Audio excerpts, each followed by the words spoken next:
Alright, what is going on, chat? Got Champions League today, bro. I'm excited. I'm excited for Champions League. It's gonna be sick. But first, we got a little bit while until the stream starts up. It looks like the stream is live, but I don't know when round 1 is supposed to start.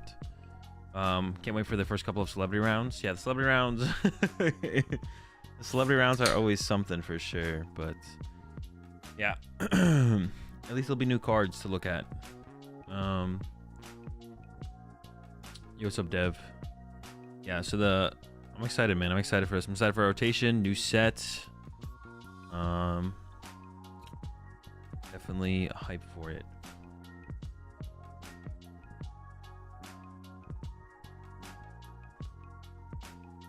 Their stream's supposed to start up at 4:30 in like 10 minutes, but I actually don't know when. I don't actually know when round 1 is actually going to begin, to be honest. So, yeah, I actually don't know when round 1's supposed to begin. What do you think is in a better spot, Bibzard or Pidgey? No clue.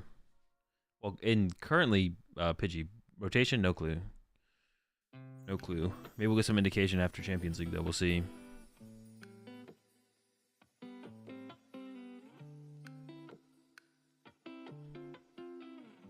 Any next I'm excited to see? Just new stuff. Doesn't really matter, to be honest. I'm just excited to see new stuff.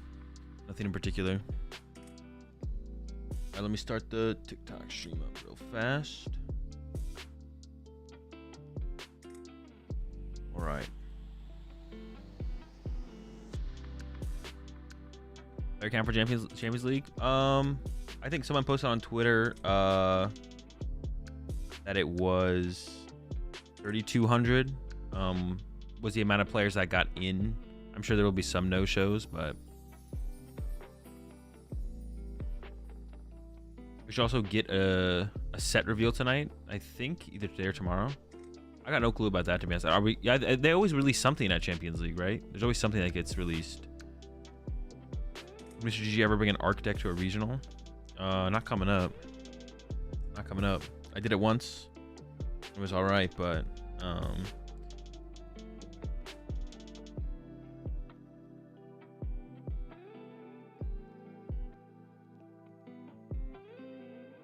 yeah.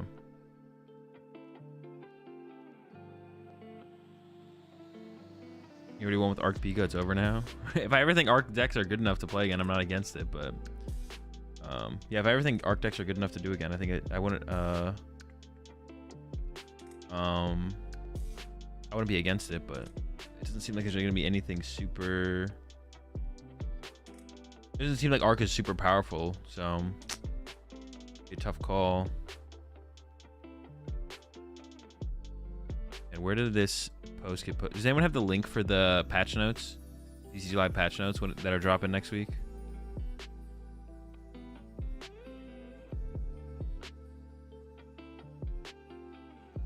I want to pull that up.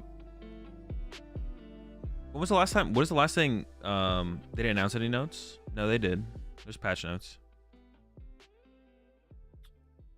Did they I just saw they just dropped, I think. What the heck? Why did I just get it like that? What the heck?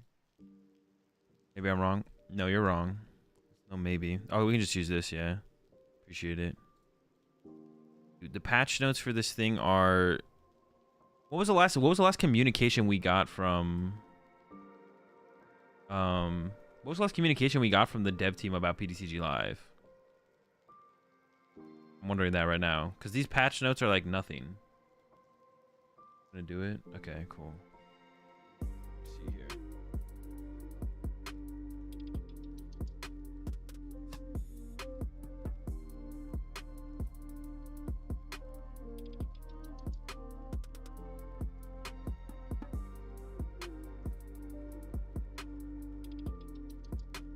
Yeah, these patch notes are like literally they didn't change any, like nothing changed. Like yeah, when was the last time we had communication from them? The thing they talked about a game log, whenever that was the last time we had communication. Because yeah, these patch notes are a bug fix on Metacham, fixing an issue where the player going second could not evolve a Pokemon placed in placed in the first turn during the extra turn granted by Yoga Loop attack. EXP share, fix an issue where EXP share attached to bench Pokemon. Where EXP share attached to bench Pokemon did not activate if EXP share on the active Pokemon was suppressed. Lunatone fixed an issue where the new Moon ability incorrectly blocked the effect of Glimwood Tangle. But they didn't fix the bug with Squawkabilly with Yoga Loop yet? Dude, like, this is ridiculous. This is so slow, bro. There's no defending this either. There's no defending this. It's just so slow. Like, this is just give us PTCGO back, bro. Come on, man. There's no why did we get rid of Direwolf at this point? Like, why did we get rid of Direwolf at this point? Like, this is so agonizingly slow for anything to change on PTCG Live, man. This is ridiculous. Updated visuals for special condition. Confused. Sure. Update the minimum Android OS version for Pokemon TCG Live. Players running Android 8 or lower will need to update to a newer version to continue playing Pokemon TCG Live. Irrelevant quests. Optimize quest completion and fix an issue where occasional incorrect Battle Pass experience amounts were granted. Fix an issue where knockouts caused by de-evolution did not progress knockout quests. Like, bro. It's so agonizingly slow to get anything done on, like, anything moved on PTCG Live, bro. It's taking forever, bro. It's insane. Direwolf was starting to do, like, a really good job with keeping up with bug fixes and stuff towards the end of PTCGO. Direwolf was doing, like, a really, really good job about keeping up with bug fixes and stuff. And then get rid of them for whatever this is, and it's just like, I don't know, it's just so annoying, man. It's just taking so long for anything to get done, man. It's taking so long. Like, they're doing it, it's the client's better than it was, but it's taking so long, man. Jesus. Just did the Yoga Loop squawk today and didn't realize that was a bug. Yeah, it's a bug. You're not supposed to be able to squawk twice, because it's squawk you can only use on your first turn. That is your second turn. We hear you and we'll fix Squawk. Devs fixes visuals for confusion. Well, those are like two separate teams, which I guess is fair. There's like the visual team, and then like the actual the team that actually like codes the interactions, right? So it's like two different teams, which is like, it's fine for the visuals to be being worked on still then because of that, but it's just so ridiculous how long this stuff is taking, man. It's so ridiculous. Like, this is their update. This is the new update. This didn't do anything. It doesn't even fix all the present bugs. It fixes bugs that are like irrelevant. Who cares about Lunatone interacting with Glimwood Tangle when there's the Squawkabilly Medicham bug still going around? Like, dude. What happens for your show match if they are decided by a PTCG Live bug? If someone is obviously going to win a game, then we'll grant them the win. If not, it's a replay. If it's like in the middle of a game, it's a little bit back and forth and a bug happens, then it'll be a replay. Give me a lost home counter. Let me check when promoting. By far the most annoying thing in the game. Yeah, like not being able. Yeah, that's all. That one. That's actually the one that comes up the most, I think, for me as well. Is I'm going to promote a Pokemon, and then I can't check my opponent's lost zone. I actually think that's the one that comes up the most for me. Which honestly, it might not be a bug. It's just like a feature they probably haven't included. But how have they not included up to this point? Like, it's just so ridiculous, man. It's just frustrating. I don't know. Frustrating. And the new set's coming out too, which means you can't really be like, I mean, I'm scared about the new set now releasing, to be honest. So this is just like the intro going down. If the first round's not up, to be honest, we don't really need to tune in. I don't know when the first round is going to start, to be honest, so we can just like take a look at. I just want to like before that we get into the first couple of matches, I just want to look at deck lists. These deck lists are so small for people, for y'all on stream though. I don't even know if y'all can see these. I can barely see them. They're small. They're small. Hey, let me see what happens when I zoom in. What is it gonna look like? What if we zoom to like right there? Is that good?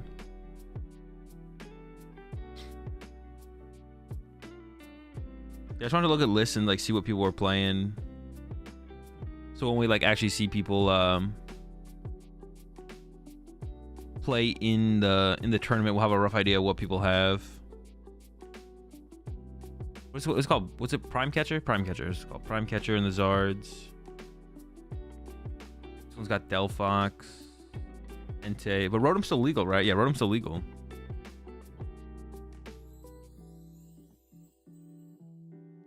What is this? Espathra? These are just results from Champion League's tournaments. So, Control with the Mantine. I didn't really think about how like no Echoing Horn, how big of a deal that is going to potentially be, but it seems like it'll probably be a pretty big deal. Why do they have the metal guy in here? What's the metal guy good for? The iron treads. That should be annoying AF against Zard. Yeah. I was gonna start to stream up a little bit earlier so we'd have more time to do this, but I'm just a little bit late. Get Iron Hands for weakness. Iron Treads does? Is it fighting type? Oh, is that what its ability says? It's also fighting type? Get hit for fighting weak? Oh, okay. That's cool. Lost Box.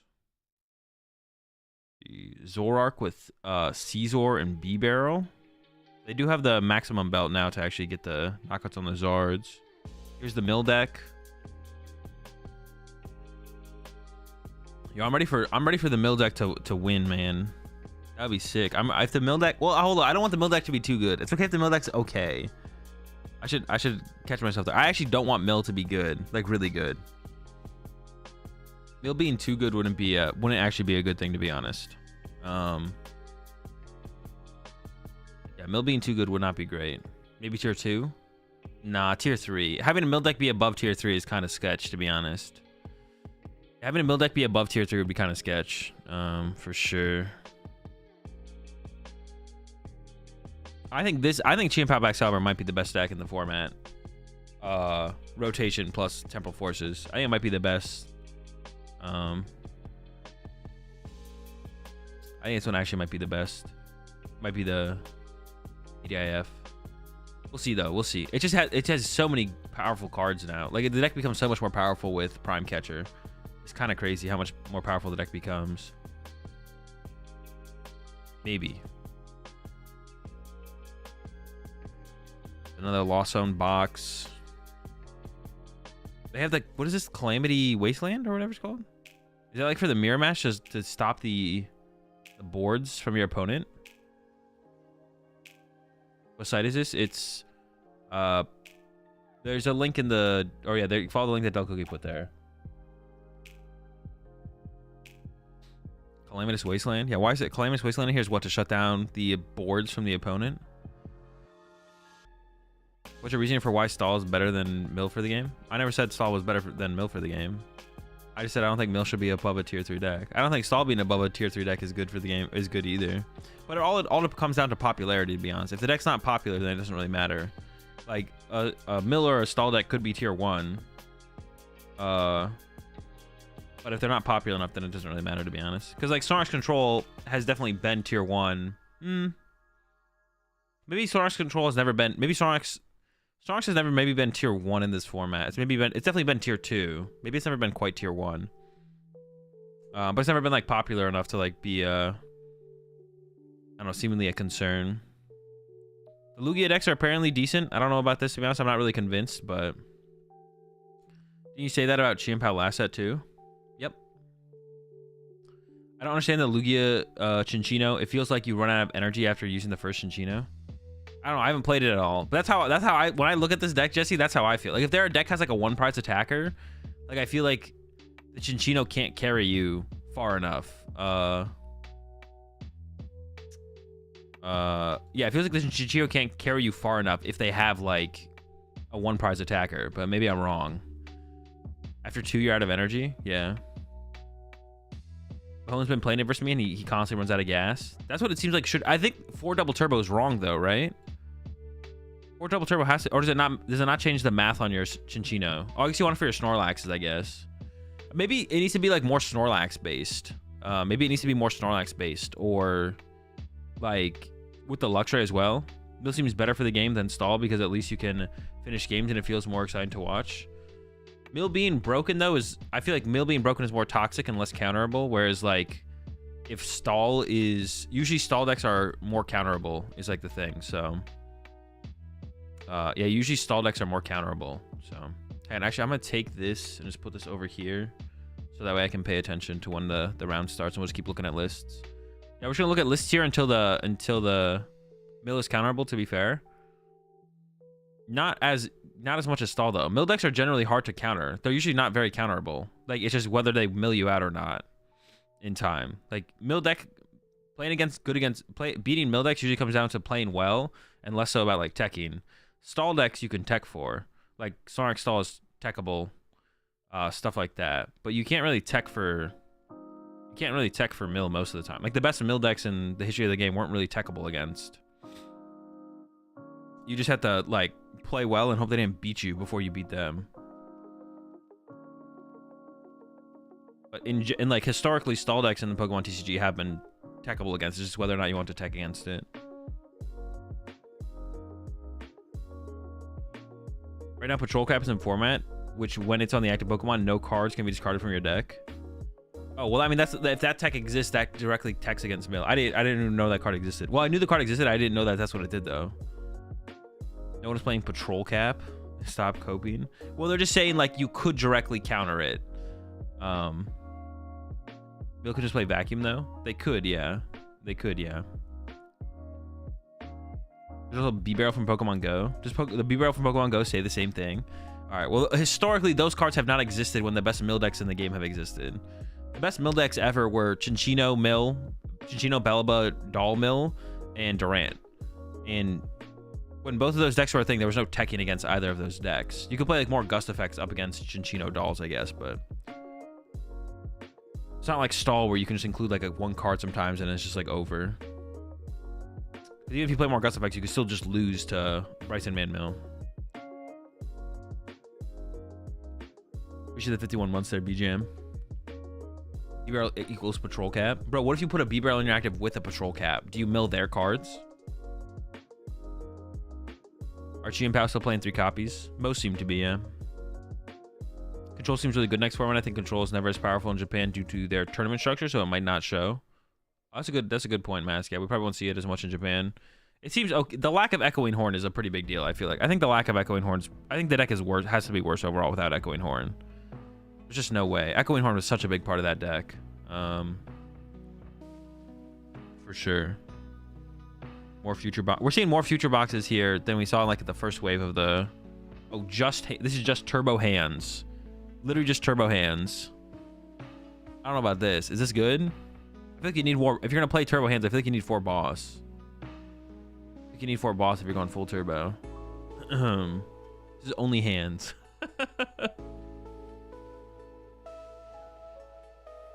Only hands. With the fat baton. Go from hands to hands. Golden Ghost still out here. Oh, you have this card now. What is this card called again? That actually might be some kind of crazy synergy right there. You can combo with Stop and Greninja early and then Golden Go after that. The Cryptomaniac. The Crypto Trader card. That's interesting. I feel like you wouldn't want to play Ultra Balls in here if you're going with a Cryptomaniac. Because you're not drawing cards. You're like not drawing new cards to work with Ultra Ball. I feel like Great Balls would be better in a build that has Cryptomaniac. Or maybe just 4 Cryptomaniac and no, just only basic search. So it should be like 4 Nest, 4 Buddy Poffin or something. No Ultra Ball. Maybe Great Balls. And then 4 Crypto to combo with Stop and Greninja. Like, dude, everyone going down to 2 Stop feels weird because I feel like Pokestop's like super strong. Like it's good as a path counter. Well, I don't know, but if I guess if you took path out of the current format, would Chi and Pao play 4? Because like the Chi and Pao lists, the Baxcalibur lists are only playing like, well, this one plays 3 Pokestop, but I've seen like 2 and 3. This one has 3 Cryptomaniac. Crazy. 4 Poffin, 4 Nest, 4 Ultra. You'd love to see that. You'd love to see it. Yeah, this one has 3 Stop, 3 Cryptomaniac. That might be the way though, to be honest.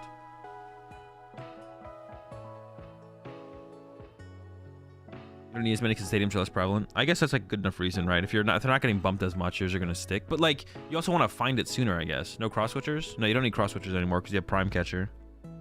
Prime Catcher is literally 4 cards in one. Rotate.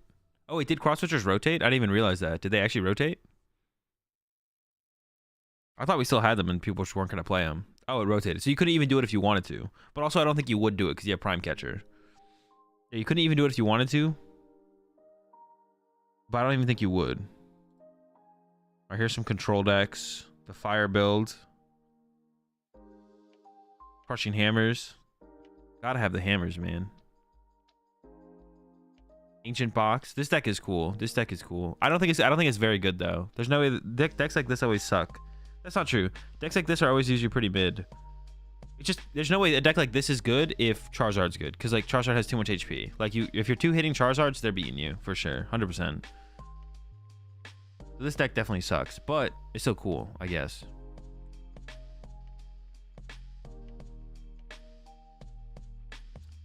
So the strategy is crypto then B-barrel, right? I mean, it just depends on how to sequence. You can go B-barrel, then crypto, then concealed cards. But yeah, the strategy is like play crypto and then draw into the cards you cryptoed. You have a lot of ways to do it.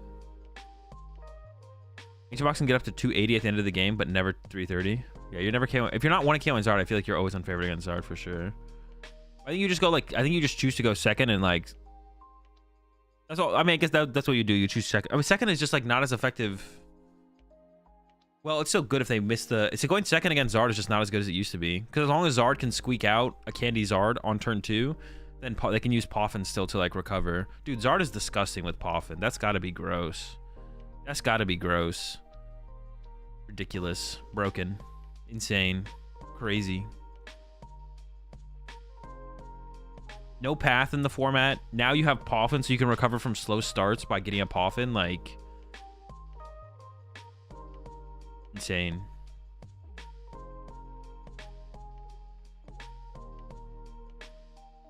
Wait, this is like they have the mill thing in here, and so they can mill and they can mill whenever they want as well. 3 more years of Zard. Wait, 3? No, just 2 more, right? It won't rotate next rotation, but rotates the rotation after. Wait, this year, next year. I guess technically, but not like it'll be 2027 when it rotates, right? No, 2026. It'll be 2026 when it rotates. Because it's not rotating in 2025. Or is it? No, it's not, right?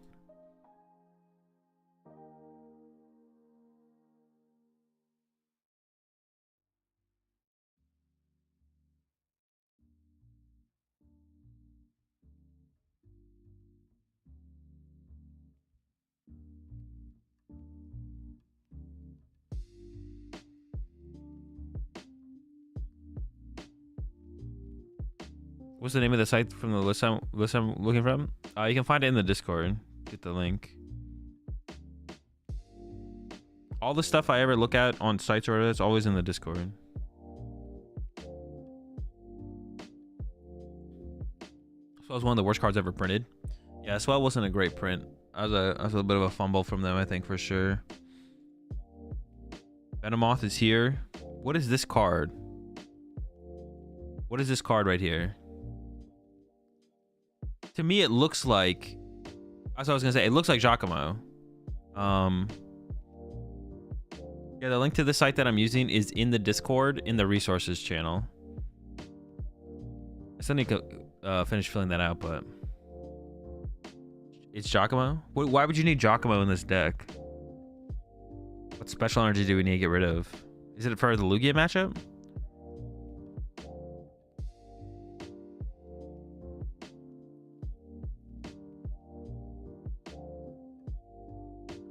Mist? The new Mist energy? Oh, maybe. I guess that makes sense. Yeah, sure. The Mist energy. Well, some Charizards were playing Mist energy as well, right?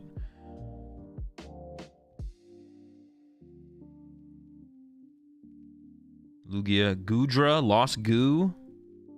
This literally looks like the exact same list that people were playing with Lost Goo, where it has like the Sableye, the Zamazenta, the I guess Cram you always had with the 2/2 Goodra. This literally looks like the exact same list, just updated with the new. You have Mist energy now, I guess. I don't know if that makes a big difference. We haven't seen a lot of Lost Tina, have we? Well, here's one. Oh, no, this is Arc Tina. Is there any Lost Tina? Honestly, Lost Tina probably sucks. So there's no way you're beating Charizard now without Path, right? Maybe it has to be a TM Devo route. Here's the B-Barrel build. No counter catcher is kind of crazy. You do have Prime Catcher, but no, like, I feel like a Prime Catcher, and like, why would you not go down to 2 boss and play 1 counter catcher, 1 Prime Catcher? I think having access to the 2 item outs feels just insane. Maybe I'm trolling. More Zard has a Mew EX. This one has it. See, this one has the counter catcher and the Prime Catcher. Still has 3 boss, but that's the important part, I feel like. No Fox and Entei. That is a little wild, to be honest. That's got to be bad. The Mew EX is interesting. You could do some cheesy stuff with Mew EX where you can like load up a Mew EX, Prime Catcher their Greninja, then snipe their bench. I don't know if that's worth playing the Mew EX over, but it does combo with like an aggressive like Prime Catcher play. Arc Gudra. Mist Energies. Got the Cape to increase the HP. Cape feels like it's such a weak strategy with Vacuum in the format, but it depends what plays Vacuum, I guess. Like Zard will probably still play 1 Vacuum, but if it's the only deck playing a Vacuum, maybe it's okay. But that would be like a matchup I feel like you'd want the Cape for, right? What does it give you? Plus 100 HP?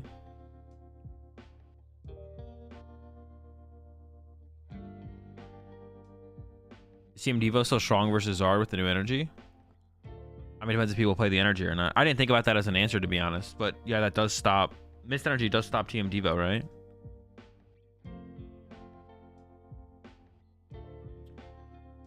Yeah, that'd be pretty good. That's another reason for Mist Energy, actually, to be honest. I see a Lost Tina. Where was it? Did I miss it? Or was it further down? Oh, there we go. Lost Tina. There it is. 1 Sinnoh. Yeah, just no, you just don't have Path anymore. Maybe that's fine, though. Maybe it's fine with no Path. I don't know. Maybe it's fine with no Path. Is he the League of Worlds 2026? Yep. It isn't playing the belt. Yeah, it has just a Prime Catcher. No belt. Tina has to suck, dude. Tina has to suck. No way. There we go. The mill, bro. Let's go. Dude, I'm so excited to try out this deck. It'll probably suck. The mill deck probably sucks, but it is a funny deck. It's a very funny deck for sure.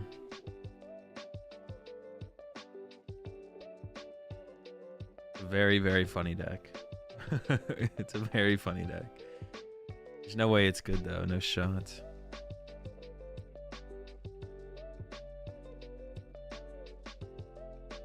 More Tina. Lost Tina. This one has the belt.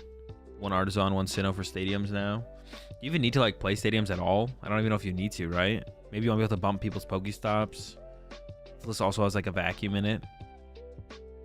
Yeah. Well, there was a point where Tina didn't play Path though, right? Maybe it'll still be good. I mean, it's not like the. I mean, it feels like there's so many more decks that are reliant on abilities nowadays. But maybe I'm wrong, to be honest. Maybe Tina will just be fine, to be honest. Maybe Tina will be fine. Hey, maybe the deck will actually feel. No, I'm not gonna say it. I can't say that. The deck's been doing pretty good lately. I can't say the deck's bad. Yo, appreciate the tier 1 sub there. Wiggs, the Fat Man. Welcome to the Rat Pack.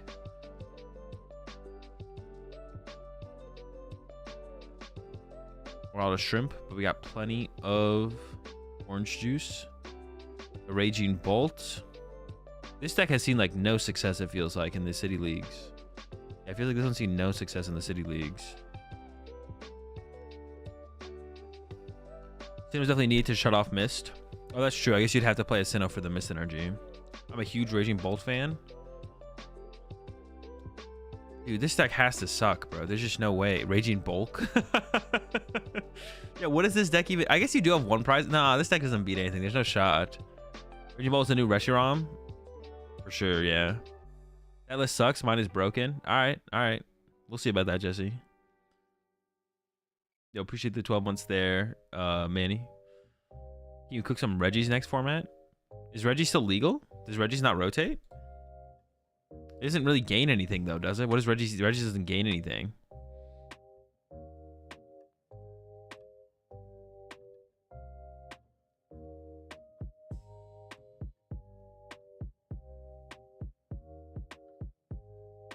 It loses the EVS Lecky and Drago.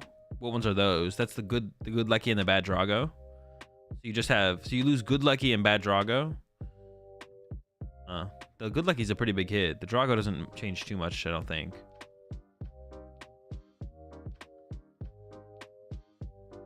More Arctina. Dude, Path with no Path and Arctina sounds sus as well. Yo, it has the Eerie though. It's got the Eerie. I feel like this deck should probably like play a TM Devo for the Zard matchup. I feel like you should have like a TM Devo in here for the Zard matchup. Imagine going Eerie TM Devo. That's like such a sick combo. Eerie TM Devo is sick. I don't know. Eerie's kind of sick in general though, to be honest. Arctina Pocho sounds cope. I think I want to KO a Charizard now, so that's something. They got something going for them, I feel like.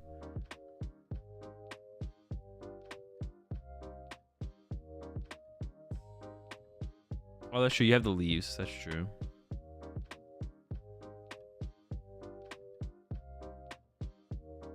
You have the belt and the leaves. That's true. The leaves makes a difference for sure. The leaves definitely makes a difference. Maybe it's a favorable matchup now. I don't know, I guess then. No, it's probably still close. Because they still have Radiant Charizard, so they can still put another one prizer in the active that you have to get around. So as long as you play Radiant Charizard plus Defiance Band, because Choice Belt rotates, right? I don't even know. I'm assuming it does. Leaves is one of the best cards in the set. The Iron Leaves. It seems pretty good. I mean, it's got a pretty broken ability. It just depends. I mean, with Charizard, it's just because Charizard's so good, right? Choice Belt stays? Oh, what the heck? It's still here? Alright, that's fine, I guess. Oh, that's right. They reprinted it in Scarlet and Violet. I remember now. I mean, if Arctina's still around, it still could be relevant. Yo, the Torterra, let's go.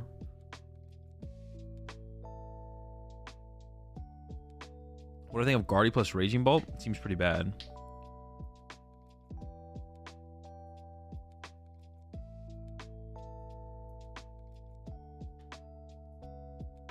This deck is sick. The problem with this deck, though, this deck actually has a huge problem. How is this list not running any Artisans? The problem with this deck, oh, but they got the Lilligant V-Star in here to like set up. So I was gonna say the problem with this deck is you just don't have any way to find your Pokemon. You can't play Poffin. You don't get to play Poffin. I'm not sure about the Lilligant, to be honest, but I guess you have the bench space for it. You got Grottle? Yeah, but that's not turn 1. Like, turn 1, you have no way to find your basics. You don't get to play Poffin, because all the Turtwigs have 80 HP. I'm surprised there's no Artisan in here. It's only 4 Nest. And then they have the, whatever this stadium is, increase the basic Pokemon's attacks by 1. Yeah, no 70 HP Turtwig is, like, unlucky.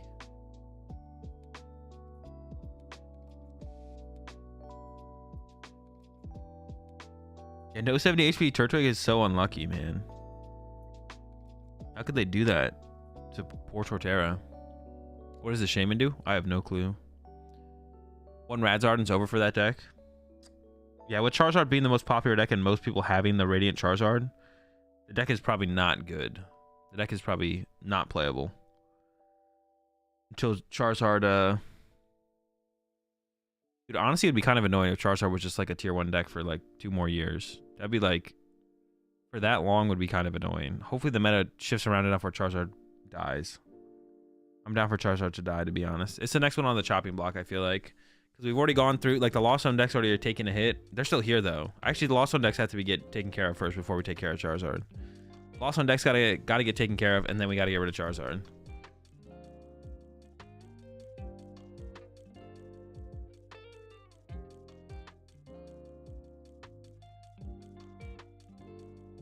Oh, there's some bolt action here. What does this thing do? Is it Drillbur?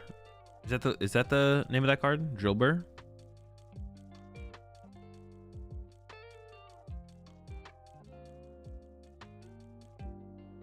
Puts 3 fighting in the discard? Oh wait, from your deck? That can't be good, can it? That sounds like such a meme. Did you just like play more energy and play like a 4th vessel? They don't even have 4 vessel in here. No shot, but it's kind of sick. It is kind of sick, but there's no shot. I could see that being good Because you have so much bench space in the mill deck. I could see playing one of those in the mill deck. Wait, is it a play from hand ability or once per turn? Can I nest ball for the drill burr and then use it? Can you nest ball for drill burr and then use it, or is it a play from hand? All right, that kind of sucks then. If it was like a nest ballable, then I don't know. Maybe that is kind of, there's something there maybe, but there might have been something there, to be honest.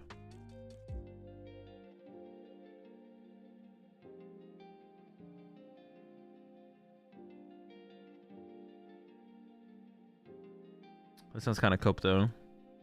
The Guardy list's fully tool based. The TM Evo Guardy is like forced into being a thing because you got to play these capes and stuff for your Prime Catcher. In here seems kind of. Why would you not play the new what's it called there? Gardevoir sounds so awful with no level ball. Yeah, you're like forced into like TM Evo to carry you now. The deck's probably just not good, to be honest. It's probably not good. No Mimikyu EX in here is weird as well, right? Why wouldn't you play the Mimikyu EX? I guess maybe because you just do the tool combo, but like people still play Zacian V even though the tool combo exists. Does Mimikyu get capped harder?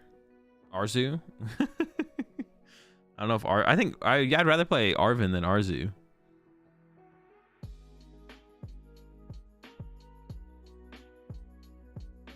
It's weird that Gardevoir is basically dead because it still feels like a new deck. It is definitely quite a bit different.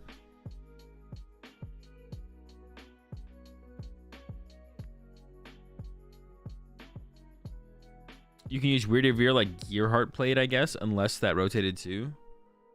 Yeah, I don't actually know about Weird Veer. It might be around. It might be rotated. Actually, I don't know. It might be rotated.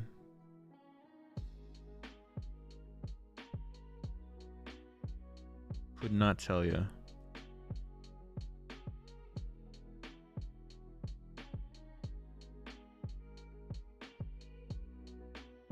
It looks like they're setting up for round 1, so it should be starting soon.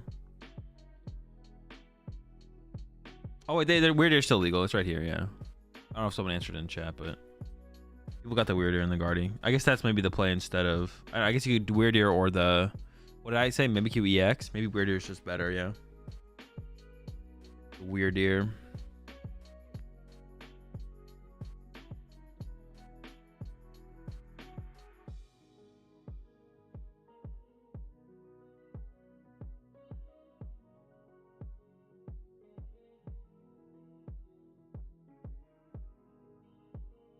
Mill with the Dunsparce. Why do they have the Pidgeot V in here? Why do they play Pidgeot V? That's weird. Oh, is there some deck you can beat with Mimikyu Pidgeot V? You just leave Mimikyu in the active and then you just Pidgeot V deck them out? I don't know about that.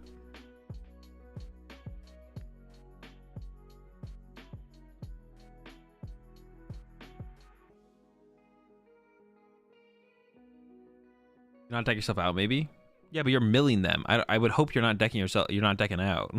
Like, did Force Seal Stone rotate? No, it didn't. But it's not in the deck, is it? Unless I'm trolling. Maybe it was in the deck. No, there's no Force Seal Stone. There's no Force Seal Stone. You're a mill deck, so I hope you're winning the mill situation. I hope you're milling them first. As a mill deck. Yeah, I don't know what. That one seems weird. Here's a Miraidon deck. We haven't seen a ton of these. Energy Sticker. I feel like instead of Energy Sticker, you should just play more EXP shares, to be honest. Maybe an Energy Switch as well. Someone played Arvin into Tina in Dortmund. Someone played an Arvin in Tina in Dortmund. I mean, it doesn't sound very good. Doesn't sound very good. All right, they're setting up for the first match here. We can go over to that. Hold up. Hopefully they didn't change their overlay. I had Omar make me an overlay for their stream specifically. But it syncs up with their overlay. So I'm hoping they didn't change their overlay here.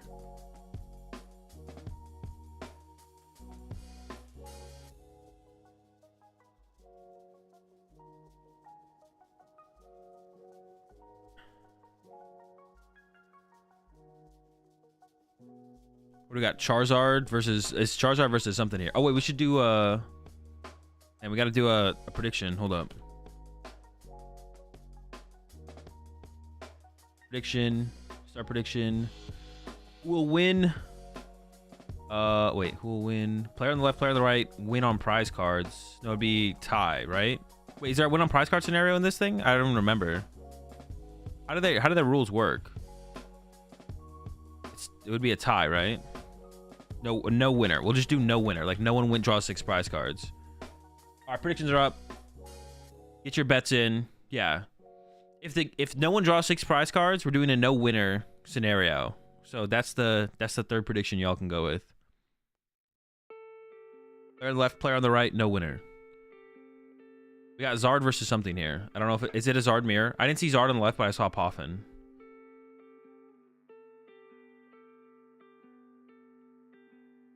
Zard mirror. There's a TM Devo on the right. Bro, you know they're winning then.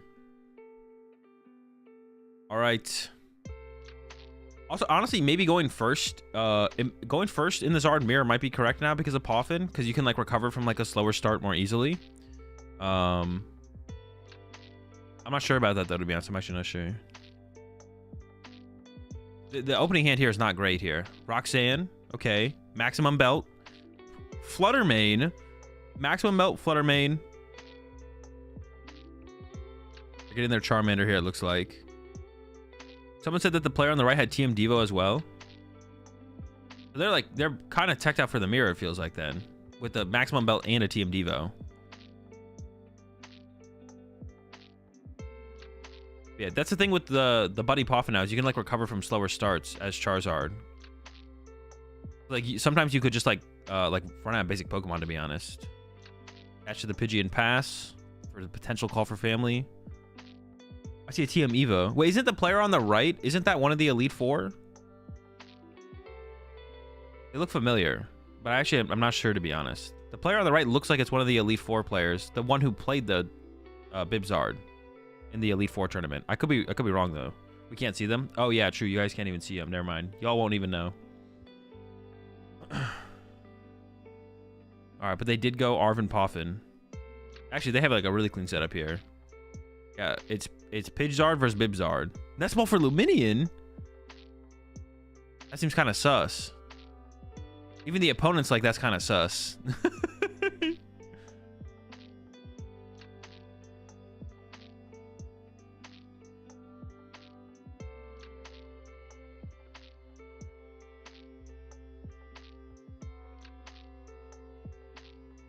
Okay, I'm not sure. There's some kind of judge thing going on here. I think did the player not want to play the nest ball and then they're making him play the nest ball?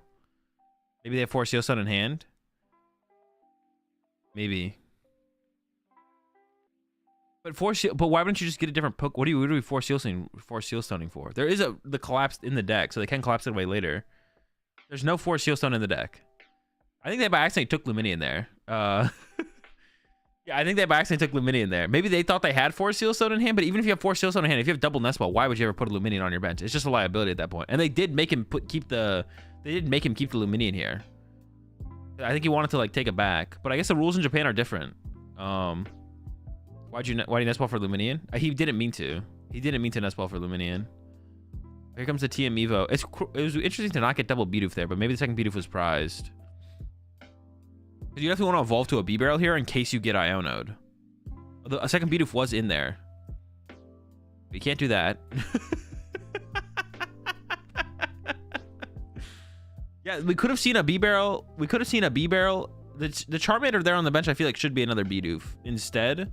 Because there's a second B-Barrel in the hand here, I think, for the player on the left here. There's a TM Evo. There's the pass. Roxanne top deck's not great, but there's Luminion. Both players are going to have Luminion on the field here. And Luminion can get... This is Candy, Pidgeot, Candy, Zard in hand. Luminion for Arvin for Force Seal Stone plus Candy. And then go get Candy. Candy, Zard. So Candy, Pidgey, Candy, Zard is available here.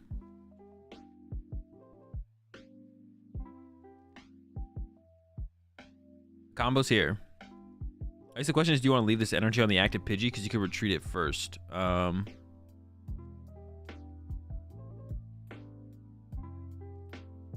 I That's the only question is you leave the energy on the Pidgey for a Pidgeot swing later. You can also take the KO with Pidgeot here, but I don't think you want to do that because then your Pidgeot gets punched and then boss punched. How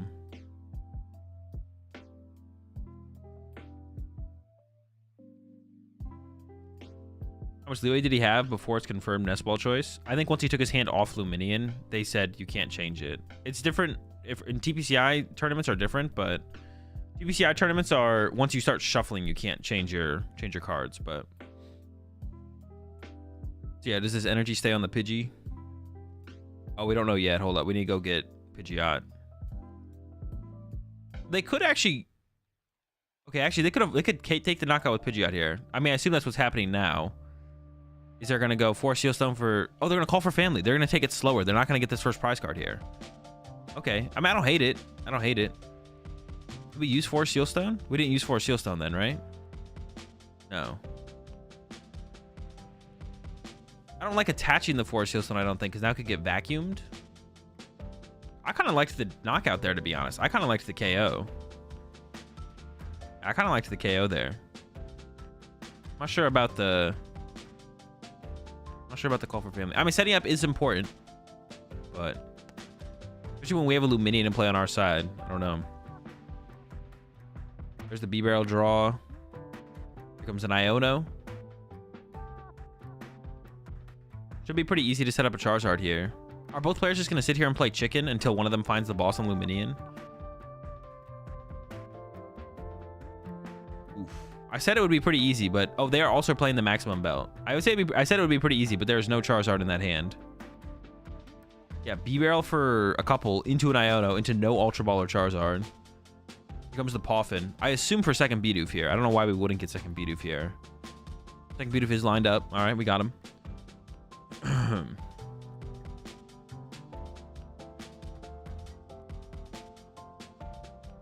And then looks like it's gonna be a pass. Nothing else to be done. Yeah, there's the pass. So the Force Seal Stone's still active here. I assume we're gonna see a Charizard play this time. Another Arven comes out. Hopefully we see Candy Pidgeot now. That should be pretty easy though. Lines up the rare Candy.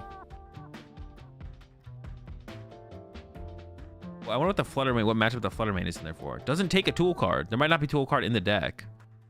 No, but there was the maximum belt, I think. Unless it's in hand there in the back. Maybe they don't want to show the maximum belt. That could also be their reasoning here. They don't want to show the maximum belt. They did, yeah, they left the maximum belt in the deck. I guess that would be like reasonable, to be honest. Here's Candy. It is the bench Pidgeot, so we will be losing the energy on the active. And then it has Charizard in hand. It has Boss, actually, so we could see Boss. Honestly, there's a couple things you could boss here. Oh no, we played Arven. What am I thinking? We could have bossed though. We could have gone Evolve Boss. Yeah, we can't play Boss anymore. Dude, how do I always trip on that and think that two supporters can be played? I wonder what they're thinking about so hard here. I mean, they've got another Charmander. That seems pretty good to bench. They have the Charizard in hand. They haven't used Quick Search.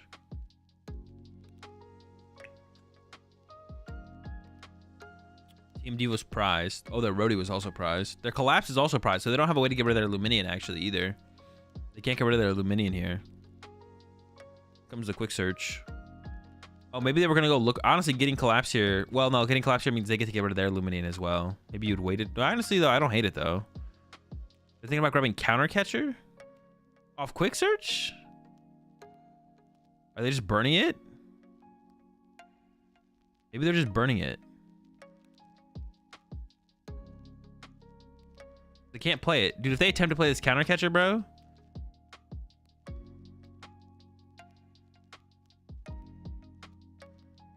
They're cooking here. Okay. Charmander comes down. Are they going to pass? Bro, they're seriously just playing chicken. Is this how... dude, this feels wrong. Why? Someone take a KO here, bro. Maximum belt. The maximum belt was attached? What? Why would we attach our maximum belt? That's going to get vacuumed. Bro, punish him. Here comes to Arven. Dude, this is literally a game of chicken. I do not like this approach to this matchup. A lot of people are talking about this is the way to like to approach the matchup when the matchup first. You just want to attack, bro. Just get a prize card. I don't think it makes sense to play this much chicken. Maybe it does. Maybe you can wait one more turn. Maybe you can wait one more turn and then you can just respond by chasing the B barrel. To be honest, maybe that is fine to like wait an extra turn. I don't know. We'll see how it goes. We'll see who ends up winning this one. The person who draws the first prize card or the person who gets first access to like counter catcher.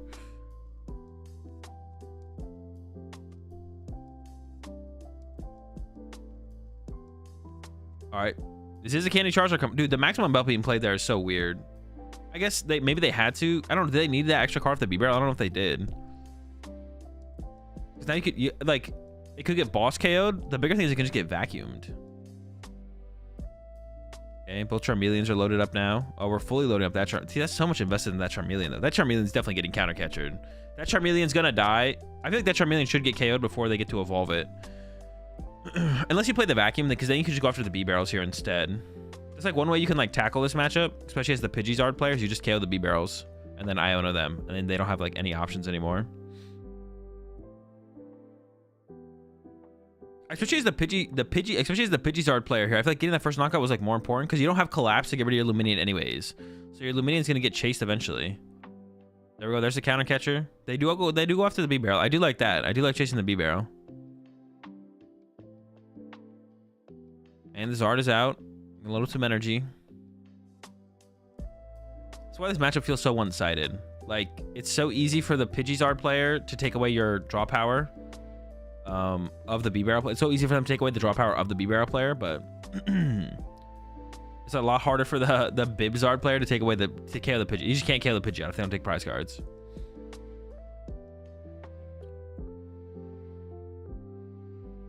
Hasn't used quick search yet. Did they get the maximum belt there? I have to assume the reason they didn't get the maximum belt, the reason they didn't get the maximum belt off the Arvin was they just didn't want to like show that they played it yet. Oh, they got an Iono there. Okay, I thought it was a maximum belt. It was close. Radzard comes down. Gotta be careful with that though. That can get stuck. And then the Iono plus the B-Barrel KO. It's pretty good. It's still listed Iono to 5 though, so it's like not like and there's like plenty of Charizards almost set up on the bench here as well, so. Another Charizard in hand. I don't see another B-Barrel, but they'll at least have 2. They have an Ultra Ball, actually. They can Ultra Ball for the B-Barrel here. So, yeah, they're doing absolutely fine. Yep, there's the vacuum.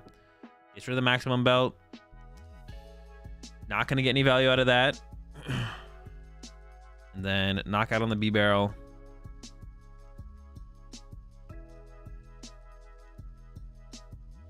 But they even, I didn't see what they got there.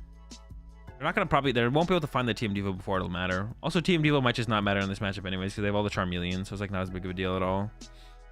It only really matters on like the B barrel side if it's actually gonna make a difference.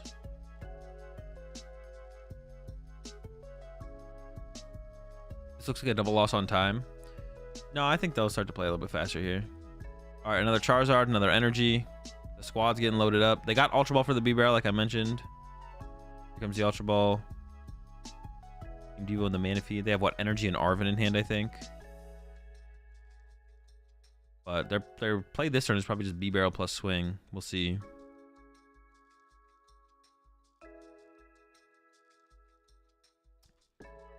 Maybe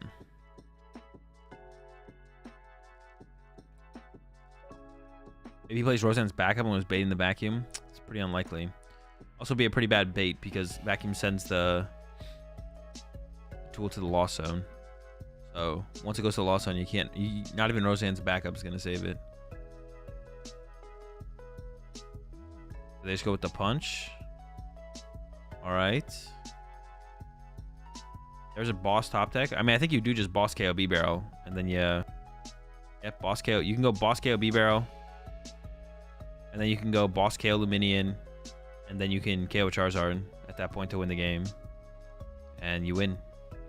They got the maximum belt as well, so it's looking pretty good here for Pidgeysard. I think it's going to be a sweep from here. We'll see. The only thing that I think they're going to lose to is time. I think that's their most likely loss condition at this point. We'll see, though. Here comes the quick search. Got to set up some more Charizard at some point. They are eyeing up that red candy. They have Super Rod in hand as well. I don't think they have a Charizard, though. As the player who has more Charmeleons, you play Turo for the mirror. You can... It's like not a bad card. It can also help you get your Luminion or Rotom or whatever out of play as well. It's like another out to do that.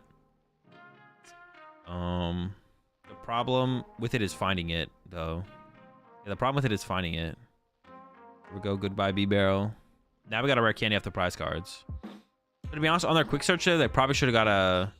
Actually, that's interesting, because they have a rare candy prize, but they have a higher chance of top decking a Charizard here, so I'm actually not sure. The only thing that the Charizard player doesn't want to see here is an Iono. So that way they can guarantee set up another Charizard. Well, actually, honestly, though, but they want to go... They want to KO Luminion here. Actually, they don't even need to KO Luminion here. They can punch Charizard, KO Luminion, and then KO the damaged Charizard afterwards. That works as well. Or no, they can just go punch Charizard, KO Charizard, then KO Luminion, or want to KO Charizard after that. Actually, it doesn't really matter how they slice it from here. I think it's like a... Well, hold on. Let's see. 4 prize cards. Maybe not. Hold up. I guess the... See, the B-Barrel player, though, is not going to have the ability to, like, find Gust Effect over and over and over again, though. Because on the B-Barrel side, you could theoretically go Knockout active, then Boss KO, then Boss KO. But you're probably not going to be able to do that, so...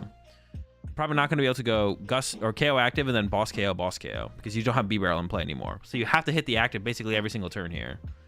Although I do see they have a counter catcher in hand, so they could play that this turn, I guess. I don't even know what they go after here, though. They need B-Barrel. They need draw power. Did they just Super Rod back the Bidoof? I wasn't even really paying attention, to be honest. The Bidoof's back? Okay. Double Bidoof are back. The whole squad.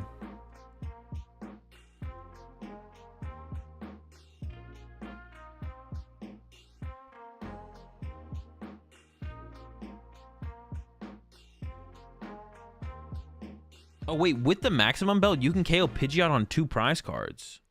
Wait, that's kind of crazy. You can... There's a counter catcher. They're going after Luminion, but I don't think that's worth doing.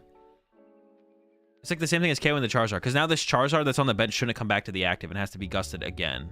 So it's effectively the Luminion at this point. So just KOing the Charizard while it's in the active, I think, makes more sense. I guess you lose access to your counter catcher if you wait, though.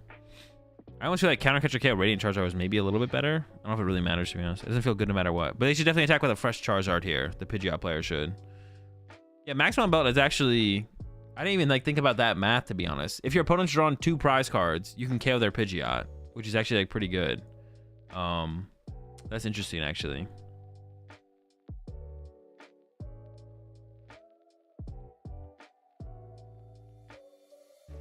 Immediately starts with the Roxanne, so we're definitely hitting the active here. Yeah, wants to set up a fresh Charizard as well. Fresh Charizard, punch, then hope the the Bibzard player whiffs Boss or Gust. And they have to punch your Charizard, and then you just win with punch. But they could have, if they had the B-Barrels, they might have hit the Gust, so take out those first. Let's see. I think I see Candy Zard in hand. I think it's just a Candy Zard in the hand. Oh, there's a Candy. There's no Zard, but we do have Quick Search here. Did they play the Super Rod before? Looks like they have enough energy in the deck. Actually, they have just 1 energy, but that's all they need because they have 1 on the bench Charmander. They should be good here. They can probably Candy the Zard here. Yeah, Candy. They play the Switch as well, so their Radiant Charizard is not going to get stuck.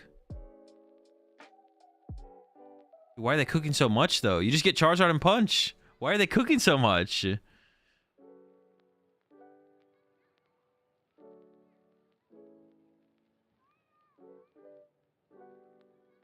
better Candy a Zard here.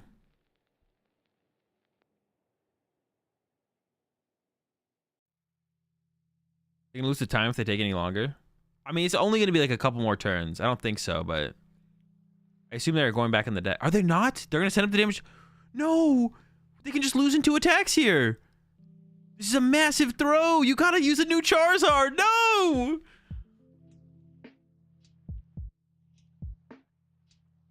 Oh, they have counter catcher. Okay.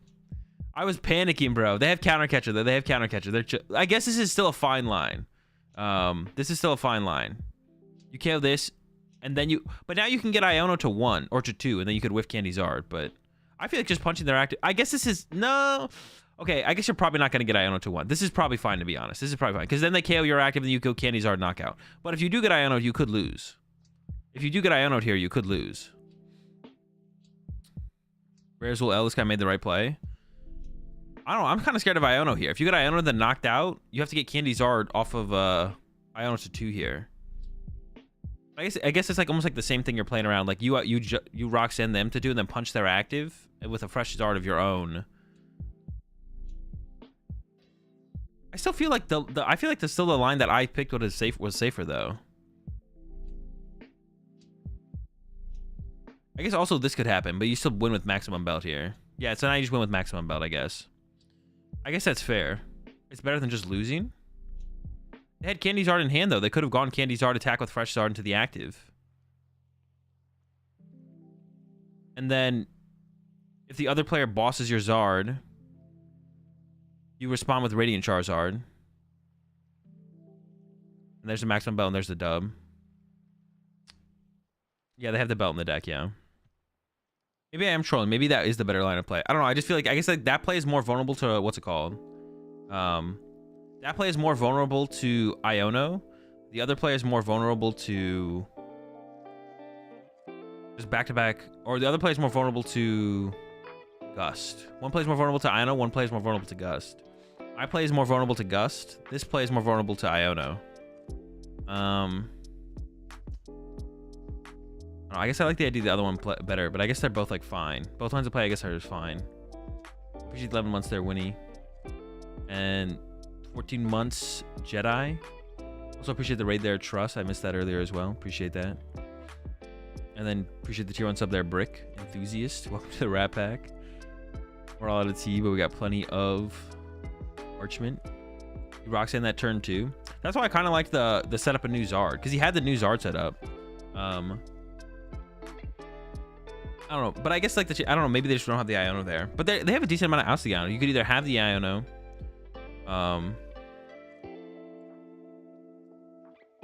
misattached to Radzard would have just guaranteed the win, but I think he was playing around Devo. Oh, to stop the Devo on the Pidgey, I didn't even think about that, yeah.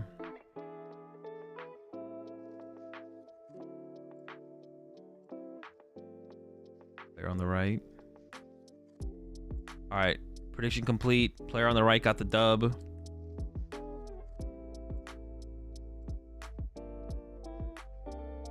Does his opponent have Devo? No, the Pidgeot player played Devo, but the other player, the B-Barrel build player did not play Devo, no. Pidgeot just feels right. It does feel like it is the better of the two decks, that's for sure. I mean, you definitely have the advantage in the mirror match. That's like a big thing. I think you just have the edge in the mirror. What a chance of us being able to get Grant on the mic with you? Probably not today. Maybe tomorrow, but probably not. Unless he already had Counter Catcher in hand. But he could have got the Candy Charizard anyways, though. I mean, I think he quick searched for the Counter Catcher, so he wanted to go for the Counter Catcher play. But could have quick searched for Charizard and gone Candy Zard. But to be honest, that line of play is like fine, to be honest, because then if they KO you, you just respond back with the knockout. But appreciate the prime sub there. A Modder, welcome to the Rat Pack. And if they KO'd the active Zard there, then you just have the responsive Candy Zard to win anyways. I feel like forcing your opponent into boss. No, because then if they have Gus, I guess they do just win. I guess it's close. Yeah, welcome to the Rat Pack, K Modder. We're all out of parks. We got plenty of French fries.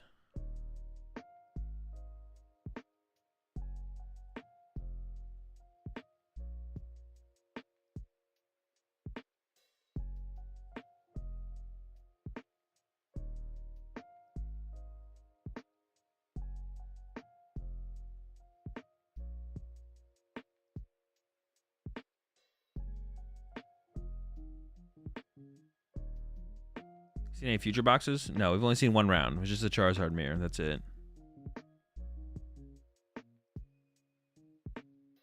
If he goes Candy Zard, no Counter Catcher, takes 3 attacks to win. Yeah, but taking more attacks to win doesn't necessarily mean it's a worse line of play. Winning the game, taking more time to win the game doesn't mean it's doesn't mean it hurts your chances of winning the game. Winning the game. It just means you took an extra turn to win the game. Is this the round robin tournament of 8 people? No, this is a tournament with 3,200 people. What decks have you seen? Like I just said, we've seen 2 Charizard decks. What deck do I think takes the whole tournament?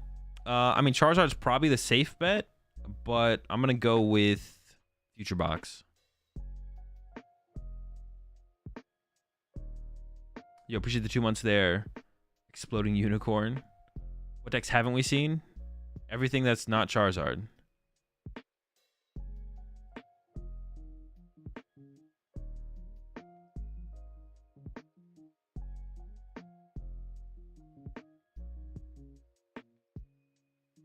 We'll probably see Japan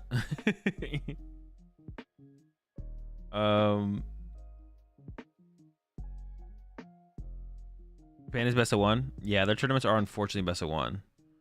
Unfortunately.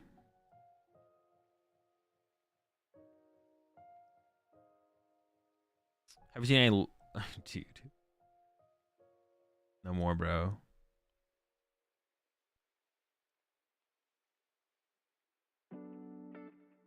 How long have I been playing the TCG? For 14 years.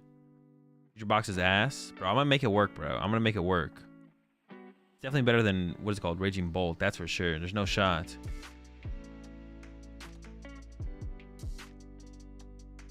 Where do you think Mew VMAX will place this tourney? Top 36.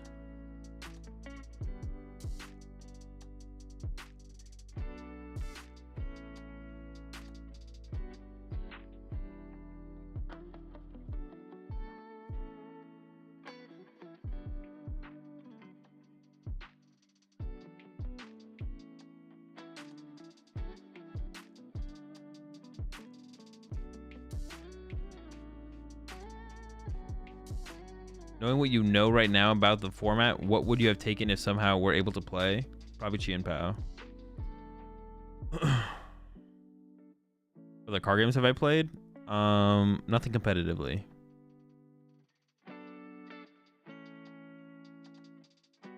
Call it Raging Bulk one more time. The Raging Bulk, bro.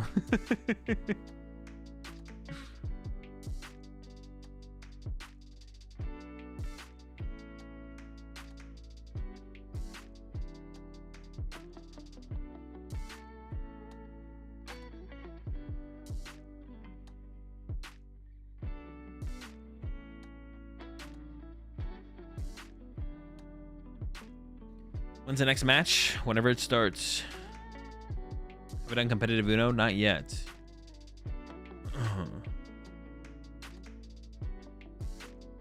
Orlando Finals, Jesse with Raging Bulk versus Azul with Future Box. I'm down. I'm down for that.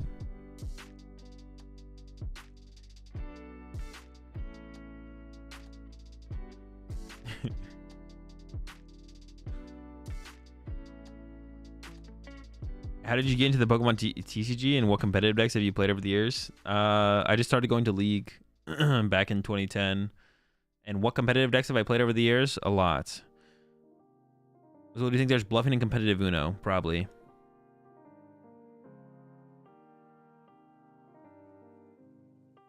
Need some tier lists between matches. I can see it. Has there been any Maraudon on this tournament? We've only seen 2 Charizard decks, Swiffer. That's it. We've seen 2 Charizard decks. You know how many rounds they play today? I believe it's 9. Are we jumping in the middle of a match here? Oh, hold on. We got the mill. We got the mill. Mill on the screen.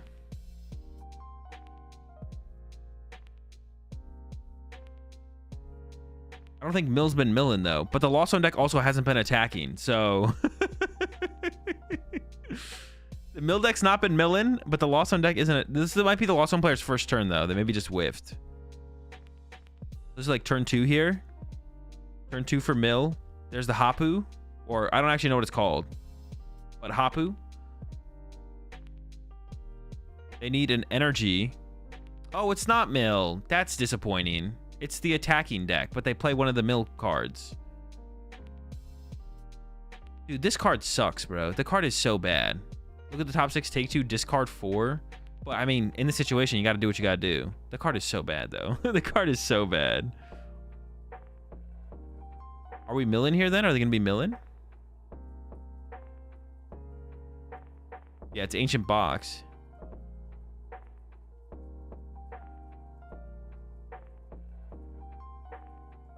Yeah, I was hyped. I was hyped because they have the mill in the active, but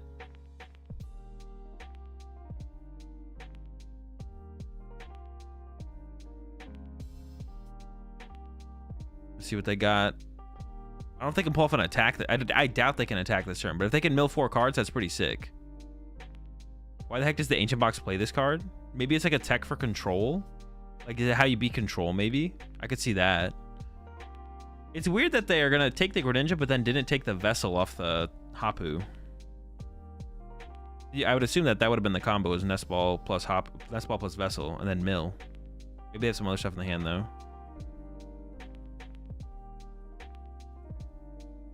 Just a pass? We're not even. Wait, why did they? Yeah, they should have taken the Vessel for sure. That's got to be trolling. Yeah, they're trolling for that for sure. That's big time trolling, to be honest. No prediction for this game. We kind of started in the middle of it. We won't do a prediction for this one. Let's see if the Lost Box player actually attacks this turn, though. Because they didn't attack last turn. I would hope we see some kind of attack this turn. What is that? Is that Prime Catcher? That's Prime Catcher, right? For a second, it looked like the future one, but I don't think it is. Dude, they got 1 million cards in hand. They got to be cooking something up. I see Mirage Gate in that hand as well. There better be some level of cooking going on here.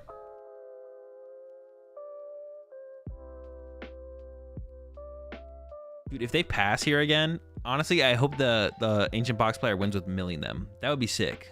If they win by milling, that would be sick. Dude, if they don't have an attack here, bro, there's no way. I see a Nest Ball and a Gate in their hand. They're stressing over these lost zones. Oh, another energy. Okay, it was for a Nest Ball.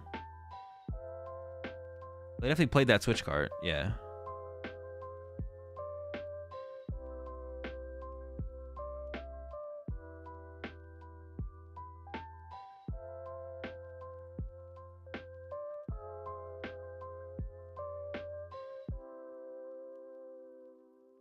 You gotta show us it. You're playing Nest Ball here. What are you getting? What are you getting? Leak. Darkrai V. What? What? Wait, are they playing Darkrai V-Star in Lost Box? Oh, I see a Shaman V in the hand. Is that Shaman V? That's a Shaman V. It doesn't even take the knockout here. The Darkrai V is a little wild. He's back 2 gates. Broken card. Honestly, kind of broken. 6 gates. Oh, Prime Catcher. Yeah. Also, you get to recover Prime Catcher. That's kind of sick. Also weak to grass, which I guess is not a bad attacker. Mirage Gate.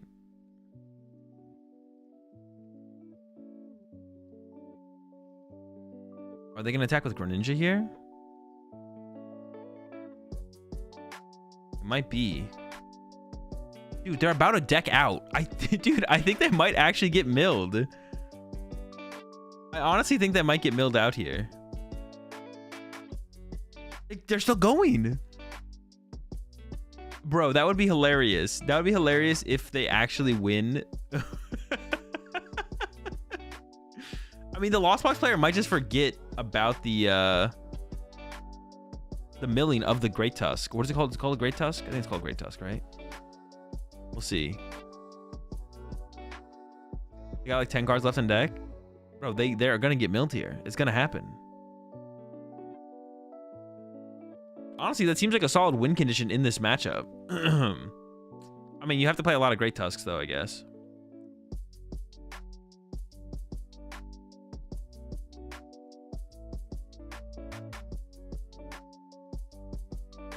Here we go. We're punching. You appreciate the 2 months there, Blazed. TCG.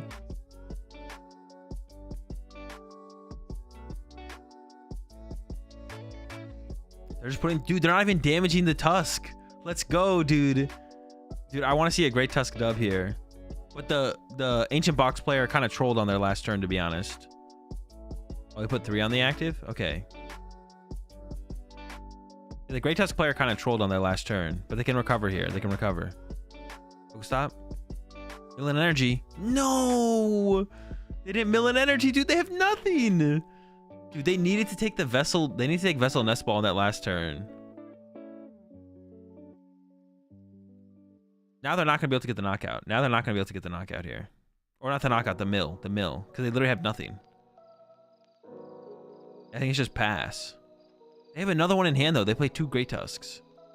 I mentioned them. There's a pass. But honestly, if the Lost Box player keeps playing... if the Lost Box player keeps playing the game and doesn't just go draw attack, then there's a chance. There is a chance. Like, what if they use the Pokestop here? Yeah, they're bossing up together Great Tusk. That's fine. That's our attacker. They honestly should have bossed up like the Greninja. Okay, they aren't being too aggressive though. Here comes the Sableye play. They're not taking the knockout. They're not damaging the Great Tusk though. This is still winnable. The mill's coming in. Here we go. Here we go. What's the top deck? Dude, we need an energy here. All right. Pokestop into mill and energy. Yes! We got him. All right. Now we can Sada to the active. Or actually, no, you could Sada to the bench because we have a switch card in hand. But you like to switch card heal the bench one as well, though. Bro needs a drill burr right about now. That's true. The drill burr would go hard here. Please, no, don't set up the Salamence. Or what is it called? Roaring Moon. Dude, set up the mill. Mill them. No. Yes. I thought they were going to bench it.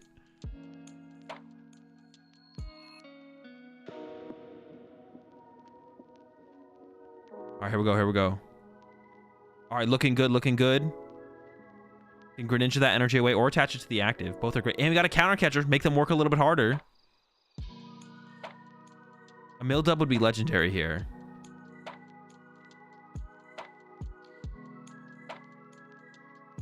Oof, and a Vessel. We're cooking. We're cooking. And they're bench locked. They're bench locked on the Lost Zone side. So they actually don't have a way to... They're bench locked on the Lost Zone side. So they actually don't have a way to bench an attacker that can one-hit KO a Great Tusk. This is about to be... This is going to be sick.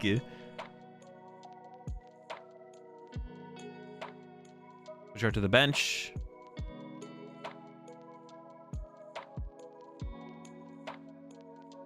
They haven't attached return yet, so they might as well. And then mill 4. Let's go. Don't bench the other thing. Leave the Roaring Moon out of this. That guy sucks anyways. Counter catcher, Darkrai V-Star. All right, here we go. Mill 4. Oh, I mean, they don't want to play Colress anyways. But that's still pretty funny. The triple Colress? Wait, did they even shuffle for the Palpat, or did they like Palpat and forget to shuffle? Did they Palpat and forget to shuffle? Oh, there's the vacuum. They can get rid of the tool card on the active here. Did they actually forget to shuffle there? Because they literally just played Palpat to recover too. They shuffled. Oh, the Artisan is good though. This is good. The Artisan's good. We can get more Great Tusks. Thinking about the Prime Catcher on the Greninja to stall. But then you have to get whatever you put in the active out of the active. You could just hard retreat the Greninja, I guess. Attacking with Greninja is honestly pretty good here to build up damage and play. Yeah, honestly, attacking with Greninja here is like not bad. I think it's maybe what they're thinking about, but they do have Super Rod and Darkrai and the Abyss, the Star Abyss. So they can recover quite a few cards here, to be honest, with that combination. I think the judges prompted them to make a play because they are taking quite a while here.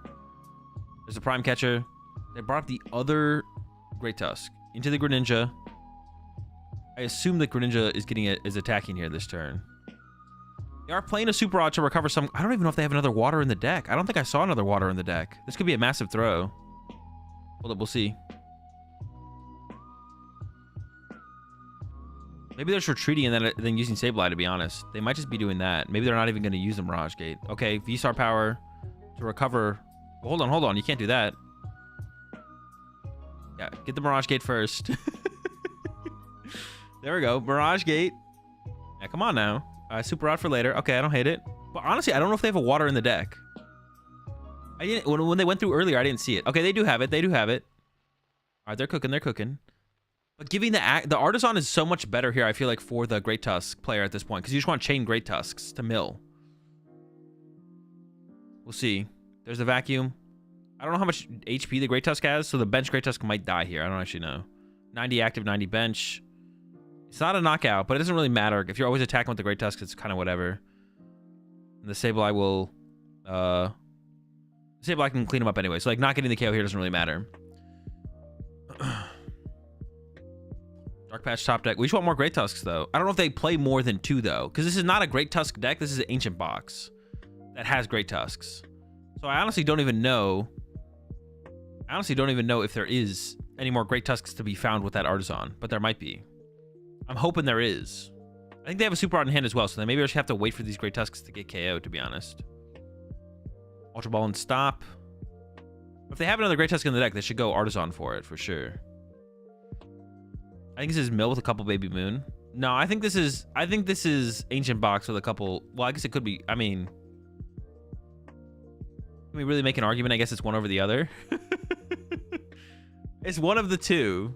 That's 3. They have a Counter Catcher. They can play Counter Catcher here. Bring up the Darkrai V-Star. That's pretty good. I don't see another mill dude in the hand. There we go. Darkrai V-Star to the active. And they don't have Escape Rope anymore. I assume they play 4 switch card though, so they should be able to move this thing on the next turn. I would imagine they can do it.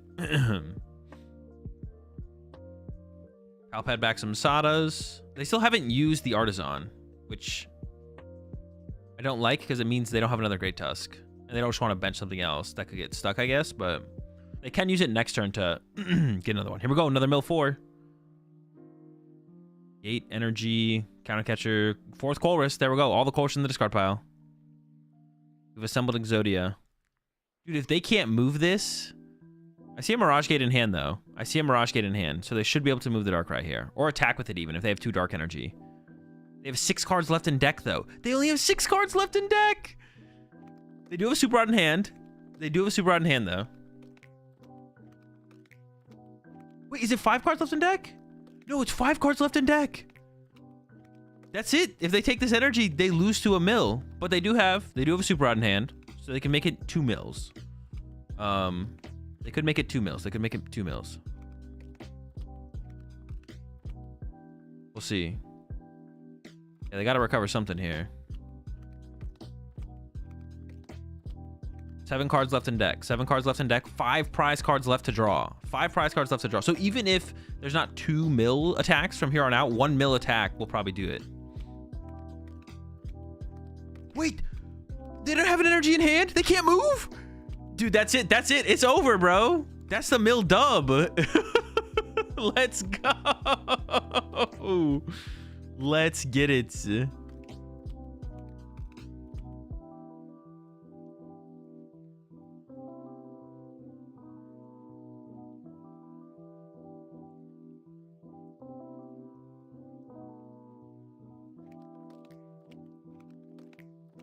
Using the Hapu. They're gonna mill 4 more cards. They got a capsule there. They still need another mill potentially though. They need another Great Tusk potentially. That's potentially the only thing they're missing here.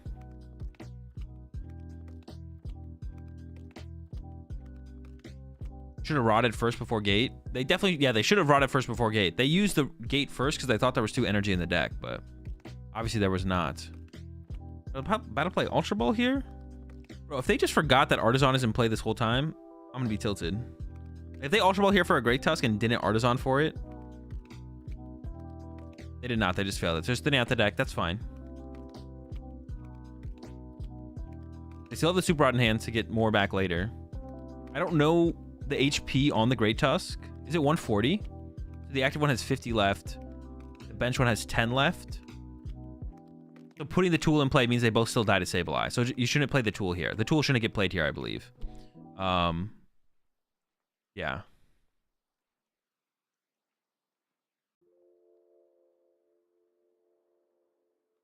Yeah, there we go. Another mill 4. And if we mill all 3 energy here, or there's no energy top decked, then I don't think this Darkrai's leaving the active spot. Yep, there's the mill for 4. So if all 3 energy get milled here, we got 2 of them. So now if energy is not top decked here, Darkrai can't move. And that's not an energy. Oh, they have another Super Rod in hand, though. Hang on. They have another Super Rod. We go again. We go again. But it would be kind of weird if they can all of a sudden retreat. Because they couldn't last turn. If they can't retreat last turn, they should not be able to retreat this turn. Out of hand. Because otherwise they just, like, threw. But they do have another Super Rod. So they get to do this again. Super Rod back 3 energy. Hope to top deck an energy. Oh, it actually only might be 2 energy. Dude. They're just good. They're super rod. I think there's only 2 cards in there. There's no Pokemon to grab? So it's only a 4-card deck now. So they have to hope that they don't have an ancient supporter now. Unless there's a gate in that. Nope, it's just a pass. Dude, even the Great Tusk player is surprised. They're like, oh, wait, what? Do they have a supporter? I think I see one there. It's a Sada. There we go. Sada, draw 3, mill 4. That's game, bro. I can't believe it. I can't believe they won, bro. That's crazy. With the mill strategy. I could be now. I don't know if they're playing the... Jesse said that it looks like it's a... Oh, what is happening right here? Jesse was saying it looks like a mill deck with a Roaring Moon tech. I'm saying it's a Roaring Moon deck with a mill tech because we've only seen 2 elephants. He dropped a card. Oh no, they dropped a card, but it was from their discard pile. The card that they dropped was from their discard pile. Did they see an extra card off of Sada? I don't know. I think there was some confusion, but nothing. There was no confusion to be had here. Like everything is going as it should be. Boom, there we go. Mill 4 more. Let's go. Oh, there was a switch and 3 energy at the bottom. Let's go. Why is he trolling? He's not trolling. The judges were the ones that were talking to him. They were holding him up. I think they thought something happened that didn't happen. I think they thought something happened that didn't happen. Dude, let's go. The mill dub. I don't know what they thought happened, though. Lost Zone player overcooked themselves. Yeah, the Lost Zone player... They were cooking. They were cooking. I don't know what they were cooking, but they definitely overcooked. They definitely overcooked. You didn't even put predictions, man. I did not put predictions, though.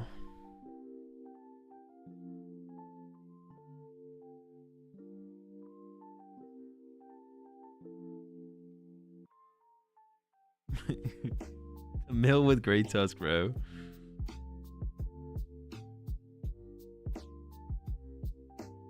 But that's like an attack too. This is gonna be dirty at locals.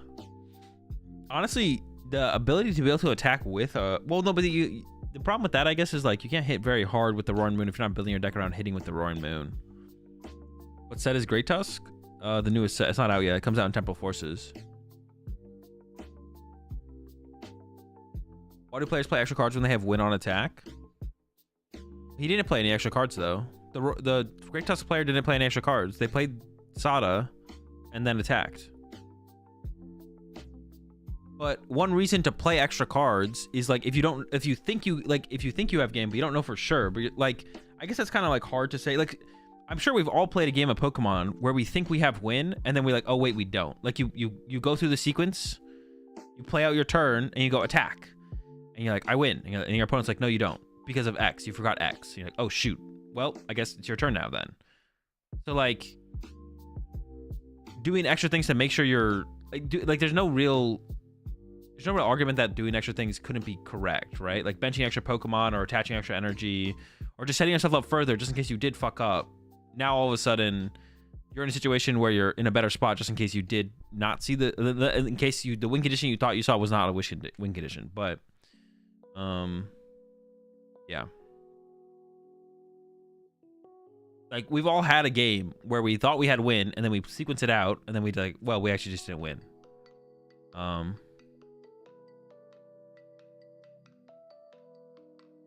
Also, if your opponent is annoyed by you doing this, they can always scoop. Yeah, also, nothing is stopping the opponent from just conceding. But also, in best of one, it is different as well. Because, like, you're not, like, trying to play as fast as possible to conserve game for,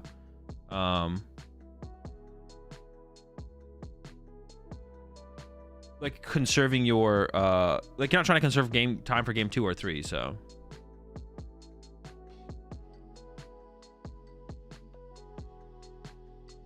Also, yeah, like if people get too ahead of themselves and like try and shortcut their turn entirely, then they'll sometimes mess up and miss sequence. And then all of a sudden, like the play they were going for was optimal and did win them the game, but then all of a sudden, like, yeah, that's fair. I know I've been paranoid before. It's just funny how confident players will be until it's for game. Well, yeah, of course, you don't want to mess anything up.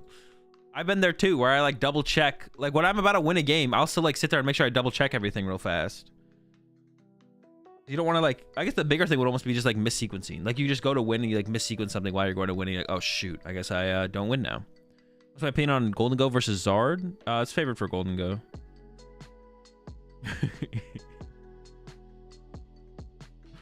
It's definitely favored for Golden Go. Well, and actually, if they have Radiant Charizard, maybe not actually. It might be close. I'm actually not too sure on that. Yeah. It's also Japanese culture. You see them go through every action at least on stream. I actually think that's like a little bit less true CFA. I think I think it's perceived that way. Well,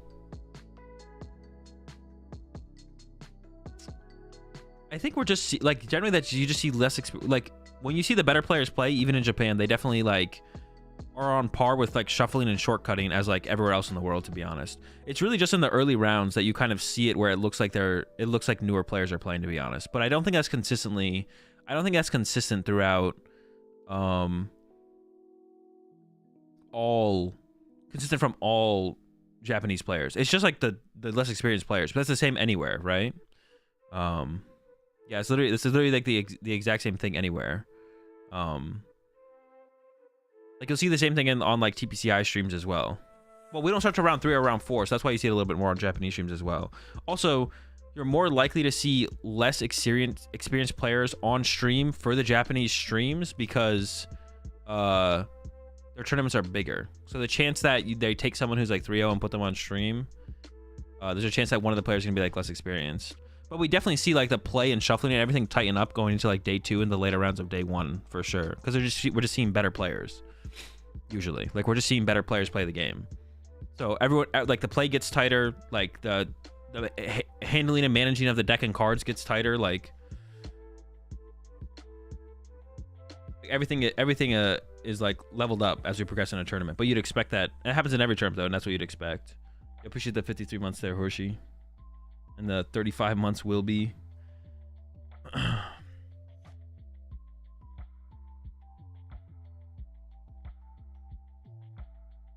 Yeah, actually, to be honest, I don't know about the Golden Go Charizard matchup with Radiant Charizard as a factor, to be honest. Actually, I'm not actually sure about that.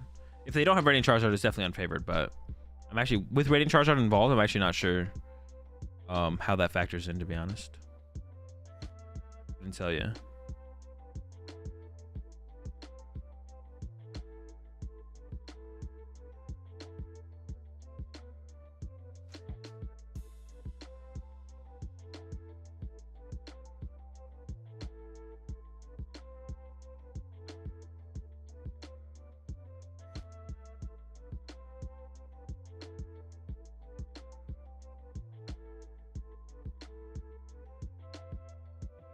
Zard can respawn OKO Golden Go now with belt after they take 1 prize. That's a huge factor.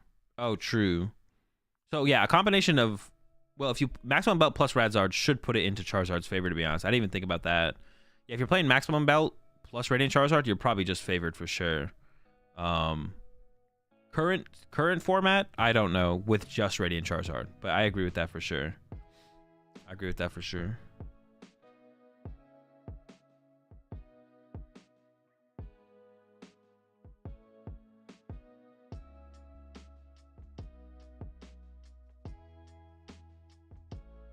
Hold up 1 second.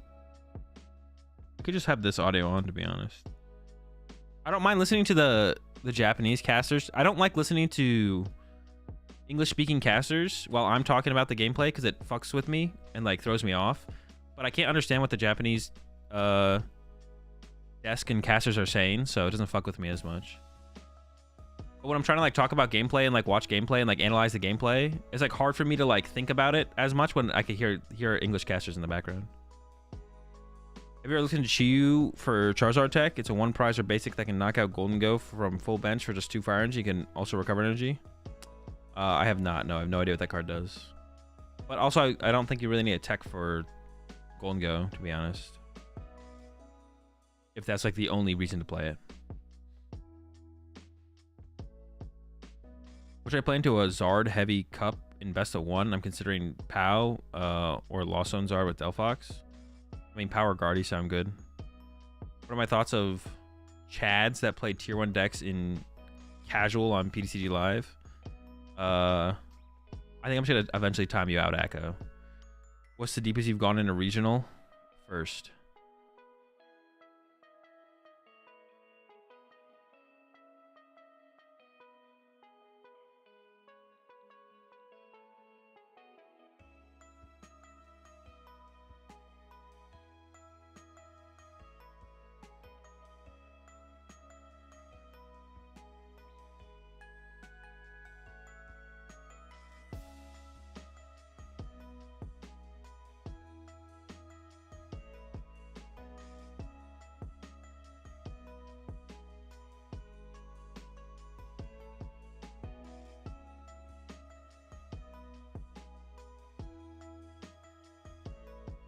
Local Cup tomorrow. What decks do well into Roaring Moon and Gardevoir?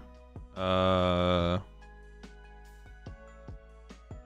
don't know off the top of my head. Oh, I guess like, actually I don't even know, to be honest. Lost Tennessee. If Marauder and Chi and Power are fighting against Roaring Moon, then I would say one of those. But well, no, not. I would say yeah, I would say one of those. But I don't know about the Roaring Moon matchup, to be honest. All right, let me get a prediction up here. Well, actually, we don't know what we have here, though. Fire. So it's Lost Zone versus Ancient Box. Lost Zone versus Ancient Box. All right, I'm starting the prediction. Player on the left, player on the right. No winner. Ancient Box on the left. It looks like Ancient Box on the left, and then Lost Box on the right. That's all the info I got, though. 3,000 players is 13 rounds in Japan, right? I think so, yeah. 9 rounds day 1, 4 rounds day 2. Or like 4 or 5 rounds day 2, yeah.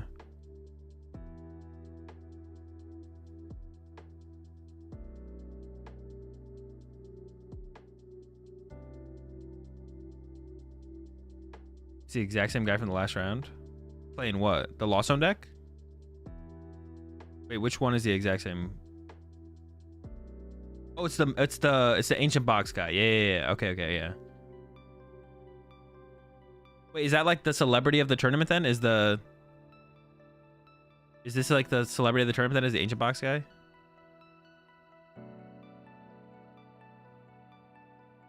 It's alright, he plays 2 Tusk. I think they would show him twice. Well, if he's the celebrity of the tournament, then they're gonna show him for like the first 4 rounds.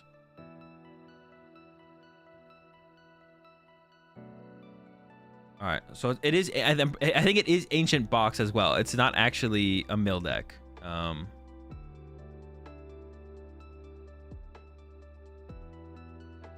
got the squad here early. Oh, no concealed cards though. Also, the hand kind of sucks. With no attachment turn 1, they're probably not gonna get a turn to attack. Immediate. Is it what? Ben Shapen attach pass? Yo, all right. Oh, top deck energy. Here we go. Greninja, draw 2. Sada? There's a Sada in the hand. Wait, but don't you need ancient Pokemon in your discard pile to do damage? Or ancient cards?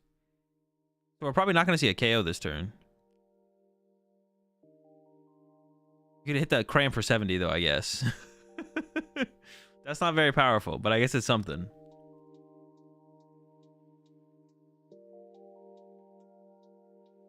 I thought there was a Sada in hand, but I could be trolling. There's definitely a Hapu in hand. I think there's a Sada there. The full art supporters, I'm pretty sure. Yeah. That's a Sada, right?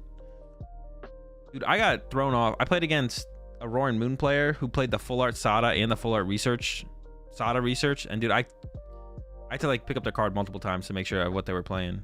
It threw me off. All right, here we go. All right, we did attack, but it's only for 70. I don't think we're getting to 210 this turn. I guess it's like theoretically possible, but I don't think it's happening. You appreciate the 7 months there. What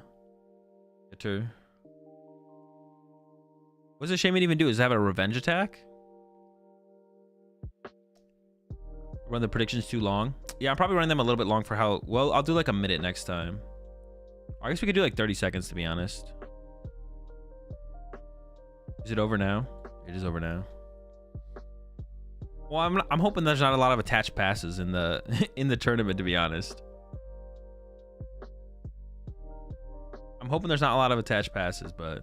How many rounds in day 1 of the tournaments? I think it's 9 rounds. All right, top deck, please. Nope, they didn't look happy. I don't even know if that's worth it, is it? Does the Shaman have an attack to do something? Nope, just pass. All right. Another energy top deck. So, another Greninja draw 2.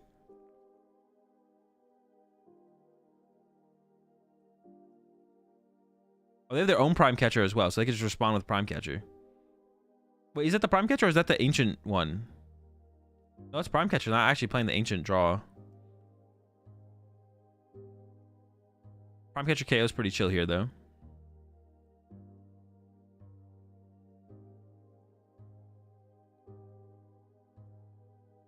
Go to the Big Moon. Big Mooning here feels weird because like benching it ahead of time feels bad, but I think most lists play like a Dark Patch, so you can like set up the Big Moon in 1 turn theoretically.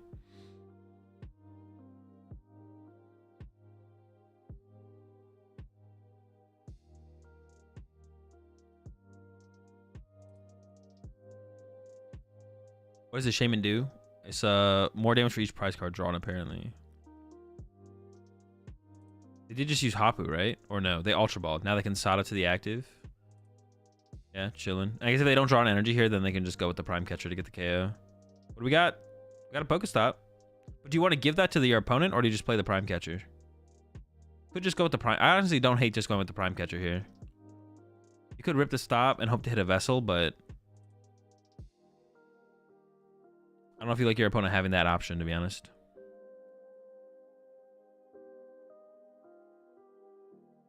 They're stressing over this one, though. Those are the only 2 options that I saw in the hand. Pokestop or Prime Catcher.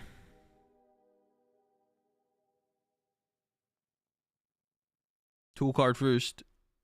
What? Pass? Chillin'? Do we value the Prime Catcher that much? All right, Poffin's in.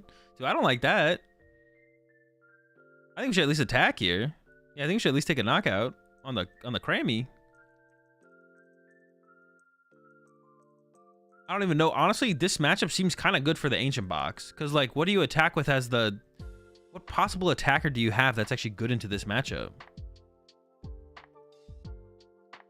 They're playing like, Sable Zard box. They got Hands, they got Shaman, they got Radiant Charizard. They got the whole squad. Yeah, what do you... Honestly, what do you ever attack with in this matchup? Like, Cram and Sableye seem okay, but, like, that doesn't even effectively take a 1-hit KO per turn, right? Hands, like, I guess like if you attack with something like Hands, they can't 1-hit KO it, right? You have that going for you. Damn, it has to be the hard retreat too. Although maybe you'd always do that anyways. There's a switch card though. I don't know what the other card is. Is it Buddy Poffin? Oh, it's a Pokegear. Okay. Here we go. Colress question mark.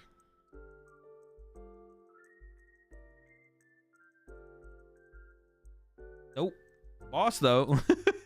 Hey, I mean, last time you brought up a Roaring Moon, they passed. So maybe we just bring up the other Roaring Moon. Bring up the other Roaring Moon. Maybe get stuck. Let's go for it. Switch. Oh, wait, hang on. We're not done yet. Oh, they had a Switch? What? They played Pokegear before Switch? Honestly, they trolled then. That's a good... I'm actually glad they got punished there. They trolled. They should definitely have played...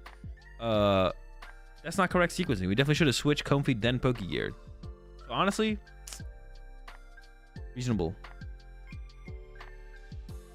See, now I think we're just going to play the Prime Catcher now. I mean, you definitely play the Prime Catcher now. Hapu Prime Catcher. I mean, you'd prefer to switch knockout, so the Hapu could get a switch here, I guess. I think you're still trying to avoid giving them... You probably still want to avoid giving them the Pokestop, though, if you can, but...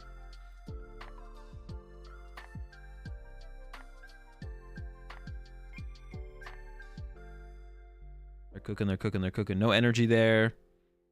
I don't think I saw a switch card either. I honestly don't even know how many... I don't know how many switch cards they even play. How many switch cards does that deck play? You play switch cards in Ancient Box? All your things can, like, attack pretty efficiently. You might not play that many switch cards. They play at least 2 Dark Patch. Don't pass. Please play the Prime Catcher. That is a Prime Catcher, right? I don't want to be wrong here. At this point, playing the Pokestop seems okay as well. They look like they were going to pass, though. Oh, shoot. They're kind of cooking now. Hold up. Looks like a Prime Catcher to me. Yeah, it looks like a Prime Catcher to me as well. No, not the Great Tusk. That's our win condition. Honestly, in this matchup, Great Tusk seems like a solid win condition, though. Like, no memes. Yeah, the Great Tusk seems like a solid win condition in this matchup. He's like a one-prize deck up against a Lost Zone deck, so they have to go through their deck pretty aggressively. So you can catch him at the end with, like, double mill or something. There we go. Switch cart. We're in. Dude, if they play the Prime Catcher now that they drew into the switch cart, though, I'm going to be pissed. I'm going to be pissed. They should just go switch cart punch. I don't know which one they should attack with. The Ancient Booster Capsule might matter. I'm not sure. And we got a Dark Patch, too. We're cooking. Attach active. Boom.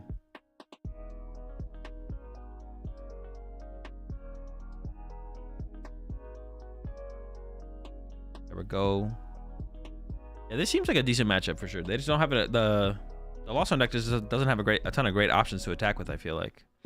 And they're like not effectively one-hit KOing anything with Cram or Sableye, so yeah, Cram and Sableye are just like not putting in any work. Shaman takes the OKO at least. Yeah, but I mean, actually, the Shaman's not even set up right now, though. It doesn't even have the energy on it because they discard that energy. The Gate in a Super Rod. Oh my gosh, they're literally just dead drawing.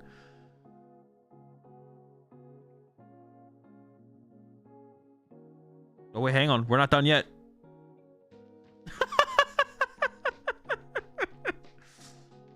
Dude, see, this is where you could concede and go to game 2 if you were playing in a good tournament format. But instead, I'll pass. Turns out having 200 HP basically is pretty good versus Lost Box. Yeah, not bad. 200 HP one prizers. Not bad. They should have stopped first the thing with Poffins. That's actually true, Jake. They should have. They should have, yeah. A good call out. It's not going to do enough to help them in this situation, unfortunately, but yeah, they're just kind of cooked. Best of one is great. We can donk. True. I forgot about that. That is a good factor, yeah. Shuffling meta seems very different in Japan. Yeah, whatever their standardization of sufficiently random is definitely different than ours, and definitely different than what is allowed at TPCI tournaments. But it doesn't really matter. They're not breaking the rules. That's the important part. But as we do see better players, and like we move on throughout the tournament, they will shuffle better. The players do start. The better players shuffle better to what is closer to what is random, or perceived as random for, like, you know, the rest of the world. TPCI tournaments. When we see the better players actually play, they do shuffle better. I don't think their shuffle can even be considered a shuffle. I mean, it's called a Hindu shuffle is technically called a shuffle, I guess. I mean, it's not random. It's not sufficiently random by TPCI standards, but is that true at Worlds? No, they have to follow TPCI protocol. They have to follow the TPCI guidelines at Worlds. They have to shuffle like we shuffle. Zul, did you ever have a weeaboo phase? I don't think so, Nucci. Why do you discard the Tusk? I know, right? That's what I'm saying. Not even one swing with Cram. Not even a single swing with Cram. They're getting cooked. Didn't I make a video on this a while back? I did, yeah. Did they just Prime Catcher the Shaman? They should 100% KO the Comfy here. The Comfy is like... I mean, KO the Shaman is like fine. I mean, they're so far ahead it doesn't really matter, but I think we definitely want to KO their only form of draw power which I think we want to KO the only form of draw power here, which is the Comfy, over drawing prize cards. Like, drawing prize cards aggressively doesn't, like, enhance our prize trade here or anything.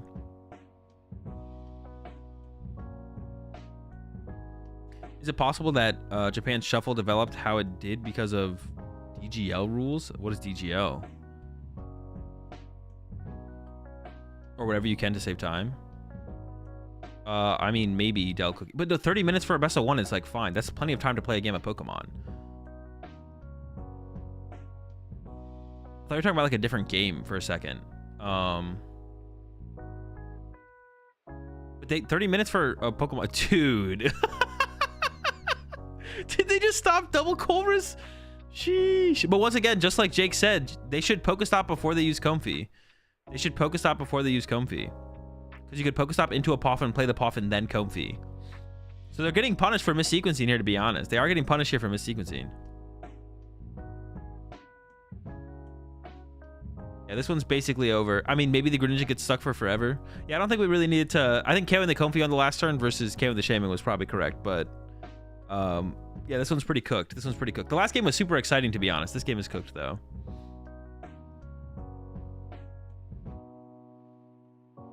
Super cooked game.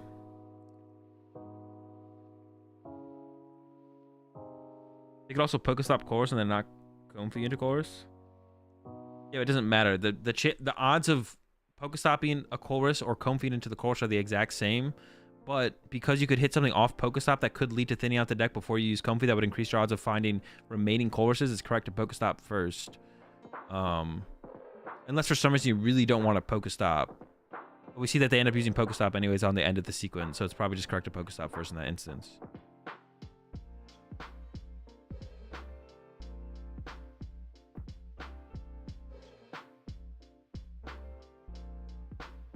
It's the same reason why, like, if you're trying to maximize the odds of hitting energy off a generator, you should fleet-footed before you use the generator. If you're purely trying to maximize odds of hitting energy off the single generator you're about to play, it's correct to fleet-footed first. But if you're trying to do anything else, if you're trying to get anything else off of fleet-footed, then you should fleet-footed after. But you should save this match for a sequencing video. That would be interesting, to be honest.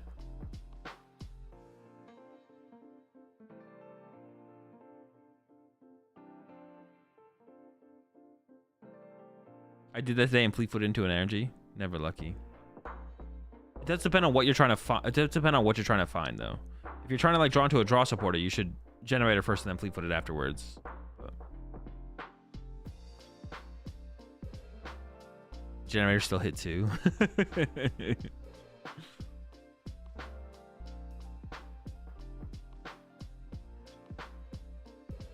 Maybe it's cooked, no coming back. Yeah, I don't think there's any coming back from this one.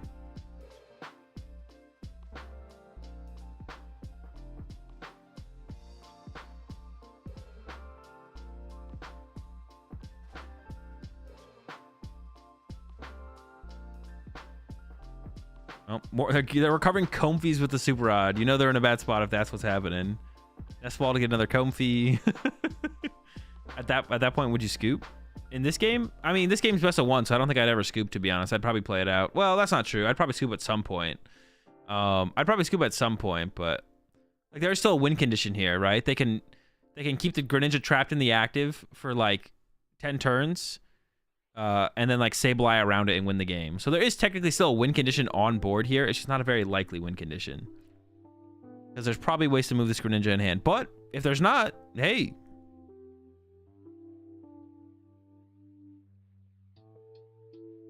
If I recall correctly, prize cards are still a tiebreaker, so he wants to take prizes.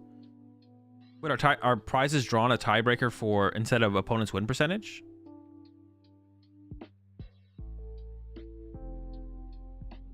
What if he has the Mawile Cheese? But if he had the Mawile Cheese, you probably wouldn't play the counter catcher right now, though. You'd probably have saved it for the next turn. Also, there might be another... there's probably another switch card left for the Roy Moon or the Ancient Box player, but maybe there's not.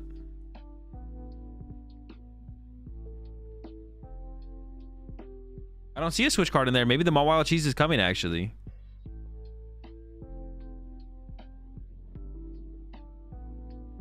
I think it's above opponent's win percentage. So it goes prize cards drawn, opponents win percentage. Opponents win percentage. There's one retreat. There's a knockout. I mean, I don't even know if they have another gust effect here, so we'll see. Maybe they could gust the Greninja again. Maybe. That's also beat Roaring Moon. With all those booster capsules? I don't know. It might just be a bad matchup. I could be wrong, but I think it's what it is. They also just don't concede in Japan. In day one. In day one. Actually, day two, they don't concede either. They just don't concede in best of one ever in Japan.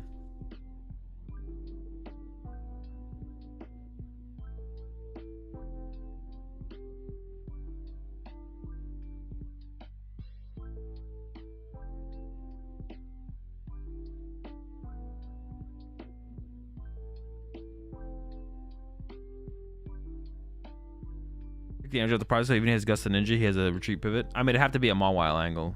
Wait, did Mawile rotate? Is that even possible? Oh, we got a Mew EX angle here going on.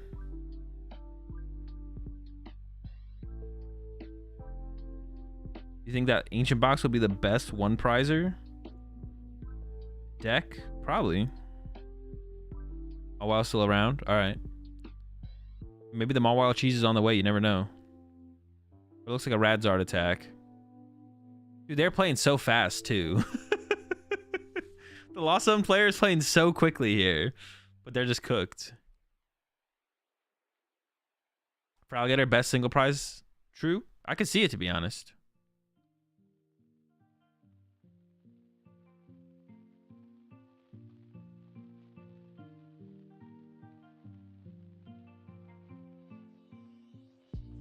All right, well, they got rid of the Pokestop. We're cooking now. They just burned the Mirage Gate. Oh, it's just like, okay, me for one. Okay, that makes sense. That makes sense. All right, well, they got one prize card at least. They didn't get shut out. They didn't get completely shut out.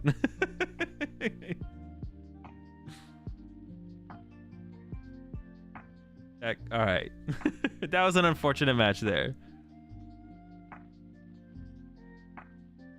Unfortunate.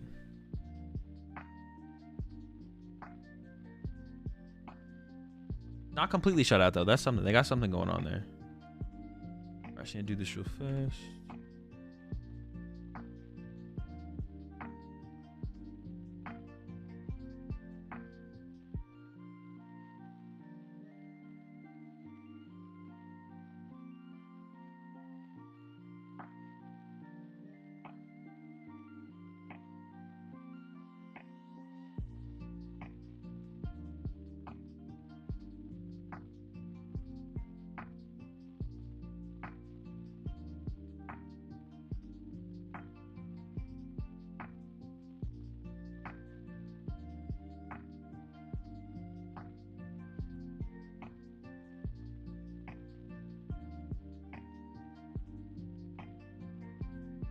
They do rounds on the phone. It's too late.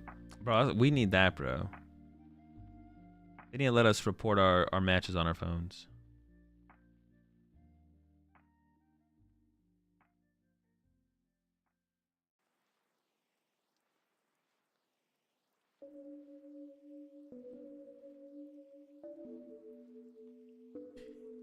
You appreciate the Prime sub there.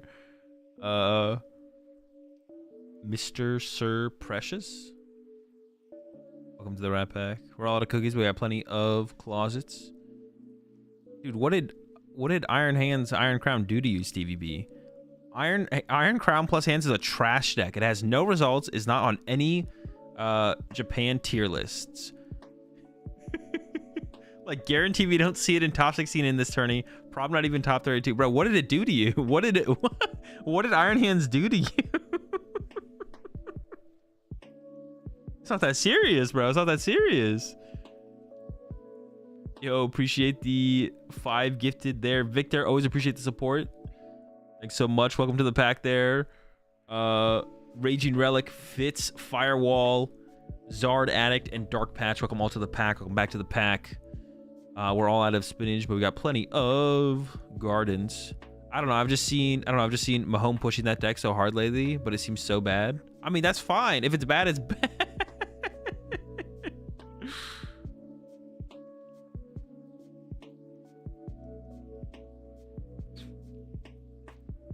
Future box of the BDIF. What is this? The fuck is this guy waffling about? Bro, that's what I'm saying. I don't know, this dude talking trash in the chat that hands will beat Ancient Box. Well, you're right, though. It's not that serious. I could see it. Can they even one-hit KO? Does Ancient Box even have a way to one-hit KO in early hands? Iron Hands victims are to be taken seriously. All right, Jake. Whatever you say. Bro, until you've tried it, don't shit on the deck. I mean, you can shit on the deck. It's just funny. Slitherwing? Oh, okay. They do have a way. They do have a way. All right, that's fine. But you could still just triple hands them, right? You could just triple hands them. Cook them up. Or when EX one-shots everything. Okay, be sure to spawn with another hand to that, and then you're still just winning the trade, right? Also, setting up a Roaring Moon sounds like really hard to do, to be honest. For the deck, like, early. Because you have to, like, find your Dark Patch. I guess you, like, attach it to an energy to it early, though, yeah.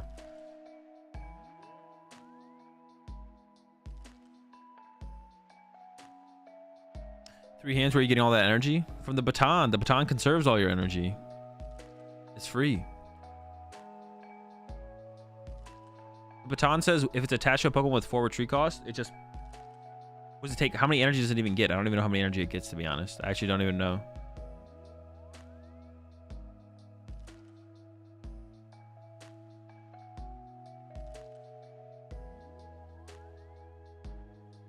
Everyone says Iron Hands until they get smoked by it. Exactly. It's like they made that baton just for Iron Hands. I mean, basically, yeah. What else would he... It's not even like...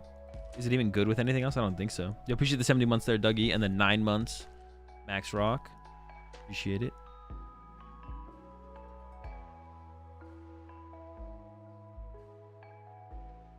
Every time recovers 3 energy. All right, so you don't get all 4, but 3 of them still pretty good. That puts you in a good spot. Yeah, not complaining about getting 3 of them back, to be honest.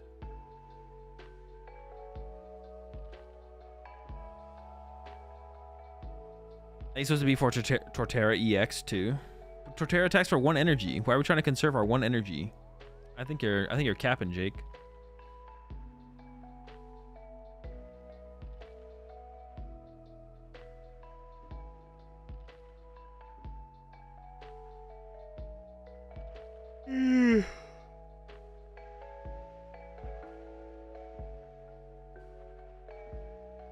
Yeah, one way or another, it's not that serious for sure. Yeah, no matter what, it's not that serious, and we'll just eventually find out what decks are good and what decks are bad. All right, if they go to a break here, I'm gonna go get dinner for my. We'll see if they go to a break here. If we go to a next round.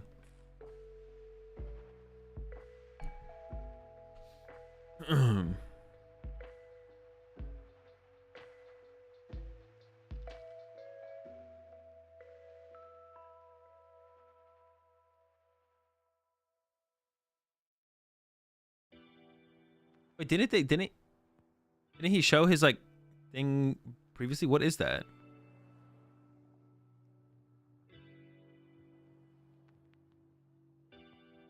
I don't know what the significance of that is.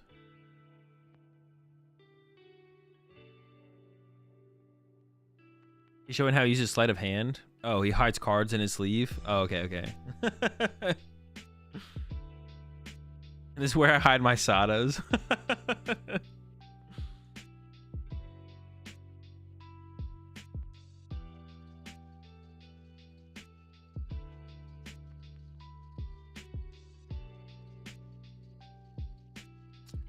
Are we gonna get actually? I'm actually curious about that.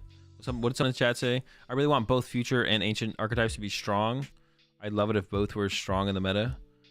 Are we done with future and ancient Pokemon? Or are we gonna get another set of future and ancient?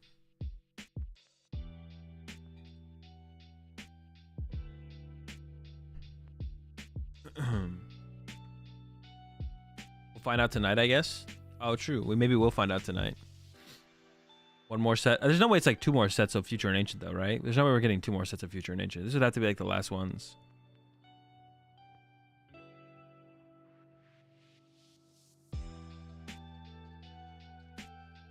I mean, we got to get a better Flutter Mane. That's true. They do have to give us Flutter Mane EX still. So there's probably at least one more set of it. They are probably giving us one more set, to be honest. Because we do have to get Flutter Mane EX for sure. At the very least.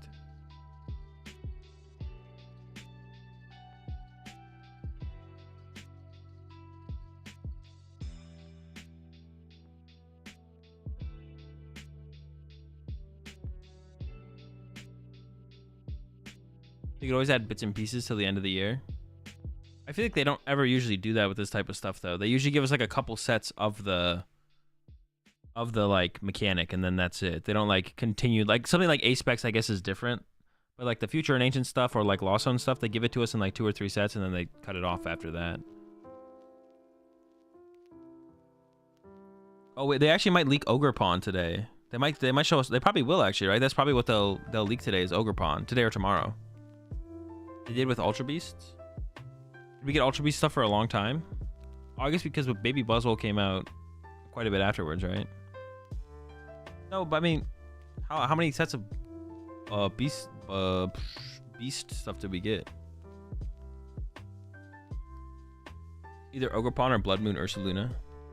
Yeah, they'll probably leak the pawn. The strikes lasted for 4 sets.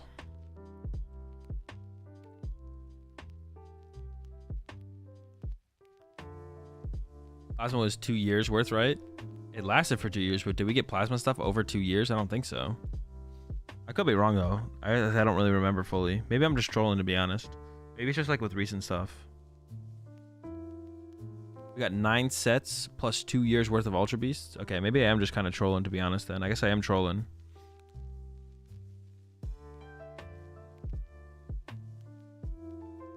My bad. My bad for trolling.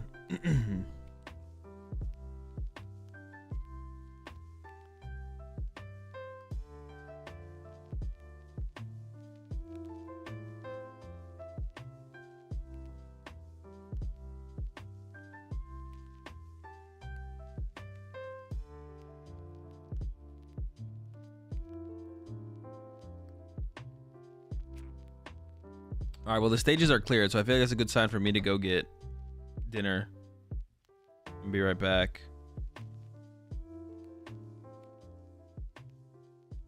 That's a pretty cool backdrop, dude. If I could get that on my wall in my room, that'd be sick. Where's the payout? Oh, wait, did we do a prediction for that one? I think we did, actually. My bad, you're right. Who won? The player on the left one, right? Yeah. Easy dub. Ancient Broken.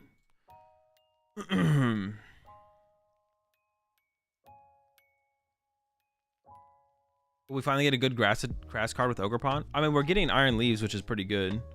But we haven't. When was the last good grass archetype we had? Not just grass attacker. Because Iron Leaves is pretty good, it looks like. But it's only good as like a Charizard. It's only good because Charizard's so popular, though, I guess. Yeah, it's only good because Charizard's so popular.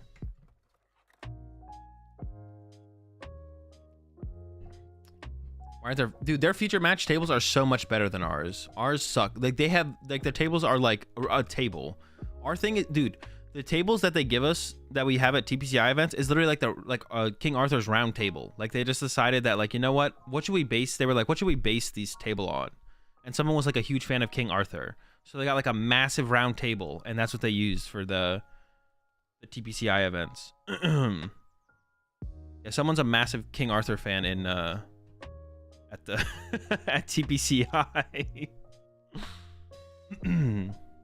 Because their tables are super reasonable and they look fine, they look good, and they're like not like, you're not like sitting like a mile away from your opponent. What do I think of rock paper scissors versus the coin flip for who goes first? We should just roll dice. We should just roll dice.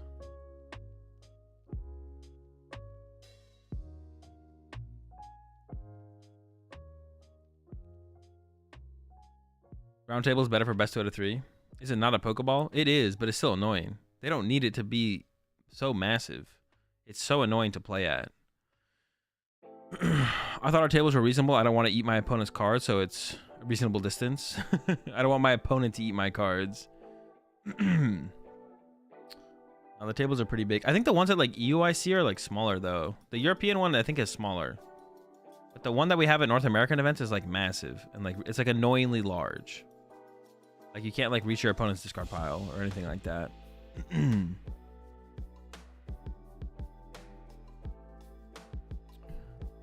Yeah, I think I mean rock paper scissors is like that's what they do in Japan. It's whatever. I don't think they should do that. I don't think we should flip coins either though, to be honest, but I don't think that's gonna like change. I think we just like roll dice and that's it.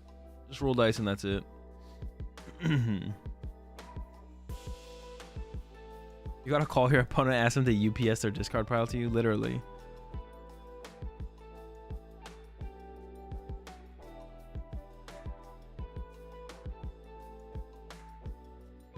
Also, wouldn't they like smaller tables just make sense in terms of? I guess it's about the same thing, to be honest. They would be able to like theoretically zoom in a little bit closer too to the cards, right? Yeah, they like theoretically they'd be able to zoom in a little bit closer too if the cards were just like closer together. It'd be easier for like the stream for people watching the stream to follow along. Why does Pokemon set up discard piles below decks? Yu-Gi-Oh does it above, and I kept that habit so my opponent can reach. I honestly don't know, Fanboy, to be honest. I actually don't know why the discard pile is below the deck. Like why that's... is it a rule in Pokemon? Do you have to do it? I mean, I just do it because out of habit, but... discard pile above deck does theoretically make more sense so your opponent can interact with your discard pile more easily. Yeah, honestly, I don't know why that's a thing in Pokemon compared to other games. Well, how does it go in Magic, though? Is Magic the same? Is it discard pile above deck? It's official, you can put it above or below. Maybe I'll start putting my above. It is a rule. It is a rule that you can or you can't. Yeah, maybe I'll start putting my discard pile above my deck. It kind of makes sense, I guess.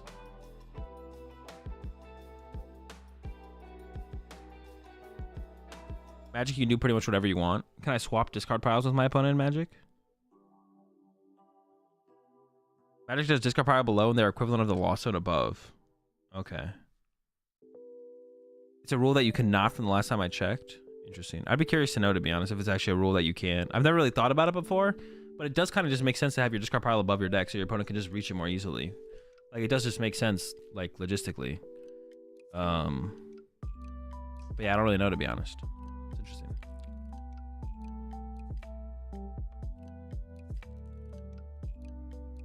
That's a long-ass thing.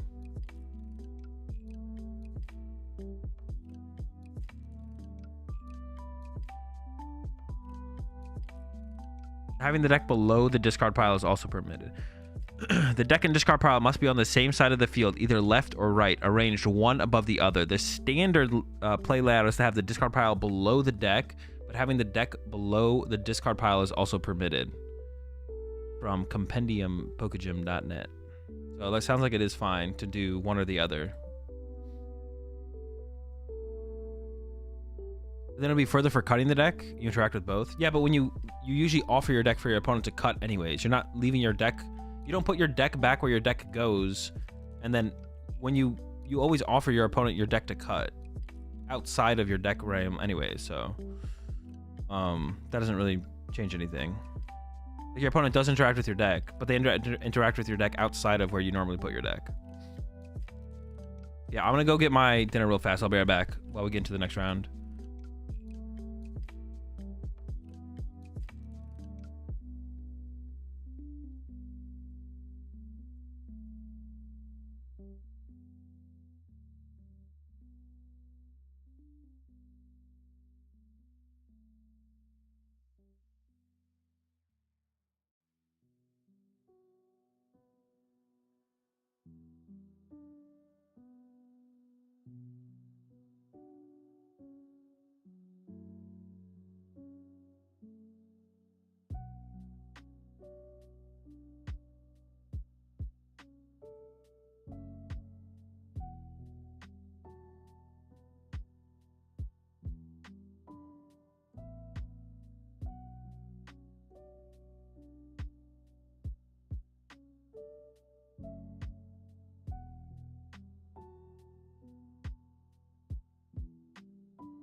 All right, did I miss anything, chat? Did we miss anything cool? Yo, appreciate the 2 months there. Real Tom Wayne as well. Can you tell Drandon Bean Power World sucks? I don't know if it does suck though. I haven't played it before. Honestly, it could be pretty cool.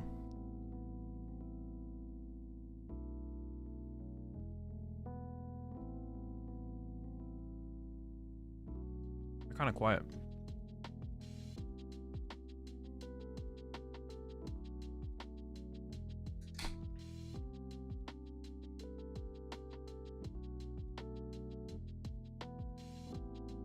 Yo, appreciate the 20 months there, Calamity. Do you know the difference between jam and jelly?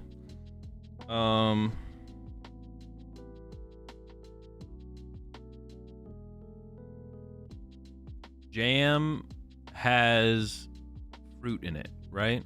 One of them has fruit in it. I think it's jam.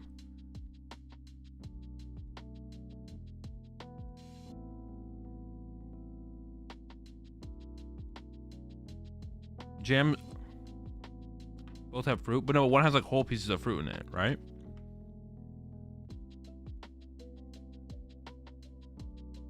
Like they all have fruit, but one has like pieces of fruit in it. Wait, he fell for it. Wait, what? I didn't even see what Calamity said. What did Calamity even say?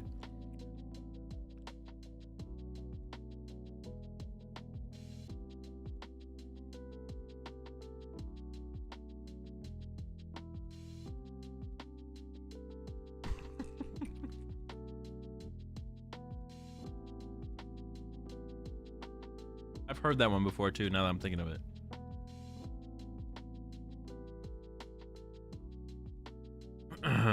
Haha, very funny, very funny.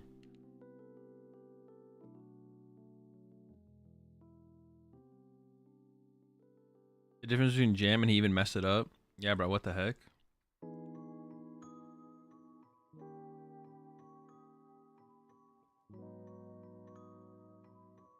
I thought it was a serious question at first.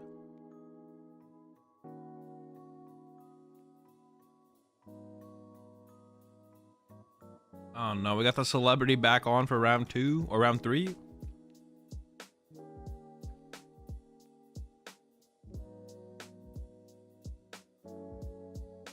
The celeb is back at 0-2.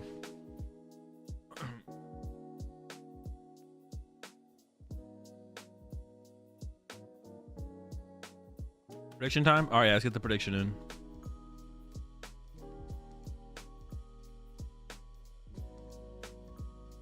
Player on right. I'll give y'all 2 minutes, so hopefully we'll see what they're playing within the 2 minutes. The player on the left is playing Charizard. I don't know what the player on the right is playing.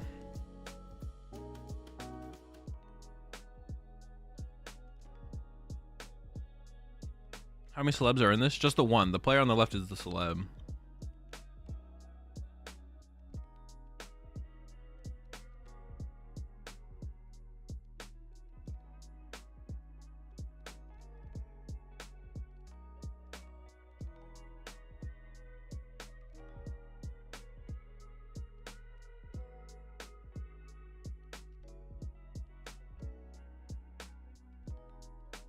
Celeb of what? I don't know.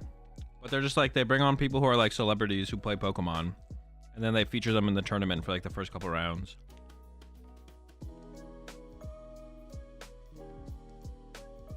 Let's try Grant.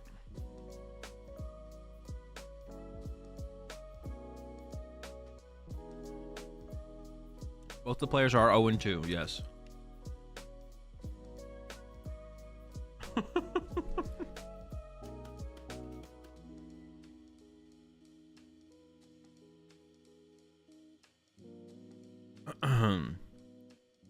All right, here we go though. Let's see what happens.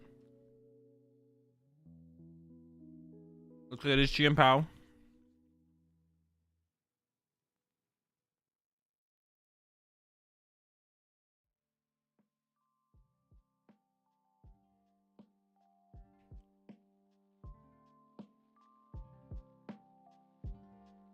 The hand's not great. They're about to get. They do have an energy in hand, so they can go Greninja for energy. The thing about taking Chien Pao, I guess they have an Ultra Ball in hand as well, so I guess they could retreat to Chien Pao, thin out 2 energy, and then Go get Greninja, maybe.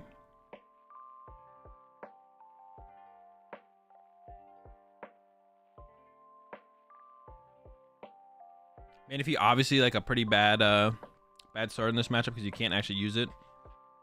Unless they play Delphox, but I don't think they do. They play Palkia?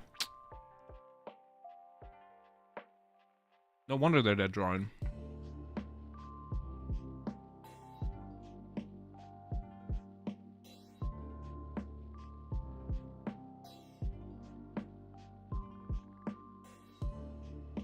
There we go. There's the fridge.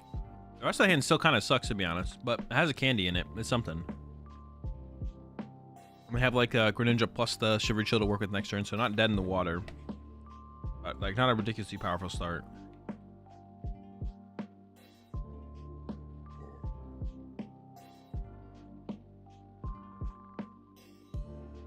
Yeah, it is Bibzard. Oh, I got the Arven start here. Looking okay.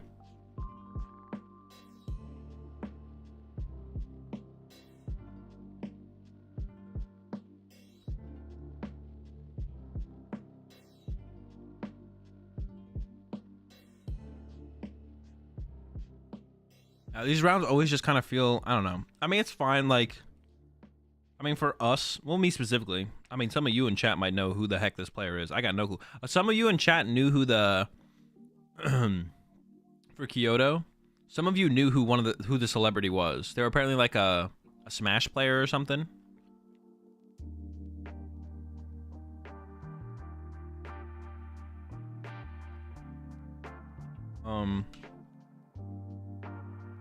I guess that makes it a little bit more, but like even then, like we talked about this last time too, like even if they had someone like, if they had Mr. Beast at a, I don't want to watch Mr. Beast lose at Pokemon, you know? I don't want to watch Mr. Beast 0-2 at a Pokemon tournament. Maybe watching Mr. Beast for like one round would be like, all right, kind of cool, but like, I don't know. Why are we watching these people? Because the player on the left is a celebrity.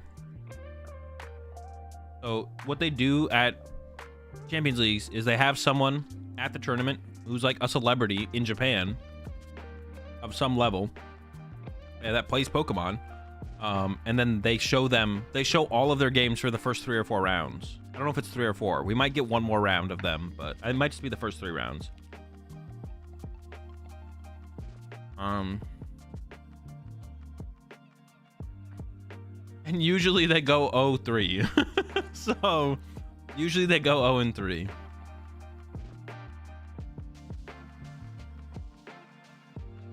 But they show all 3 of their first rounds or something like that.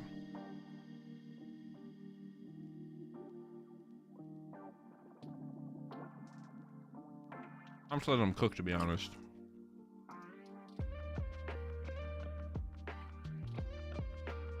All right. Man, this hand sucks. It's all right, though. We'll get there. Team Devo's in the hand. Or Team Evo's, my bad.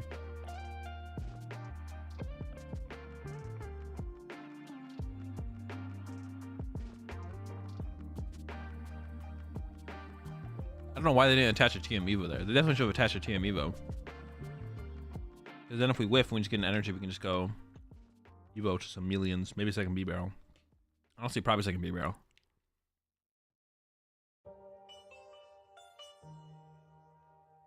Yo, appreciate the 2 months there, Bueller. Yo, but hit the switch, though. Hit the switch and a fire. Plays the Ultra Ball. So it could draw back into one of the TM Evos. I don't even know what we Ultra Ball for here, to be honest. Who's the celebrity? The player on the left.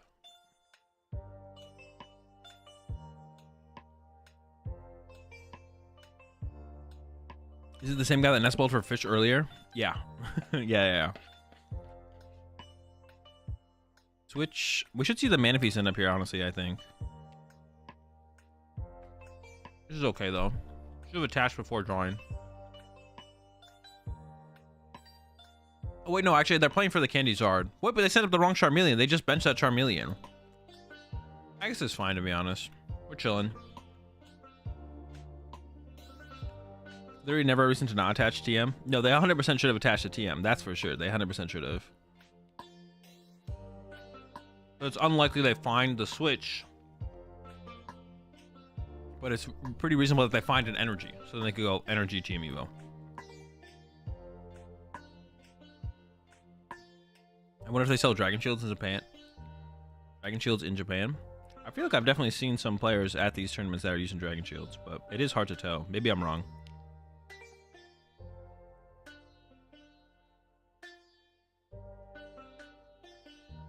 Oh wait, did he prize double Bidoof? Alright, we're not fully set up here. We're still missing the candy Baxcalibur. There's the Iono. There's a rare candy on the bottom of the deck in this situation, right? To use KMC Hypermatch? Okay.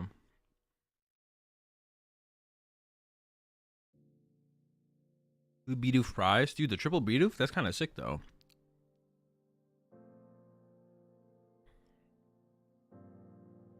KMC/Player's Choice? I've never heard of Player's Choice. Is that like a Japanese brand? I've used KMCs before.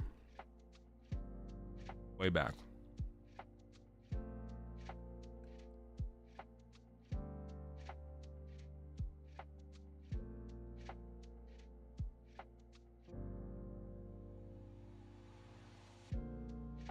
Japan brand, and in the US only Yu-Gi-Oh players use Player's Choice.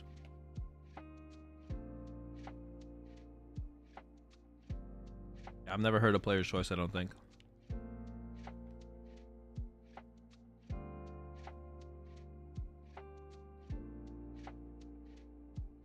All right, we got the Luminian. They're going for the Arvin. The player on the right forget to use Greninja? I'm not sure. Maybe. Oh, they did get the KO there because all they knew was the energy attach. Yeah.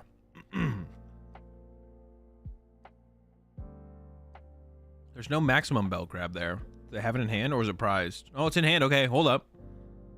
Candy Charizard is on the way, and we'll take the first knockout. Actually, Candy Charizard sets him ahead in the prize exchange.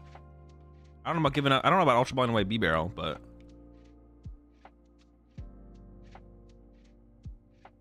I feel like there's a good chance we get a Bidoof off the prize cards.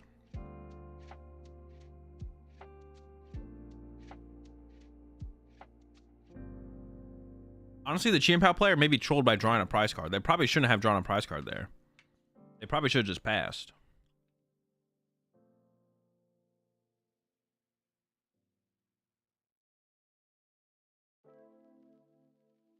Now they can get maximum belted. Yeah, because if you pass last turn and you wait for... Yeah, I feel like the... Oh, wait, that's true all out. Yeah, never mind. Yeah, I forgot how much damage it does. It does plus 50, bro. Yeah, I guess no matter what, you're getting the knockout with the maximum belt. Yo, that thing is kind of crazy, actually. Maybe the maximum belt is correct in Charizard. It lines up so well for so many numbers. Prime Catcher's obviously broken, but like, I don't know. It's hard to argue against the maximum belt at the same time, to be honest. I forget that it does plus 50 damage. It does, yeah, it doesn't matter. You may as well take the knockout.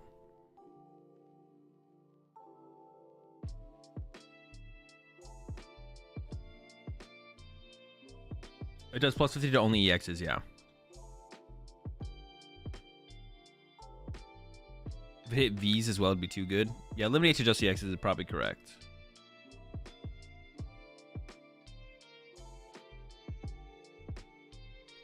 Always speaking in absolutes, Grant. Only issues that exist with the meta with vacuum. I mean, that's not that big of a deal. Get your one use out of it, and then if they take another knockout, you're doing plus 40 damage or plus 60 damage.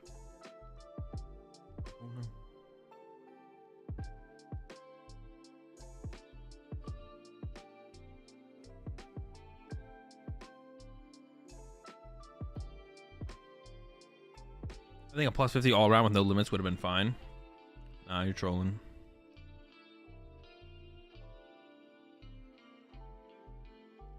Oh, shoot, is the Chien-Pao player struggling now? Can we not actually get a... Uh-oh.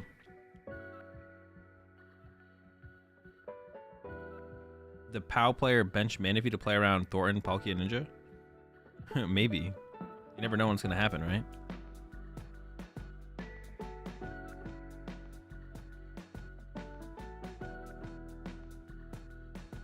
Are these art sleeves any good? No. They're not. They're okay if you use like Dragon Shield oversleeves on top of them, but besides that, they're not very good. If you do that, they feel fine.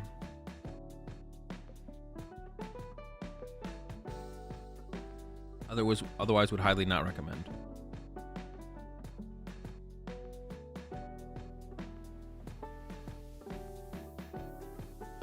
Oh, they got candy backs. I don't know why they got a second back set. They had a backs in hand, didn't they? Their hand is just clogged. Their hand just sucks. Pass! Pass! Dude, this one's chalked for sure. That's it. That's a celeb dub. Dude, this is what I'm talking about. I never doubted for a second.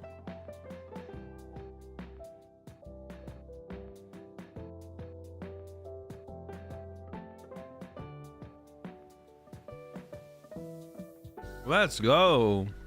Wait, Akka, were you the one that was saying that you're about to lose all your points?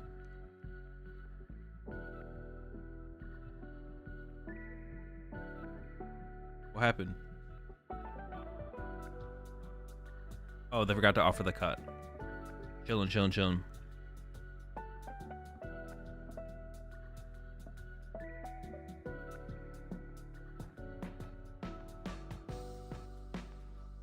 Another Zard online? Bro, this is a dub. This is a dub here.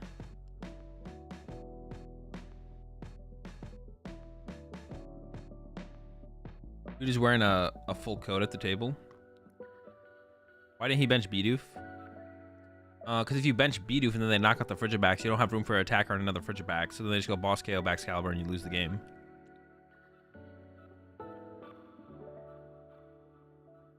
Alright. Collapse, get rid of Luminion. They're cooking, they're cooking.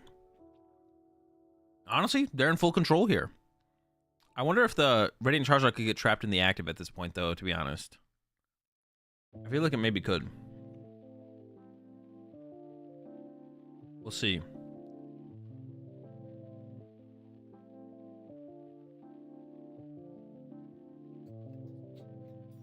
I mean, it gets pretty cold in the winter, right? In Japan.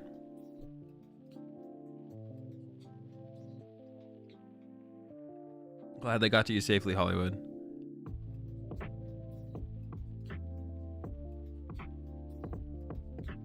I honestly just don't see a win condition here for Chienpao at this point. The only thing I do see is like gusting up the Radiant Charizard and trapping it, but I don't know how many gust effects they play or how many outs are to moving the Radiant Charizard. I guess you could also gust the B-Barrel. 5 energy in play. The switch is gone, right? They played switch on the second turn there. So if they don't play one switch, it's possible. All right, they're kind of cooking here. They need to get down another Frigibax, though. They do have the Poffin in the hand, though. Holy smokes, they have like 10 energy there. All right, all right. Get a Frigi. Oh, we can't even bench a Frigibax because of the collapsed. Wait, never mind. The collapse is doing work. I didn't even think about that. You can't even play Poffin then, right? Your bench is full. So they have to draw into the play off of the Greninja? Dude, they're cooked, honestly. Back it up. Can't play it. Oh, no. Illegal deck search on the way. Oh! Oh, they caught it. All right. Oh, shoot. Okay, we got the knockout here, actually. But then Boss KO, Lone Baxcalibur can happen. Ogre, love to see it.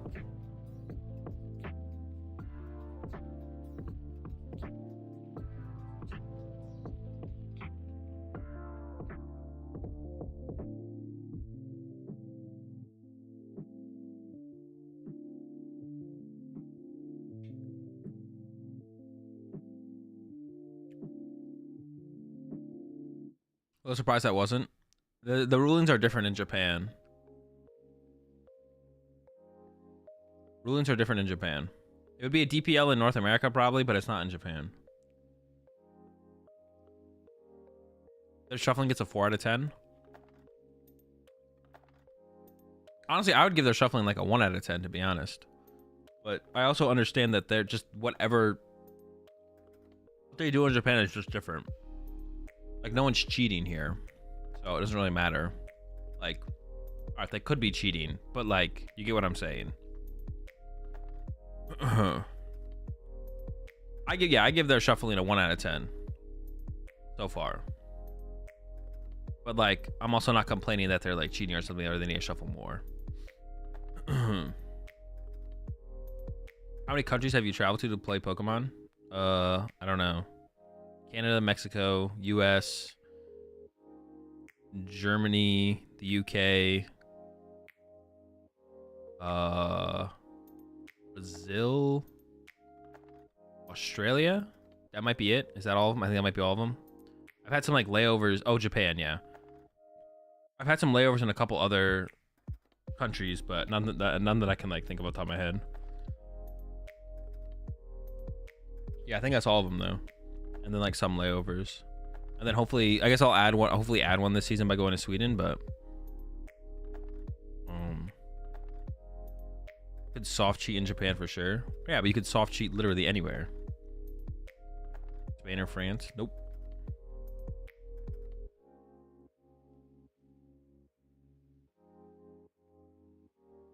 Can they trap the bib and use Kyro to take out the bench? Well, you can't snipe Charizard. Wait, no, they can't because there's a Manaphy. No, so the answer is no. They could just hopefully trap the bib to trap the bib, but there was the Arven to shuffle the energy back. So I don't think that's happening. Yeah, I think this is just gonna be a dub for the Charizard player for sure. Wait, didn't Super Rod any energy in? Wait, maybe it could happen then. I wasn't really paying attention. I just saw Super Rod get played. I assumed the energy went into the deck. They might just be able to trap B-Barrel. They maybe can just trap B-Barrel and maybe it can't move. We'll see. We'll see. What's attached to the Manaphy? A TM Evo. It should be discarded, but... And then what, though? Then you hope they deck out. But there's only 6 minutes left, so they probably wouldn't deck out. It'd probably go to a tie. Would I play Flare Veil or Heat Tackle Charmeleon? Probably Flare Veil. I don't know. Probably Flare Veil. I'm going to say with that, yeah. I'm pretty confident in the Flare Veil.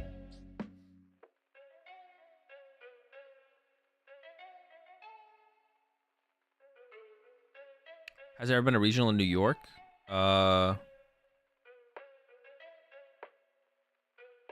Wait, there was one recently, right? Wasn't there a regional in New York recently? Wait, last season, was there a regional in New York? Or was there supposed to be one before COVID happened? No. Oh, it was New Jersey. Yeah, never mind. We've had some in New Jersey, never New York, though. There was like one in New York years ago. Okay, maybe way back in the day. Okay, yeah. That's right, it was New Jersey, New Jersey. All right, they're kind of cooking here. We'll see if they come up with anything, though. New York and New Jersey are the same place. True.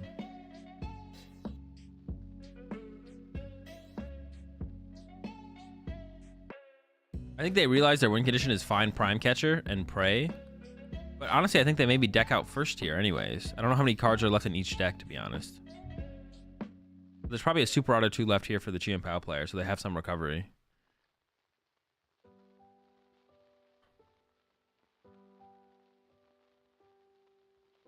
With that bench, I can't imagine they're doing anything besides trying to find Prime Catcher. And there's no Prime Catcher in the hand, so it's just a pass. And that's a dub. Y'all didn't believe in the celeb, bro. Let me see these numbers here on the prediction.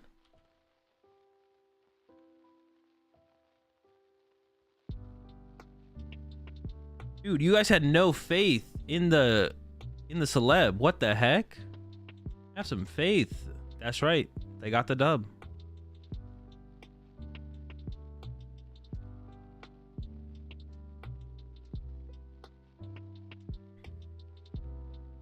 Give me 1 second.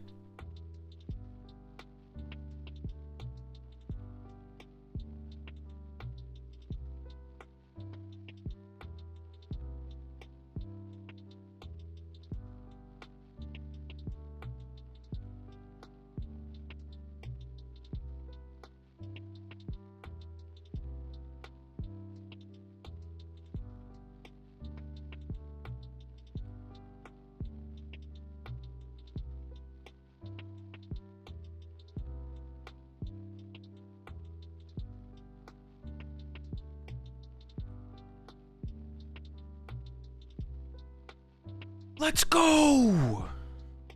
That's what I'm talking about, bro. The celeb stepping up, getting the dub with the Charizard. Let's get it. All right, hopefully they don't take too long for the next round to go up. They actually might get a... well, hopefully they had like a second. They usually have like 2 matches going at the same time. One is the celeb match, and then one is like someone who's like 2-0. Or a match where there's 2 people who are 2-0, but... You were in New England back then? Did you play at the Gillette Stadium Regionals? I did, yeah. Check Robin. I did look at it. I haven't looked at it, but I know the tweet you're talking about.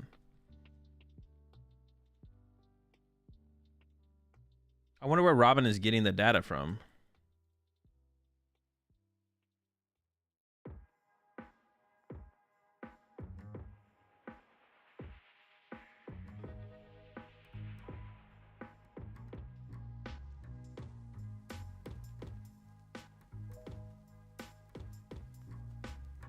That is a cool thing though, for sure. Dude, shout out to Robin once again, changing the game. And we'll see if they're starting another round or not, or if not, we can take a look at this thing that Robin made, or an update that Robin made to the site.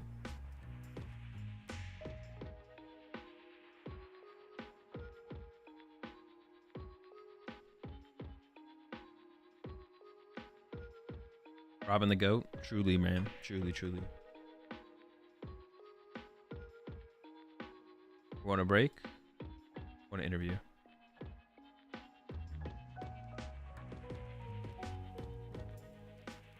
Limitless has coverage? No. But it's just... We can go to this now, actually, while we're chilling. How do I share this with you guys?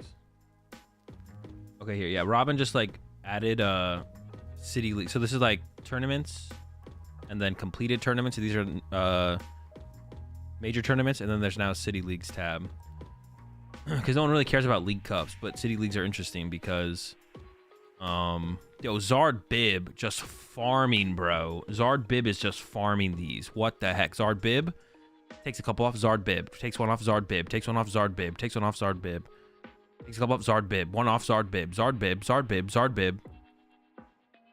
Hold up. Oh, wait, hang on, there's more. Zard Bib, Zard Bib, Zard Bib, Zard Bib, Zard Bib, one off Zard Bib, 2 off, 3 off, Zard Bib, Zard Bib. BDIF? Hello? Zard Bib, Zard Bib, Zard Bib, Zard Bib, Zard Bib, Zard Bib, Zard Bib. So then we can look at... Oh, he's even got the deck list here too. What the heck? Dude, Robin is cooking with this. Honestly, this is pretty sick. This is actually pretty sick. Shout out to Robin, man. Shout out to Robin. And is the next round? No, we're not going to a round yet. Dude, Zard Bib is cooking. Holy smokes. Dude, Zard is just... There's so much Zard, man. There's so much Zard, man. This is ridiculous. Zard Bib.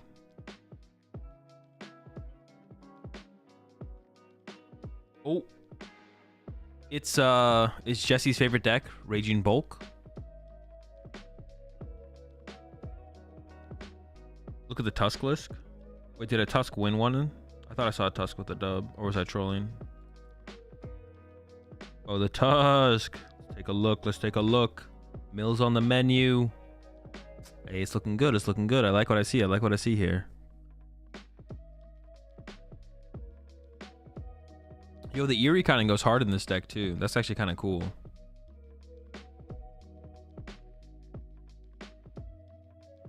We need some sort of path back.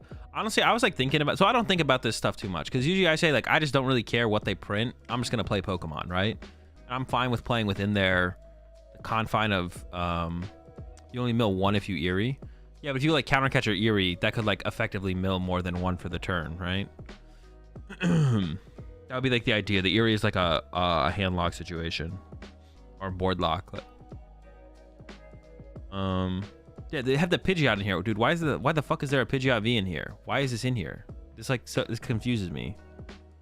Because we're never decking out. Or do you get to a point where you almost deck out with this deck? Is that actually something that happens? Do you deck yourself out with Hapu and then you need to have the Pidgeot V to sustain yourself because you just go through your deck so fast? between Hapu plus Greninja, you just like draw through your whole deck too fast, and then you just deck out, and you need to keep the Pidgeot. Maybe, I mean, maybe that is why you play the Pidgeot V. That could be it. Well, I don't want to miss if the round goes up, but let's wait until they go to a break, and I'll bring this back when we go to an official break. I'll bring it back when we go to official break. Let's take a look at lists and chill. Yeah, dude, it's crazy. Why no Forest Seal Stone? There really isn't a reason to not play a Forest Seal Stone then, right? Or there really isn't a reason. Yeah, dude, but shout out to Robin, bro. It's actually kind of crazy how much he's done for the community. Speaking of that, if anyone wants to support Robin, let me see. Don't they have like Patreon? I'm pretty sure I'm a patron on their Patreon. How can I promote Robin's Patreon if I can't find it? There we go. Yeah, if anyone wants to support Limitless and Robin for all they've done for the community, here's their Patreon. Oh, I can't put it there. Dude, this thing broken.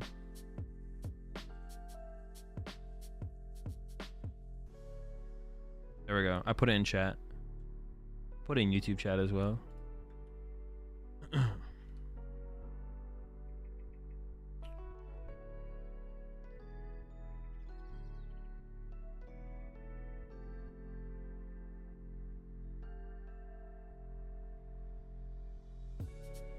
Honestly, it would kind of suck if like Robin decided to just like stop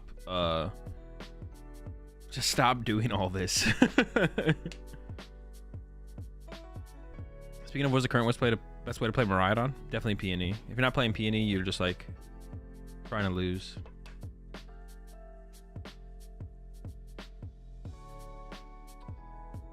You're literally trying to throw.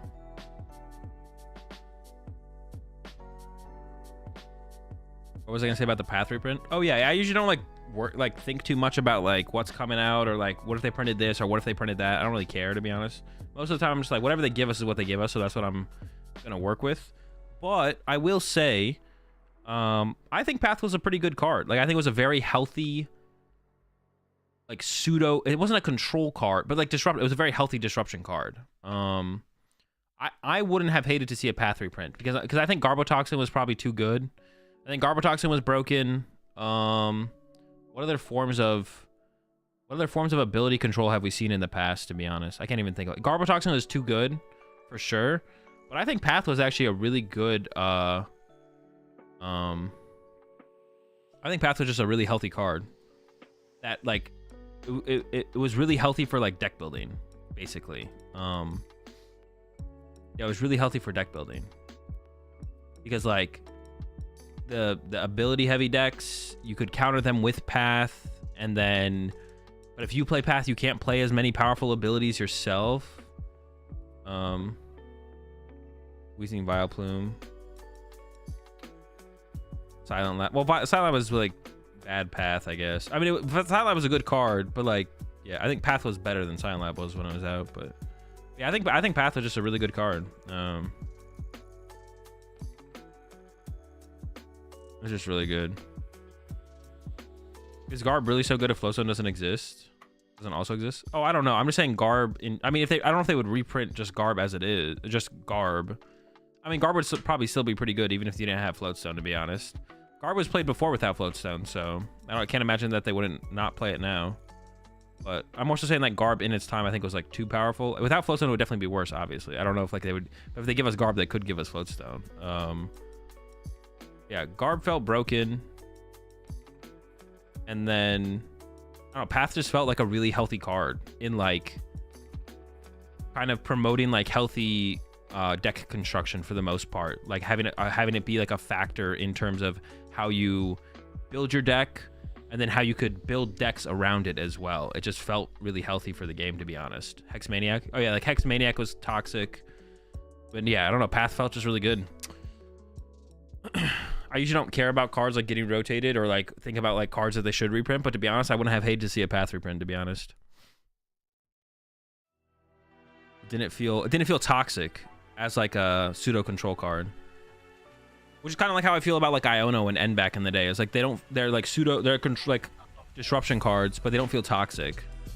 Yeah, they're like disruption cards, but they don't feel toxic. So those are usually like good cards to have in the game. It feels like disruptive cards that aren't toxic. All right, we can take a look at this tournament results now because we're in the break. All right, so city leagues. I guess we could just go down them one at a time. To be honest, are these all from this format? Dude, this is a lot of city leagues. Oh my gosh. This is all from this format. Dude, this is just so many lists. All right, let's look at the most recent ones and we'll go down. Maniac. Only 3 Poffin? Bro, you've got to be trolling to only be playing 3 Buddy Poffin in here, right? There's just no way. Oh, they have nest balls too. Okay, maybe it's fine actually. I take it back. I was like, you got to be capping for that. But no, they have nest balls too. I forgot about that. You do need to like find your Palkia. Honestly, well, that's actually tough. What split is correct here, actually? Did you play more nest balls or more Poffins? You want more basics, but you also want Palkia turn 1. I don't know. That's actually kind of a tough call, I feel like. Already back? Oh, they're already back. Okay. It says no Cologne. No Cologne is definitely capping with Prime Catcher for sure. You definitely want like the 1/1, right? Didn't you mention on the podcast this week you played 3 VIP one time? Yeah.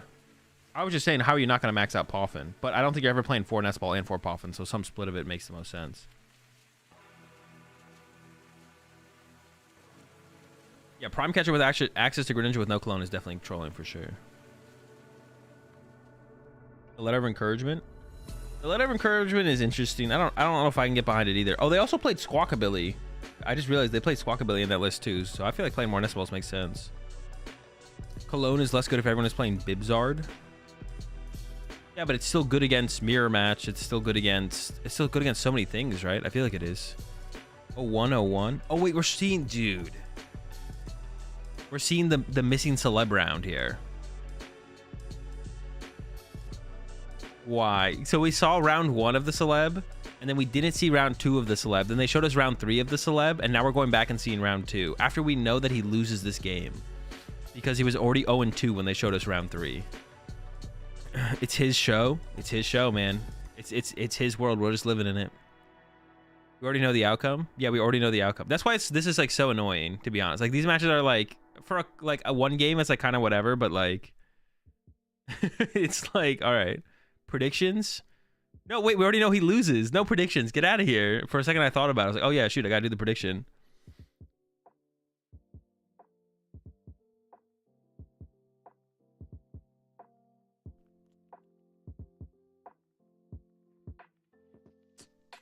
Oh, it's the Armarouge, though.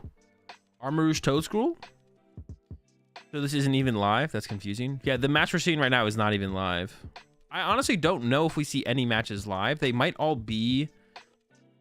Honestly, I'm not even sure. The matches we see might all be like pre-recorded to the casters. So everything might be like an hour delayed, but I actually don't know, to be honest. My assumption is that we are seeing some of it live. But like this one's like some of the rounds that we see on this live stream. The casters are commentating this live. Like this is the caster's first time seeing this game, I think. But this was a round that was like recorded and now is being played during a break. Prediction? We already know the outcome of this match, so no prediction.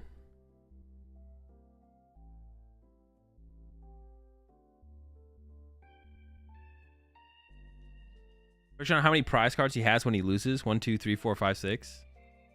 We could do that. Nah, we'll just wait, to be honest. We'll just wait for the next round.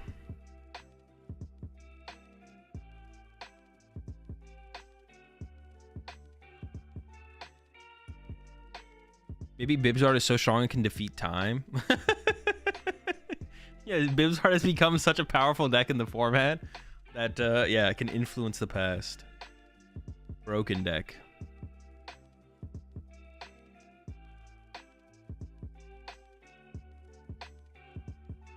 Oh, the tournament hall looks with 3,000 people.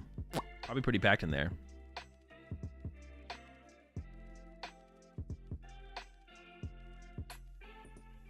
You guys having a second game recorded is a good idea, but it's bad if you show rounds that you know the outcome of. Yeah. Yeah, showing the round we know the outcome of feels weird. But I do agree that like having like a pre-recorded game, I don't hate the idea of that, to be honest. They actually used to do something kind of similar for the TPCI live streams. They would be like 2 matches. You'll appreciate the 3 ones that are big ass Dean. They'd be playing 2 matches at once, and if the main stage match ended soon, we only do it for lunch though. We do it for lunch, Paul, but it's not pre-recorded. They just like hold someone back. Or they play someone's match ahead of time or something like that. One of the two. But yeah, back like pre-modern era, they would like multiple matches would be playing at the same time, and if the main stage match ended sooner, they would go to the side stage match and show that on stream. But yeah, but honestly, they're starting to get pretty creative. Like the TPCI stuff is starting to get pretty creative with like downtime content, so they're doing a pretty good job. They're doing a good job. Is 3-doof the optimal line? Maybe, I don't know. I don't hate it. I mean, 3-doof has always been something I've considered in a lot of decks that play B-Barrel, so. I don't know why they don't do old format games anymore. Or do they not? I don't watch the stream, so I never know.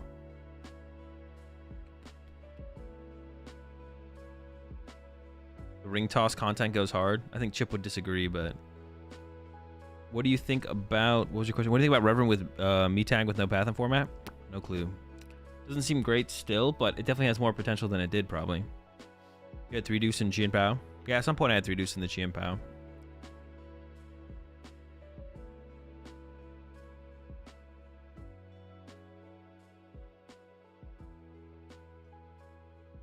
But in the stupid pumpkin carving and cookie contests. Those are actually probably better, though, like, for long term, for people to, like... I don't know, I feel like the pumpkin carving stuff and cookie contest is like good for people to get familiar with the casters, and then like, you know, it almost like creates people being fans of casters, which isn't a bad thing. Like, you know, those things, like I feel like that is like a probably decent content. Retro and GLC caster battles are just for when it is a ton of downtime. We just haven't had any games with that much downtime recently. Chip with the leaks from production side. Why is the word rotation banned in chat? I'll let you figure that one out. When they played the Pokemon mini game video games, that was the best. Was it the... They have like those setups. You appreciate 27 months there, Ice Stark. What is that? What are those mini games? What game are do the mini games belong to? Is it like Pokemon Showdown or something? Those mini games are actually pretty fun.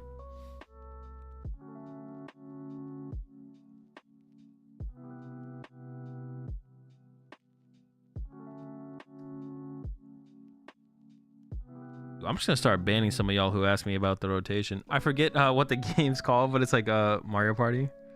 Pokemon Stadium, that's what it is, yeah.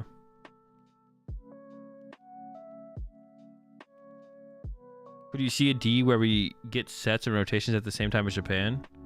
We currently do get before this major set release, the last 2 major set releases we got a week and 2 weeks separate from Japan.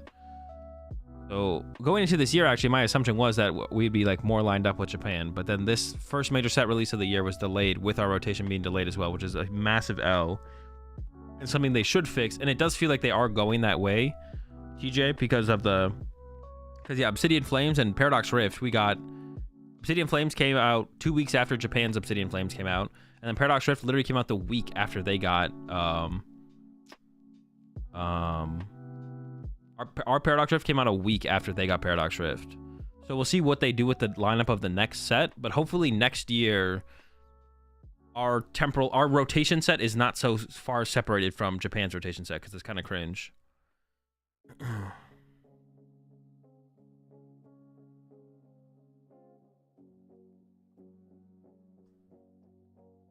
They really need to push the January collector set to November. I don't know. They need to do something though, because it's like yeah, this like the last 2 years we've had like this long format. Have we always had this long format? I've never just really realized it, to be honest, because I just don't keep up with the idea of set releases that much. But like the last 2 years we've had this super long format, and our rotation has been like 2 months after Japan has had rotation, and then we get like their rotation set like 2 months after. Like, it's so bad. It's so cringe. It's just cringe. It's just cringe. There's no other end. It's just cringe. That's what it is. These long formats are so annoying. Like, last year was the exact same thing with the release of Scarlet and Violet. We had freaking... It was one of the worst formats of all time, too. It was the freaking pre-rotation Lugia format. We had that for, like, 6 months. Like, what the heck? They just need to fix that. They need to stop doing that. We should just be on a release schedule with Japan for every set and rotation. Or, like, close. Like, if it's a week or two off, that's, like, fine. But it's the past couple years because Japan's sets are now permanently behind by a month due to COVID. We caught up to our old schedule. They never did. So it's Japan's fault and not ours. So we're waiting on Japan to catch up or not catch up or something. I don't know. Either way, they definitely talk to each other. So they just need to talk to each other a little bit more until the point where our sets release at the same time. Like, they can figure it out. They definitely talk to each other because they talk to each other enough that we get the exact same cards and play the exact same game as them. So if they just talk to each other a little bit more, where the set releases at like a week or 2 weeks apart and rotation happens roughly at the same time as well, I think they can do it. They just need to keep talking. If they don't talk to each other, oh, they do. I know they do.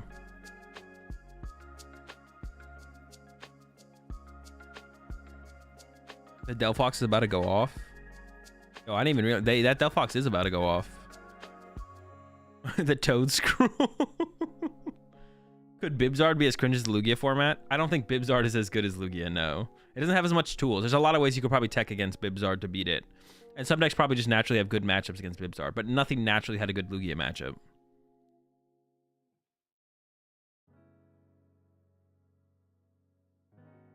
Yeah, I don't think we have to worry. Even though Charizard is very popular and we just looked at like the results from the city leagues and Bibzard was kind of wrecking, I don't think we have to worry about Bibzard being the next Lugia at all. Going back to Bibzard is gonna be tough after Shovel wants a quick search. Hey, Bibzard might not actually be that good. It's just like, but Bibzard was the way that everyone was playing Charizard post Paradox. Like Paradox Rift came out, everyone was on Bibzard, and then we eventually realized, oh wait, Bibzard's just not as good as Pidgeysard, and we all went back. Like it literally just happened recently. Why the move to Bibzard after Path rotates? I mean, there's other reasons that Bibzard can be good besides being a play around Path. It's not just about Path. All right, they got that snipe off. They're cooking. Do they have the way to respond to a Charizard though? Because I feel like Charizard attack in here is going to be pretty good. People saying Rotom is hard to find turn 1 is an overrated concern. Oh, is that one of the reasons that people say it's tough?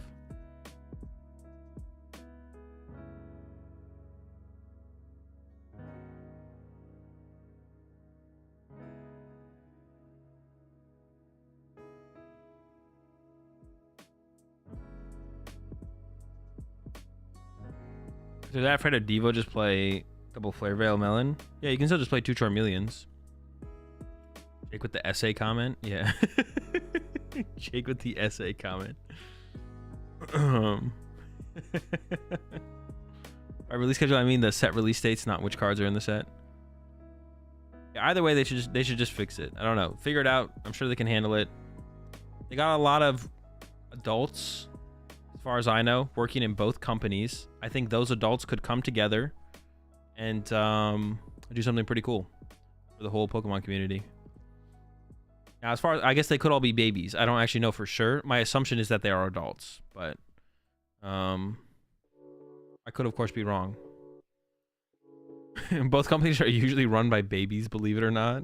But decks have been doing well. We haven't seen a whole lot besides Charizard, so we don't really know yet. We're only in round 3 though. We're about to go into round 4.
Are these events only TCG? I'm actually not sure. They might have VGE there. Or I don't think they have Unite, but I guess they could.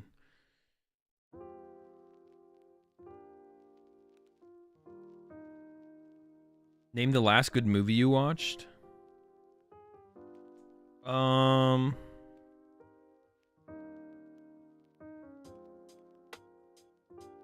What's the player on the left wearing? They're wearing a Mets. It looks like a Mets sweatshirt. The last good movie I watched? Dude, the one that comes to mind, I don't know why. Well, it's coming to mind because I just saw a trailer for the second one. What is it? Oh, Subversian. They're kind of cooking, actually. This is looking like a dub. Dude, I can't remember the last good movie I watched, to be honest. The one that comes to my mind, though, but I definitely watched this a while ago, so it can't be the last good movie I watched, is Dune. But that's just because I saw the trailer for Dune 2 recently. But that's the only thing that comes to mind, is Dune. Did you see Oppenheimer? I did not. I have not seen Oppenheimer yet, no.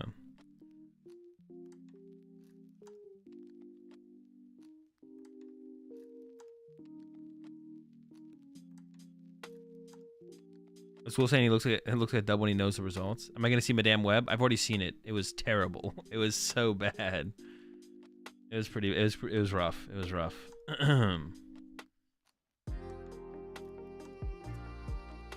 But I'm not gonna. I didn't expect much going into it either. So definitely tough.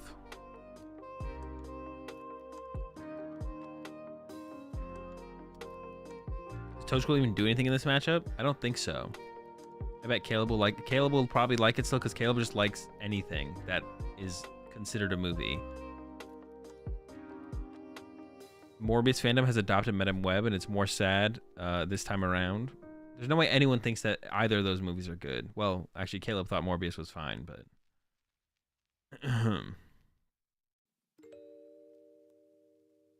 I saw Mad Max Fury Road the first time a couple days ago. Such an incredible movie. That's a good one. Mad Max Fury Road's really good.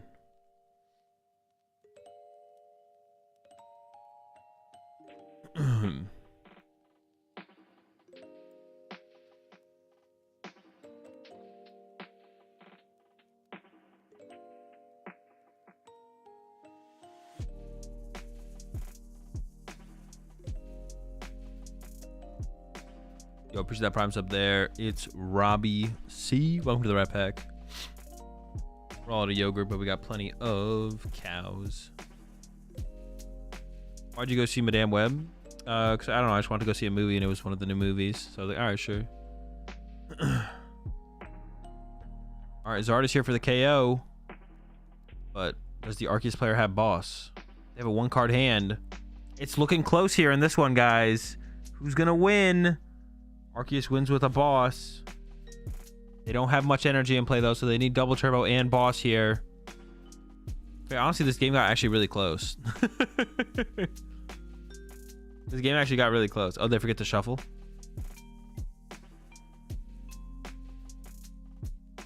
Okay.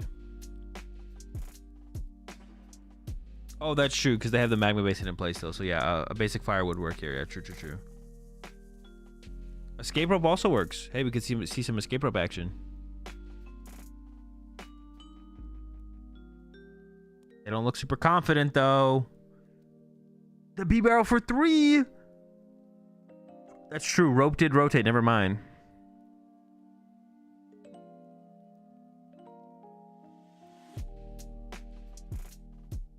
Wait, I thought they won this one.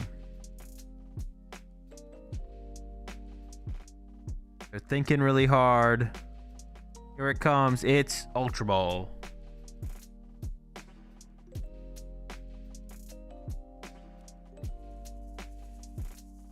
By Armor Rouge.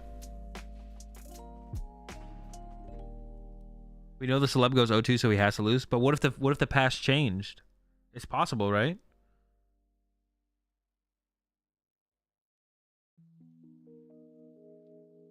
Is there actually a way for a dub? Radiant Charizard? I don't think that does anything. He's a variant. It's not the real celeb. Wait, how do they actually win? Oh, wait, do they have Prime Catcher? They just draw into Prime Catcher here for sure. They have to have Prime Catcher. Predicted, bro. Let's go. Easy Prime Catcher dub. What a great card. What a great card that we have in this format. That does feel pretty bad that that's possible, to be honest. Like, this being possible feels pretty mid.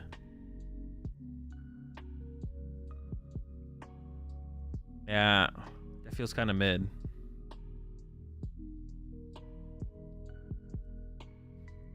Honestly, Prime Catcher might feel pretty shitty, to be honest, that it exists. We'll see. Because that feels pretty, like... I don't know, that feels pretty shitty that you can lose from that situation without your opponent having boss. Like, they can just research into Prime Catcher, and it's just like, alright. The celeb almost got the dub, though. Azul's coming around to caring about the game. Yeah, maybe a little bit. Well, we have so much off time in this long meta. It's that, like, what else are we going to do? You know? Besides Theorycraft. Yeah, we have so much downtime in this long meta to, like, think about things. Like, I don't know. May as well give it a little bit of thought. Prime Catcher with Radzard is actually kind of broken. It's kind of disgusting, yeah. To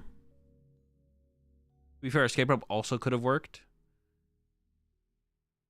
Yeah, sure.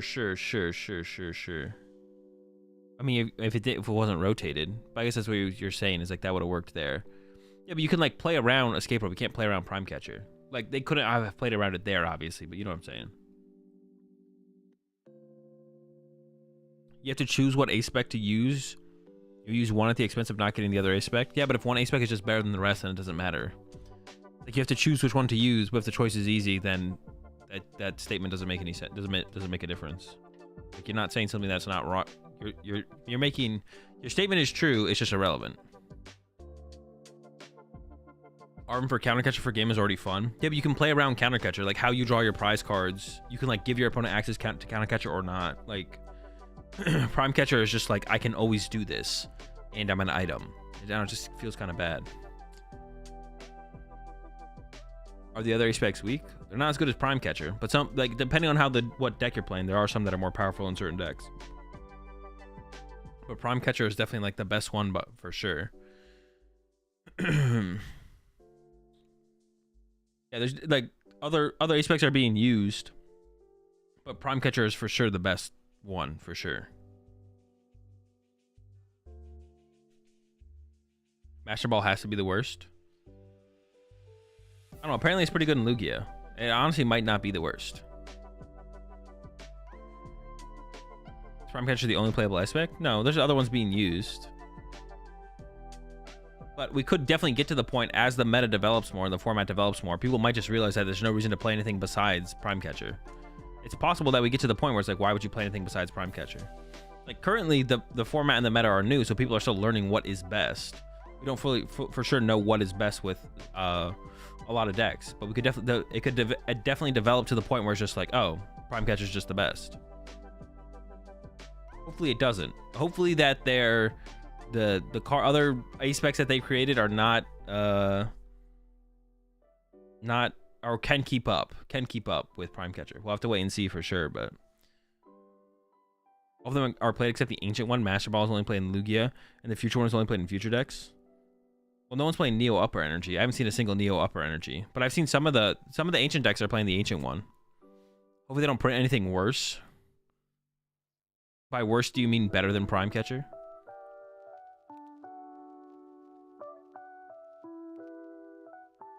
We got 3 or 4 more A-Spec sets at least. Yeah, we definitely have more A-Specs on the way for sure. But they gave us a lot of A-Specs, right? How many A-Specs were in this set? Was it like 8? Did we get like 8 A-Specs or something? That's a lot. Two of them are locked to ancient and future, obviously, but that's my default way of speaking. Yeah, I assumed 7. They gave us 7. Yeah. How many more? We're not gonna get like next set. We're not getting another 7. How many do you think we're gonna get next set? Like 3, 2 or 3 probably. Yeah, probably 2 or 3. It'll kind of continue like that. I don't mind them giving us like a lot to work with initially, but last time around there was 13 total A specs. We'll probably have more than 13 this time around because we have like what, 3 or 4 sets of it. I guess if we only have 3 sets of it, it could be like 733 or something. Maybe it's gonna be like, we could have like, I think 4 because we're getting 2 Japanese sets combined. Okay, so we could be like 7444 and we could end up with 19. A-Spec Path to the Peak or A-Spec Chaotic Swell? Well, actually, Chaotic Swell wouldn't even be that good if there's nothing like Path in the format, to be honest. 7 A-Specs each set? Bro, that would be so many. That's what I'm saying. There's no way they give us another 7. Like, even with the combination of 2 sets, there's no way we get another 7. Like, that's ridiculous. Someone said A-Spec for Ogre Pawn, which would be interesting. Oh, we probably will get an Ogre Pawn A-Spec. Probably. There'd be so many mid A-Specs. I mean, you say that, but they could print like Guzma A-Spec 2.0 and 3.0 and 4.0. Better to have like a lot more ones that are like probably mid and situ. Well, maybe it'd be good to have like 1 or 2 other A-Specs that actually rival Prime Catcher, to be honest. Would that be better? Would it be better to have a bunch of... Would it be better to have more maximum belts, or would it be better to have a couple that are equal to Prime Catcher? Would it be better to have like 3 Prime Catchers or like 4 maximum belts, like in terms of power level? I think maximum belt's like the one that's like under Prime Catcher in terms of power level. I actually don't know what the correct answer to that would be, to be honest.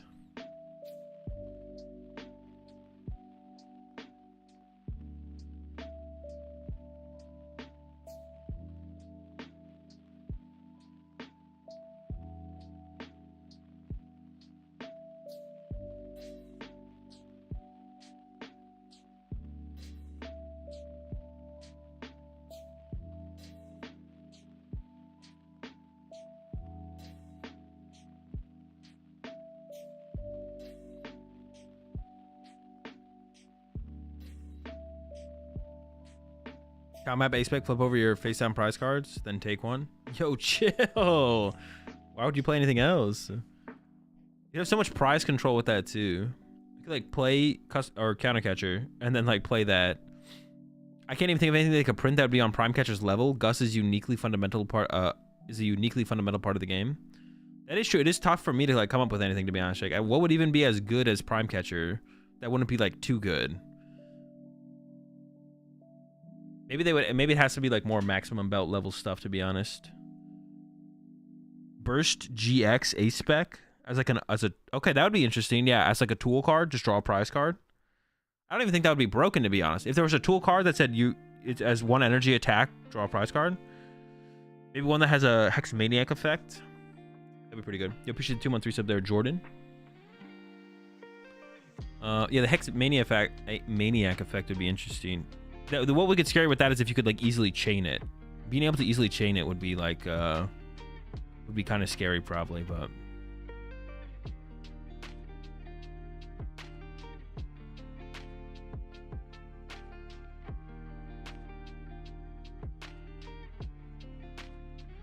dude, honestly, I'm just like thinking about this because we just had this the discussion about Path to the Peak. I don't think I've ever cared about a card. Dude, I think Path to the Peak was such a good card. It's crazy thinking about that. I have never actually felt this way about a card before. I just like had that thought again because you guys are bringing up like if they had an A-Spec that was like Path to the Peak or whatever. But Path to the Peak was such a good card. Not good in terms of powerful, but good in terms of healthy for the game. I've never like actually cared about a card the way I like. I'm thinking about Path to the Peak right now, to be honest with it getting rotated. I'm still excited for rotation. As well as waking up. But Path was such a good card. Such a good card. Path and Rope need reprints? I don't know if we need a Rope reprint, but if they do reprint it though, should they call it Warp Point though? Why'd they take away the name Warp Point? They should bring it. Oh, because like the new game is called Escape Rope or whatever. Woke Azul era. Oh man. Path single-handedly making Chalty on VMAX good? That's true, that's true. Warp Point is tough. Bring back the Warp Point, bro.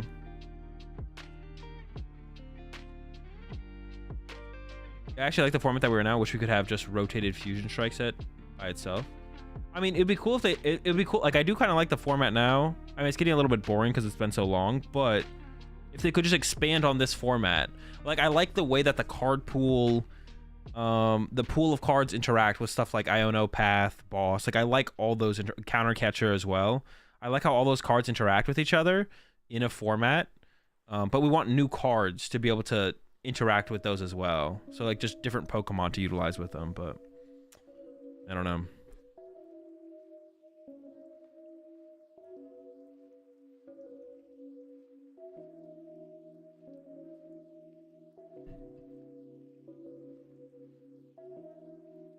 When they started calling things item cards, they stopped printing things that weren't items. Like Warpoint isn't a physical item. Oh, okay, that makes sense, I guess.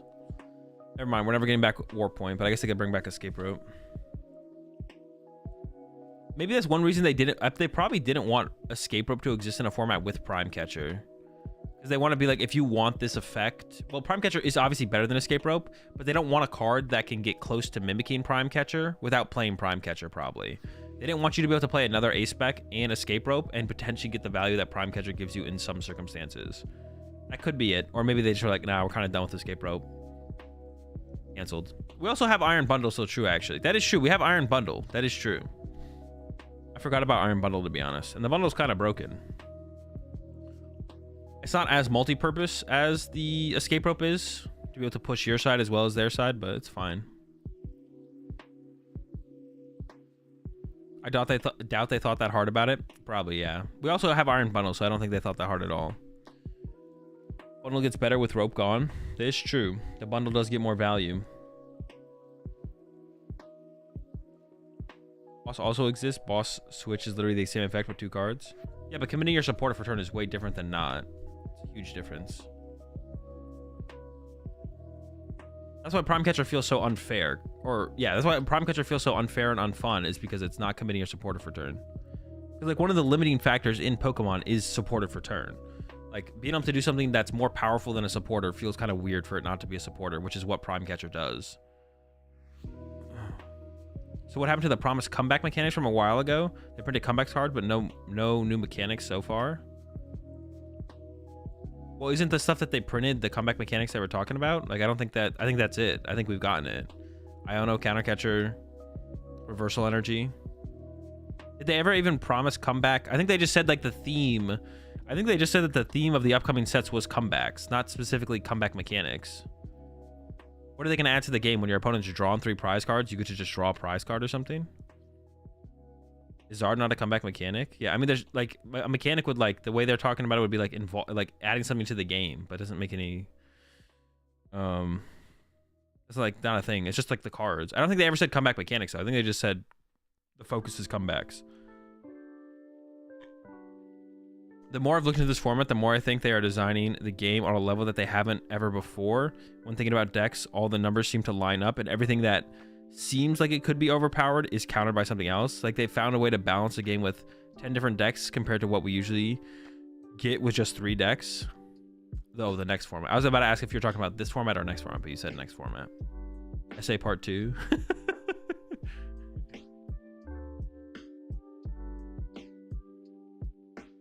First player to draw a prize should always have the lead. Nope. Now, when the first player draws a prize card, you may also draw a prize card. If your opponent draws a prize card and it's the first prize card drawn of the game, you may also draw a prize card.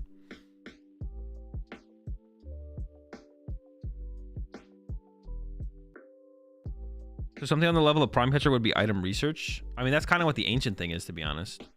You feel like boss and research are getting stale in the game right now? No, they're fine. I dislike research more than I dislike boss, but they both feel fine, to be honest. We don't even see like that much. We don't even see that much like research, honestly, like across all the top meta decks. There's not even that much research, which honestly makes it feel pretty good to me. Like, not every deck is a 4 research deck, which was definitely a problem in the past when we had what's it called? Professor's Research? Like Professor Juniper and stuff. Whatever. Same card. Yeah, honestly, research doesn't feel that bad. It feels bad when every deck plays 4, but not every deck plays 4, so. It's like fine. I'd love to see a format without research. Why? I think research is fine as a card. Like research feels way. This is the most balanced research has ever felt in the Pokemon TCG ever, and we've had discard draw 7 for a lot of formats, and in the past it's been like you play. Sometimes it's like you play 4 of them in every single deck, and that felt pretty mid. But like now we see like Charizard plays 1, Chimpao plays 0, Golden Go plays 0, Lost Box decks play 0. Miraidon plays, some Miraidon builds play 2 if you're playing P&E, if you're playing a good build. If you play a bad build, you play 4. But like if there's only a couple decks playing 4, it doesn't feel too bad. Like it feels like, okay, some decks want to take advantage of it, but some decks don't want that, which means it feels good because there's like different levels of like the decks have like very defined different levels of like aggression or whatever. I just want card advantage to be a thing in Pokemon. That'll never happen. Yeah, card advantage will never be a thing in Pokemon. I feel like if you want that, you should probably just go play a different game, to be honest. Not saying like, I'm not trying to be mean. I'm just saying like, if that's something you truly want to play within a game, that's one of like the defining things that makes Pokemon different from the other games. But all the other games have that. So what is card advantage? Literally just having more cards in your hand than your opponent. Because a lot of other games don't have cards like research and don't see that many cards turn to turn. So like in Magic and Yu-Gi-Oh and stuff, like having more cards in your hand is an advantage. So if you can play your cards more efficiently onto the board and create like an even board state but have more cards, you're at a potential advantage. That's not true for like every matchup in Yu-Gi-Oh and Magic. Some matchups don't care. Oh yeah, Hearthstone also has card advantage as well.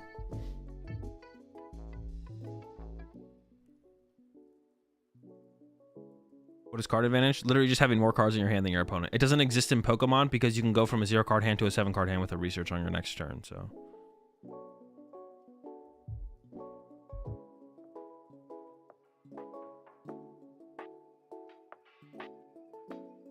I was kind of shocked at how card advantage wasn't a thing in this game. When I played Magic, it was huge.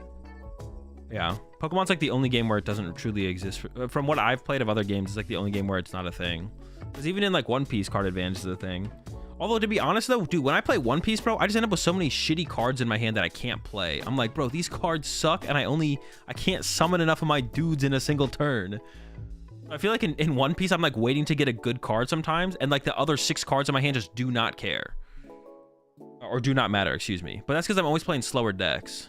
Dude, we played theme decks. All right, that's possible as well, Chip. Yeah, I was playing theme decks with Chip, so maybe that's why. I was like, dude, these cards suck. It didn't feel like there was card advantage all the time in One Piece. Unless you were playing like a good aggressive deck. And then it's like, okay, well then you just want more cards. But sometimes you don't have cards.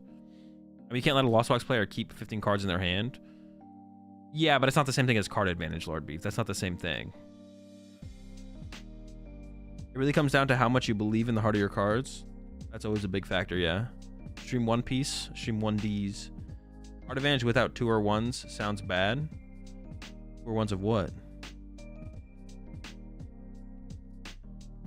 Bro, imagine playing a starter deck at a regional.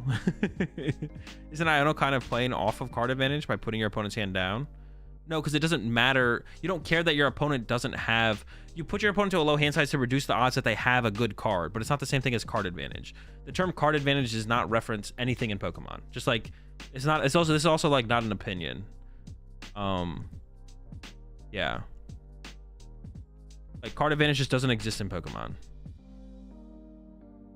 There's being at an advantage. It's possible in a game of Pokemon you are ahead, but card advantage, the way the term card advantage is used, does not exist in Pokemon at all. There's resource advantage, like, but that's just like being ahead on the board state. You could argue the same thing as with Magic as well, but the way the term is used doesn't exist in Pokemon.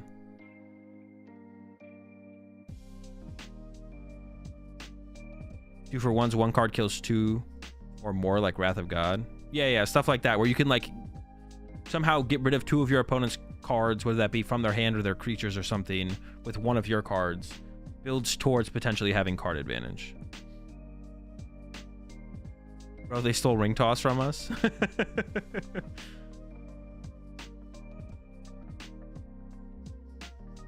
Like, me having a 10 card hand and you having a 5 card hand, like, doesn't give, like, it theoretically could give me an advantage, but it's not like other card games.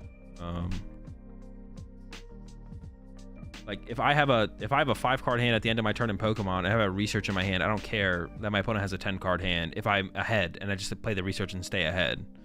It doesn't matter. They could have a 20-card hand. If I'm ahead in Pokemon and my opponent has a 20-card hand, I don't care. Like I could have a, yeah, it won't matter. As long as I stay ahead, I just win. But in like Yu-Gi-Oh! And Magic, you can turn a card advantage into all of a sudden winning the game. Obviously, like, if my opponent's going to Iono me low, there's a higher chance they have an Iono in their hand if they have a 20-card hand, but my opponent could have a 1-card hand and have their 1 Iono still, and it doesn't matter, right?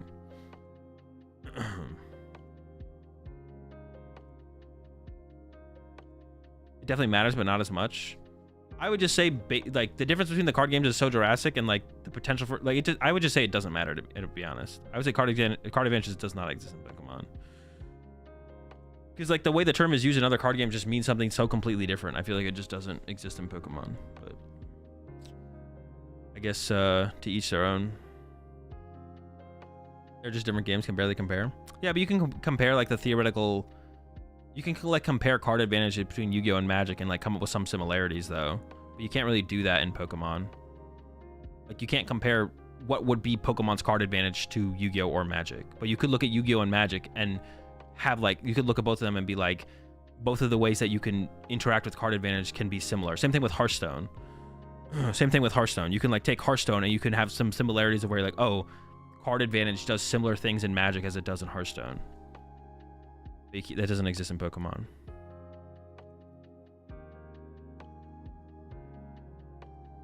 Pout on level X. Now that's card advantage.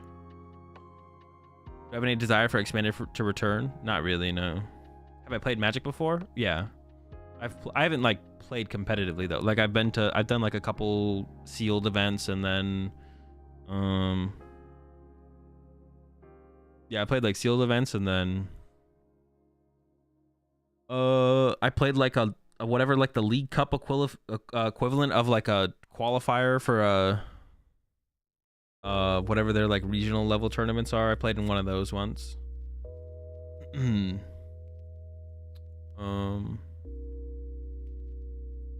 PPTQ, yeah, I think that's what it was. Whatever, it was like at a local game store, and it was like a qualifier for a qualifier or something like that. It felt like when someone explained to me the Magic system to me of like tournaments, it felt like everything was a qualifier for a qualifier, which is also what Hearthstone's like. Well, the last time I like ever competed in a Hearthstone tournament, it felt like their format was literally everything was a qualifier for a qualifier.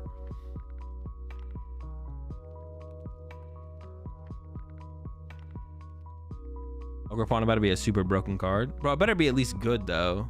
Like, yeah, it better be at least good. I'm hoping. Better not be just garbage. It's going to be a tool card deck, I already know. There's a good chance it is, like, some kind of tool card deck. It probably has, like, a bunch of different tool masks that it can use.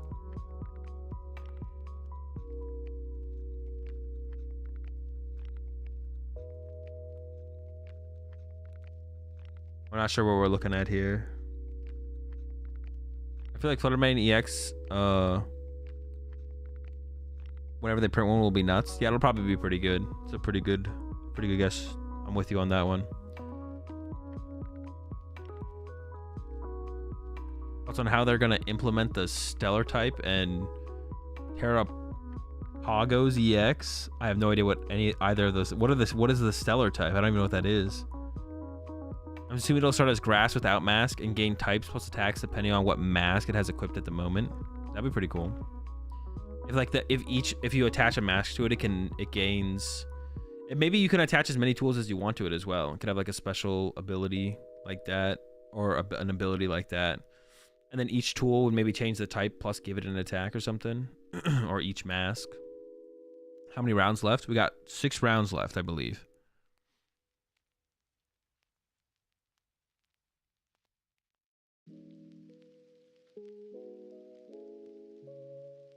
Stellar type is kind of like normal.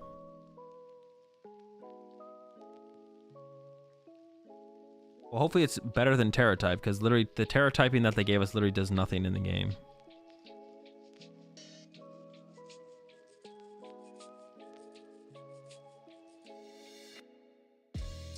Yes, I'm saying that Chien-Pao is one of the few decks that actually has an aspect of caring about card advantage. Not really though, Jake, because Chien-Pao doesn't care about having more cards than your opponent. You just care about having a lot of cards. You care about growing your hand, but you don't care about having more cards than your opponent. So you're not trying to have an advantage over your opponent. You're just trying to have a lot of cards. So I think it's still like not really card advantage. Although I get what you're saying though, because when I've played Chien-Pao, that's the only deck where I said this ever feels like that, but it really isn't that. It's one-sided. Yeah, one-sided card advantage. You're playing against yourself to gain an advantage. You're like, okay, I started my turn with 5 cards. If I can end my turn with 6 cards, I've got the advantage.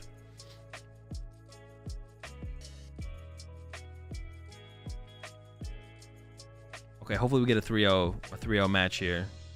Some big ballers.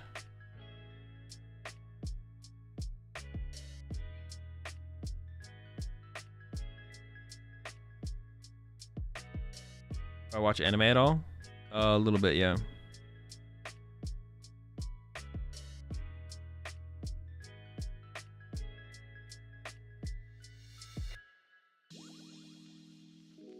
I think we are done watching The Celebrity.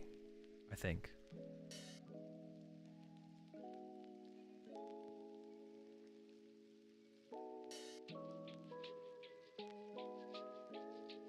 I think Tomb is a must in Tina now. I don't really have an opinion on that.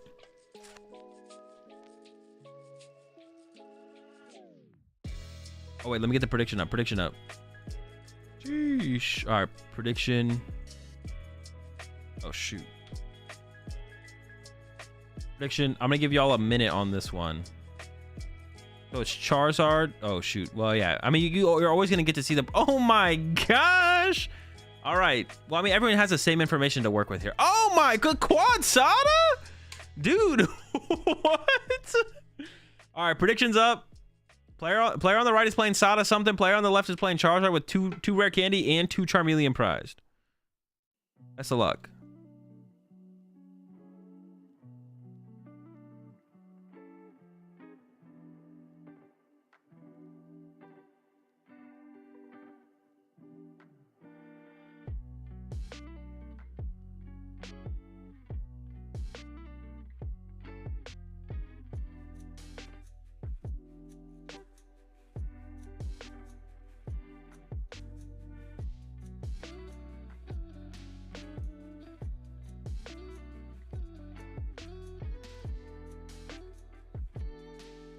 Yo, appreciate that Prime's up there. You two Fiend, welcome to the Rat Pack. We're all jellyfish. We got plenty of Swedish fish. Jellyfish. Oh, dude, I was like, what the fuck is a jellyfish? All right, here we go. We got some Raging Bolt action. Dude, the whole squad is prized on both sides, bro. Literally both sides prize the whole squad. Now, the Ancient deck does play multiple copies of probably all of these Pokemon, so it's a little bit less bad. You appreciate the 34 months there, Mershawn. And I believe the Charizard player did win rock paper scissors, but I'm not sure if they chose first or second. But I don't see the slip on the table that indicates. Does it indicate who goes first or who goes second? The little like red paper, does that indicate who went first or who went second? We don't know where the jellyfish is. No, but I said like a brain fart. Oh, so Charizard chose first here. They actually play rock paper scissors. They do play rock paper scissors to decide who goes first. Heavy Ball, yeah, Heavy Ball was also prized with all the Pokemon. Fleet-footed off the rip. Ultra Ball away Manaphy and the Radiant Charizard.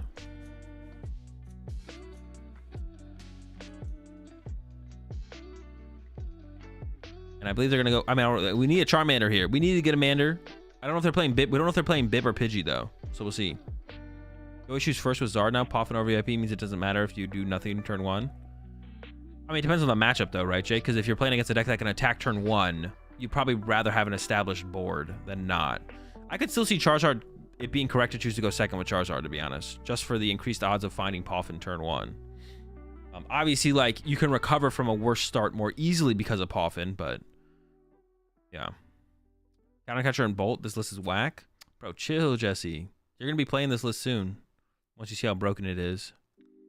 Is it Lone Mander Pass? All right, Mander Pidge Pass. That's still not great.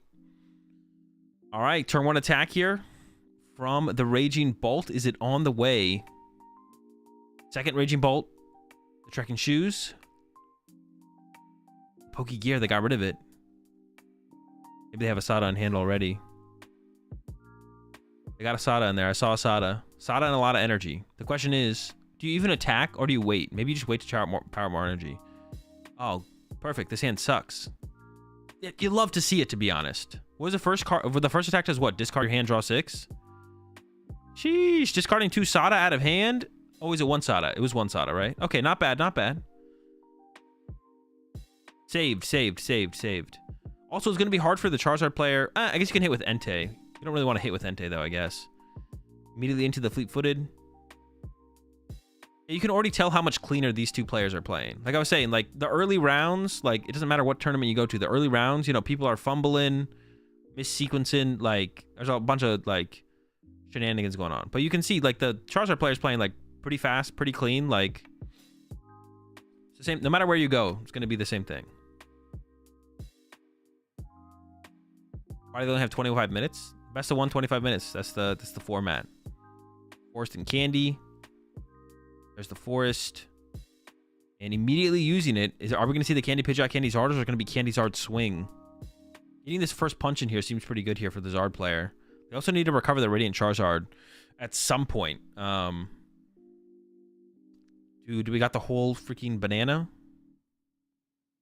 Or they could also take a turn off and chill. Taking a turn off, and I don't hate like not attacking this turn if they could. If they, as long as they have the Pidgeot set up and they can follow up with a knockout on the next turn, and respond to this, then I think they'll be in a fine spot. Wait, doesn't the Raging Bolt deck just run out of energy and play in this matchup to take big one-hit KOs? Or am I trolling? Doesn't it though? I don't think they've checked their candies and melon. Yeah, they could be in for a rude awakening here. Wait, were the candies? But the candies were the first 2 prize cards, right? No, the shocks provide. Oh, that's true. You have Sandy Shocks to make up for it. That's true. The shocks provide. Oh, the shocks provide. That's funny. Have no fear. The shocks will provide. What? It's B-Barrel and Pidgey? Bruh. Who was in chat earlier hyping that up? Someone was in chat earlier hyping up the B-Barrel Pidgeot build. All right, so no Candy Zard, just going for the setup play. I don't hate this. Over to the Sandy Shocks player. They got to make a move this turn. You got to make a move this turn. We can't be sitting here doing nothing for too long. They kept off the trekking shoes. And I see a Nest Ball and a Pokegear in hand. So I'm talking Greninja, Pokegear into the Sada, take a knockout. They do play, I saw it in there. They play the maximum bout. They want that help in the Charizard matchup.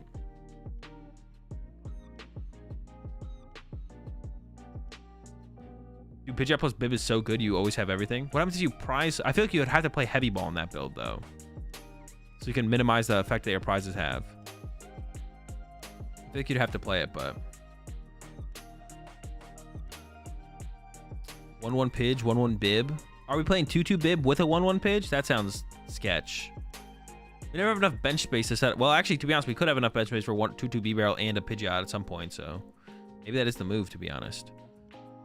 And honestly, with the Poffins giving you more setup past your turn 1, I could see it. All right, so we got Greninja off Nest Ball, but we don't actually have an energy to use with the Greninja. So we're going in with the Pokegear here and hoping for that Sada. But we did just discard a Sada earlier. So we don't have 4 Sada in the deck here. It's just 3. 3, or there might have been 1 prize. I already forget the prize cards, to be honest. And, hey, there's Sada. Plenty of energy in the discard pile as well. Plenty of energy in the discard pile. The turn 1 attack set that up for us pretty nicely. They're actually shuffling. Yeah, like I said, as like the tournament progresses, the players like they play cleaner, they shuffle better. Like it's just like the earlier rounds, you're probably gonna play against less experienced players, so or you're going to see less experienced players, which is what we saw. But now we're at the 3-0 tables. Now they know what they're doing. The KO on the Entei is already available now, right? Isn't it 80 times? I actually don't remember how much damage does the thing do. It's 80 times, right? And then is choosing to set up the Koraidon here 70 times? Oh. So we have to discard 4 energy to KO this thing? Dude, pack it up, bro. This deck sucks, bro. This deck, pack it up. No shot.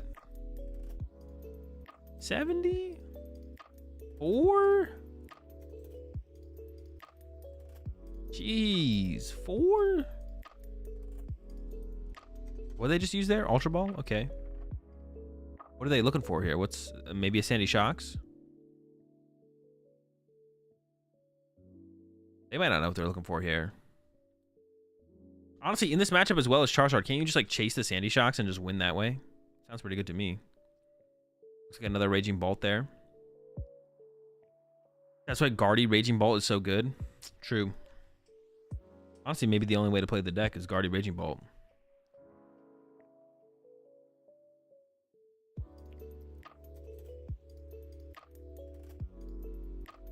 Another Capsule to the Bolt. What else we got? What was that Pokemon? I couldn't tell for sure. I think it was another Raging Bolt, though.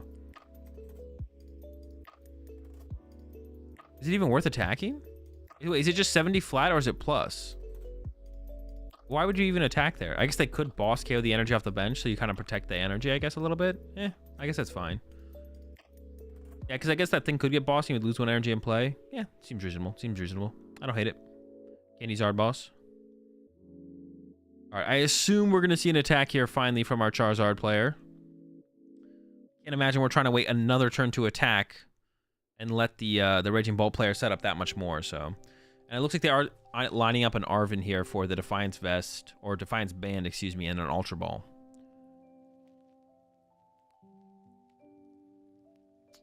So Sandy Shocks is like Naganadel from Lost Thunder? Yeah, but you have to be behind. No, your opponent has to be at 4 or less prize cards. You don't have to be behind on prize cards. Yeah, your opponent has to be at 4 or less prize cards. But if they're there, we're getting that energy.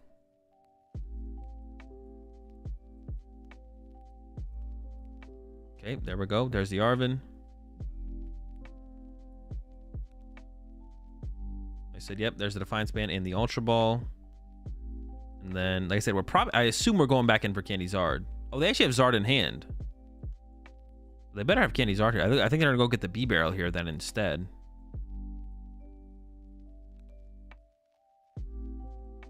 Giving it some thought, though.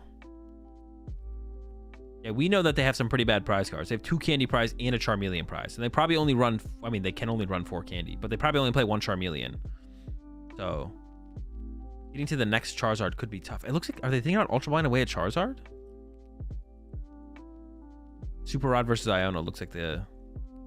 Or you get rid of the Defiance Band as well, to be honest. Getting rid of that seems fine. They had an energy in hand, so they chose to keep the energy. I don't think they have a Candy in hand, though. I don't think they're attacking this turn, which I guess is fine, to be honest. Like if the Raging Bolt player gets the first 2 prize cards, then you can just respond with Vacuum plus knock out the Raging Bolt, which seems fine. But it gives a lot of time for the Raging Bolt player to build up energy. That's what I'm kind of scared of here for the Charizard player, is that the Raging Bolt player gets to build up a lot of energy here. Is there any basic Pokemon that can accelerate energy from the discard pile right now? Like, is there like a Moltres V in the format? No, right? Oh, wait, did they even use Fleet-Footed? Did they forget to use Fleet-Footed there? You definitely want the... Illy? No, like as an ability. Like, is there a Moltres V type Pokemon? They did forget the Fleet-Footed. Oh, they want to do it after the B-Barrel. But I feel like they should have done it before the Arven. That was definitely a missequence there. They should have Fleet-Footed before the Arven, right? Unless they're really content, unless they're truly content, which it is possible, the Zard player might be just waiting to get KO'd here. They might actually be truly content with just getting KO'd here, to be honest. Sandy Shocks? No, but like before your opponent draws prize cards. Like literally just like a Moltres V. Magma Base and Armor Rouge? Well, no, we don't need to move the energy around. So Magma Basing would be something. I'm just trying to see if we can accelerate more energy into play before we have to wait for Sandy Shocks to kick in. But there might not be. Like, literally a Moltres. Do we have literally a Moltres? Lunatone Soul Rock? Yo, wait, what about Lunatone Soul Rock Raging Bolt? Is that not better?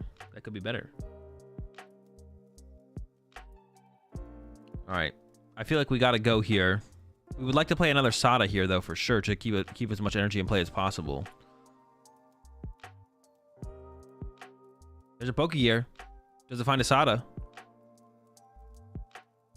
That's what they want. There's only 2 Sada gone. I don't think there's any Sada prize, but... That's a Sada. That's a Sada. We just want to chain Sada here. That's the plan. Chain the Sada.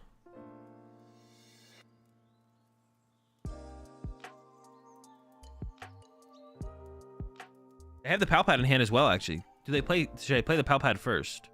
I'm not sure. I feel almost like they should play the Pal Pad first, because drawing into a Sada here seems pretty good. Saving the Pal Pad does play around Iono better. So I guess that'd be kind of the question. Do you want to play around Iono, or do you want another Sada in your hand? They go for the play around Iono play, which, I don't know, might be correct. I'm actually not really sure. Actually, that probably is the correct play. The hand is kind of huge. They're still building this hand up.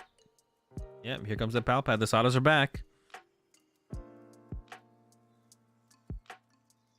And then what, they have to discard, what, 3 energy here to get the knockout? And they probably want to split them up a little bit. Maybe you get rid of 2 off the active. You could get rid of 2 off the active. And then 1 off the bench. And then leave the 1 on the bench Raging Bolt. Because you want to preserve as many energy in play as possible to have to respond to this Charizard. Ooh, could they get the knockout with the Koraidon here, actually? They can do 90, 90, 70, not quite. Okay, never mind. Actually, if they bench... Wait, do they have a Great Tusk in their hand? The ancient Great Tusk thing? No shot, but maybe. It looked like it was in the hand. It might be another Raging Bolt. It's probably another Raging Bolt.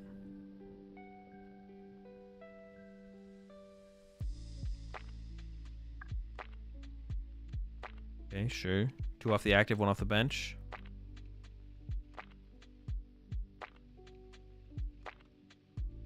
Go off the bench. What? They're gonna get bodied. Maybe they don't play vacuum. Are they what? Are they hoping for the no vacuum read? Bro, they get devastated by a vacuum here. This can't be the correct line, for sure.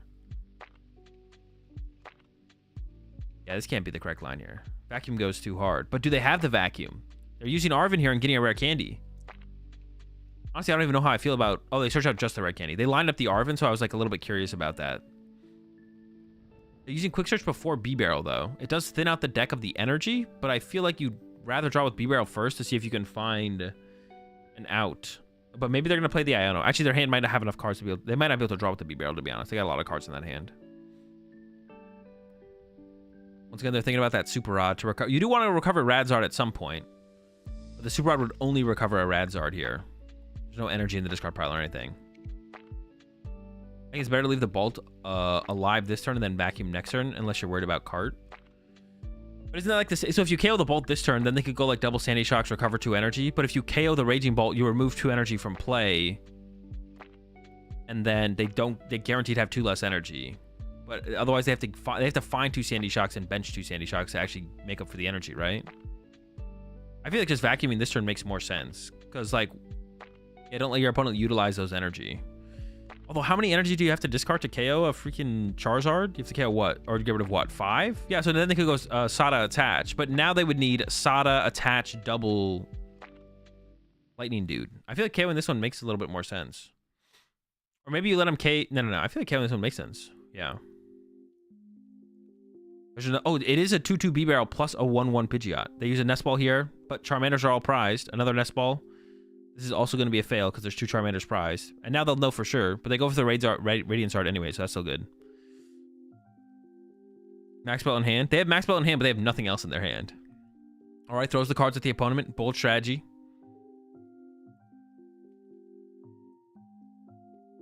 And they will get the knockout. Oh, no. We don't know if they have the vacuum. They probably don't have the vacuum, to be honest. They probably aren't going to get the KO here. They have Counter Catcher in hand, but it's not really worth... Well, you could Counter Catcher KO the Greninja, to be honest. Actually, I don't hate that. Because punching the active doesn't feel great if you have a vacuum on a later turn. I think actually KOing the Greninja here probably makes more sense. There we go. Here comes Charizard. Yeah, punching active feels kind of weak here. But if you have vacuum for next turn, I guess you do punch the active. It just depends on if you play vacuum or not, to be honest, I guess. If you have vacuum, you can punch the active vacuum next turn. Oh, they're going for like a stall strategy here. Oh, yeah, sure. Yeah.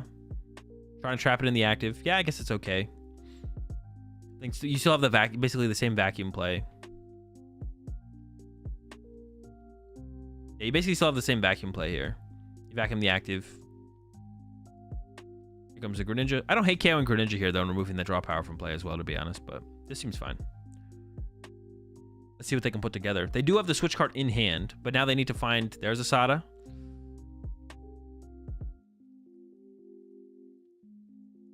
And they have the switch card, so they just need one more energy here, and they can knock out the active. There's the energy. There's an Ultra Ball. Get the Sandy Shocks online. I think you got to get a Sandy Shocks here. They had the Heavy Ball as well, but it went back to the bottom of the deck, so they don't have like double Sandy Shocks. Well, they have Nest Ball in hand as well. Definitely need to find a Sandy Shocks here for sure. And you also want to heal the active one, so it can't just get vacuum KO'd. We got to be playing the Nest Ball here, right? Is that a max belt? That is a max belt, yeah. I also feel like because of the max belt, we should probably bench another... Because of the max belt, I feel like we should bench another... Okay, that's the same. Oh, wait, we can't use Sandy Shocks this turn yet. Never mind. Never mind. We can't use it. We should still probably set it up, but we can't use it. We can't use it. What is the draw power from for the deck on the dude on the right? Greninja.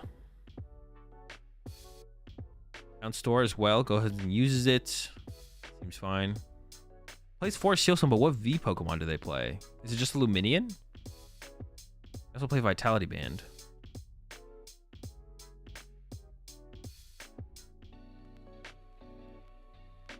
Danny showing up to work early. Yeah. Yeah, I feel like the other Raging Bolt should come down. You don't have to attach the max belt or maximum belt. No, heal your active, heal your active, heal your active. No, that's such a throw. I don't know if they play the vacuum though. I haven't seen the vacuum in the Charizard players deck, but they had the switch card in hand to heal the active here. So now they can go counter catcher. Counter catcher, what? Sandy Shocks plus vacuum that one. Oh, you can counter catcher the other Raging Bolt actually. You can go counter catcher Raging Bolt, Iono, vacuum. That's 4 prize cards. And you just win with a boss next turn. I guess you can counter catcher the Sandy Shocks and KO with Radiant Charizard this turn if you don't want to put a 2-prizer in your active. I don't know if... Oh, there's the vacuum. I saw it. There it is in the front of the deck.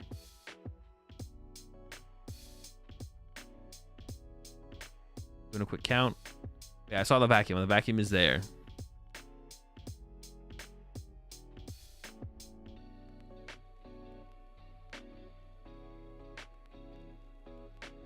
They're going for the Roxanne, it looks like, off the quick search.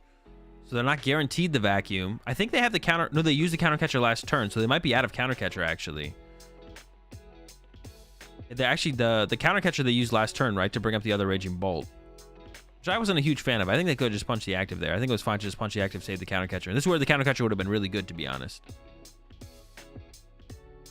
Oh, I don't like the sequencing either. Now they're playing the Ultra Ball, but it looks like they could have thinned out the hand first, and then... Yeah, this is like some bad sequencing here, to be honest. It looks like they definitely could have thinned out the hand first, drawn with B-Barrel before using Roxanne. What? Draw 3 first! Oh, this is such a bad sequence here. They could have drawn so many cards before using Quick Search. And then use... Who knows if we'll be able to even draw any cards off this after this Roxanne. We could have drawn 3 right there. It was like 2 or 3. Now we might draw 0 from B-Barrels this turn. Yeah, this is some trolling here. This is bad sequencing from the Zard player. Oh, they play the Cape. What the heck? The Cape? No, they're on a whole different level right here. They also could have shuffled Fire Energy back into the deck to increase the odds of finding a Fire Energy for the Radiant Charizard, but instead they shuffled the other cards back to the deck. I don't know what the other cards were, but... Time is definitely a concern here. There's only 4 minutes left. There's a Nest Ball fail. Yeah, the Charizard player is definitely pretty poor sequencing. They're not maximizing how many cards they can see this turn. And no Prime Catcher instead with the Cape. Honestly, in this matchup, though, the Cape's decent for sure. Sheesh. B-Barrel for 1 and Prey. But they kind of did this to themselves here. Oh, they have no candy left, though, right? Don't they have no candy? They need to rip Vacuum there to rip a candy off the prize cards. That's right. They don't have any candy. And they didn't use the Super Art to shuffle Fire Energy back into the deck, so they can't even attack with the Radiant Charizard. Because they Ultra Balled away the Super Auto away before using Roxanne, but they could have played the Super Auto, recovered Fire Energy to have an out for the Radiant Charizard. At least do some kind of attack here. They definitely want to play for the vacuum play, though. Luminion? We just played a supporter. Wait, it's 4 Sealstone in the hand? It might have 4 Sealstone in the hand. If they don't have 4 Sealstone in the hand, they're trolling. They better have 4 Sealstone here. Oh, they just played it so they can draw more with B-Barrel. Okay, they're not trolling. They're drawing more with one more with B-Barrel. Play the Luminion on the bench to B-Barrel for 1. Is it worth it? Oh, they got the vacuum! Bro, they got it off the 1! Now they have to figure out what the loss zone. It was worth it. It was worth it. It was definitely the correct play there too. I thought they were trolling, but they still had another B-barrel left. Now they get a rare candy off the prize cards as well. But hang on. They're the prize cards. They got the 2 rare candies. Don't send up that. No, don't send that up. Don't. Why would you send up that? You could have sent up a 1 prizer. You always town store for the forest, right? I don't think they even play forest, to be honest. Dude, not the Raging Bolt. That's our win condition. Send up the Koraidon. No, bro. What are they doing? Bro is selling? Bro.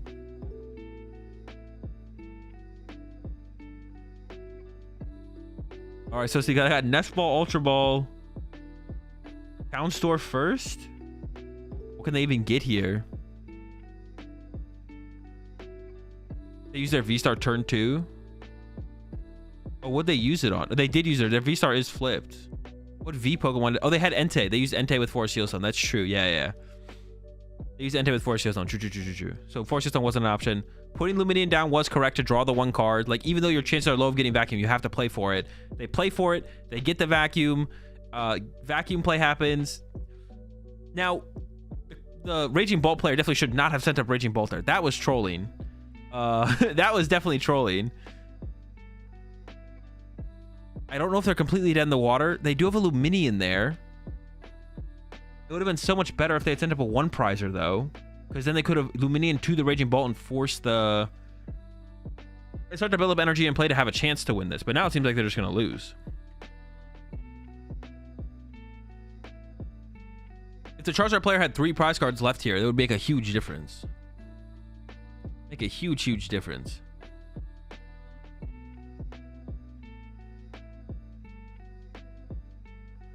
I also think it's possible the Charizard player didn't realize that they had that they had the 2 candy prized. There's for 3. There's a heavy ball that gets another Sandy Shock that accelerates another energy into play. All right. That's something. We're building up towards something here. There's no Raging Bolt in play though. We appreciate the tier 1 sub there, Sergio. Welcome to the Rat Pack. We're all out of milk, but we got plenty of throws. And I think the Zard player's been playing really fast this whole set. I think the Zard player is still playing fast, you know, with the idea of trying to make this set count and complete this set. So, that might be part of their rushed plays. There's the pass. Here's the draw. There's the boss. Dude, even in this one, the Charizard player just like, boom, you're done. Get him out of here. Let's go.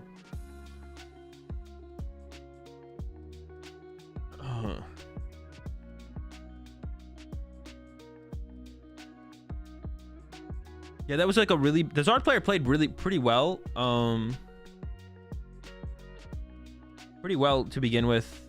The only thing that was the 2 things that was like interesting was like the choice to like let the Entei die without swinging to break the tool card, and then that last sequence from the Zard player was really bad, where the Zard player could have like played down their hand really low, drawn with B-Barrel. Don't use Quick Search yet. Just like draw with B-Barrel first, and then maybe draw a second B-Barrel next, and then go get the Roxanne off the Pidgeot. But like draw with your B-Barrels first, because if your B-Barrel finds Roxanne, then the Quick Search can find the Vacuum, and then you're just cooking. But yeah. A little bit of a bad sequence from the Charizard player, then followed up by a throw from the Raging Bolt player. Gave a clear path for the victory there for the Charizard player in the end. No switch card to heal was rough too. Yeah, the no switch card to heal. Yeah, should have healed with that switch card. That would have been crazy. Oh wait, that would have just been game. Well, yeah, that would have just been game because they didn't recover energy to be able to attack with Radiant Charizard. If they had recovered energy to attack with Radiant Charizard, then it wouldn't have been game. But yeah, if they had just used the switch card, they literally just win.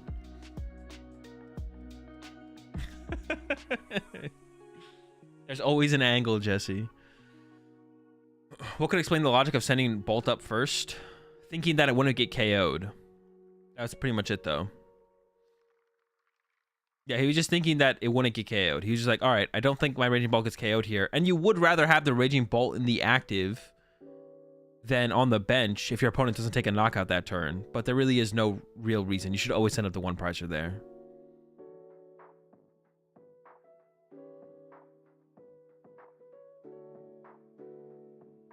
So this is the standard of Japanese players? No, this is just players misplaying. Bro, y'all are so cringe with your comments like that. When you guys like make comments and you're like, why are Japanese players, or like anything, like you guys say it about you, like most recently about European players. Like, why are European players worse than, or so bad, or like stuff like, it's just not. We're just watching people make misplays. Like, you all gotta stop judging the players and just judge their gameplay. We can point out when they throw and they misplay, and honestly sometimes it's pretty funny when they throw or misplay, and that's fine to like laugh at and that, but like judging the player is always cringe. Judging players is always cringe. Like, we can judge their play. Judging their play is fine. Judging the person or the player is weird. Racism? No one's being racist. No one's being racist. That's a bad take. They're just kind of like talking as a whole, as like are for some reason are Japanese players or European players worse than other regions, which is just not true. There's just the good players are good, the bad players are bad. Like, I'll take Azul too woke. Azul in your opinion, what is better in Zard? Entei or Rotom? Currently Rotom, but maybe Entei next format. I don't know. Everyone throws and misplays. It's not limited to regions. Yeah, exactly. Nothing is like region locked. Like, nothing's region locked. Y'all gotta stop judging the players. Like, it's fine to judge their plays and say they threw or say they misplayed, but yeah, judging the person or the player is weird. Pretty sure judging by region is valid. Can't tell if you're being serious or not. Palkia is region locked? True. Palkia is region locked.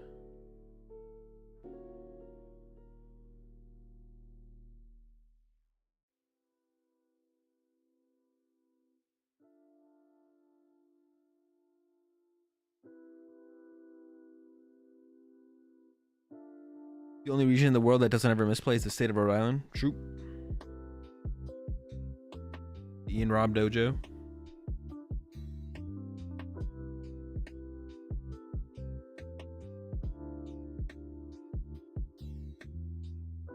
As well as Judge Oceania before. Yeah, but that's different. That's different.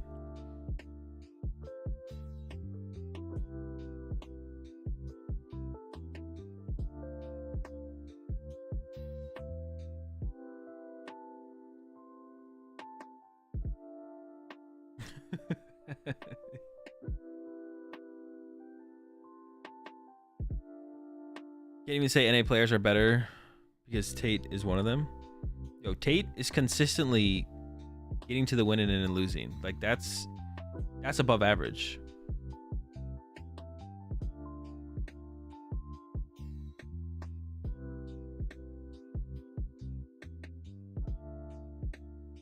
I hope for every interviewer in the future he keeps getting asked why he sent up the Raging Bolt. Wait, he didn't win. He didn't even win. He's done. I feel like he purposely loses. I actually had that thought, to be honest, Gengar guy. I was wondering I wonder if at this point Tate just loses the winning it on purpose just for the clout. Is it worth the trade-off though? I could see it being true. Is it worth it for the Twitter clout? It might be. It's tough to do like I don't know how you do the math on like potential Twitter clout gain from never having a limitless page versus the potential of winning money at the tournament, which will actually come out ahead in the long run. It's a lot of math to do. Mela pointed out that always losing round 9 gets way more clout than day 2ing, but always getting like 158th or whatever. That's true, yeah. Maybe if you're on like a 6-0 start to a tournament, Tate, that's when you should like play it out for day 2. But if it's just a win, if you're only getting to win it at that point, maybe it's just better for the Twitter cloud to go to just lose it, to be honest. I was worth way more than any money. I mean, the potential of clout is limitless, right? Like, the potential of clout is limitless.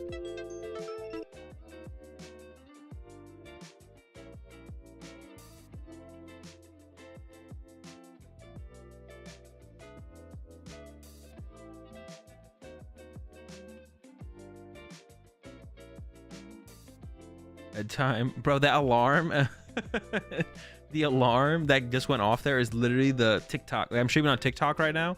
That's like the TikTok app being annoyed that I'm not paying enough attention to the TikTok app. So I have to like go do it, and you do one of those little freaking where you slide the puzzle piece over to like prove you're still there.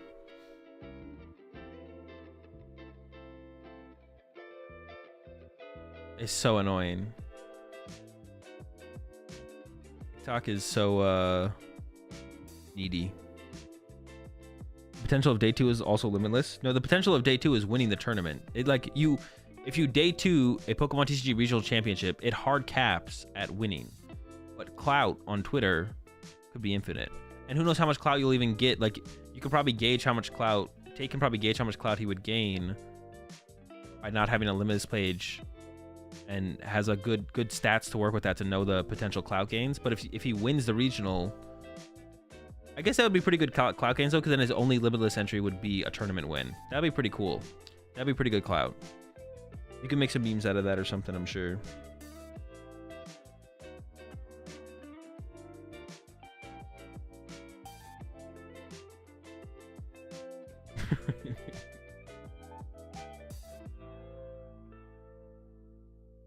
See, once they give us Rhode Island regionals, I'll win that. Oh, you're holding out for the big one. Okay, that makes sense.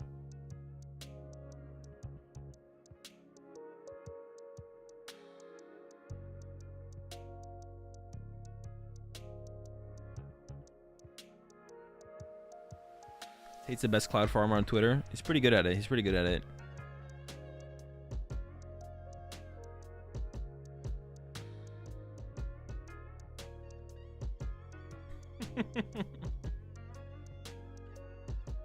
Top 3. Top 3 though.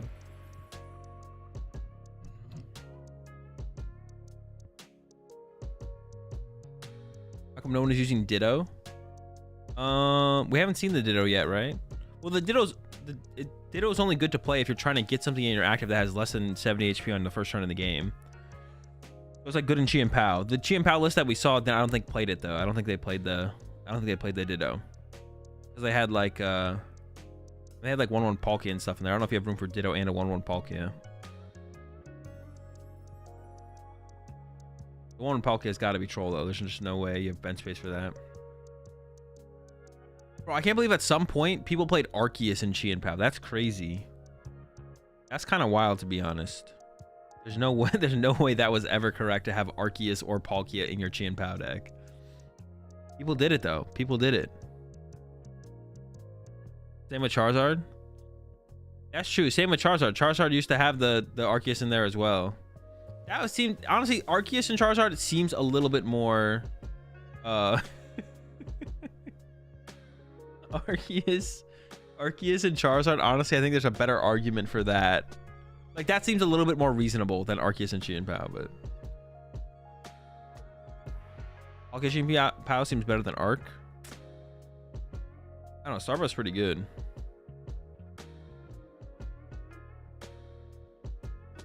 But that's like the cool thing about Pokemon, is like sometimes we think some things are good to begin with, but then stuff always gets better. Stuff always gets better. It's cool that things aren't solved immediately on release, and we have Arceuses in our Chi and Paos and stuff like that, and we don't have Mirage Step in our Gardevoir decks. I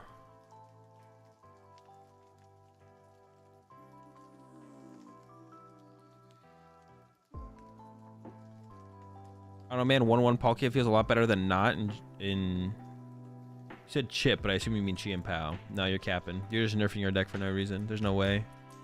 Think they reveal TCG Juff for Pokemon Day? I don't know. Do they usually? What have they done the past 2 years? Have they released stuff, TCG stuff around Pokemon Day usually? I feel like they don't, right? They released the World's Date, right? The last 2 years they've done that, but I don't think they released TCG stuff usually. I could be trolling though.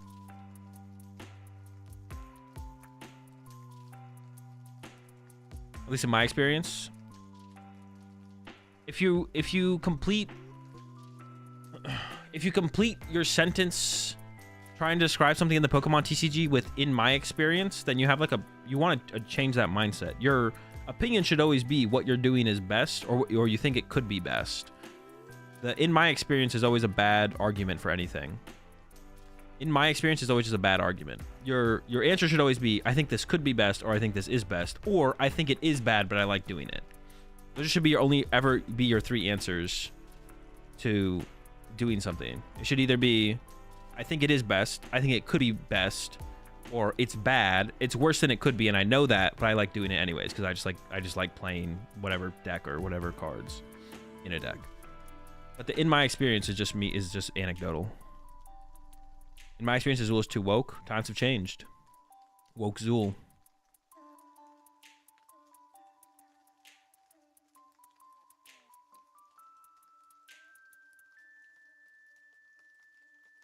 In my experience, Chien-Pao feels better with a 1/1 Darkrai V-Star.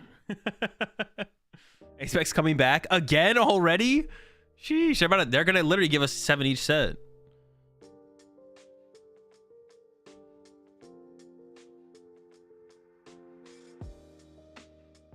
Computer search reprint tonight. I honestly don't even think computer search would computer search actually rival Prime Catcher? What do you think, chat? If they printed computer search, if they revealed computer search tonight, would that rival Prime Catcher?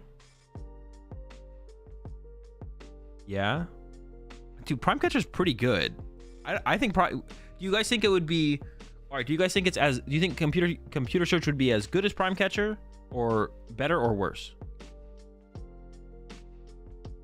You think it would be better, as good, better, or worse? Like just power level, like roughly. Obviously, it could be like a little bit better, a little bit worse. Do you think it would be solidly better, as good, or solidly worse?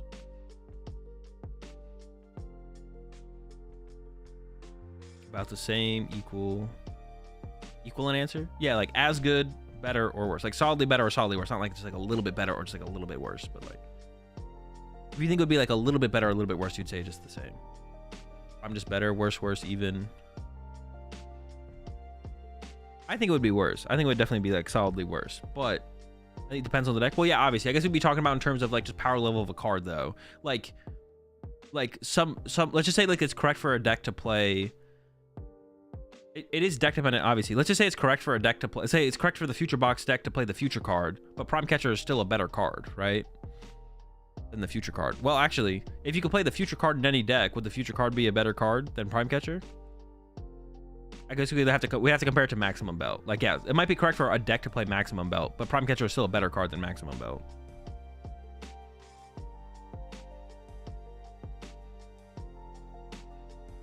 Computer search with Pidgeot or Force Seal Stone? What about computer search with Pidgeot and Force Seal Stone? Lugia would play computer search? Lugia would probably play computer search. That's true. That's definitely true. Search gets you bossed. That is true. It still takes up your supporter for turn, but you could computer search for boss. That is true.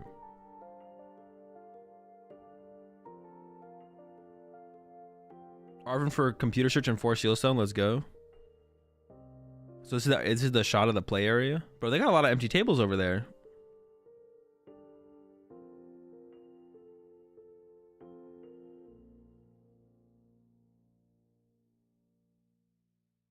Do you love us the most, Azul, or do you like YouTube more? I'm kind of a TikTok fan, personally.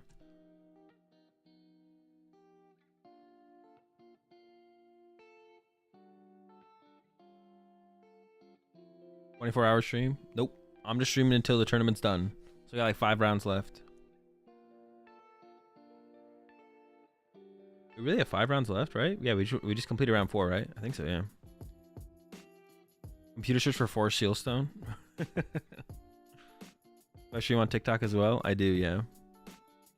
Unfortunately, I can't integrate TikTok chat with my chat though. I would like to be able to do that, but I can't do. Apparently, you can't do that yet. So I can't really interact with the people over on TikTok. I could, but it's like too much of a headache to like work with like 2 different chats. So I don't really interact with I don't interact with the TikTok viewers at all, but they know I love them, and if I could, I would.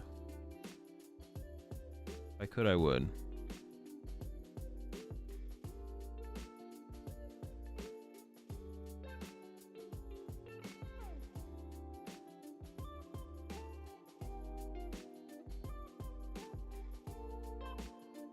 When can we see you on Japan stream?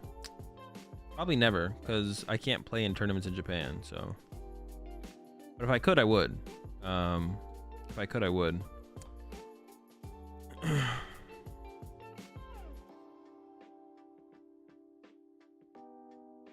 But you can only play in tournaments in Japan if you're a resident. So you have to be a resident in Japan to play in tournaments in Japan. But if that wasn't like mandatory, then I would 100% like go over to Japan and play in one of their tournaments if I got in through like the lottery system. That'd just be like sick to do. Even though like they don't have like cash prizing for their tournaments, and then they also no cash prizing, and like I wouldn't get any championship points or anything, but it would just be cool to play in one of their tournaments. You play in locals over there? No, I don't think so. Same thing. You can do what Tor did and go relive the Chilling Rain format in China. I mean, that'd be interesting for sure. Get invited to a Chinese tournament like Tor. I mean, if they invited me to something like that, I'd probably be down to come out and do it, but no such invitation has crossed my radar. You think you show up, they know who you are? Some probably do, yeah, but not like being over here at like American tournaments. Do they have TCG live in Japan? Not officially, but I think they like do like a workaround to be able to play on it.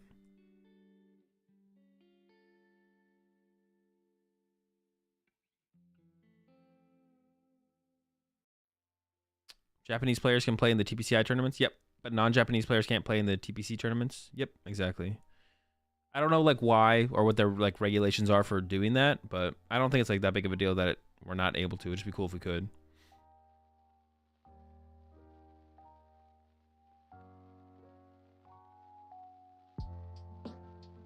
Terra Ledge plus Vitality Plan plus Reversal kind of cooking. What do you think? I don't know. I don't know what that combination of cards does.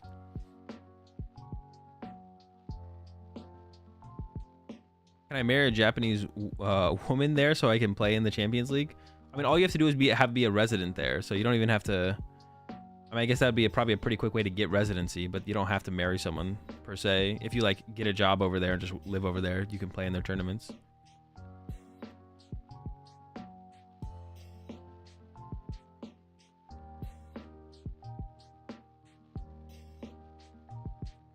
Favorite kind of muffin?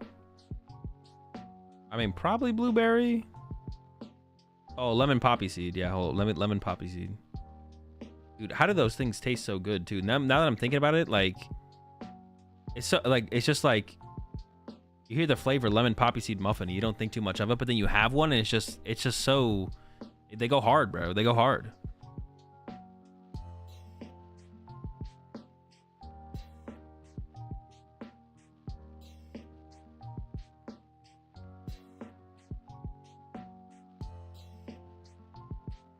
It's the opium and poppy seed that makes it good. I don't think so. I don't think that's the difference maker there. They just taste good. Also, I like the, what would you even call it? Like the texture of the poppy seeds. I didn't even realize, you know, with food recently, I didn't realize how much of like a texture person I am with some foods. But I've started realizing that sometimes when I eat foods, I don't think they taste bad, but it's like the combination of like the flavor being like okay, plus I'm not liking the texture that causing me to not like some foods, to be honest. Like, I never thought about that before.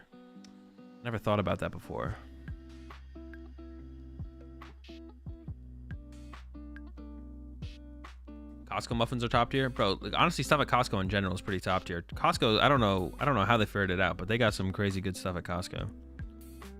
Azul, you're addicted to.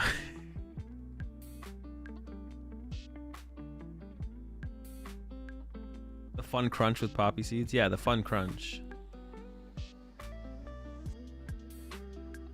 Makes you feel more refined than eating normie blueberry muffins. Exactly. Yeah, exactly. I don't like pickles because of the texture. I could see it. Do I consider myself a foodie? To an extent, I guess. Yeah. Like I like going out of my way to find like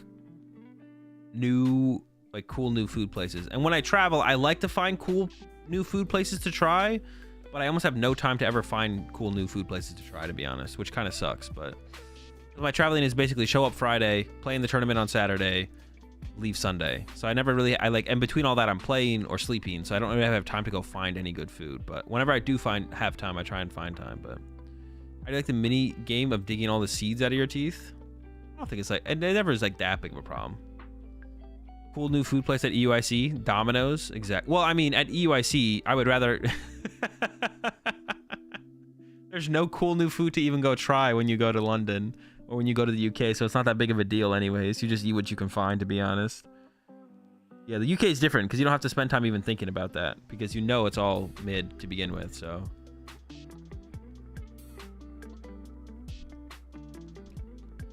The one thing that I actually have, that I think is decent, and like the fish and chips is always, dude, why do they give you so much food when you get fish and chips? Like it's like $10 and they give you like enough food to feed you for like the whole day in one order of fish and chips. Like why do they give you, the fish and chips is good in Europe, that's for sure. Like, if you go to a fish and chip shop, it's decent, that's good stuff. But why do they give you so goddamn much food for like $10? They give you like 3 meals for $10. They're trying to get rid of it.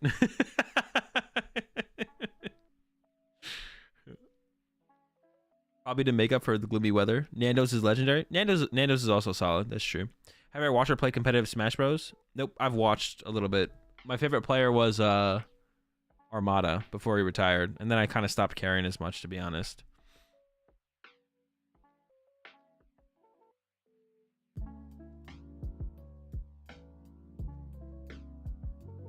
As a picky eater, going to these regionals is tough. Charlotte food sucked. I think at Charlotte, I only had like, man, I didn't even have anything, dude. I had like a Subway sandwich and takeout pizza or something. Can't trust anyone who thinks beans on toast is goated.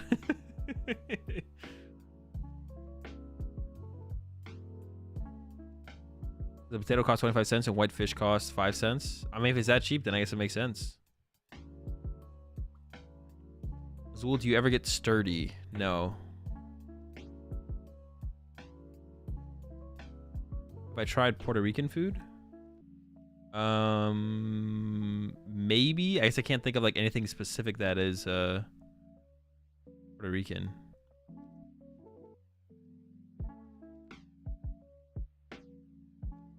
Y'all here in the Carolinas didn't eat barbecue? I maybe got barbecue. I actually can't remember.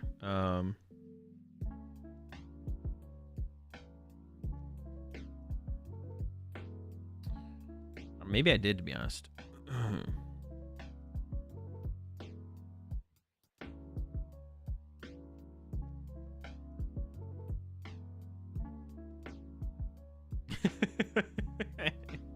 If I see Azul hit the gritty, I'd get the Twitch CEO to ban him.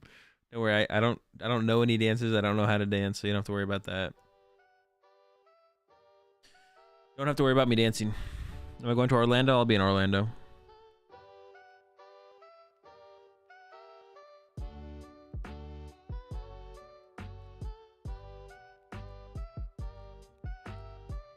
Oh.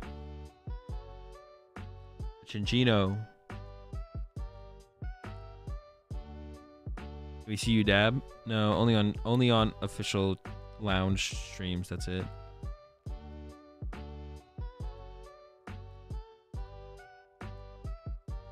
It's for the TikTok viewers. Hit the gritty for TikTok. Nah, no gritties for me. No gritties happening. What's been the best match so far? I mean, probably the last match, to be honest. The Charizard game we just saw. The Charizard versus Raging Bolt. The mill matchup was entertaining as well. Or it wasn't a mill deck, but they did mill for the win. So that was cool.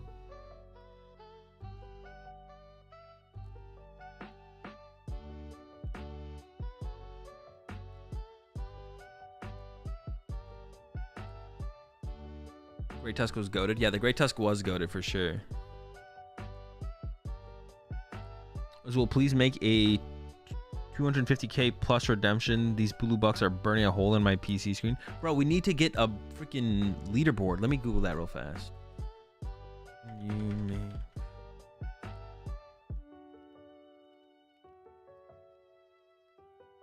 We need a channel point leaderboard. That's what we need.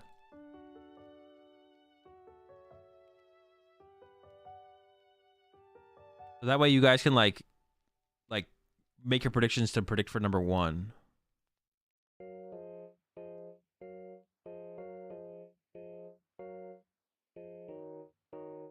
That way there's something to like predict for, to like be number 1 in the leaderboard. I don't think anyone invented one yet. Bro, we need one, bro.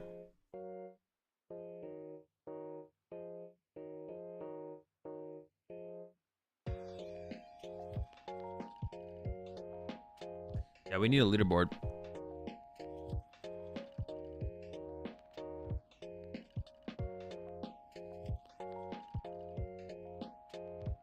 Oh, shoot. We're getting back into it. Let's go. They were talking about Chinchino. Are we about to see a Chinchino here? All right, let me get the prediction set up.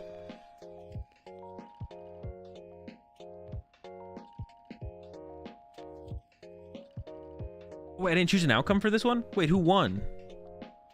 The player on the left won, right? I didn't even pick the outcome for this one. Player on the left won, right? With the Charizard? Yeah, okay. All right, new prediction. We'll win player on the left, player on the right. We'll see what decks they have first. Also, I'll give y'all 1 minute. Once we see what both decks the players have, I'll let y'all pick. We've seen the player on the right before. The player on the right looks familiar. We've definitely seen them in the tournament, one of the tournaments before. We've seen them before, or we saw them earlier today. I guess that's also possible. But I feel like I saw them in a different Champions League. They look familiar. Guy on the right is the Arc Zero Aura guy. Wait, is it really?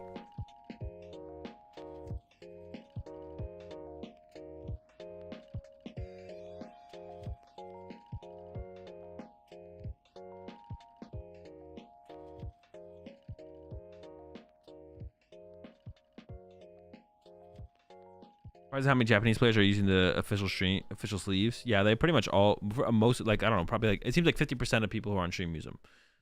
Use official sleeves.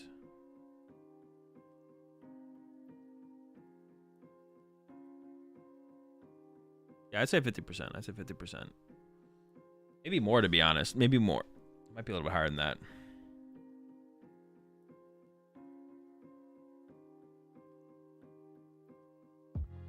I hit him with the pile cut too. The pile shuffle into the pile cut.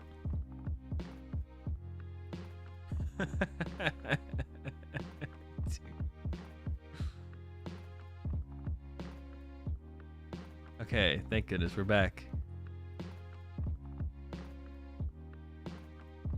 All right, player on the left is going first.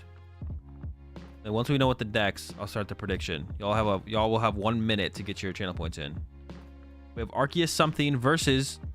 Is it Arceus Zero Aura? Are they still playing Arceus Zero Aura? All right, I'm starting the prediction up. They got double turbos and lightning energy in their hand. I think it's Arceus Zero Aura. They're still rocking it. Versus it's Arceus with grass. Could be Arctina, could be something else. Prediction's up though, so get your prediction in. Dude, they're still rocking the Arceus Zero Aura. They haven't put it down yet. No way. About to run it back with another top 16. Was that a Shauna? I think so. It might have been. Arctina with the Verzian? Probably. They had Lost City in there as well, which is interesting.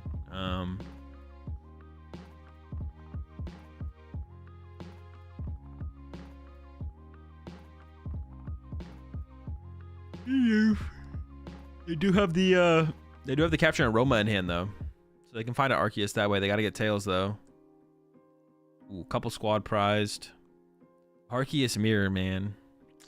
What a time. All right, here we go. Arctina versus the Arc Zero Aura. Both players 4-0. And we do have the player on the left, I believe, going first.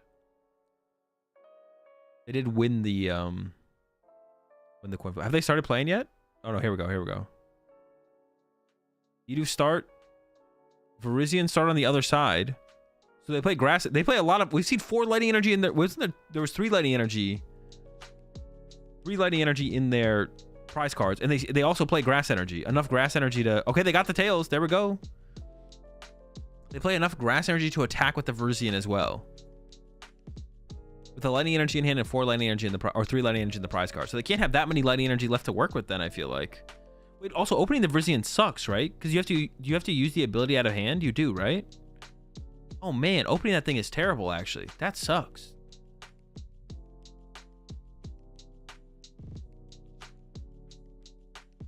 There's the Arceus. They do have an energy in the hand. They don't have too much else to work with. They don't have an Arceus V-Star, but they have the B-Barrel to draw some cards.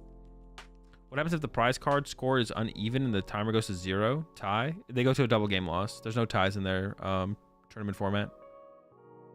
Well, there might be an Arven in hand, actually. Oh, it's an Iono. Okay, they have an Iono. They're good. Dude, honestly, ban full art cards, bro. You can't tell what the fuck is in these hands. They got an Iono. No Arceus. Ton of energy. It's all going to the bottom of the deck. Just ban all the full art cards, bro. I don't know how people play with gold cards. Yeah, I'm with you, dude. You can't tell what any of them are.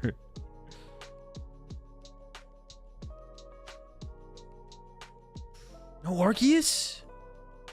Oh no, is it Grass Pass?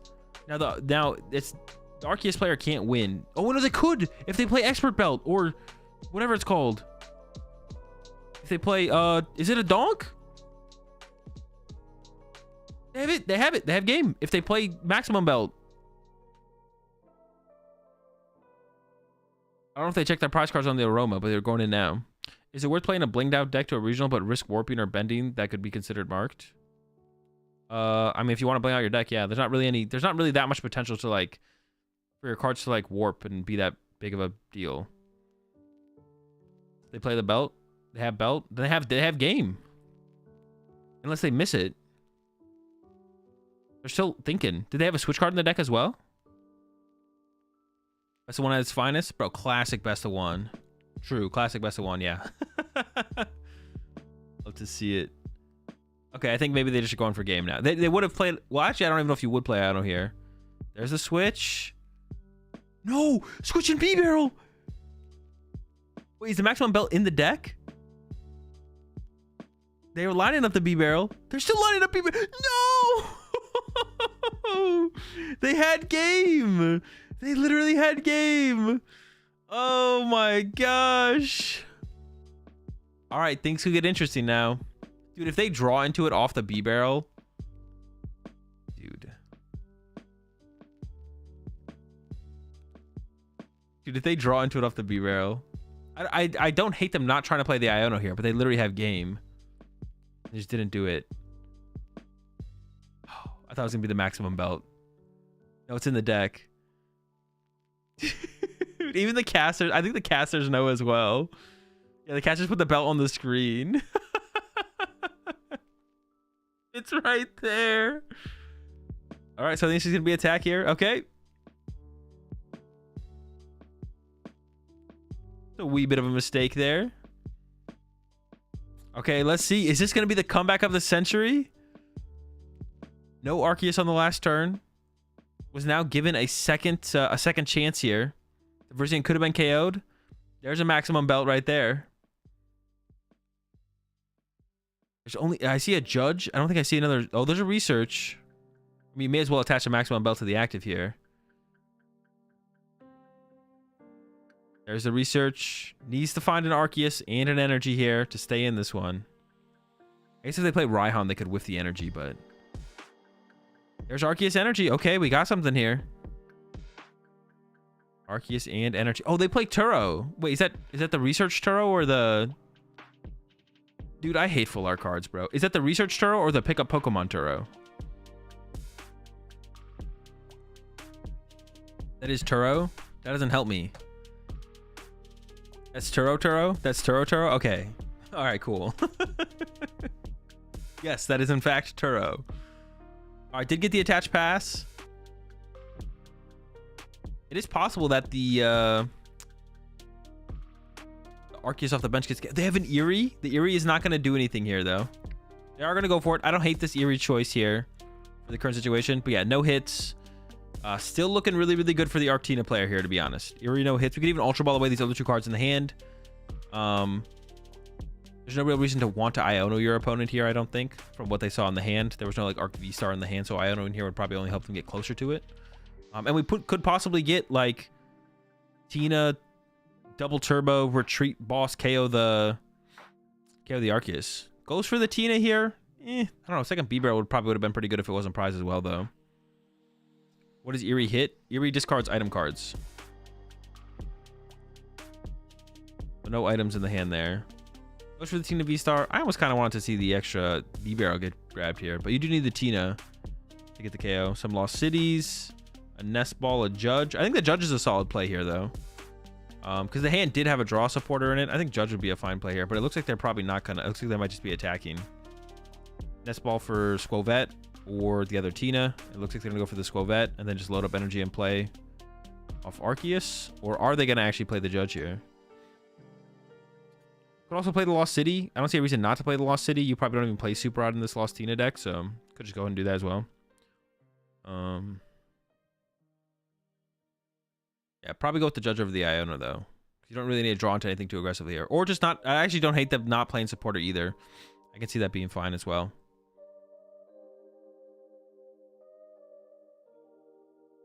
Grabbing some Grass Energy.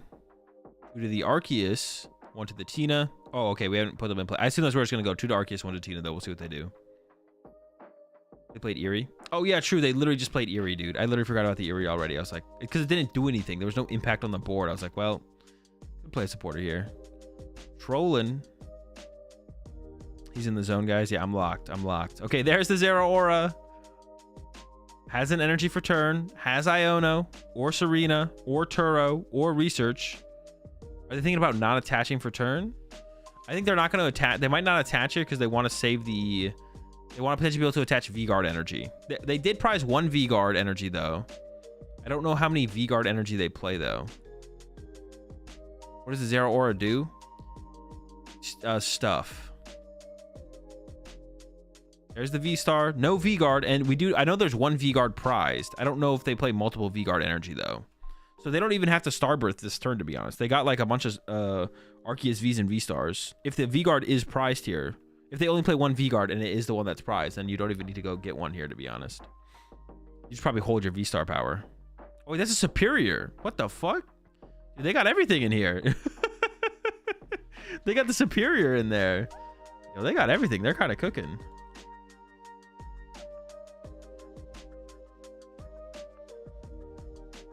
Is that the Superior? What does Superior do? There's the Arceus. Oh, wait, did they not get an Arceus V-Star? I thought the Superior was an Arceus V-Star. Oh, no. I thought the Superior was an Arceus V-Star. Uh-oh. It's just a Trinity Charge. That's not good. Well, it looks like it's going to be a dub here for Arc Tina. Just retreat to the Tina. Take a couple knockouts. Cooking. Good to go. That should be game. Yeah, I literally thought the Superior in the hand. I can't tell. The gold cards, the gold full art cards, you can't tell them apart. They all look the same. Looks like a dub for the Arctina, though. There is the Zero Aura V-Star or the V-Max that can survive a hit from a Tina. So if they could establish that next turn, then maybe there's some hope. Maybe. Thinking about fully loading up the... Superior. What does Superior do?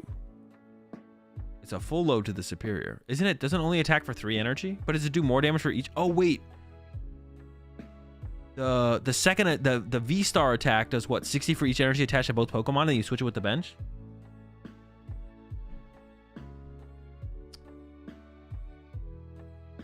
Per damage per... Yeah, to 60 per energy. Okay, that actually could... That could actually KO the Tina. This is something. But we could also see a boss KO on the Superior. What? Dude, that looked like it came from off the screen.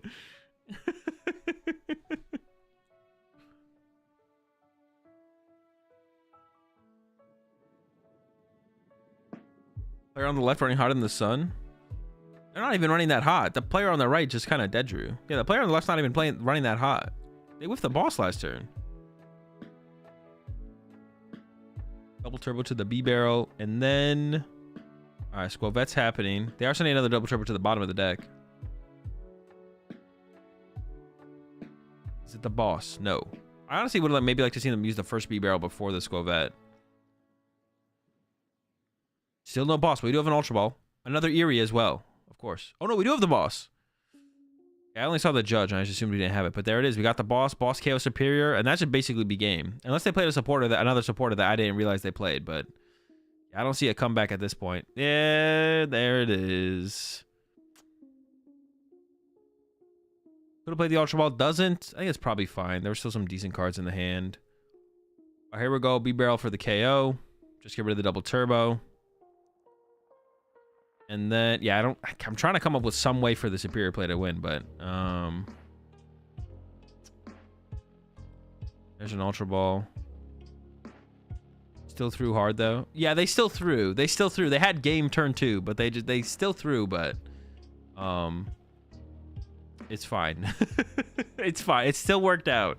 I mean, yeah, the Arceus Zero Aura player, they drew so bad, it basically didn't matter, but a little bit of throwing, a little bit of trolling. You wanted stream time, bro? True.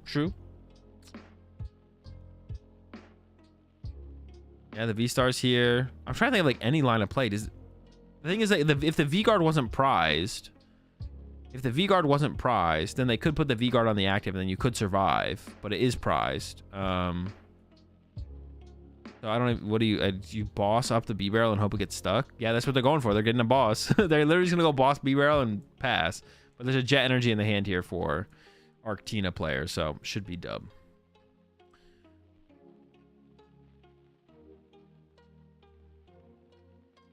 It would have been cool to see the Arc Zero Aura player make a back-to-back top, because they top what? They top 16 Kyoto, right? The person with the Arceus Zero Aura, I think it was Kyoto. It would have been cool for the back-to-back top 16s. I mean, they can still get there. They still started off 4-0, so they're just gonna be 4-1 after this L. That's true. They still can. Honestly, I don't know how I'd feel about the Pokemon TCG as a whole if they did, though. Oh, they're just gonna bring up the other Arceus and punches it, I guess. It's kind of like the same thing as, well, it's more like they can retreat this. Yeah.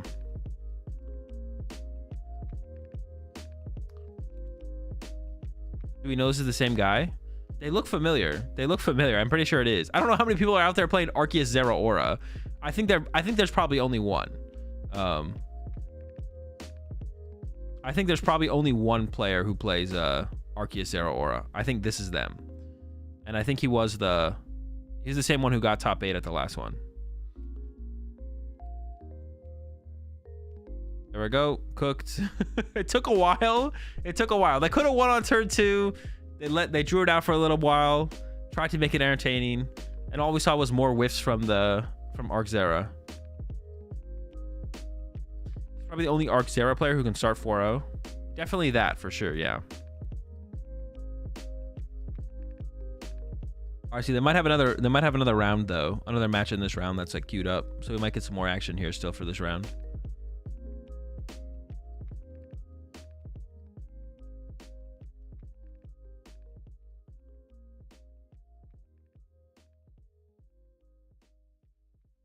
Crazy Arc Mirror turn 5 Arc moments. Alright, let me pay up the prediction.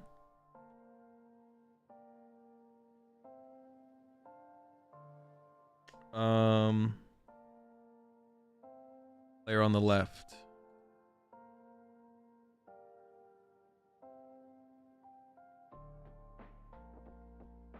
What was that phone background? They report their games on their phone. They report that match on their phone.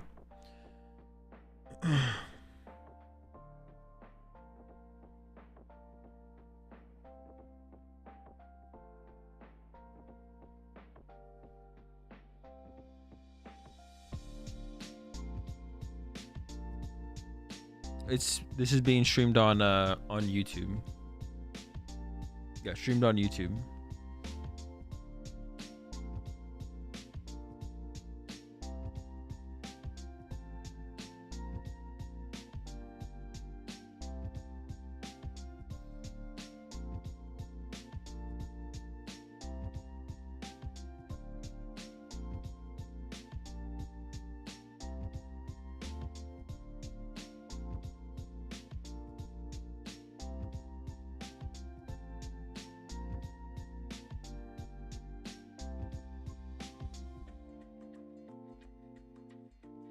Paper's not good enough. Sheesh.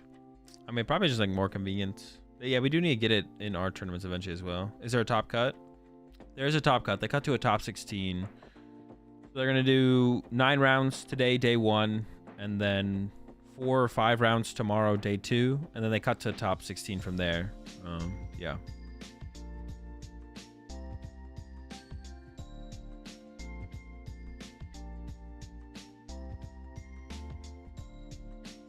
And then though, yeah, cut to a top 16. Unfortunately, even once we get to top 16, it is still best of 1.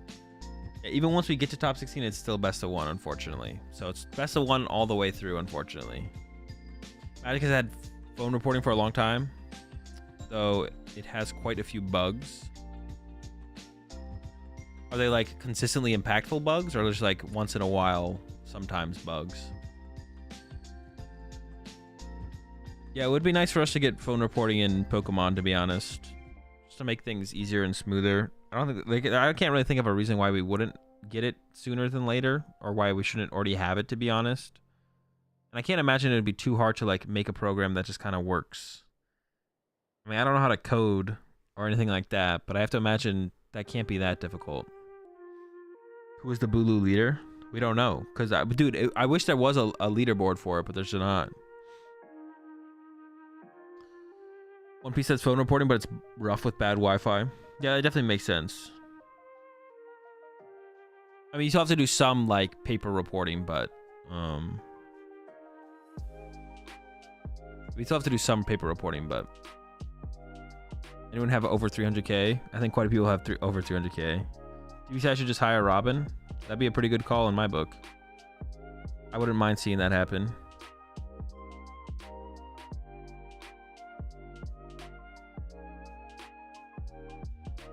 Where is this getting streamed? On YouTube. Or even add something to Arcanine, that shouldn't be difficult. I mean, it would theoretically have to be through Arcanine for sure, Jake. Like, it would just be like, yeah, the page where you just see your match, you could just like click a button that says report winner. You click a report winner and then you report who won, and that's it. So it'd be pretty straightforward, pretty simple. I don't know why they don't, well, I'm sure they've thought of it and are maybe even working on it. I don't know why we don't. I feel like it'd be reasonable for the current day and age for us to have access to it, but hopefully they add it by next season, if not before the end of this season, but by next season would be dope. Hopefully. I mean, report online on Limitless. Let's see why they can't. I mean, that's different because it has to be done online because it's an online tournament.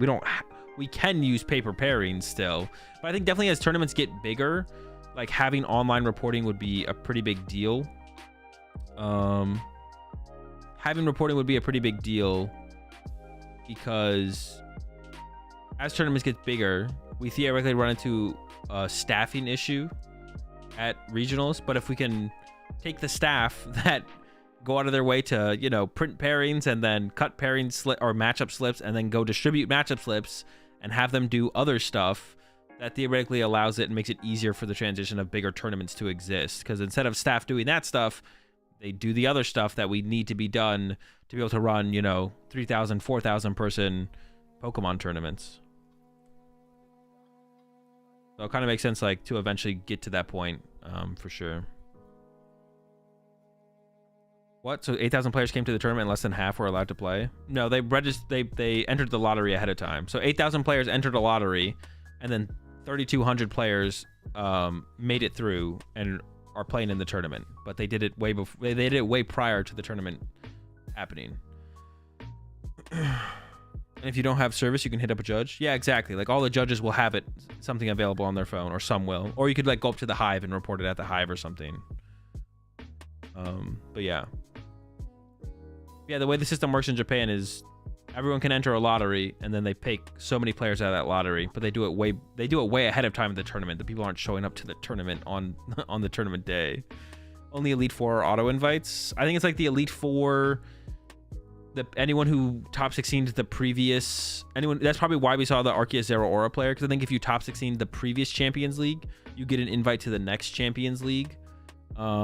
Maybe if you are in the top 16 of the Japan Championships, you also get an invite.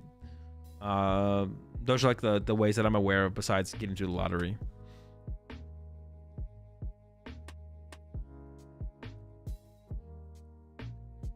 If you make day 2, you get prio entry. Okay, apparently if you make day 2, you get priority entry. They have celeb invites as well. Oh yeah, of course, and the celeb invites. Nice to reward players then. Yeah. I mean, honestly, their tournament system sucks. Like, because well, it wouldn't suck if it was the only tournament system we know, but like when you compare it to our tournament system, their tournament system sucks. Best of one, always best of one. I mean, lottery system, you kind of can't do anything about the lottery system though, right? Like the lottery system is honestly fine. I prefer first come, first serve like we have, but if it was first come, first serve with as many people are trying to play in their tournaments as would be trying to play in our tournaments, I don't know, at some point, maybe the lottery system does just make more sense like they have, to be honest. So the lottery system, I don't know, because they just have so many players trying to play in their tournaments, which just kind of sucks for them because then not everyone gets to play. But best of one sucks. They play all their rounds. So at 9 rounds day 1, only 4 rounds day 2, to a top 16. That honestly, that part of their system is actually fine to me. It's like 9 4. Well, 9 into 4 is not that many for how many players they have, to be honest. I don't know what kind of record you need to make it from day 1 to day 2, but best of one is actually just the biggest thing. Best of one just sucks. Ties being double losses seems annoying. Yeah, ties being double losses, I also would prefer ties to ties being double losses. But that probably comes with it being best out of 3 versus being best of 1, where ties probably don't matter as much if it is best of 1, I would assume. Maybe I'm wrong with that take, but if they have no like point thresholds where ties matter, then having losses be tie or ties be losses maybe is fine. Pretty sure it's 7-2. That makes sense. 7-2 to make day 2. That makes sense, yeah. We have not seen any future boxes yet, no.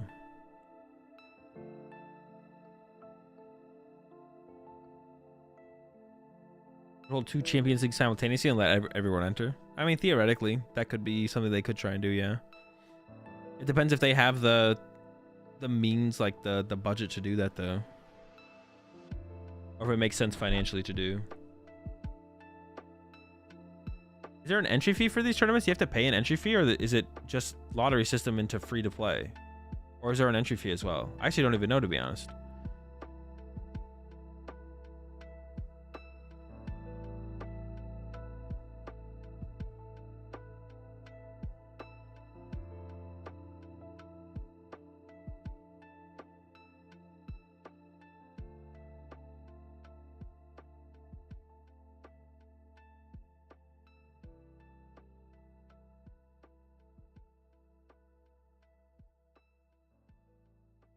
ID and best one usually doesn't change much because not many people ID.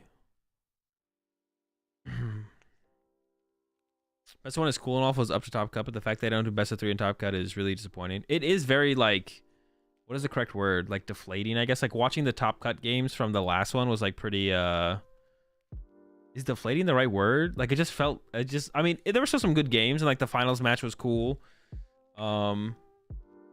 But yeah, it just really yeah, anticlimactic. Yeah, for it to be a best of 1, it really, you can really feel the difference in how anticlimactic it is from a best of 1, from knowing what best of 3 can be, the potential of best of 3 in a match of Pokemon, and then watching them play best of 1 and just being like, bro, like it's so skewed based on, it's so much more skewed based on variance, which feels kind of bad for sure. And we've already seen that in a couple matches today where someone just dead draws and it's like, well, you're done. Instead of being able to concede and go to the next game because you drew poorly, you just draw poorly and sit there and watch your opponent draw 6 prize cards, which feels pretty bad. But all right, I'll be right back, chat, while this ad runs. Next round will be coming up soon.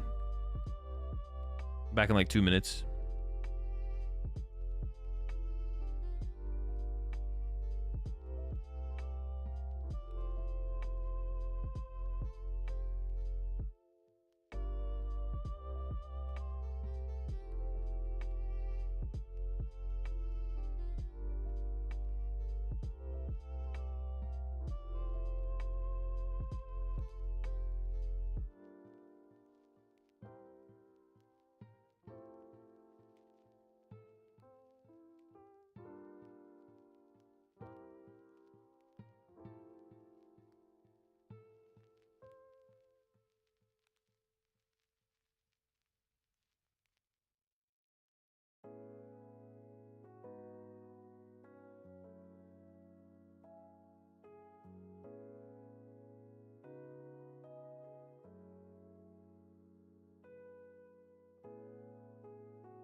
All right, how we doing, chat? Did I miss anything?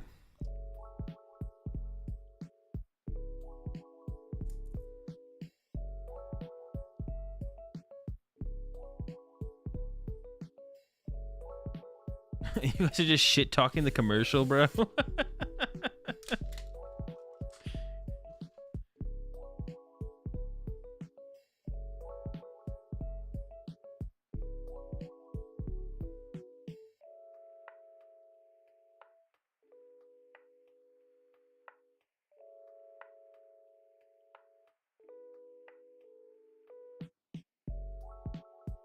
They reveal Ogerpon EX tonight and it's mid. Bro, it better not be mid, bro. The Ogerpon better be good. They can't just like make it mid. You get your pin? Alright, very cool, very cool. It's a pretty hype commercial to be fair. I've seen it so many times at this point. Oh, nice. Pokemon inside of a floaty device. Love to see it. Can you play with misprint cards or are they not allowed? It depends how bad the misprint is, I think. I don't know, what do you mean by what would a misprint card look like? Yeah, what is a misprint? I think the answer is yes, but it depends how bad it is.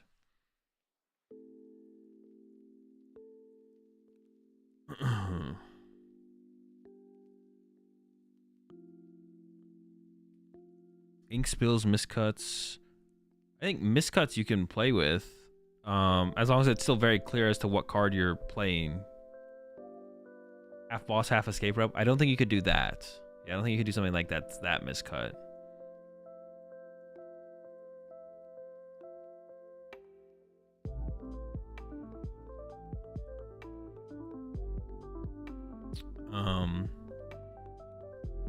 If the miscut is too skewed from the back, it's not legal. Oh, true. I didn't even think about that. Yeah, if it changes the back of the card. Well, what if you played like what if your sleeves were like non-see-through at all? I didn't even think about the back of the card at all, to be honest, but that's true. I was thinking about the front of the card.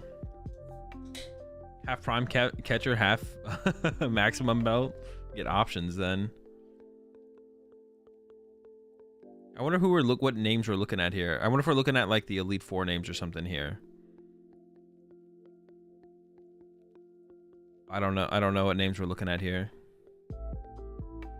This is main feature. Now that's Haru for sure. Wait, are you being serious or trolling?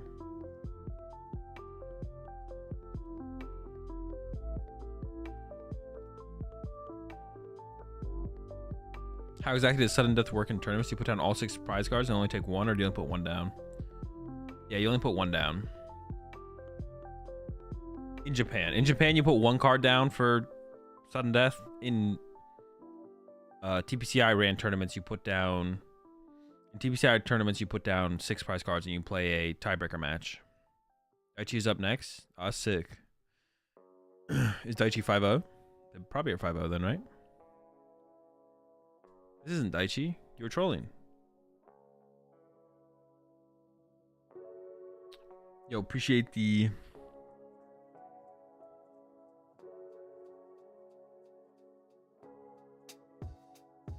Yo, we've been baited. Daichi just lost. He's 3-2. Alright, Daichi's not coming up on stream. I thought I saw Daichi Shimida picked. I think they were probably talking about Daichi, but maybe it wasn't picked. Predictions? Oh yeah, hang on, I'll get the prediction loaded up. I'm gonna wait until we see the decks. Give y'all a minute on the prediction. Our prediction will win.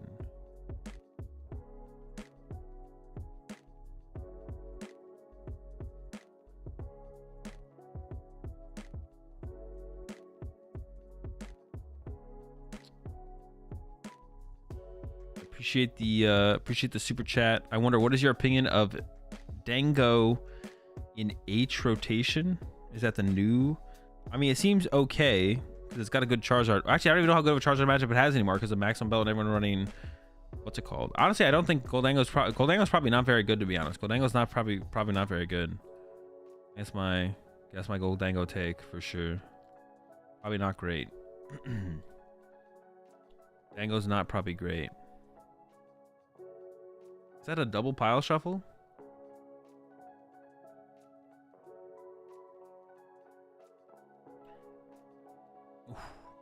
going, keep piling. Honestly, let's just not play Pokemon. Let's just sit here and pile shuffle the rest of the tournament. Just get everyone out, just switch out players. Let's see some different techniques, some different pile shuffle tactics. Like I want to see it all, man. I want to see it all.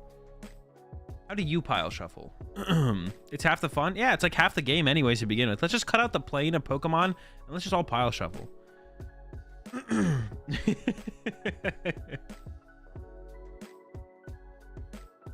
Are they pile shuffling each other's decks? Wait, did they actually? No, they didn't actually, did they? I'm gonna start up the prediction here because we'll be seeing what they'll be playing soon. All right, predictions up. Appreciate that tier 1 sub there. Red Shogun. Welcome to the Rat Pack. Got plenty of piles. We're all in a shuffles. Honestly, I could not actually tell what either of them were playing after looking at their hands there. Charizard, no surprise. Versus prize another Colress one time. Oh, 2 Rod, 2 Colress? I mean, the rods you obviously don't need in the beginning of the game, but just prizing a lot of any resource is not great. 2 Colress in the last 2. You hate to see it. All right, get your predictions in.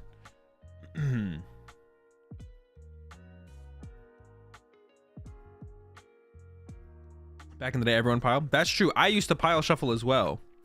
When did I stop pile shuffling? When did I stop pile shuffling? I haven't pile shuffled post-COVID. I don't think once.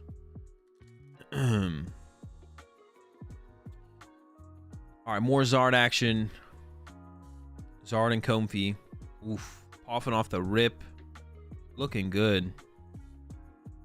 You have to take prize cards in order? No, but because there's no reason not to, the only thing you would do by not drawing your prize cards in order is look suspicious. So you may as well just draw your prize cards in order. Yeah, I can't remember the last time I pile shuffled. I used to pile shuffle. I used to be a pile shuffler. Just like everyone else back in the day. But I can't remember the last time I did pile shuffle. It was definitely before COVID. But they have a candy in hand already. It's looking good here. Go back. They actually pile shuffled each other's decks. All right, that's like ultra cringe. I'm not going to lie. Pile shuffling each other's decks is like a new level of cringe. They got Candy Pidgeot. I think they have Arven. I think they have Candy Pidgeot, Candy Zard. Wait, but they're playing the Ultra Ball right now. Maybe they're going to go get Rhodey. It didn't feel like they needed to put Rotom in play here. Now there's going to be a Rotom in play as a liability.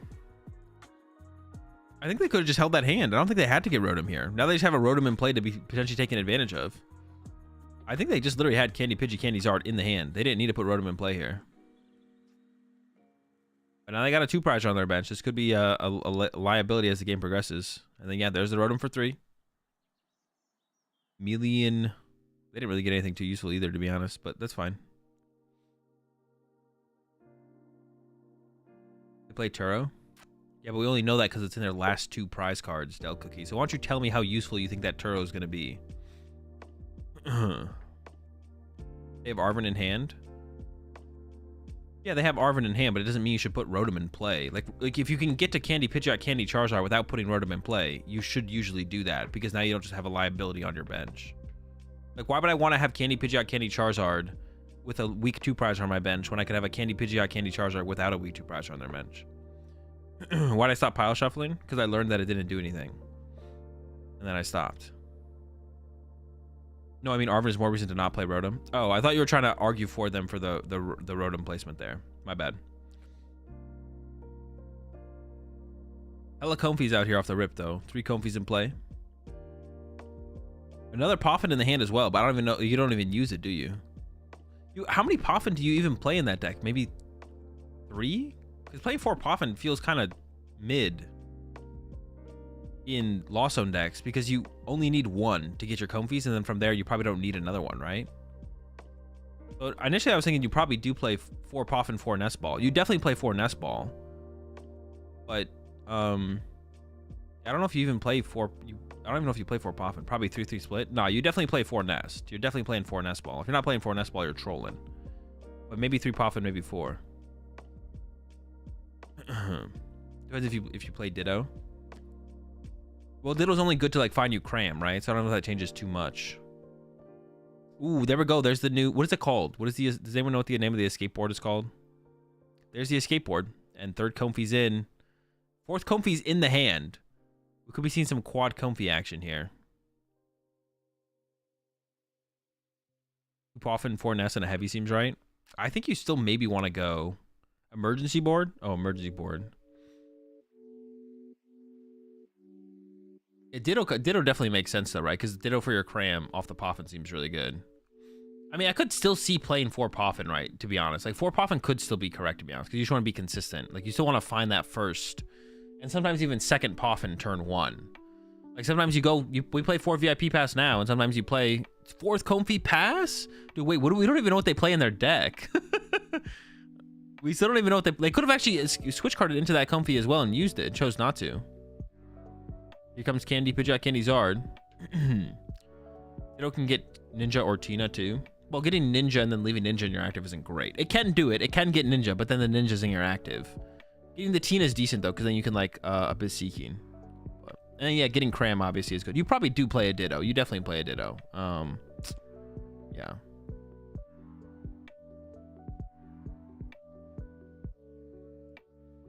Saw Moon, but I don't know what else. Okay, so they at least have Moon in there. And they have Lightning Energy as well. They do play Lightning, so. Here comes the Candy Zard. And honestly, you probably just knock out the active. They have a boss in hand, so they could KO the... I don't hate the idea of KOing the benched Comfy with the board. Let's call it the board. We'll call it the board. If I was playing in this tournament, what would I run? Probably Chi and Pao. So yeah, I don't hate the idea of boss KO the boarded Comfy.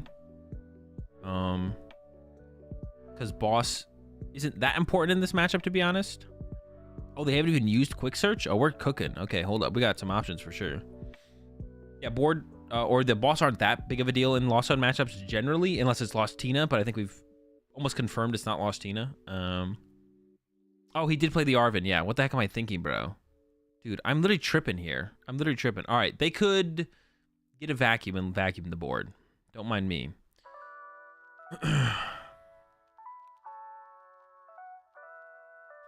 Or we could just KO the active. Now you're just in the Lost Zone? In the zone? Yeah, we can go with that. Yeah, I'm just in the zone. You're thinking Prime Catcher? Yeah. We go with Prime Catcher here. If they play it. I don't know if they play Prime Catcher. There's an S-Ball. Dude, what the fuck is that?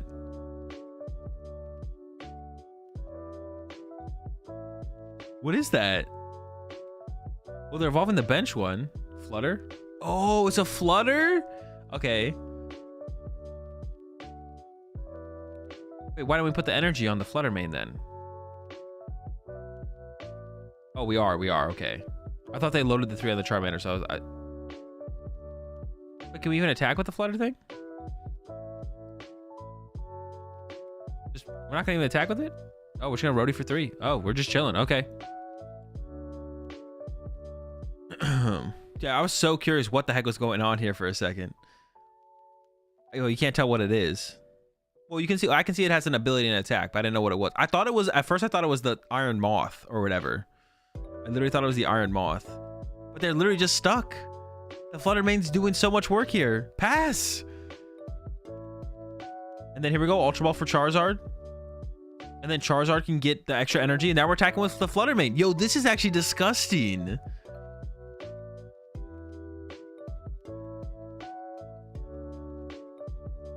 This is actually so gross. They're just cooking.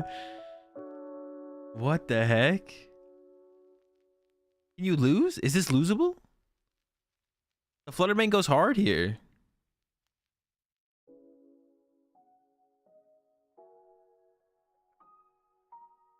On the Arven as well.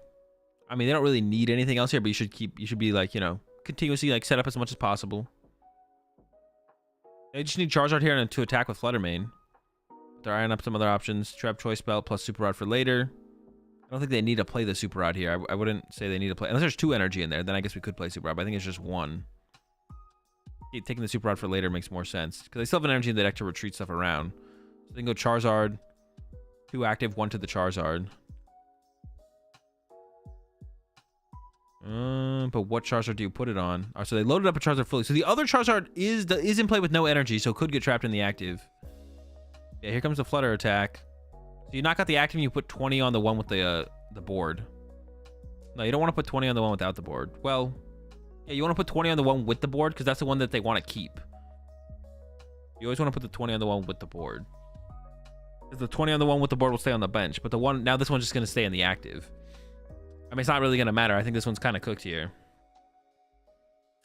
She has counter catcher in hand too, I think.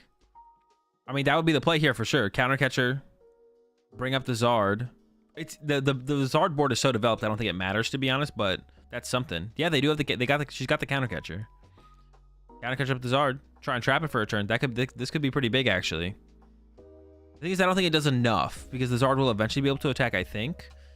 I would also assume that well, hold on. The Zard player maybe doesn't play a switch. We know they play the Turo. Wait, can they move that Charizard? The Turo's in the last 2 prize cards. There's an energy in the discard pile. Prime catcher. Oh, do they play prime? Have we seen them with their prime catcher? Have we seen a prime catcher from them? Honestly, I'm thinking like maybe that Charizard could get trapped. They might play 7 fire. I don't think I saw any other fire energy in the deck, so I think there might be one prized. Yeah, they have it. Okay. I guess they could gust it up. She could gust the Charizard up again, though, and trap it again. And then eventually get into Sableye and just Sableye spread. Okay, well, if he does have the prime catcher, then he should be in a fine spot here. But if she can then gust it up again, it could get stuck. Yeah, if we do counter catcher here, yeah, then we get access to Comfeys. But can you use Greninja? Oh, yeah, it just shuts off the active. I'm trolling. Fluttermane is not Klefki. Yeah, this board state feels like it's already so developed at this point that I feel like your only win condition is trapping the Charizard, to be honest. But there's not enough time in the game to do that. Collapse Flutter Rod. Oh, true. That's true. They could go collapse the Flutter Rod the energy back. That is not that big of a deal. If they play collapse, maybe they don't play collapsed. Play the Turo. I don't see how we're winning this without Gust trapping and Sableye. Yeah, I think that's like literally the only win condition here. We're like the Charizard player is way too set up without her having drawn a single prize card up to this point. So I think the win condition is counter catcher or trap the Charizard.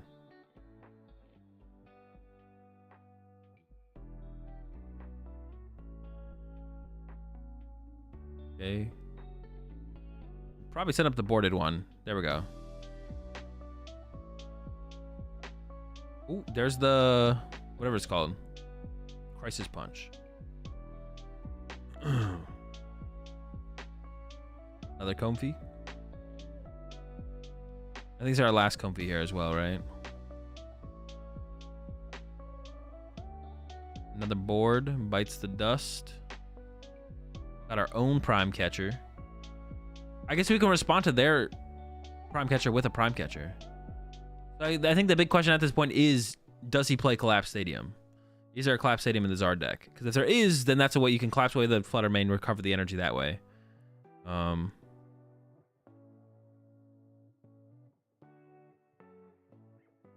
We'll see if she even identifies. Punching with Cram here is also fine. Like punching with Cram here just to put damage in play is fine.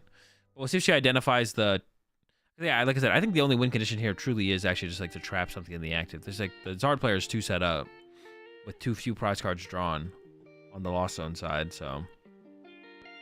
Cram punching's fine though. You know, set up some damage. You can punch it twice and then go into Sableye, spread some damage. Could just hold this energy though. You don't really have to play it. I guess you could attack with Greninja, spread up more damage on the Pidgeot and the Rotom. Maybe she also plays though. She also plays TM Devo. There is actually like a TM Devo line here, to be honest. Because this Charizard is the one evolved up from Charmeleon. The other ones were Candied. So you could de-evolve this Charizard, the other Charizard, and the Pidgeot. And maybe even combo that with like a Roxanne. So if she plays TM Devo, that would be like another route that could be taken here. Another route to potentially take. We know what flavor of Lost Box she's playing. It's got Hands and Moon. That's basically all we know. Hands, Moon, and Psychic. So there's Sableye.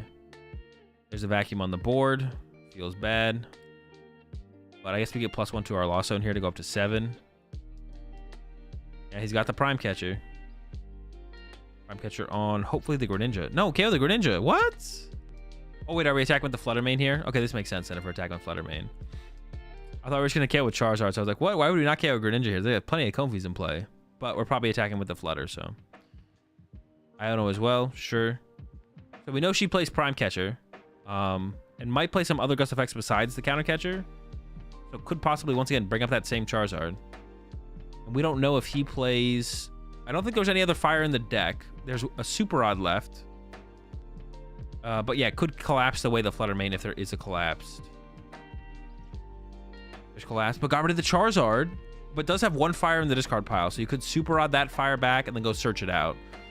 So that seems fine. So you got rid of the only real liability off your bench.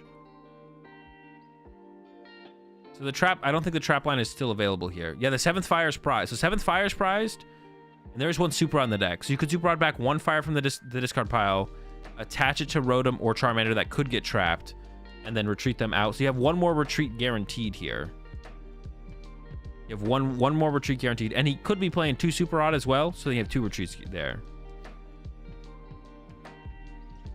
So it is still possible she could go bring up Rotom, and then he could respond with Super Rod, Energy Retreat, draw a prize card, not get the fire, and if he doesn't play 2 Super Rod, she could then once again bring up the Rotom again, and then it could get stuck there for the rest of the game.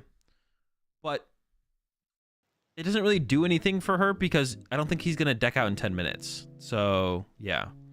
Has to have 2 consecutive gusts. Yeah, also has to have 2 consecutive gusts. Because if it isn't 2 consecutive gusts, then he will draw the... Well, hold up. There's a boss. No, the Rotom. All right. Well, this Charmander can just sit here and heat tackle. But I guess it's the same thing as burning the energy. But it looks like she is going down the stall route. But I guess it like doesn't really do anything. Because they only have 10 minutes left. So I don't think it's going to win. She's leaving Prime Catcher at the bottom. I mean, I don't think she's leaving Prime Catcher on the bottom of her deck on purpose. I think it just is at the bottom. She's gonna cram. Cramming this. I hope she does not cram. I hope she doesn't cram this. What if she went for like... honestly, if she does play TM Diva, there could be a cool TM Diva play, but I don't think she does.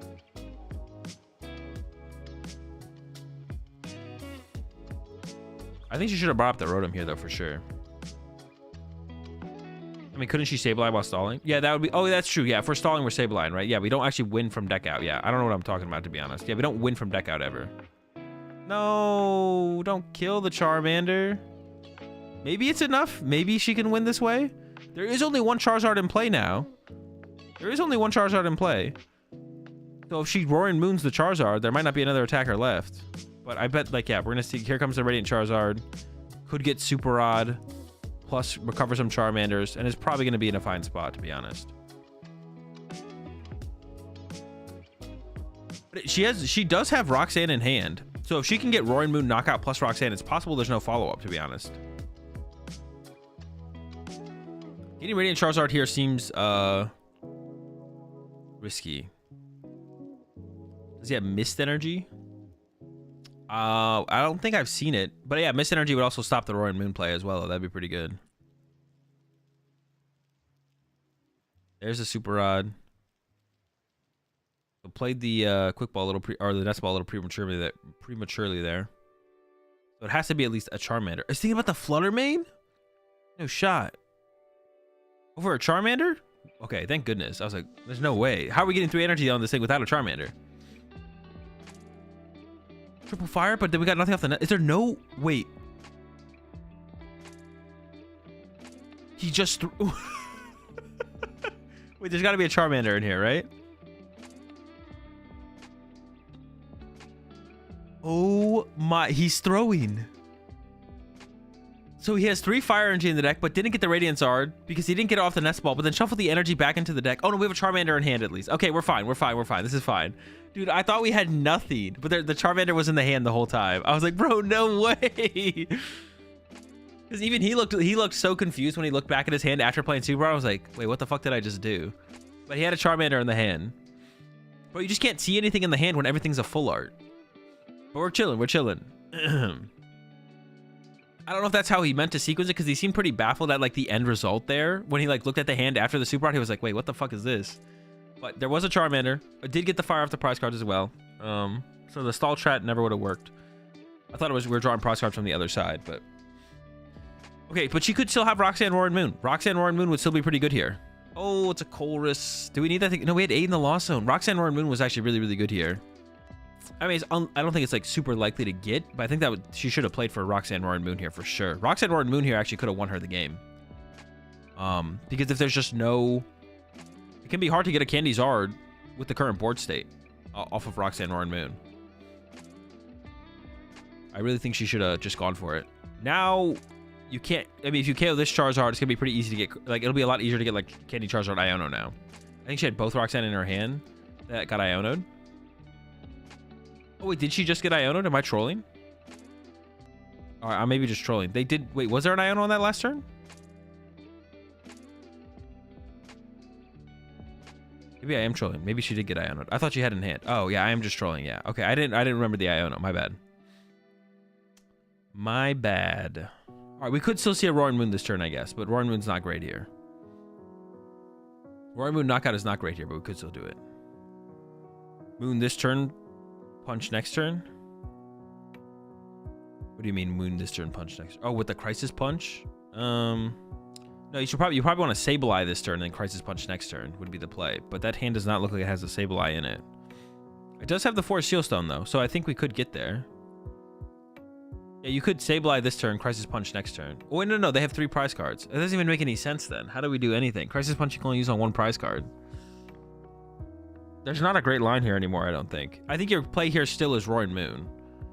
I think your play this turn is still Roaring Moon, and then, I mean, you're gonna get Candy Charizard, but then you try and Roaring Moon again. It's like super unlikely though.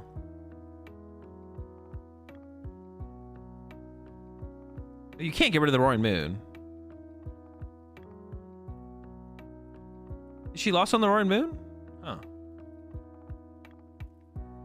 Crisis Punch, Gust win. Oh, that's fair, Jake. Yeah, we could go. Yeah, that's fair. That's fair. Because you could have gone. Yeah. Roaring Moon this turn. Crisis Punch, Gust, KO, Pidgeot, or Rotom to win. That's fair. We could have seen that, yeah.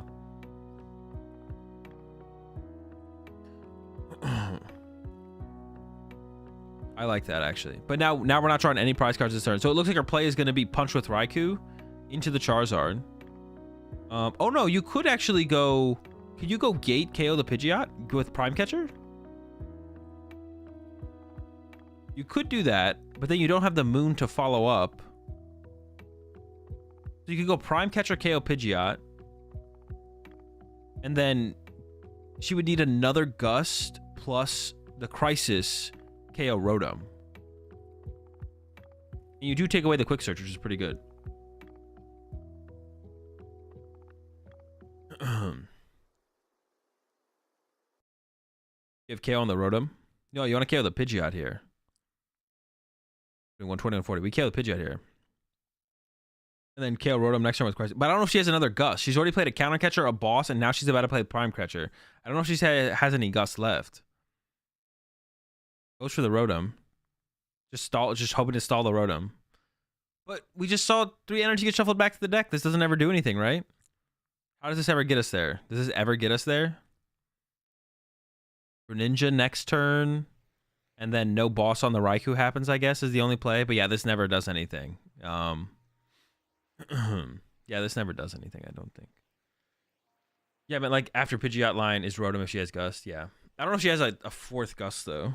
Yeah, she already used Counter Catcher, Boss, and then just used Prime. Was using Prime Catcher this turn no matter what. Did that, and then we need a 4th Gust on the next turn. I guess she didn't get the Gate. She has the Gate, but she also drew into the Lightning Energy. Like, there's a Gate in hand. She maybe had the play. There just need to be an energy in deck, actually, because she didn't attach for turn yet, right? She could have attached Lightning and then gated for any energy to the Raikou. Just Quick Search for Boss, KO Raikou, and then Mander KO's Moon. Yeah, that would work here. Is that what they got? I wasn't even paying attention, to be honest. Glad they had the Boss, so Boss up the Raikou. Yeah, now there's definitely... Well, I don't even think... I think if they KO the Cram here, I don't think there's a win condition. If you KO Cram here, I don't think there's a win condition. If you KO the Raikou, I still also don't think there's a win condition. I just think there's never a win condition at this point anyways. Yeah, the Fluttermane was pretty... The Fluttermane was pretty brutal in the early game to slow him down, to be honest. The Fluttermane was pretty brutal for the slowdown. Grabbing Iron Hands. But that doesn't do anything, just thinning out the deck. There actually honestly was maybe no energy in the deck there, I couldn't tell. Has a Roxanne now, but it's probably too little too late. There's a Crisis Punch onto the Cram, but you don't even KO the Charizard here.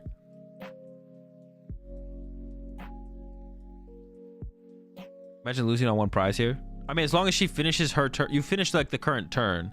So as long as she finishes her turn, he'll get another turn here. And I don't see a win condition here. Oh yeah, it's just gonna be a punch for 280, and then the Zard just takes the knockout. Would Devo right now do anything? Roxanne Devo would have been pretty good here. Roxanne Devo would have reset the Charizard and the Pidgeot. So if there's not a candy in the hand, then you don't actually get a knockout. But you were likely to... there's a decent odds of probably having an out to a candy there. Yeah. So is she just allowed to stall her turn and play super slowly? I mean, she still has to play at a reasonable pace of play. If they think she's playing too slow or trying to stall the clock, they would ask her to play faster or penalize her. But like, theoretically, if she was playing at a reasonable pace of play and the clock ran out there, then the clock runs out there.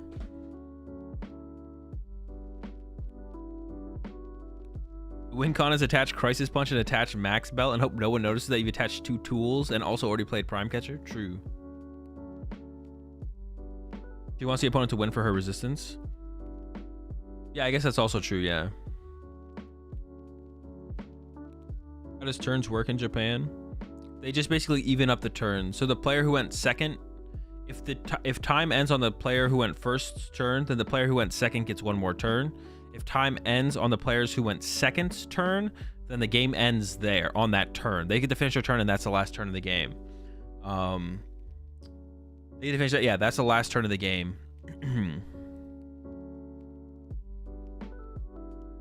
And then if they win on that turn of the game, then they win. If there's no winner from drawing 6 prize cards, then they go to a and it becomes a tie. Or a double game loss. There's no ties in the game in Japan. So. Yeah, there's no ties in Japan. So. Double game loss. Kind of wild ruling. I mean, I don't think it's that unreasonable.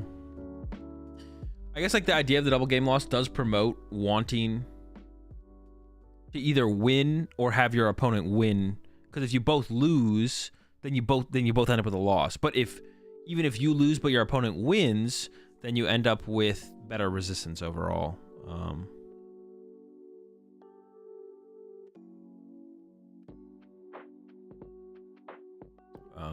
Yeah.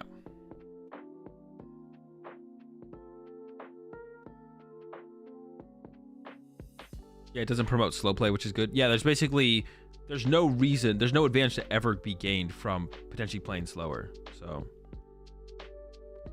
is there format best of 1? It is unfortunately best of 1, yeah. And Japanese players never really scoop too, right?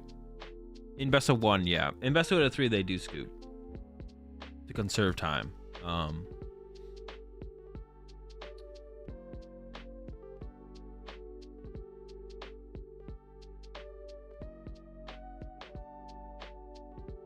Is Top Cut best of 3? Nope, still just best of 1, unfortunately. The only thing that's best 2 out of 3 from them is their championship. And honestly, I don't even remember. It might only be Top Cut, to be honest.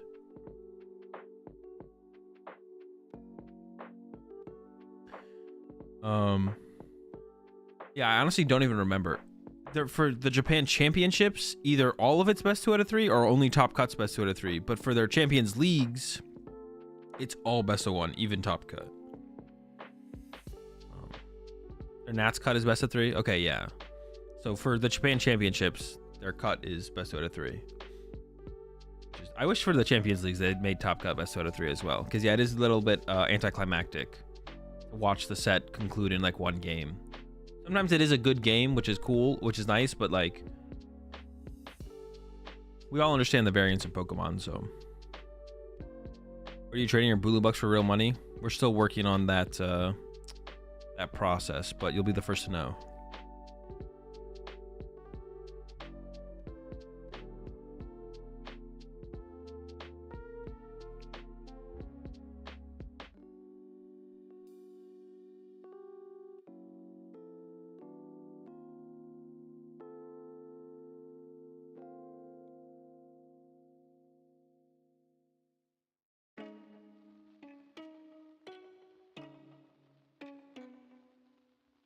Can I trade my Bulu Bucks for Lele Bucks?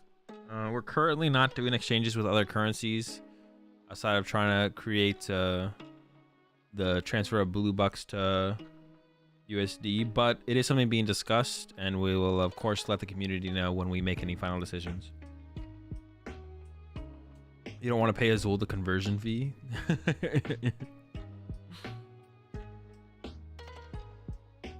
What did it used to be? We've had it be other things in the past. Was like rat rupees was one thing.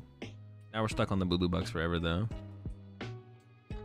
Want Bulu Bucks on the S&P 500? Surely Blocklax would go kind of crazy in Best of 1. No, Blocklax sucks in Best of 1. It takes the deck like 30 to 40 minutes to win games sometimes. 25 minutes. Well, 25 minutes is definitely not enough time. 30 minutes is maybe just enough time, but not consistently enough time. Yeah, Blocklax like wins 1-0 in like 30-40 minute games pretty often.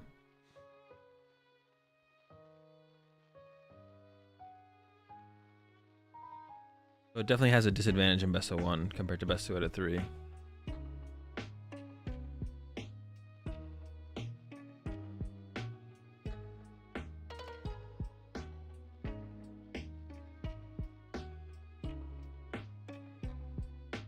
Yeah, I'm trying to get some Coco Cash, so let me know on that conversion. The Coco Cash.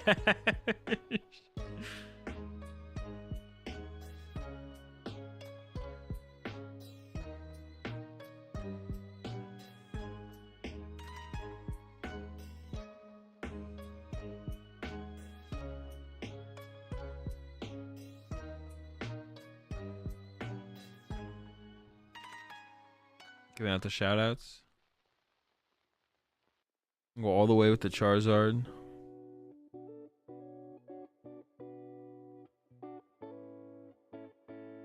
Alright, we'll see how long it takes to get into that next round. Maybe they come out to some other action though. They sometimes have another round like queued up from a previous round. Just popped in for the last match. Anything cool or exciting? We saw some Great Tusk Mill action. Saw some Fluttermane and Charizard. But to be honest, dude, this is what sucks about Best of 1. The last 2 games have been super one-sided because the one player draws like really slow, right? Because the round before us was the Arceus mirror, right? Where one player just dead drew, like effectively dead drew for the first 2 turns and then never had a chance to come back. And then we just watched this game where Lost Zone player had like a slow start into a Fluttermane and then like never had it. Well, okay, the last game was actually kind of close to be honest. There was potential. There was potential in that one. She could have made a comeback. It didn't look great. But yeah, I don't know. Watching like a best 2 out of 3 is like just so much more entertaining. I don't know. You just have a higher chance. I mean, you just have like that much of a higher chance of like a good match when you play best 2 out of 3. When a match in a best of 1 is just like, yeah, we have a couple like the ones we just had and it just feels kind of meh. Does resistance matter for day 1 if day 2 is based off just match points? Well, day 2 isn't just getting to day 2 is based off match points, but then within day 2, if there's multiple people with the same amount of match points to get into the top cut, that's where resistance matters. Oh, I see what you're saying. Are you asking if resistance for day 1 doesn't matter? Yeah, never mind. Yeah, resistance for day 1 doesn't matter at all. I see what you're saying now. Because yeah, getting to day 2 just matters off match points and then your resistance resets. So yeah, it doesn't matter in day 1.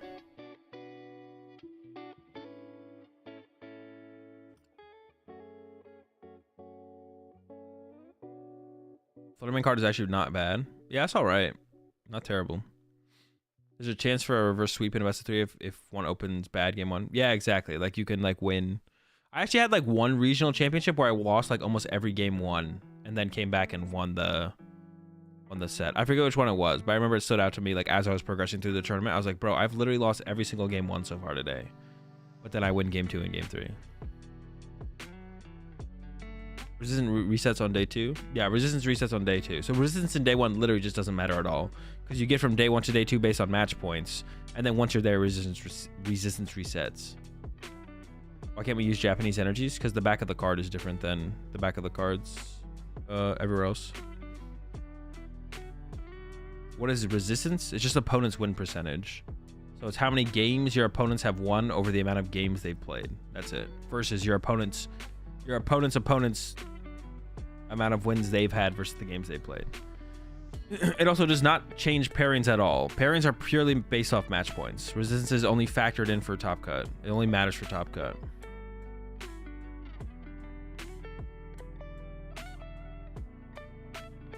I started playing Pokemon a month ago. I'm registered for Orlando. I've only played Miraidon. It's looking okay to play. Is it looking okay to play Miraidon Flaffy in Orlando, or does that rotate? Flaffy rotates, but the rest of the Miraidon stuff is there. But it doesn't look like Miraidon's that good. So I would say you should probably pick up a new deck, to be honest. How many players are playing in this tournament? 3,200. 4 horsemen of Azul currency. Bulu Bucks, Coco Cash, Finny Funds. The Finny Funds, bro. Let's go. And Lele Loot.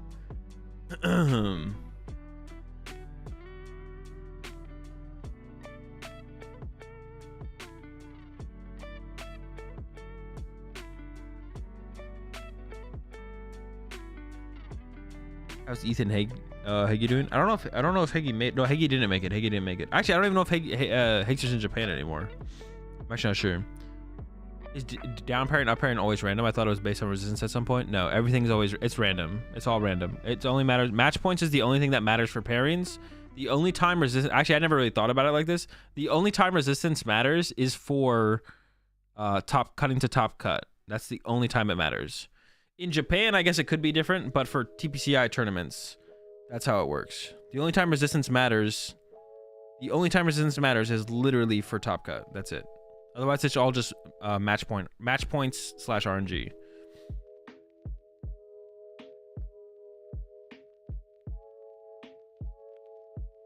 Do they show deck percentages for these tournaments?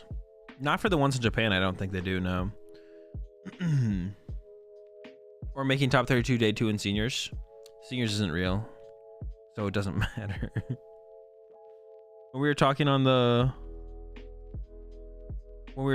plane from San Antonio, he said it made it into this one. Oh, maybe he is playing in it. Yo, I'm excited for Ogerpon cards. That's going to be a perfect time to change the effects of terrestrialization. Now, unfortunately, terrestrialization will probably suck.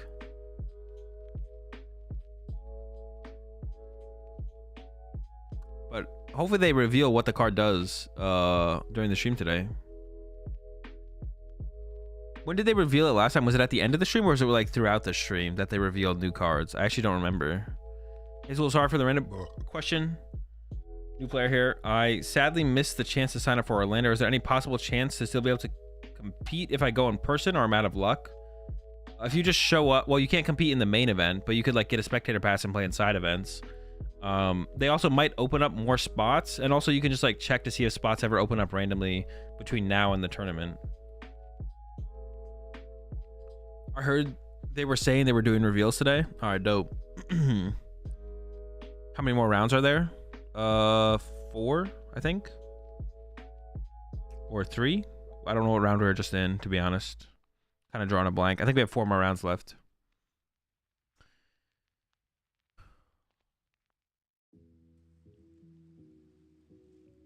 As a budget player, should I be spending money on Fates for cards in Fates that I need for decks, or save for forces? You should buy singles. You shouldn't buy any packs. They slowly revealed during the last 3 to 4 rounds of the tournament day 2. But they showed cards in day 1, I think, last time. Is the reveal even on day 1? Yeah, they revealed cards on day 1. They revealed some day 1, some day 2. Juan Lei said there's a 95% chance of reveals today.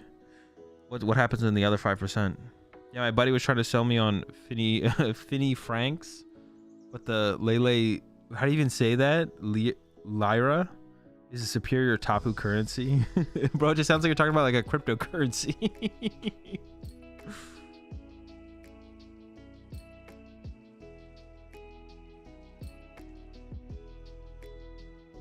You recommend switching from Miraidon to Chiampao? Yeah, Chiampao's pretty good.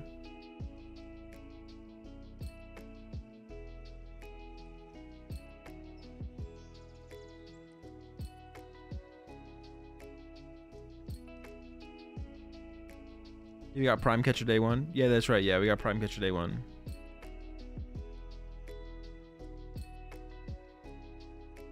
It's my biggest stream ever. I don't know how many people are watching right now. What do we got? No, I think I had over 1,000 during the Jake Gearhart Bradner show match. We got 880 here on YouTube. That's still pretty crazy though. That's a lot of people hanging out. I have to beat Zach Lesage and Zard Miro tomorrow morning for DDG versus TSS. Any tips? I've got Devo. I don't think he does. Don't draw prize cards. If he has Justified, don't draw prize cards. Like at all. I think it actually is probably correct to not even like, let's say he wins the coin flip and he goes second, but you have like turn 2 Pidgey, turn 2 Zard. I think you shouldn't even draw that prize card. Maybe just that prize card is okay. Of course it depends if it's only Charmander, knock it out, but you can like play it like really slow and controlled. As long as you don't, you also have to not give up prize cards too fast yourself. And then if you do draw earlier prize cards, when you go for the TM Devo, just make sure you do it with a 1 prizer so that way you can't get Justified. Because it's just like an Arvin for Candy plus Justified to win, so. But yeah, I don't know. I haven't really fully fleshed out how to tackle the mirror, to be honest. I don't know if you should draw that first prize card or not, if you have it available to you. But that's like the biggest thing I haven't figured out in the mirror fully is like, if you play TM Devo and you have the chance to draw the first prize card, should you draw that first prize card? Or should you wait so you have more control over when the TM Devo happens to not go in range of Justified? Or just go down to 1 prize card, because if you go down to 1 prize card, same thing they could KO with Charizard with a Charizard, so. I guess they could always KO your Pidgeot anyway, so at that point it wouldn't even matter too much, I guess. But it allows you to like leave a Charizard in your active potentially to stop them from drawing any prize cards. Okay, thanks. I'm just worried I won't get the singles I need because so close to Orlando. Thanks, Chat and Azul. I appreciate all input. I mean, if you just pre-order the singles that you need, you should definitely get them before Orlando, even from the new set. What is all this talk about Tapu currency? Is it a running joke I don't know about? Nah, it's the future. It's your, what we're talking about, Coco Cash while you can. Use code AzulGG to get 5% off. You had 1900 at one point during the show match. Yeah. That's huge for YouTube. Yeah, that's pretty good for YouTube, I feel like, for sure. I mean, we got a pretty hype stream going on. We're watching the new set. We're watching rotation. It's chill. Is there any Twitch streamer that added their stream currency to the blockchain? Mining by watching would get you so many viewers. No, I don't think it's a thing that you can do. Maybe it is. There was some kind of stream crypto thing that was happening at some point. Where like basically for watching someone stream, I think you could effectively like farm their coin and you could support them through buying their coin. I don't know what it was, but I forgot what it was called. Something IO. It was like the streamer crypto coins. I think it started with an R.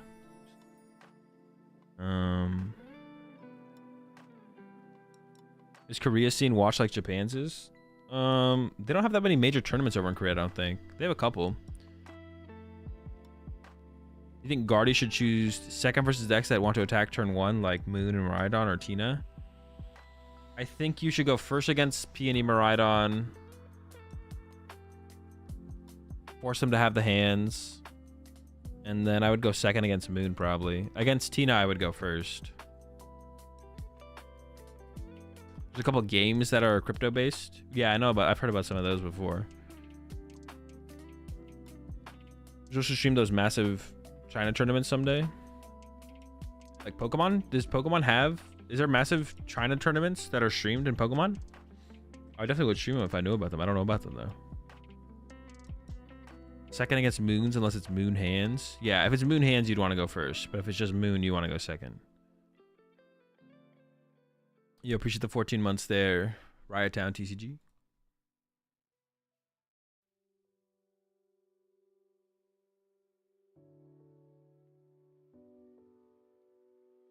They streamed their last 5K player tourney. Oh, really? Yeah, I would definitely be down to tune into that.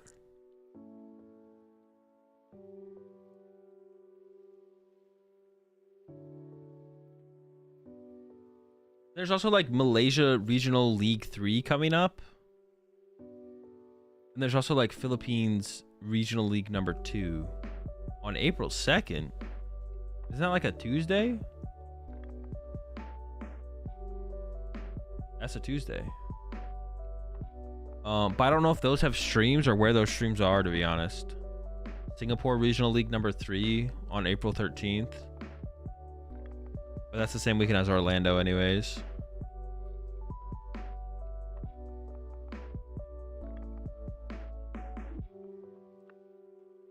TCG Tuesdays, baby. How do you just know that's a Tuesday? Because I'm looking at PTCG Legends upcoming tournament page over at ptcglegends.com/tournament/upcoming. And I saw the Malaysian Regional League is March 30th and 31st. And then the Philippines Regional League is April 2nd. And I was like, well, if the 30th and 31st is Saturday into Sunday, and I know the 30th is Saturday because, and then the 31st then has to be Sunday. And if that's a Sunday, then the 1st of April has to be a Monday, which means the 2nd of April is a Tuesday.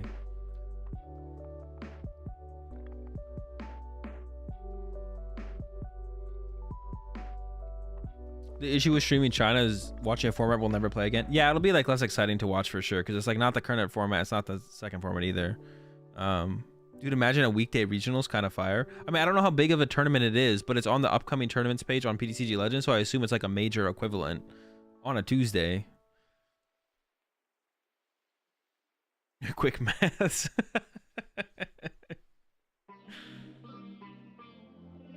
The Chinese streams were on Bilibili? What is Bilibili?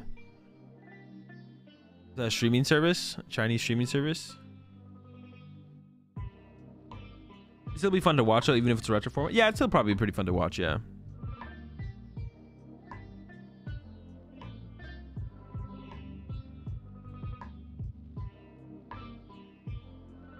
And it's cool to watch them start where we left off. Yeah, it'd definitely be interesting to watch for sure.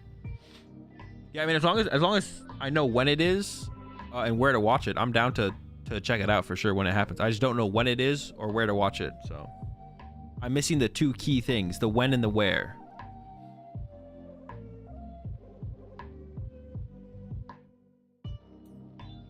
Missing the two fundamental pieces we need: the when, the where, the what are those.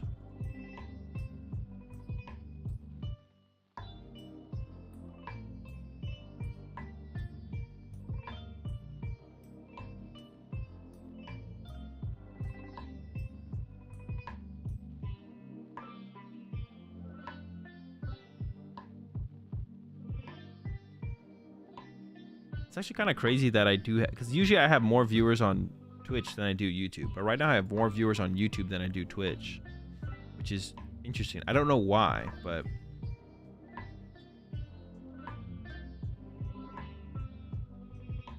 Thor posted the link on his Twitter. Only reason I know it was Bilibili. Oh shoot, we're looking at lists.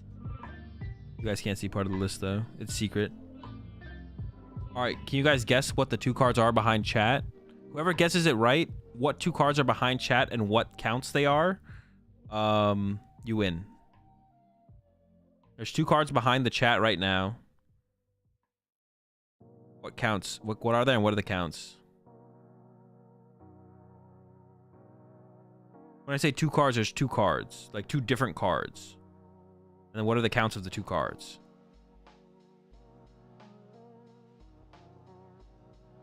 All right, no one has gotten it right so far.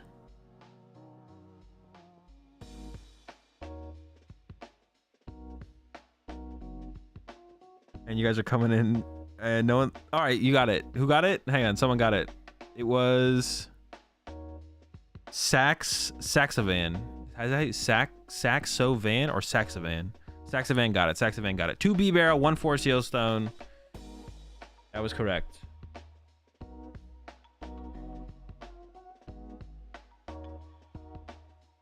I like YouTube more because I can rewind and pause. That is nice. I wish Twitch would come out with a better viewer, to be honest. Because whenever I'm forced, I don't like going to YouTube to watch live streams, but whenever I'm forced to, because it's only happening on YouTube, I don't mind it too much because the player is so much more intuitive and you have like more options, like the rewind and stuff like that. That feature is so long overdue. Yeah, they just need to update their player. The player just needs like an overhaul, and they need to be able to have like, it needs to be like the VOD needs to be like on demand as you're watching the stream, and you need to be able to like speed up or slow down the VOD if you want, or just click back and forth where you want to. Yeah.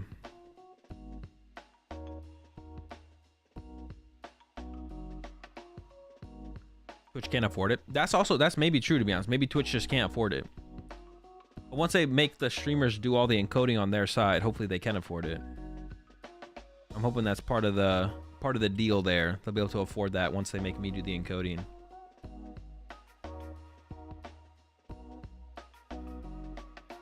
All right, 6060.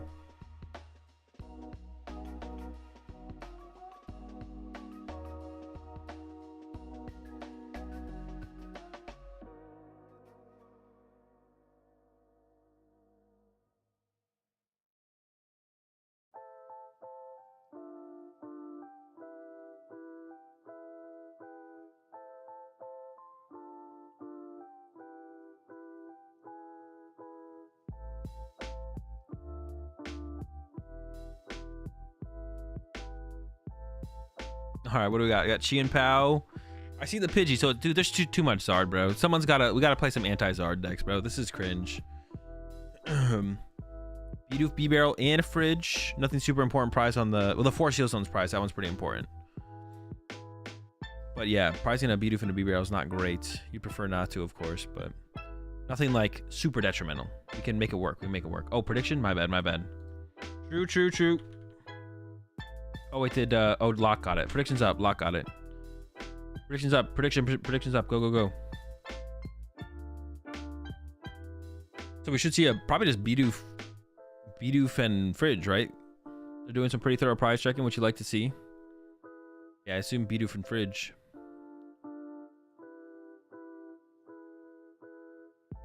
There we go. Wait, did they not have the collect Fridgie? Did they have the other? Ooh. Double freaking... But there's only one thing to grab here. Oh, what? Triple B... Is it a 3-3 B-Barrel line? Are they really cooking? Or Bidoof, bro. Unexpected.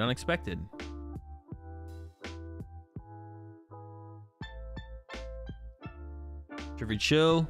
No Greninja turn 1, but it does leave open the option of the iron. Oh, wait, hold up. All right, I spoke too soon. My bad. Their hand just has everything. My bad. They literally had double VIP pass Nest Ball. Sorry about that. I was wrong. How many rounds for day 1? I think it's just 9-4. I think it's do 9 day 1, 4 day 2. It's just 9-4. Like irrelevant of how many players. Well, they usually have 3,000 players, so. All right, Greninja as well, +2. And then attach and pass. All right. Let's see how well the Zard player can set up. Can they find the Puffins? Can they find Manaphy? All right. Hang on. All right, this probably isn't Charizard. Is this Control? Is it? Wait, hold up. Charizard with Crushings. Or is it Control? Just an Iono. We still don't know yet, actually, to be honest. We don't know, actually.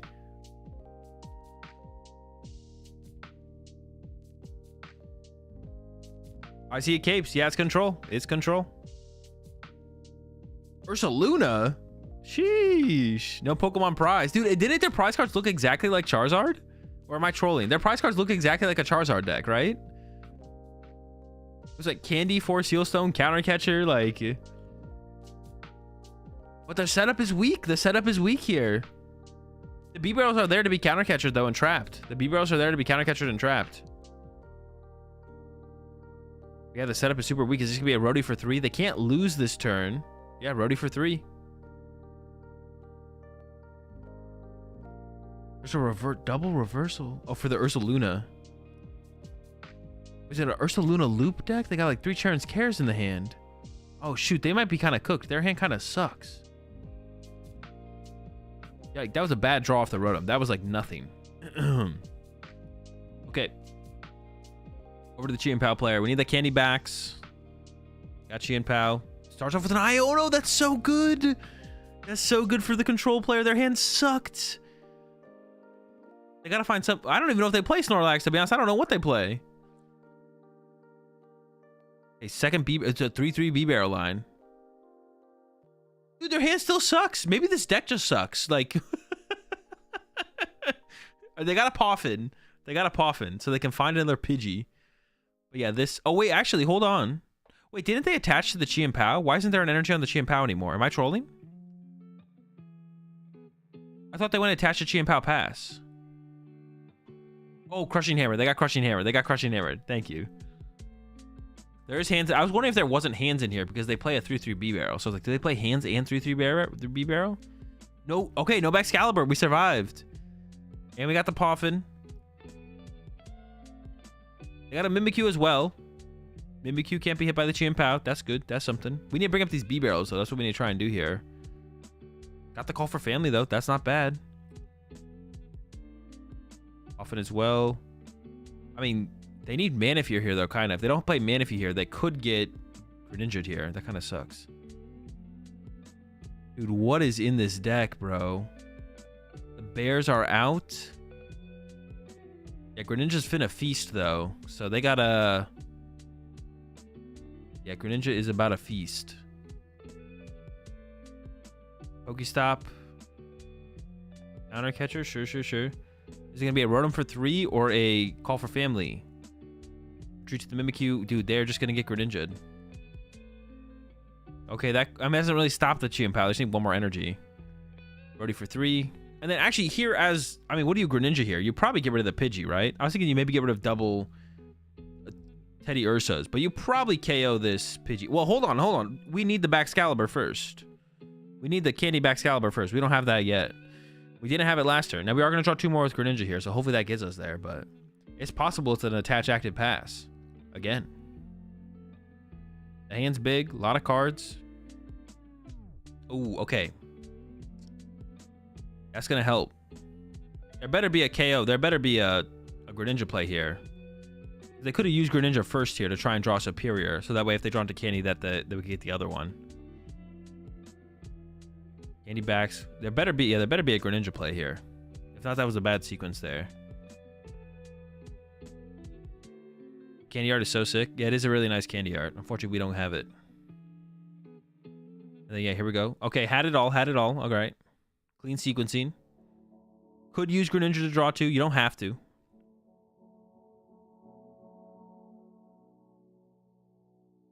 There's the load up. And yeah, I think we want to see a KO Pidgey, KO Teddy Ursa here. It's tough to make that call. Like, I mean, this is a situation where it's like you've never played this matchup before, I'm sure. It could be a little bit of a tough call. Here comes the heavy ball. I'm sure we're just not going to take the Bidoof at all. Just leave the Bidoof in the prize cards for sure. Just take a peek.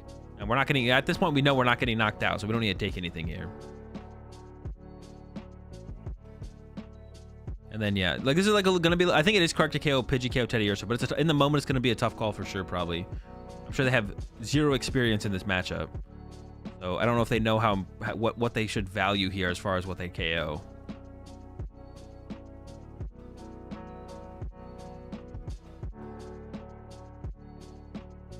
They're gonna Super Rod here. Interesting.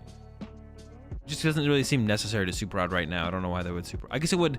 The one thing Super Rod does is it makes Misfortune Sisters less good. But... Yes, Pidgey KO. And yeah, Teddy Ursa KO. Alright, Counter Catcher's online. That's big. Eerie. That's true. Playing the Super Rod now does play around Eerie. That's fair. Well, I think you're fine with getting Eerie here, maybe. Maybe you're not, though. So it's just like a Counter Catcher Eerie deck? You just go Counter Catcher Eerie, Counter Catcher Eerie, Counter Catcher Eerie. Because what does the Ursa thing do? You get 2 cards back, so you just like... I think it's probably the play, right? Counter Catcher plus Eerie. You just wreck their hand with Eerie. Eerie control. Oh, they got a proxy in there. What is that? Does anyone know how to read Japanese? Oh, it's a Chandelure. Okay. What does a Chandelure do? Does anyone know? They do proxies the same way we do. Although, they put a Post-it in there. We wouldn't let the Post-it fly. Oh, they do play Manaphy? No! They could have got Manaphy on the last turn and didn't? Bro. They're trolling. Wait, did they just Heavy Ball for it? They didn't, right? No, they already saw them play the Heavy Ball. They had Manaphy the whole time. They could have called for family for the Manaphy. Definitely trolling. All right. Well, Greninja can happen again. Greninja can KO both. Oh, no, it can't because they have the Manaphy now. They have the Manaphy now. So we're going to go... We do need to get this thing out of the active. Honestly, we should probably attack with Baxcalibur here. Baxcalibur is probably the best attacker here. I do see a Cryptomaniac in the hand as well. They can use proxies. It's a judge proxy. So basically the Chandelure was so warped that it was deemed a marked card. And because the Chandelure was deemed a marked card, they replace it with a energy card. They replace it with an energy card and then use that instead. You want a counter catcher to be online? Yeah, but you don't have to give your opponent 2 prize cards to make counter catcher be online. You can just give them 1 prize card. It's definitely a mistake to have not gotten Manaphy there. There's no reason to give your opponent an extra prize card and be losing the game faster. And yeah, you can also request a judge proxy as well. All right, so that's the Cryptomaniac into the... Oh, did they already draw the cards? I guess they already drew the cards. I almost think you want to keep that Iono. They did keep the Iono there. I think it looked like they were going to discard it. Or maybe they did discard it. No, maybe they still have it. They have a 1-card hand here. I think they should have tried to attack with Baxcalibur here, though, I feel like. Because this just, like, runs them down out of resources now. But if they attack with Baxcalibur, they don't discard the energy. They can attack with Baxcalibur again. You get penalized for judge proxies? It depends how the judge proxy was acquired. It's possible they deem you to have, like, really marked cards and give you a penalty and then give you the judge proxies. Or, like, if you go, like, be like, hey, I need a judge proxy. And then they might just be like, okay, cool. They give you the judge proxy. And then you don't get a penalty with it. But are you able to play cards in other languages? Nope. It has to be languages for your region, unless you're at Worlds. If you're at Worlds, then you can use home region. If you're at Worlds or an IC, you can use home region languages or the region of the tournament. But okay, there's the Candy Ursaluna and the big cape, so it's got a lot of HP. This is why attacking with the Baxcalibur can be beneficial. Because if you attack with Baxcalibur, you don't lose 2 energy. But now I don't think we want to be attacking with Greninja into this thing to do 90 and then just get Charon scared or something. But if we had Baxcalibur in the active, we could just punch again with Baxcalibur. Now we can KO this Ursaluna as well with a Chi and Pao. We do start to run out of we do start to run out of energy at some point, though. At some point, we will run out of energy.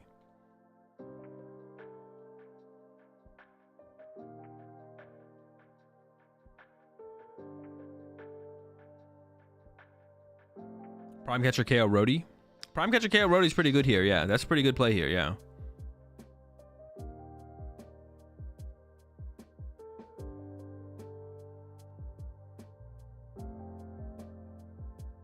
Could also KO the active and then Prime Catcher next turn. But I don't hate the idea of it this turn, I guess. Maybe you want to keep your Prime Catcher. You maybe want to try and keep your Prime Catcher around just in case of some shenanigans. So I almost say, like, I almost would think, like, this turn we should attack.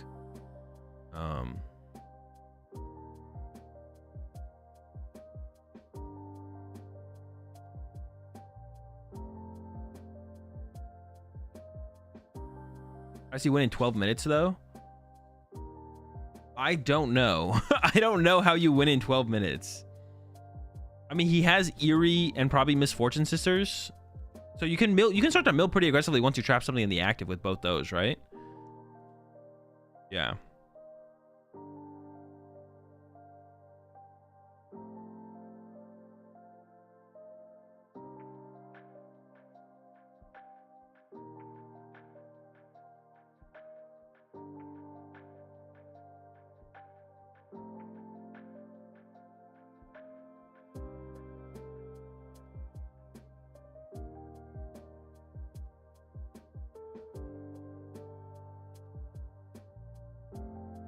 Throw candy, recycle it with bear. Yeah. Wait, what does the Chandelure do again? Chandelure works, but it can take some time to get that working. What does Chandelure do again? I don't remember what that card does already. All right, there's the retreat. No, they discard 2. Here comes the Chimpao. Mill 3 on Evo. Oh, you mill 3 and then you loop it? Oh, okay. That's pretty trolly.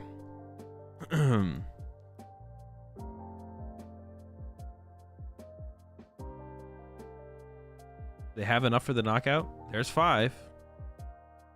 Is that enough with the cape? There's a superior prize still, though. Will they have enough energy to actually KO the Rotom? I kind of assume they do, but I assume they will have the way to get the KO here. Honestly, this matchup might be tough, to be honest. I don't know. This might just be a tough matchup. Your Charizard matchup seems like it's probably really good because Charizard can't KO an Ursaluna. So you just, like, can loop the Charizard player. Yeah, you can just loop against the Charizard player for free. They already used 3 superiors. Are they really down 3 superiors? They might just not have enough energy to win here then. Maybe play a Lax or 2 for this. I just assumed they had Lax, but apparently they don't. Is 7-2 the record for day 2? Yeah, I believe 7-2 is the record for day 2, yeah.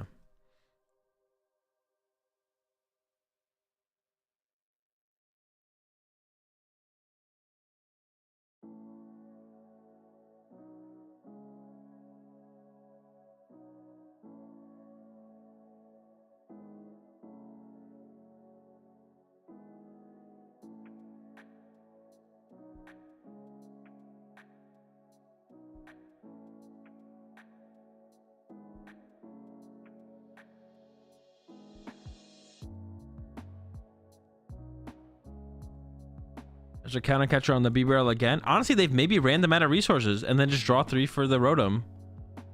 Well, if they sell a Prime Catcher, with any Prime Catcher on 4 energy, right? Here we go. They still have 9 minutes left as well, so I think there would be enough time to mill them out. And there is 1 superior prize if they are down 3 here. But if they have like a Super Rod to recover 3 waters, then that is enough. But also, I'm sure they probably play a Penny. There's 2 water in the deck.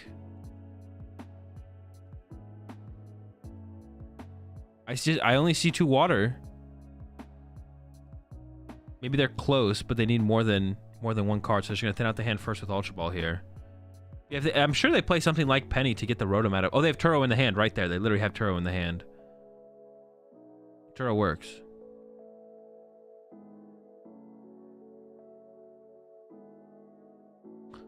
One thing that the Chien-Pao player could have done. Oh, or did they? Dude, he didn't count. Oh my gosh. Because he could have gone for like a 1 prize knockout to try and get the superior out of the prize cards and then superior to KO something else later. Oh my gosh, he thought he had it. The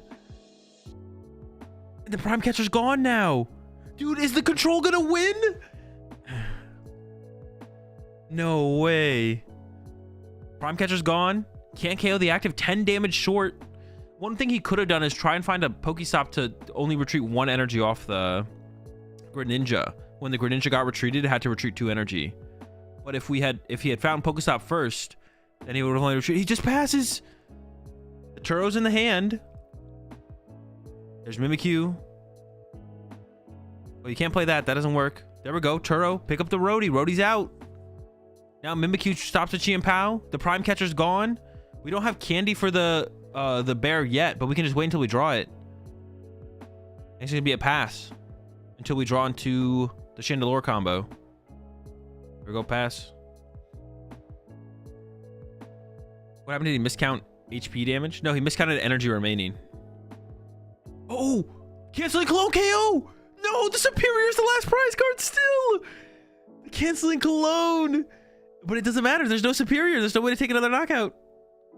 But there's no counter catcher in the hand. Oh no, but there's no energy. This turn you need like counter catcher, Bib, Candy, the guy just has Iono, but I think it's still over. There might be a Super Rod left. There could be a Super Rod left. There might be. I only saw 1 Super Rod get played. I'm sure they played 2. So we can maybe Super Rod for some energy here to get the KO here. He doesn't play Super Rod. He's already played 1 Super Rod, but he could have a second one. Hand here is still pretty rough. Could have actually benched the Rotom back down and then played the Iono and then used Rotom. They didn't bench the Rotom back down. Did it go back to the bottom of the deck? Yeah, they should have benched Rotom back down because it's just 1 prize card at this point. The Rotom doesn't matter. Draw. There's a Super Rod. All right, we got energy. We're back. We're back. There is a Super Rod. But this bear is tanky. The bear is tanky. So you could Pokestop first. Pokestop first to try and hit an Ultra Ball that we could thin out the hand, use the Super Rod, and then draw with B-Barrel. I think you definitely, that's how you sequence it here. Play this Pokestop, use the Pokestop, then play the Super Rod, recover energy, draw cards. Ultra Ball or Vessel or something. Wait, there was a water left? Wait, did the water come off the prize cards? Oh, no, wait. We didn't put the water back in the deck. Okay. That's right. The water was... We had the third water the whole time, but we didn't ever play it. Okay, that's fine. Just don't Ultra Ball away the Super Rod. You got this. This is game. They literally have game in hand. There you go. There's 3 energies, 180, right? That bear does not have 180 HP. It's 170? Yeah. Super Rod for 3. Yeah, he's got it. It doesn't matter if you Shiver Chill or don't Shiver Chill, because you're drawing the rest of the deck. B-Barrel for 4 here. Okay. Does get the dub with it. Bro, that one was a roller coaster right there, bro. That was a roller coaster. That was sick. The bear deck is sick, though, to be honest. The bear deck is kind of sick, for sure. That is sick.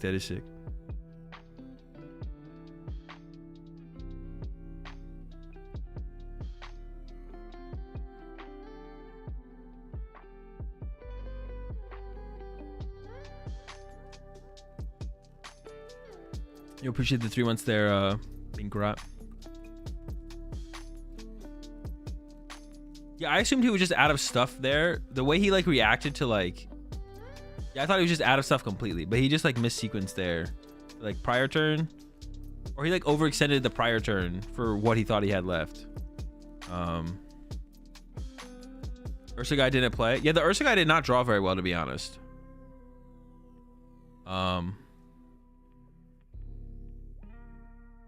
All right, prediction. Choose outcome. Player on the right did get the dub over the control with the Chien Pao. If no one went through, iPod would have won 776k off of 10 points. That would have been crazy.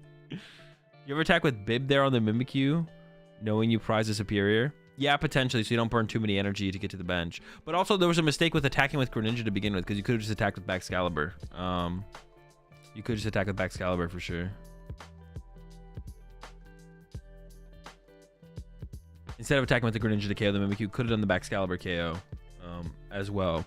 Also, this does kind of come back a little bit to the control player. When the control player didn't put Manaphy on the bench, they could have had one more turn. The control player could have had one more turn there if they had just benched Manaphy. If they just bench Manaphy there, they have +1 turn there, and then maybe there's not enough energy because the Superior is still the last prize card there. So if they just find a counter catcher on like a B-Barrel there at the end, they just win the game. So if they had just played better at the beginning, they would have had game maybe. Yeah.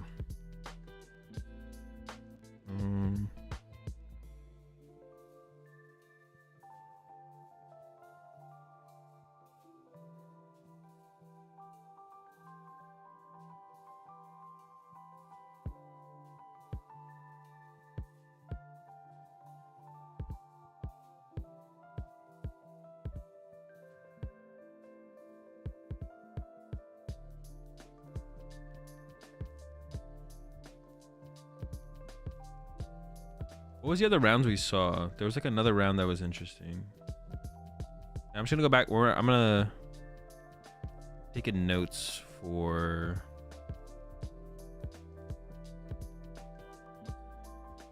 I'll go back and look at that later.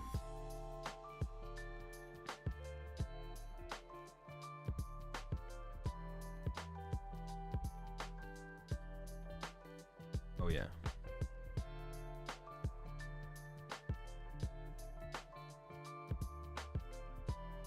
What is the thing called? Flutter what? Flutter main?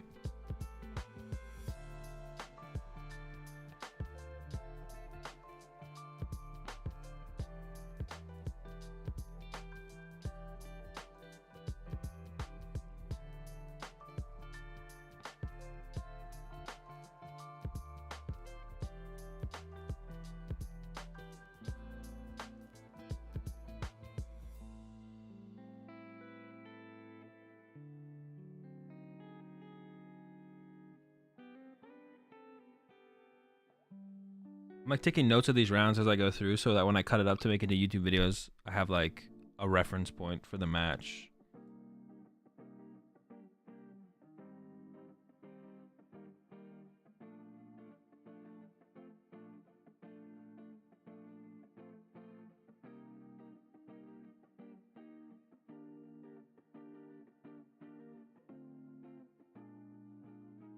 All right, cool. 3,200. Are they always that big in Japan? Yeah, tournaments are always like 3K players, just about.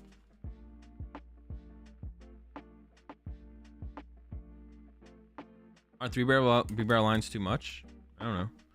I mean, you want to set up 2-2 B-barrel pretty consistently, so if you have 3-3, you can set it up more consistently. It's not the first time we start to see it either. Some of the more recent tournaments, some of the American players at Knoxville were doing 3-3 B-barrel, so, or North American players. I don't know if some of the Canadians were doing it or not, but I think it's what G-Shen played. G-Shen played 3-3 B-barrel at Knox. Am I going to UIC if I can register? The original stream. Do we have a command for that right now or no?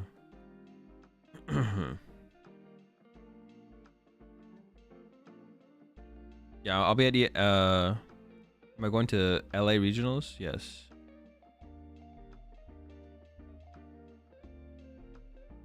Yeah, B-barrel, 3-3 B-barrel line. Like it doesn't. It kind of makes sense for because you do want to set up 2-2 in play. So to just more conveniently draw into them and have prize cards be less of a factor, making playing 3-3 makes sense for that reason.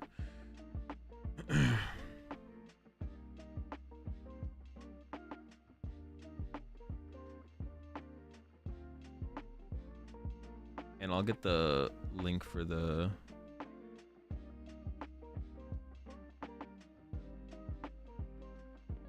stream, and I'll make the command real fast. Actually, we might have the command made. I can just change it.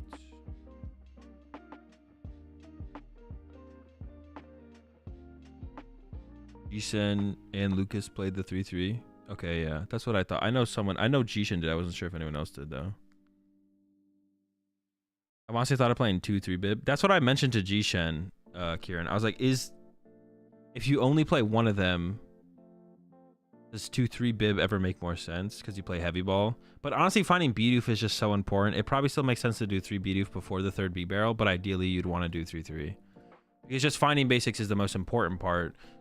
Not so much evolving your basics almost. Like turn 1.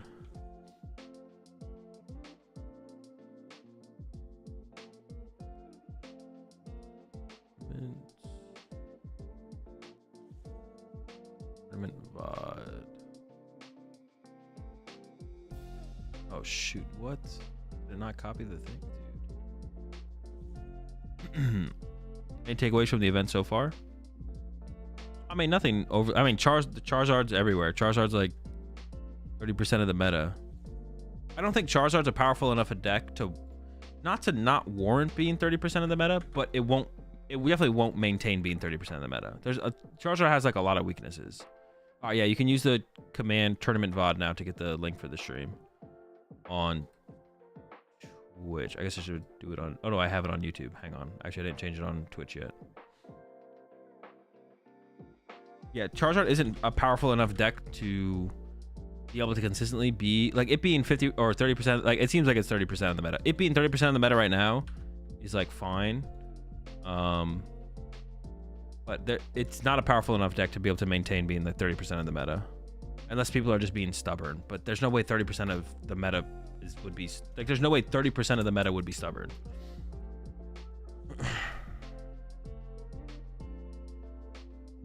Second most popular deck? Oh, we don't know. We just know that Charizard's the most popular deck. My guess is just that it's at 30%, but it's maybe lower than that. Maybe it's like 20. 30% is a lot, actually. That's probably a big estimate. Charizard's probably like 20% of the meta. No, that's actually still a big estimate.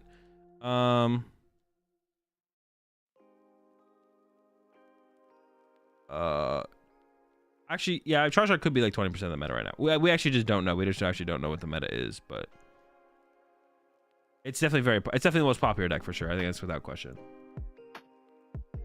But Charizard is definitely a deck that will not. There's no reason for Charizard to maintain a popularity that high, like moving forward. For like the first tournament, it's like fine.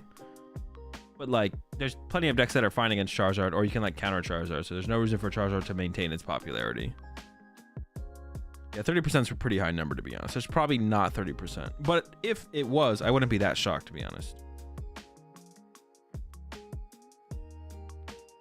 Charizard is insanely popular here in Japan, and it is incredibly cheap. So many people are running it, and most people have it. Yeah, it makes sense.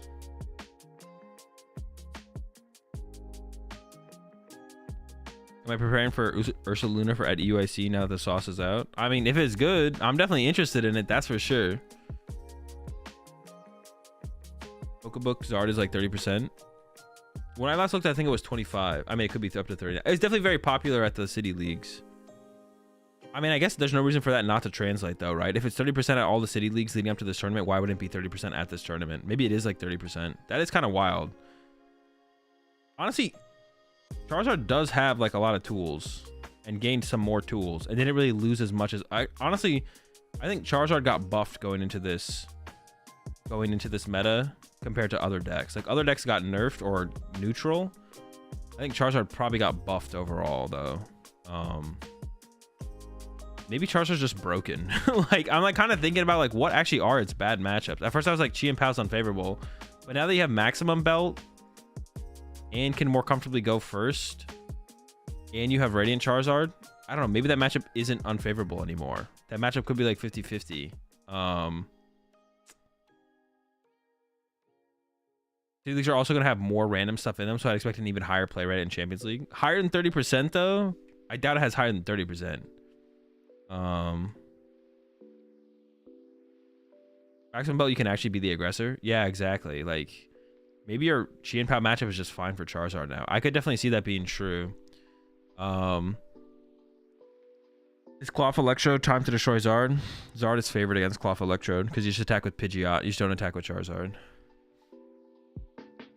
What does maximum belt do? You do plus 50 damage to EXs. Yeah, what is actually favored against Charizard? Now I'm trying to think. Maybe there's just nothing. I guess stuff with like Iron Leaves theoretically is good against it. But Radiant Charizard can like change the price trade so drastically in your favor. Jeesh. There's so many ways to beat Zard. You can't tech for everything. But maybe what I mean, you also said that about Lugia, Jake. Control autos it. Control is good against it. Sure, yeah, control is good against it. But if control is just bad, it doesn't matter, right? Torterra, true. Lock in the Torterra. I'm kind of down, to be honest. My initial answer was just Chi and Pao is the answer to it. But the more I think about it, it feels like Chi and Pao is not as good against it as I thought. So, yeah, my initial quad TM Devo. Yeah, heavy TM Devo would be pretty good against it. If it is kind of established that the Pidgeot build is the better way to go, which Pidgeot still seems better than B-Barrel, like neutrally. Like if we're not talking like people teching against one build over another with tech cards that only work against one build over another, neutrally, it definitely seems like the Pidgeot build is still the better of the two builds for sure. It feels like the B-Barrel hype is like, the same thing pre-Paradox, where like people were like hype on B-Barrel Zard when Paradox initially came out, but then as it like we learned the matchups and the decks better, we're like, oh wait, the Pidgeot build is still just the better build for sure. And it feels like we still have a little bit of that. It feels like this is the exact, this is that just on repeat basically. And I was right about Lugia to a decent extent. This time there's physically no room for more techs. Even finding room for one switch is hard. No, but you gain space. You appreciate the raid there, Pokedubs. You gain space in Zard though. You gain space because you don't have to play as many vacuums anymore. Because you don't have to play as many stadiums anymore. So theoretically, you have space in Zard now because you can cut, and because of Poffin's cutting back on Artisan is fine as well. You have to play like one vacuum and one collapse theoretically. So you gain like space in Charizard overall. Because your maximum belt is just like replaces your choice belt if you're gonna play that, or you're playing Prime Catcher. And then maybe you can cut a gust effect if you're playing Prime Catcher. So then you have +1 space there. Yeah, I don't know, to be honest. Zard just plays every good card. It's got a lot of them. Yeah, I mean, obviously the Pidgeot build's the best way to play the deck and is the most popular initially. Then TM Diva would be a good initial answer. But then if they switch to the B-Barrel build, then things change. To be honest, the B-Barrel build just feels so much worse than the Pidgeot build that might just be enough to like knock it down in power level to the point where the other decks don't care about it as much. Like if you're playing a build with TM Diva to counter the Pidgeot build, then you're probably just like fine against the B-Barrel builds. Until Zard starts playing hands, there's ways to beat it. All right, Jake. I'm putting hands in my Zard. You've convinced me. I'm down. I'm gonna run it with. I'm gonna play 2 hands, and I'm also gonna play my A spec is gonna be the future one, so I can load up 2 energy on my Iron Hands. Genius, literally a genius maneuver. Back-to-back Iron Hands.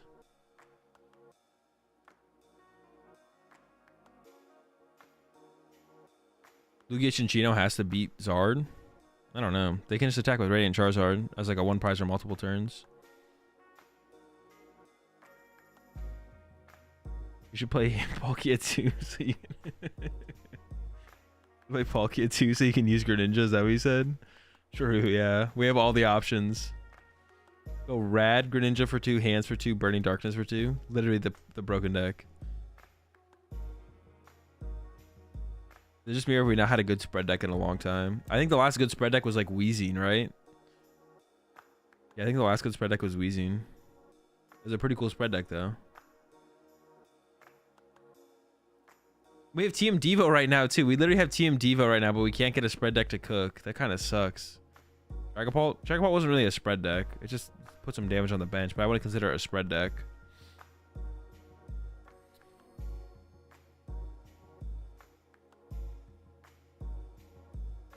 What if decks could play 100 cards? What would you think the meta would be like? I have no clue. Different for sure. Decks would just have like more options because like you're still capped at 4 cards a thing. So like, I don't know, you'd be playing like a Charizard deck plus like, it'd be like 2 decks in 1 for like everything. Every deck would be like 2 or 3 different archetypes at the same time. But that would just make everything like really broken. So, okay, we're back.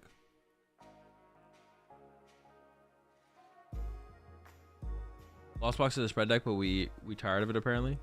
It's not really a spread deck. It's just like sometimes you do spread a lot with Sableye, but it doesn't happen very often. It's just like a strategy you can utilize to like not draw prize cards, but set up for drawing a lot of prize cards in 1 turn. But I wouldn't consider Lost Box a spread deck. Like we haven't had like a dedicated spread deck in a really long time, where it's like the deck spreads, and that's basically all it does is spread, and that's how it wins games. I think Weezing was the last spread deck that we had. Everything else has been like kind of like, yeah, like some things could have like spread strategies, but we have like I said, we have TM Devo, so it feels like it should be possible, but I guess there's nothing else good enough to go with TM Devo. The closest I've gotten to is with the Kofagrigus deck, I think. It's like that's the closest I've gotten to being like, oh, put a bunch of damage in play and then use TM Devo. But it's like the same strategy that Charizard uses in the mirror match. It's like you punch a bunch of dudes and you TM Devo them. Do you think Rapid Strike deck is boxes spread? In certain matchups it is, I guess. Yeah, in certain matchups it is. So maybe that's fair. Maybe Rapid Strike is like a spread deck. That's fair. Because like up against Charizard and Guardy, you spread, you loop. I would say it's pretty close, yeah.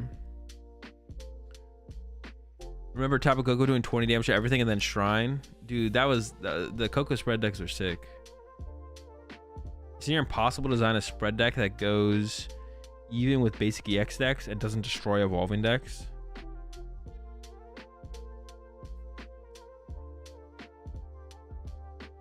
We've never seen a broken spread deck. I feel like it's possible. Well, I see what you're saying though, Jake. Yeah. There's that Hisuian Bravery that spreads around Jirachi and Manaphy. Wait, does it spread around Jirachi? Oh yeah, because it's an evolution, yeah. It doesn't spread around Rabsca though. Look out for that guy.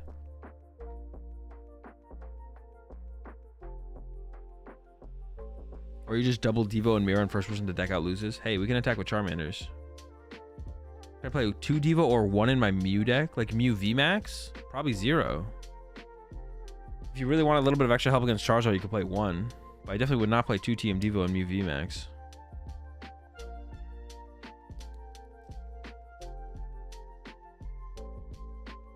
Isn't Valiant somewhat of a spread deck with the pings? Not really. Like, you just have a way to... Like, not really. You're not a spread deck. You're not spreading to win. You're just like... I'm going to put some damage here. If I can Yoga Loop this, I'm going to KO the other thing with some more spread damage through my pings. But I want to say you're a spread deck. Like, although it would be cool if a spread deck existed with Iron Valiant. Because that sounds like... I mean, that'd just be cool, but... Did they reveal yet? No, no reveals. How many rounds left? We got 2 rounds left. No reveals. Ursaluna, though. We did see Ursaluna. What about Box of Disaster? You should definitely play 2 Box of Disaster. Those are pretty good. I would play 2 Box of Disasters in Mew if you're gonna play Mew. I wouldn't recommend playing Mew, but if you're gonna play it, you definitely need 2 Box of Disasters. You need like spread 40 or 50 to beat basic EXs, and that's destroying evolutions. Well, no, it could be some kind of attack like Wheezing though, Jake, where like the attack hit the active harder, but then spread less to the bench, right? Like I feel like Wheezing felt like a good. Also, Wheezing's ability did the same thing, where it's like it attacked basic Pokemon more aggressively, because its ability spread 10 damage to each basic Pokemon in play in between turns, but not evolutions.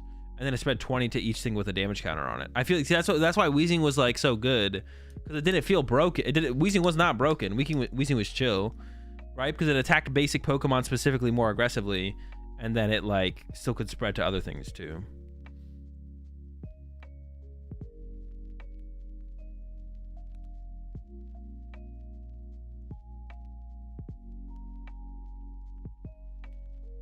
When was the last good spread deck? Wheezing.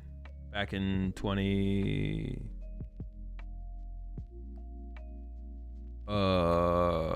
What year was that? 2019? 2019?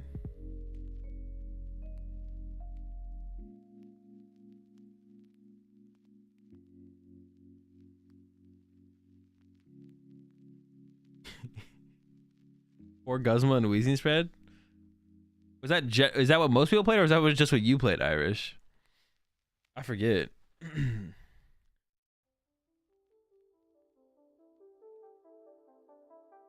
That's what I played? Okay. Is it just me that hated Granbull with Smooth Over? Probably. Granbull was a sick deck. Granbull was sick. What the heck? Why are you hating on Granbull?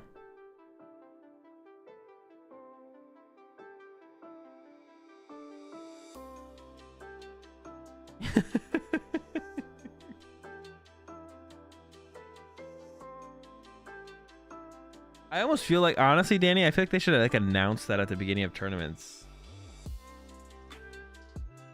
Dude, the amount of people who like ask their opponent to flip, like it happens every single major tournament where someone asks their opponent to flip for the game, and then someone gets DQ'd because of it, or multiple people get DQ'd because of it, whether that be in day 1 or day 2 or whatever. But I guess, do you want to make an announcement about it? Well, some people do it because they don't know, which I think is fair. Some people just don't know you can't do that. So they're like, they are with like in good faith asking their opponent to flip a coin to resolve the, you know, they just like are ignorant to the fact that you're not supposed to do that. But why can't you do that? Because you can't determine a game of Pokemon through random means outside of playing a game of Pokemon.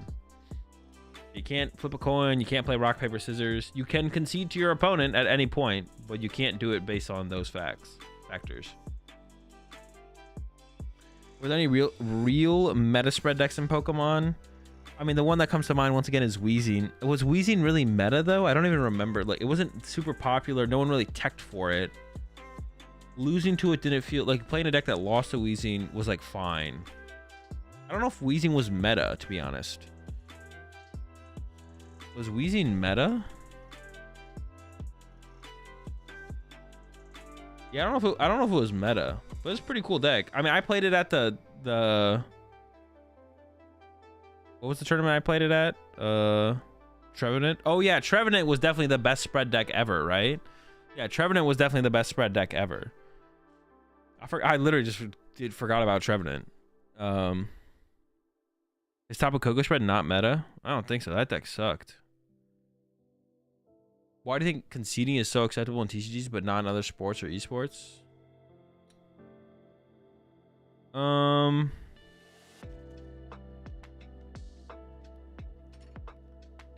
mean, they concede sometimes in League of Legends, don't they? Don't they sometimes concede games in League of Legends?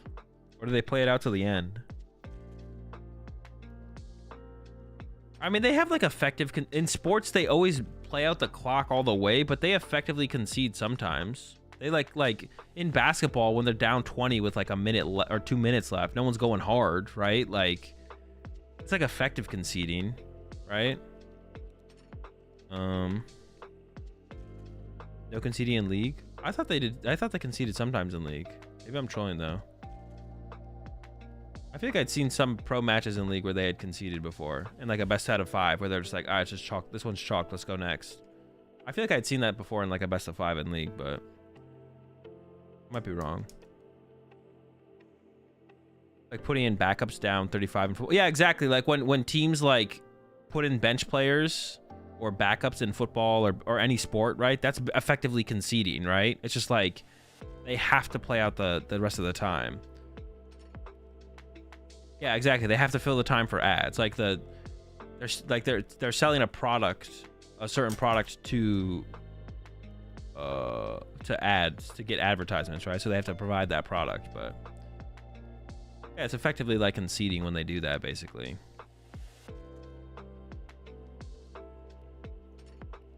I'm going to Orlando. I will be in Orlando, yes.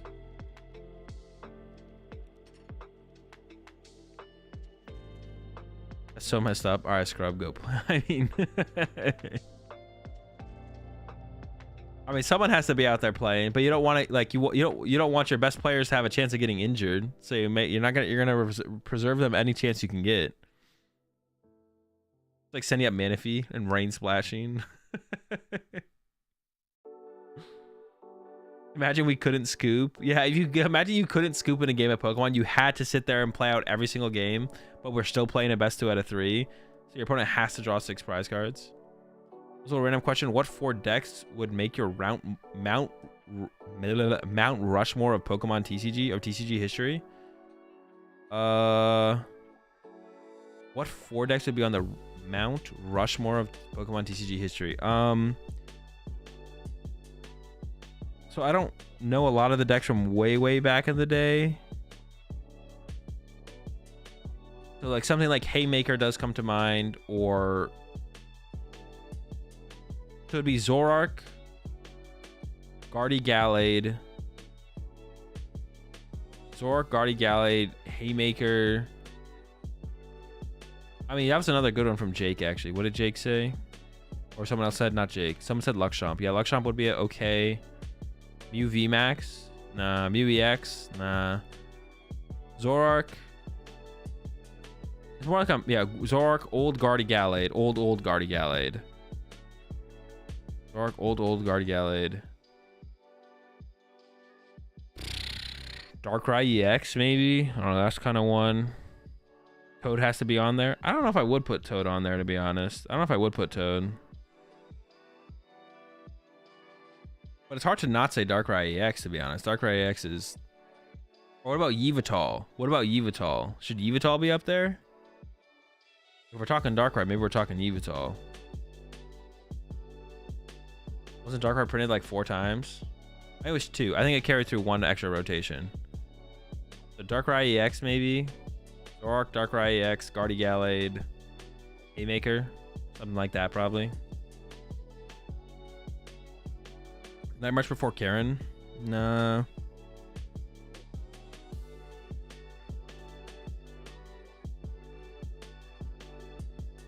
Main features.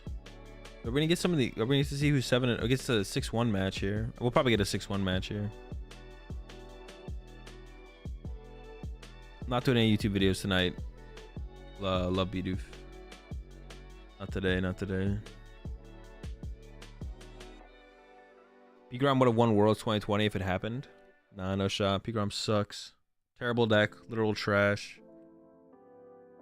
I played Pigrom at a couple majors.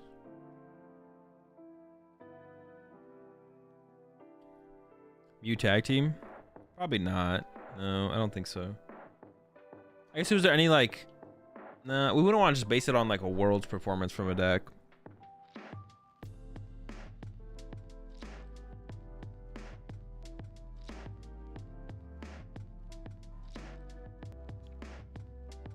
Can I get... yeah. Can I get your autograph at Orlando? Yeah, sure. No problem. Just find me.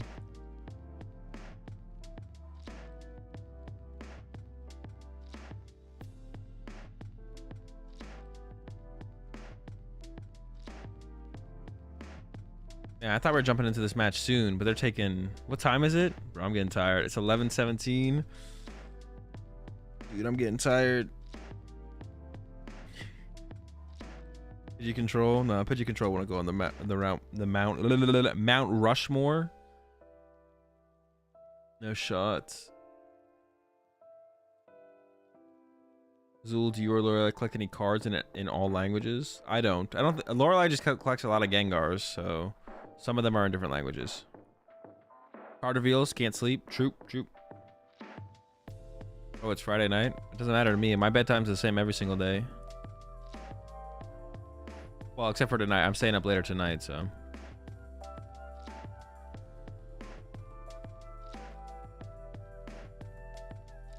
Malamar Spelltag goes on Mount Rushmore? Nah, no shot. Did you miss any cool decks? All of them. There's actually no cool decks left. We're out of cool decks. So we're only playing Charizard Mirrors for the rest of the night. They don't even have a match out here, bro. Wait, hold up. Hey, alright. My bad.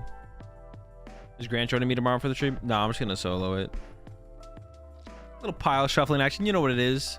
Bro, I'm being serious though. Like honestly, I don't think we need to play any Pokemon. We should just show people pile shuffling for the rest of the tournament. Yo, they put the 7-0s on. Let's go. So both these players already qualified for day 2, but they're both 7-0. You love to see that.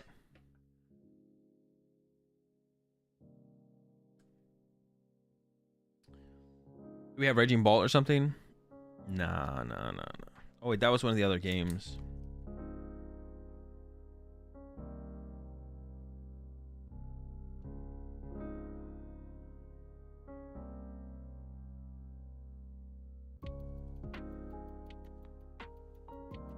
What do I want to name that? Is Raging Bolt?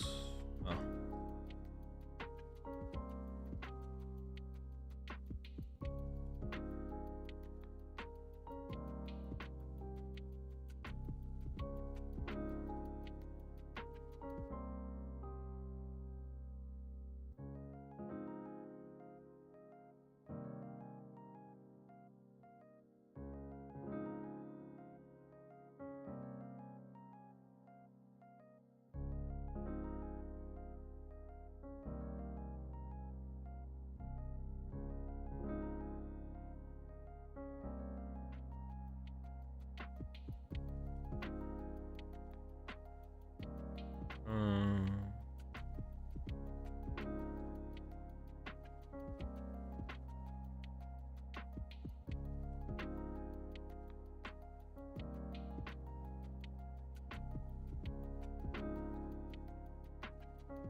I forgot about the Raging Bolt match. I don't remember what round that is. So how many do I have written down here?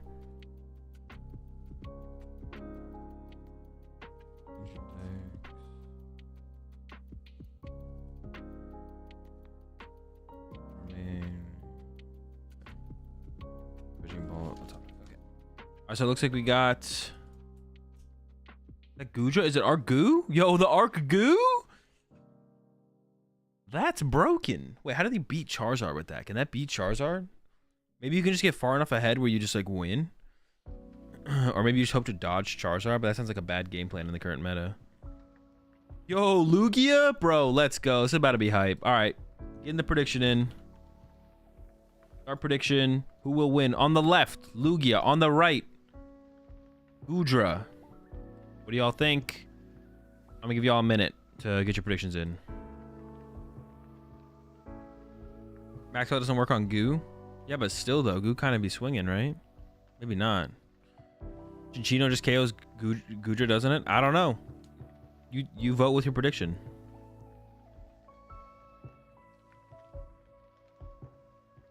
No shot, Sizzle. It's a secret.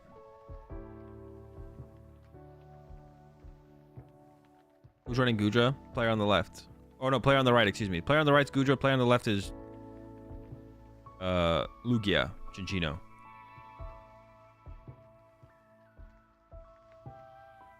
One Arceus prize, 2 Lugia V-Star? Wait, do they only play 2? I've definitely seen a list with only 2 before. I don't know.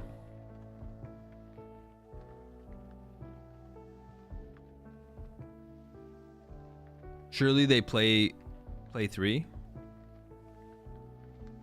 I would hope so. I would hope so. Does Lugia Cinccino run reversal? If they play Luxray, they do, but it doesn't do anything The reversal doesn't help Chinchino hit harder. All right, here we go. Bidoof went first, got the Arceus. Chinchino start. Oh, Chinchino has that call for family. That's kind of sick, actually. Oh, they got the cape for the Goodra too. Let's go. All right, can we get? All right, double. I think that's double caption aroma here. Tails. Basic.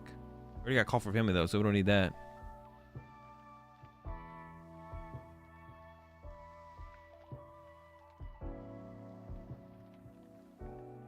Gotta do like what? 400 plus damage to the goo.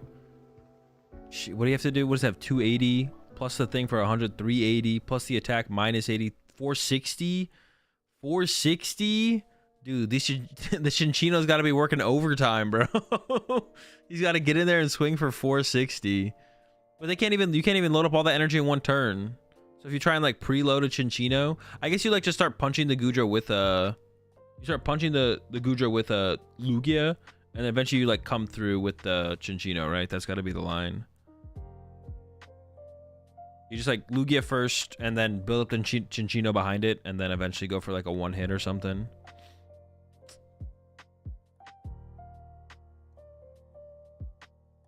Azul, in the dark, would you play Guardian or Chi and Pao this weekend? You mean at this tournament, or do you mean at this tournament, or like this weekend in this meta?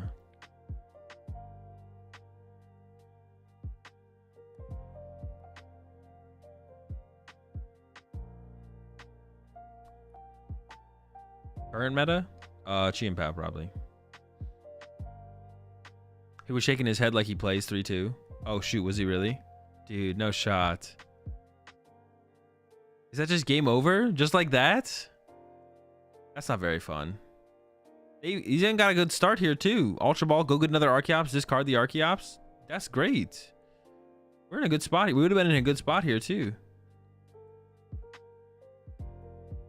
But if we got double V-Star prize, we're cooked. What is even like your... yeah, what do you... You could have... I'm trying to like come up with a way to like get a prize card.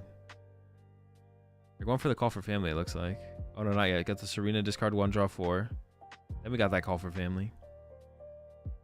But we building, if that is true, and both our energy or both our V stars are prized, then we should be building up energy on a Lugia to... I don't know, to be honest. All right, call for family. I think you have to. I guess you have to hope the Arceus player just bricks from here, to be honest. I guess that's fair. Maybe that is the line here. Can you attack a Bidoof or a B-Barrel with a Chinchino? Yeah, I mean, I guess that might be our line here. Is swarming with the Chinchinos. Wait, was there a fourth Chinchino or Minchino prized? Is it a 4-3 or a 4-4 Chinchino line? I swear there was a Minchino prize. I could be trolling though. Weird Ear KOs. Not anytime soon. Not anytime soon, the Weird Ear's not KOing anything. No shot, you don't play around Max Belt Boss here? I got a secret for you, James. Well, one, I don't know why you play Max Belt and Arceus Goodra. And two, Max Belt doesn't work on V Pokemon.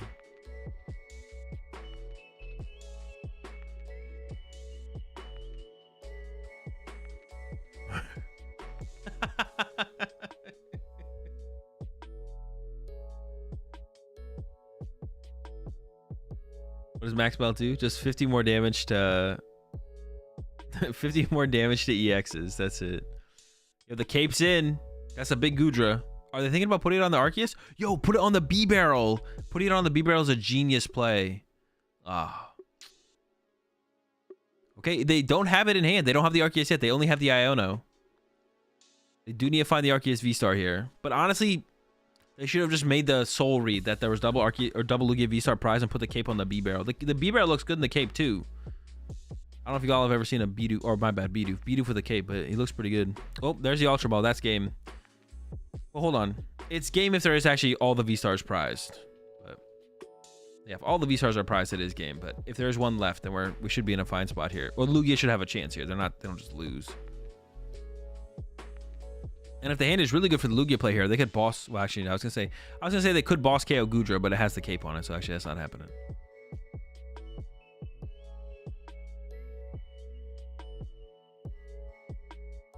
Here we go.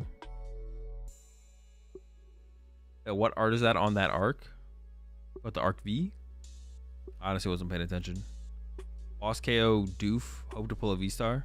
That's if a B-Barrel isn't. Oh, they got the Vulpix in there too. That's if they don't get a B-Barrel here. They could put B-Barrel in play here as well. Wait, does Vulpix auto Charizard? I guess they can go Counter Catcher Boss or Prime Catcher Boss. Maybe not. What's been the most popular ace spec? Prime Catcher.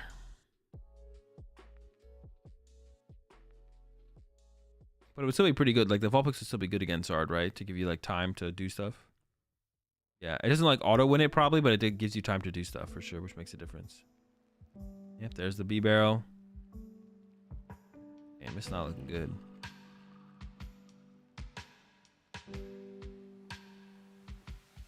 I'm trying to think about, like, how we ever... The problem here as well, excuse me, is that... We're going to lose so many Minchinos trying to set up a Chinchino that can then KO a B-Barrel. Yeah. If you only get Vulpix set up and leave no other Pokemon, how does Zard beat that? You just don't KO the other Pokemon. It's pretty unlikely that they set up a lone Vulpix. Obviously, if they set up lone Vulpix, they get there, but... You just don't... As Zard, you just leave a Pokemon in play, and then you can... the switch or Gus combo. They have Turo. I mean, if they get the Turo, I guess you do just lose, to be honest. They got you if they got that.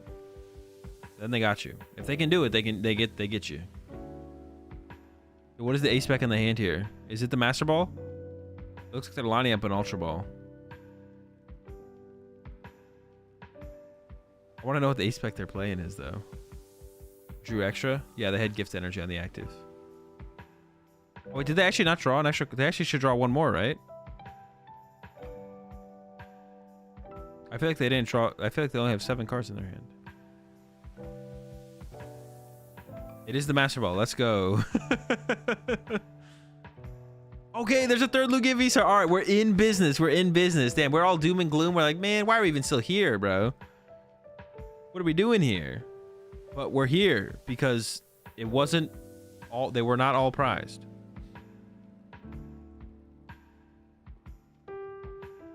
Chops are in. And it looks like the Arceus is going down here. Will the Goodra plus Metal Energy be able to be found? Maybe the Chinchino just runs amok. I guess they could just attack with the Goodra V to KO this thing, to be honest. But then you could just KO the Goodra V with another Chinchino. Let's see if this is enough.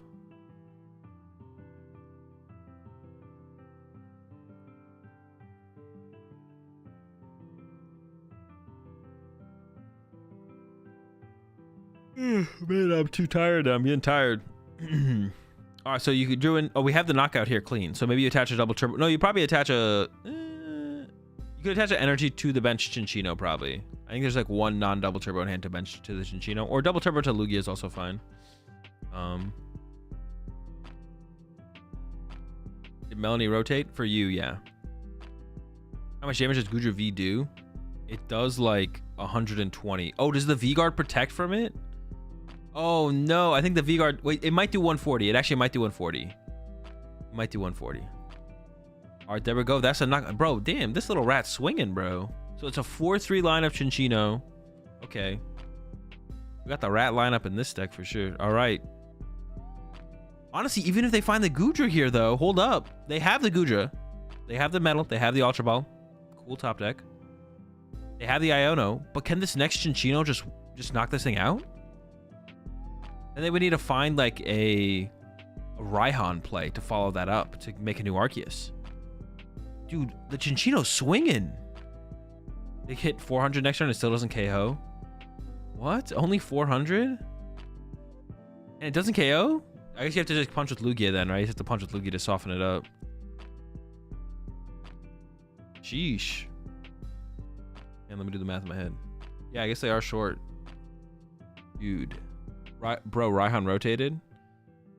Oh, is that why you asked? Who asked about Melanie? Is that why you asked about Melanie? All right, so Raihan's not an option. Yo, did Melanie rotate? Or do we still have Melanie? Because Melanie's our savior here. We need Melanie now. Okay, there's the evolve. Proper, what would you even call that? Can you whack a chops this turn? I think you still want to, you'd want to KO the Cinccino here. I think for sure, probably, right? You could whack a chops, I guess, but Melanie and Raihan both rotated. Down bad now. Oh, we got the squad here, though, to be honest. We can go bench, Ultra Ball, get a Arceus or a Gudra. Depends if you want to lose the Iono or not, but it looks like they want to preserve it. I guess you don't need to mention another Pokemon this turn, to be honest. You don't have to mention Pokemon this turn.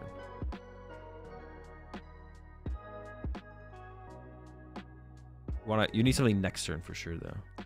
Time for Gardenia's Vigor. That's the only out we got. Yeah, true. Or would you say Omar Mela? Yeah, there we go. Mela. The Mela involved.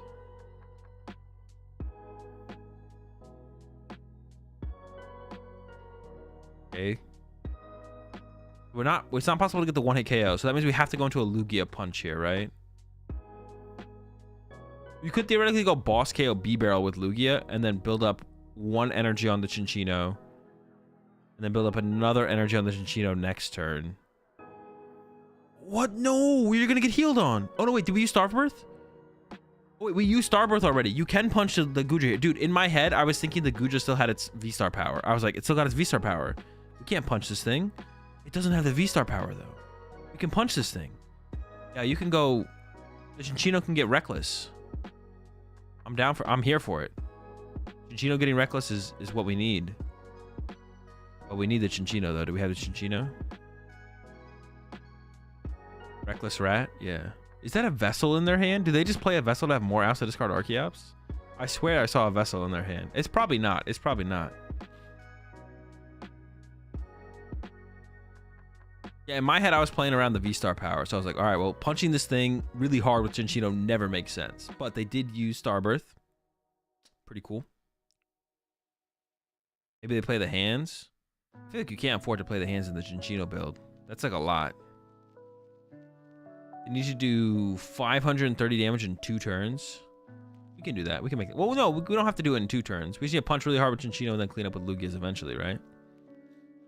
I think you should have just like... I think they actually should just punch with Lugia this turn, to be honest. I feel like just punching with Lugia this turn was maybe better. Instead of doing this huge commitment to the Cinccino. You could go punch with Lugia. They hit you. Punch with Lugia. They knock you out. And then you go Cinccino knockout. From there. I feel like that makes a little bit more sense to me, to be honest. I don't think we had to like... I think just using Lugia first makes a little bit more sense. Is this their last Minccino they have to hit with first? They have to hit with it first. Oh, that is true. If you don't attack with the Minccino now, then it gets boss KO. That is fair, actually. That is fair. This is their last Minccino, yeah. Because 2 died. They didn't die. 2 got knocked out. And then 1 is prize. So that's fair. Because otherwise they can boss the Minccino. So I guess we gotta go full Reckless Rat mode here. Yeah, they're going all out. I guess the question is just, do they have the big rat? We only see the little rat right here. Oh no. We didn't check this first?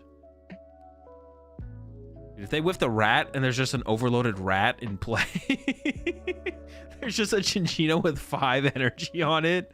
Or a Minccino, excuse me. Does DTE count as 2? No. Then the deck would actually probably be broken, to be honest. The deck would actually probably be broken if it did count as... if Double Turbo's counted as 2 for the attack, it would be probably broken. Oh, we have the rat in the hand. All right, we're chilling. Once again, the full art cards, bro. I can't tell what's in their freaking hand.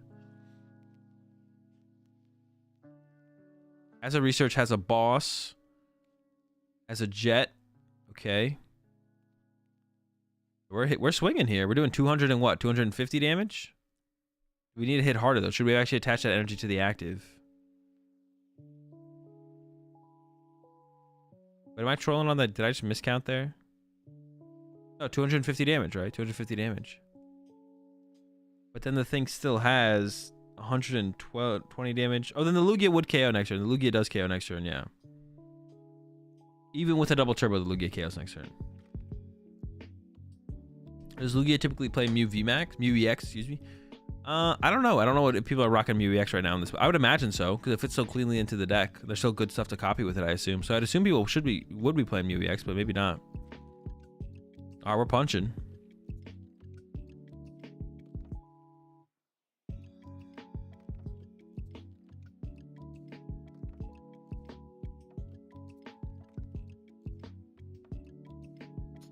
We need to see. I mean, this is still winnable here for the Goodra player, but they need to set up an Arceus now.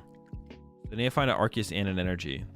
I mean, they got double B-Barrel Squovette plus a Judge, so they're going to see a ton of cards this turn. They need to find themselves Arceus Energy. The Goodra KOs the Cinccino. Then the Lugia, so they go down to 3 prize card. Then Lugia comes up, KOs the Goodra. Yeah, Lugia comes up and KOs the Goodra. Those last 3 prize cards could be really tough to get, though, for the Goodra player, because if you punch with your Arceus, you get out-traded here. But actually, I guess a question here for the Lugia players, how many more Lugia can they actually attack with? If that Lugia is their last attacker, then that's not very good. That is very good, though. Also, they play Charon's Care, so they can actually chain Arceus here. Okay, that's huge, actually. Wait, what? Did we not bench that there? Wait, why would we not bench that there?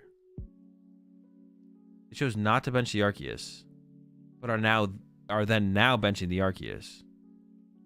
What were they hoping to hit there? Now I'm kind of curious. Why would they ever B-barrel for 1 first? Is there anything worth hitting where it doesn't make sense to? I don't think so, right? It doesn't make a ton of sense to have not just benched and drawn more cards. If he benches Arc V, then Lugia would aim to boss Arc V and then absorb a punch from Goo when he on the following turn. Yeah, but you can't afford to not bench the Arceus here because the Goodra gets KO'd this turn no matter what. You can't not bench. Oh, wait! The Lake! The Lake makes the Goodra survive if they attack with a double turbo. Yeah, you can't not bench the Arceus. If you don't bench Arceus here, you literally lose. This only works if you have 3 non-DTE energies as well. Wait, why? Oh, to be able to load up your next Arceus? Wait, the Lake actually prevents the KO here, right? If it's with a double turbo. So now the Lugia player has to have 3 non-double turbo energy left. Lake gets discarded by Lugia's attack though, right? But it still prevents the damage, right? It prevents the wait, actually does it? Actually, I don't know.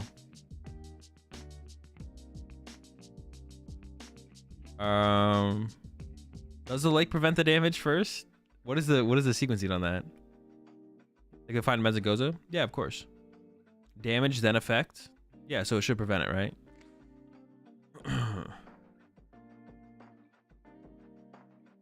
I think it's drawn to a bad card and then sent it to the bottom with the Nest Stash. No, it's just bad sequencing. For them not benching the Arceus with the energy down immediately is just bad sequencing. They probably just didn't realize that they needed to put the Arceus down initially on the first draw, and they were like, well, I probably actually need to do this. You just want to see more cards there. There's no reason not to see more cards. If you draw into enough cards to keep the current hand, then you can hold it. But if you don't, then you send it to the bottom and you see new cards off the Squabette. This card technically happens right before Pokemon checkup. Okay. What if they had set up Vulpix? It would have died to Cinccino. Oh, wait, here instead of the Arceus? That would have been interesting, actually. Wait, what is the Vulpix's attack? What was the Vulpix's attack cost? Is it water colorless or is it water double colorless? Off the 1 draw. Is hitting another Goodra a viable option off 1 draw? No, because you can't set it up in time. You need to attack like next turn. We need to attack next turn, not 2 turns from now. Because Goodra is water metal colorless.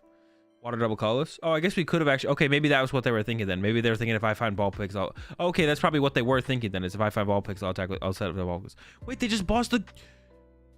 They bossed Arceus, but they don't KO it. They have a double turbo. Did they just troll? Okay, so yeah, actually it makes sense to have drawn the one with the B barrel first to try and set up the Vulpix. They only hit this thing for 200. Wait, is that correct? No, but why would you not just KO the Goodra? Is there a reason to not just KO the Goodra? Oh, because they can't KO the Goodra. Wait, does this make more sense then? Okay, that makes sense. Because you boss this, punch this. Okay, you boss this, punch this. Bump the stadium. So now you KO Goodra. Okay, I'm tripping. No, this is the correct play. The only other thing you could have considered would be boss KO B-Barrel to play around Charon's Care or Turo. But do you really predict that they have Charon's Care or Turo? That would be like the rough thing to predict. So you could have gone boss KO B barrel instead. Still bump the stadium, remove draw power from play. So the Charon's Care comes in really clutch here. They could also have another lake here as well. They might have another lake here. Yeah, I forgot about the lake preventing the knockout, but they probably don't have enough energy to not use a double turbo, so they had to use the double turbo here. So because of having to use the double turbo, they went for the boss play. Should they have bossed the Arceus? That's kind of the question, I guess, but that's like the only thing. Because you could have gotten a prize card by KO and B barrel. Now you get kind of potentially punished. If they boss, maybe they just attack with Arc and don't let you KO Gudra, so you need 3 boss in a row, which is bad. That's also fair, James, to be honest. Yeah, I guess that is just correct, right? Because then you just need 3 boss in a row anyway. So I guess it is always boss Arc. Hope they don't have Turo or Charon's Care don't play the card, but they do play it and they do have it. Yeah, I guess it's just kind of a rough spot for Lugia no matter what there. We do get the KO on the Gudra now, though. Arceus response. I guess you still... No, I guess you don't win the trade here anymore as Gudra, because... Or as... Excuse me, as Lugia. Dude, I'm getting so tired. You don't win the trade anymore here as Lugia, because now Arceus can go KO and then boss KO Archeops. Thankfully, we only have 1 round left, so I can't call out plays that aren't possible anymore for too much longer. So this should basically be... With this much draw power on board for the Arceus player as well, this should basically be game over.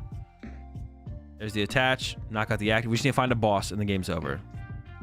Could burn the double switches, but you could just go in with Squovette. Go and draw 1, and then if we don't draw a boss, then we go Squovette. Boom, draw back up to 5. And the game on the next turn. Iono. Could also play the Iono here. I don't hate that. Oh, but there's a gift on them. You probably don't play the Iono.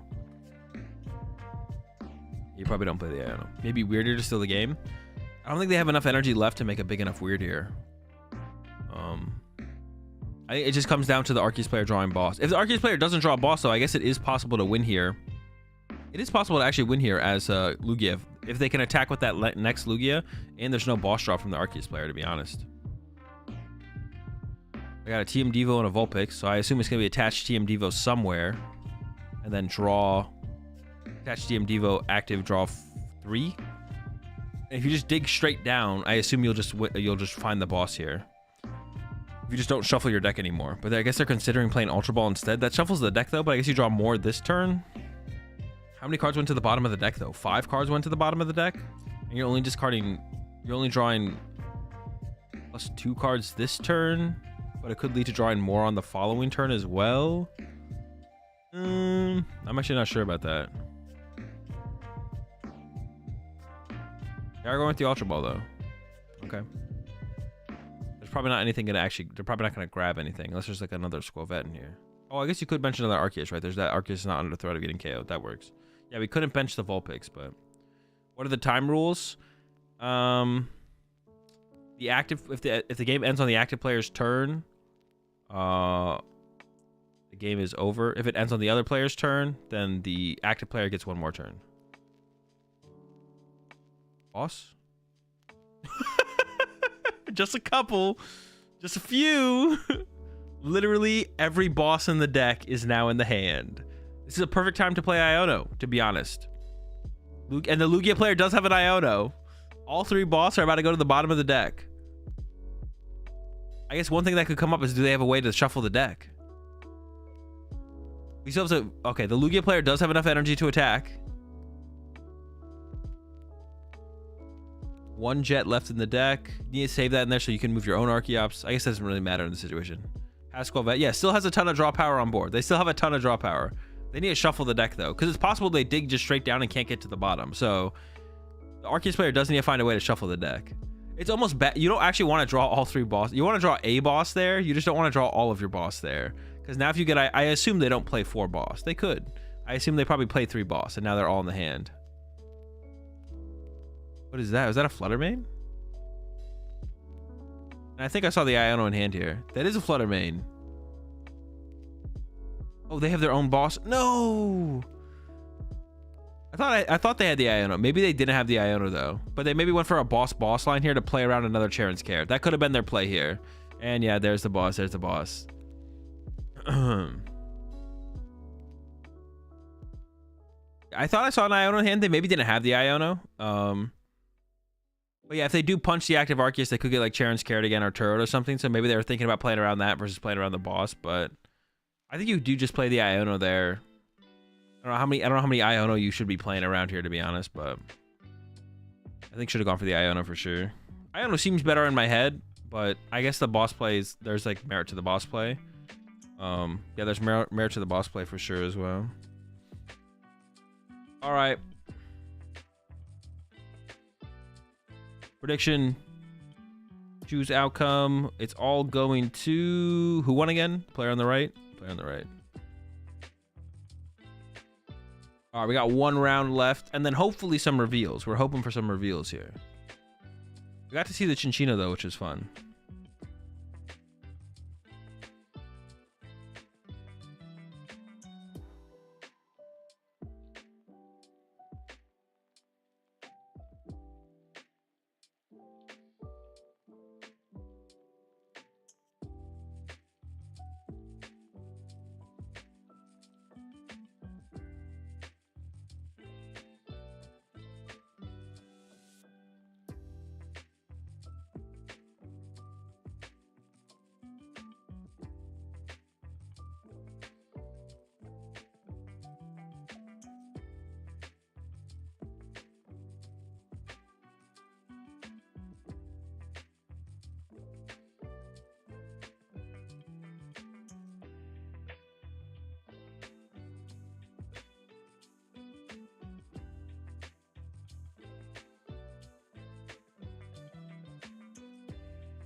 Sorry, I'm taking notes. Give me a second.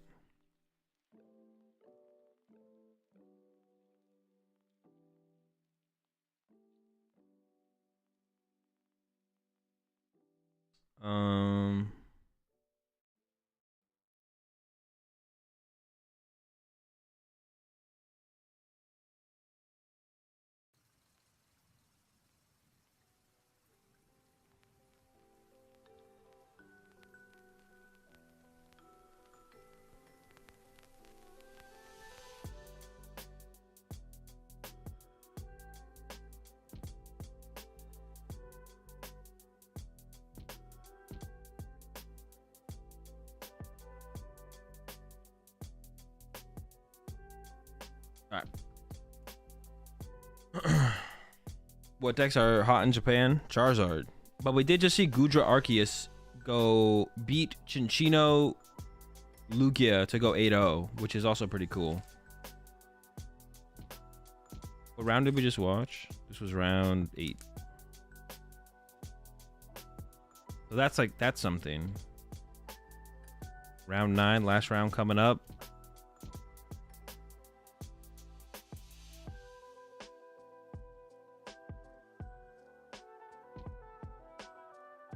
No, round 9, and then tomorrow there'll be 4 rounds. I think it is 4 rounds. I think it is 4 rounds tomorrow. Maybe it's 5. I'm pretty sure it's just 4 though, because I always felt like it was like a very low amount of rounds. Yeah, 4 rounds into top 16. I don't know. I guess if Gudra, the biggest thing for me when I look at Gudra is I feel like you have a bad Charizard matchup. But if your Charizard matchup is good as Gudra, then I mean that's good. So. Yeah, I mean, if it's good, it's good, right? You can't really argue against that. Did we ever see Future Box on stream? No Future yet. No Future at all.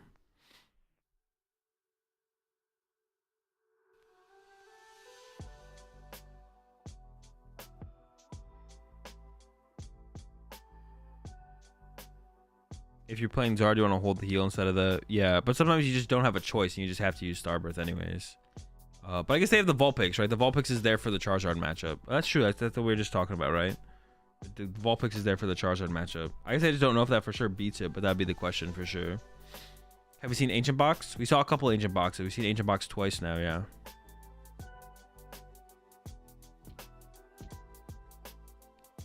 Would you need to swing first against Zard without the new belt and have its V-Star available? Does it need to have all that? Oh yeah, I was playing a TMD evolution for the Zard matchup as well. So you can also just like punch a bunch of Zard. You can sit there and punch Zard. They hit you for 100. You boss punch another Zard. They hit you for 100, or the Pidgeot, and then you can like TM Devo eventually as well. Yeah, because there was a TM Devo on the list for sure as well. So that's like another. That has to be for the Charizard matchup. That's like another game plan you can execute against them for sure. Yeah. So with the TM Devo, maybe it's not. It seems like it might not be too bad, to be honest. Yeah, because you can sit. Yeah, exactly. Maybe they do play 4 boss, because maybe that's the plan against Zard, is to sit there and boss around the Charizards. So they're only hitting you for a little bit of damage. You're not drawing prize cards, and you just like punch other stuff, and then TM Devo wipe their board or something. You can also like 1-hit KO their Rotom and stuff like that to get 2 prize cards. So as long as you don't draw the 3, as long as you don't draw 3 prize cards, then you keep them out of 1-hit KO range on your stuff, on your evolutions at least. How do you think Miraidon is in the next set after Flappy and Peony out? I have no clue. I have not played with the deck.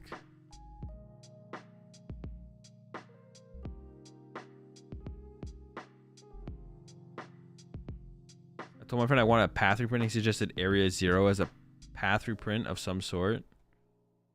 What is Area 0?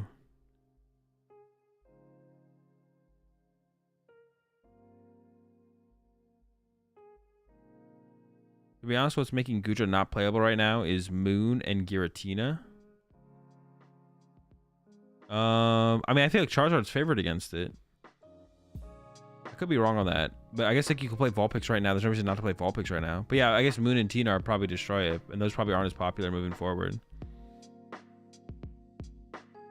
Miss fixes the Moon and Tina issues. Yeah, that is true. Yeah, maybe Miss is a big deal then for sure. That makes sense. Yeah, we do have Miss. Yeah, that's true. We do have Miss now. Y'all should know we didn't play Scarlet and Violet. Scarlet and Violet is literally the only game I played. I still don't know what Area 0 is. I think they're going to reprint Battle Frontier for Psychic Colorless Metal. All the draw search abilities are on those types, and they keep reprinting Gen 3 cards. That would make sense, to be honest, Jake. Yeah, you mentioned that earlier in chat, didn't you? I think I saw you mention it. That would make sense, to be honest, because it shuts down like the powerful search cards. It would shut down Pidgeot, B-Barrel. Yeah, I mean, seems reasonable.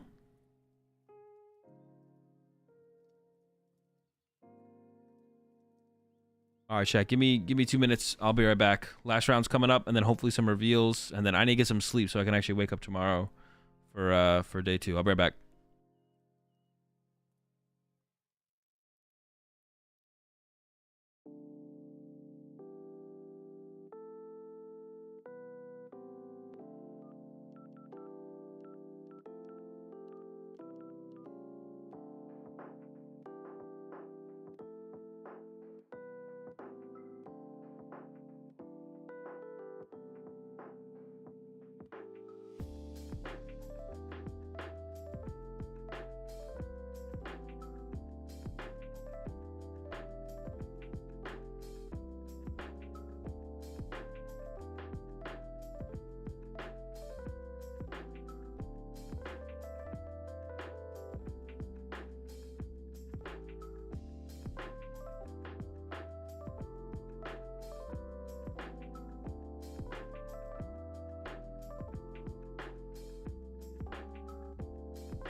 Oops, there we go. Y'all learning how to play the game.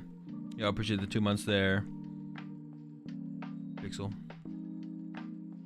Dude, I am I'm so tired now. It's well past my that's not true. This is about when I go to bed, but I'm not in like functioning mode at this point usually.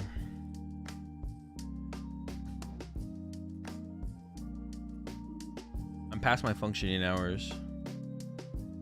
You miss all the cards I revealed? And I'm just gonna scroll up in chat and see if there's any reactions.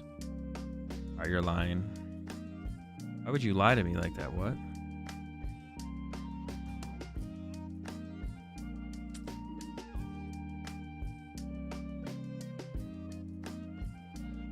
Just moved to Europe. It's morning here.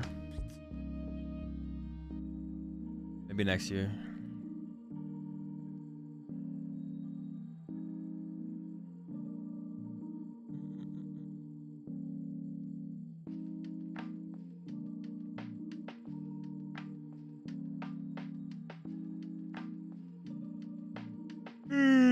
I love when Chinchino was in the active against Gudra Visar. Was able to KO it? It was not. And we did see a Gudra victory in the end. Unfortunately. I wanted to see the Chinchino dub, to be honest, but it kind of started to run out of gas at the end there. Which kind of makes sense in that matchup. Like, I feel like that makes sense that like you're going to run out of gas in that matchup as the Chinchino deck. Like, it seems like it'd be pretty tough for you to be able to keep up the whole way through, to be honest. How did the Chinchino only do 210 damage? Because Gudra's attack reduces the damage it takes by 80. And then the damage is reduced by another 20 from the double turbo energy.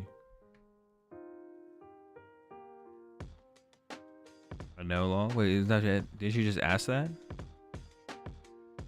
Then why'd you ask the question? Chinchino Lugia needs special charge.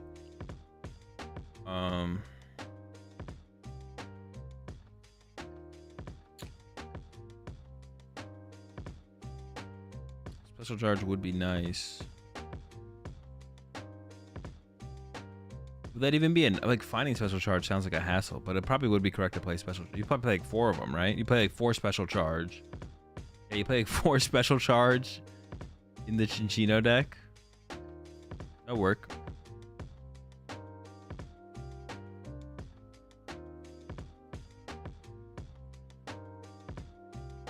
That's kind of. It does have free retreat. That's kind of crazy, actually.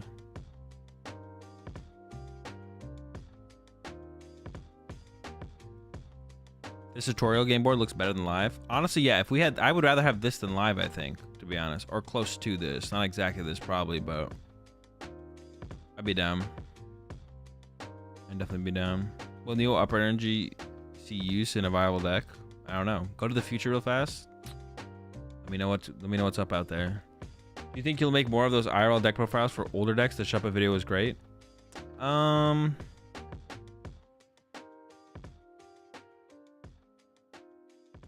don't have any plans to. If I can think of a deck or something that just makes sense, then I would. I can't think of any decks off the top of my head that I would do it for. I do have quite a few old cards I could make decks out of if I wanted to. Maybe I will. I don't know. Yeah, I'd have to like just come up with some decks that make sense to do, but yeah. I mean, I do have all the cards for it somewhere. I don't know where the cards are. They're in boxes somewhere, but your regional winning decks would be sick. Yeah, I could just do it for the regional winning decks, to be honest. I could do something like that. Azul, I need your help. 1-1 Roxanne Iona or 2 Roxanne for Tina? 2 Roxanne.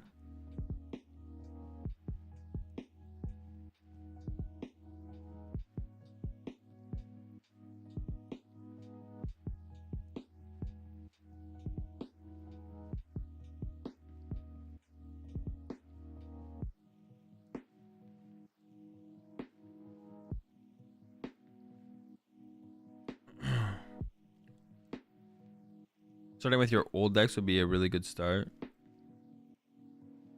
Yeah, I could just like do retro deck profiles in general on them. Yeah.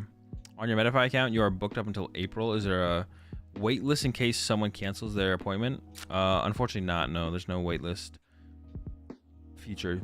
But my understanding of the Metafy thing is like you can only book 2 weeks in advance. So literally tomorrow, unless my calendar is blocked off or something for 2 weeks from now, tomorrow, you would be able to book a coaching session tomorrow. Because you can book 2 weeks out in advance. You can book 2 weeks out in advance. So tomorrow, the date 2 weeks from now, tomorrow would become available tomorrow, and then each day after that. But you do a profile for Lost Ogre? No, I don't think I would. I only want to do like IRL deck profiles on decks that I currently like have an invested opinion on.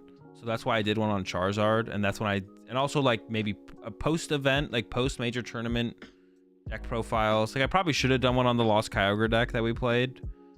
To be honest, I probably should have done one post Knoxville on the Lost Kyogre deck we played. But it's a little bit past that, so I'm not really as invested into the deck anymore. But I either want to do the deck profiles on decks that I play at major tournaments, post major tournament. No, like your IC winning Lost Ogre. Dude, why does everyone think I played Kyogre in that deck? I didn't. We didn't play Kyogre in that Lost Zone deck. Literally, everyone remembers me. Everyone thinks that we play Kyogre in that deck, like remembering on it. But yeah, I guess we could do that.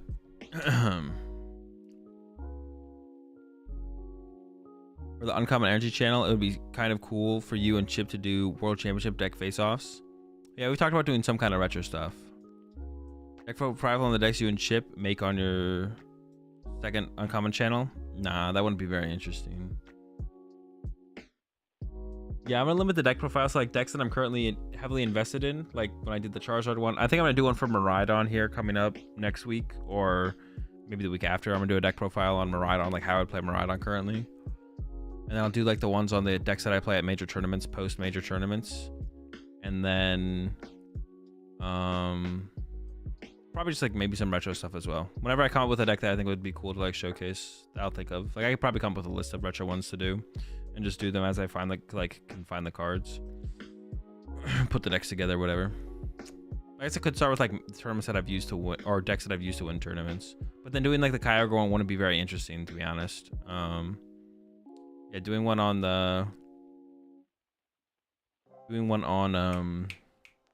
like my OCIC deck wouldn't be very interesting because it's pretty new. So I wouldn't do one for like NAIC either, or anything like that. What are my opinions on this whole masterclass thing? I mean, I think it's fine. It's just basically like taking a crash course on a deck.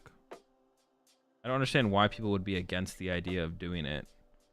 I saw someone's opinion on it recently, which is like, I think I did see someone's take on it recently that I think was actually a pretty good take, which was basically just like, why would you not pay like an extra $20 to get a one-on-one session with that person? And that makes sense. Like, why would you pay $30 for the masterclass for the crash course? It's more of a crash course than a masterclass, to be honest, because it's only an hour, so it's like a crash course on the deck.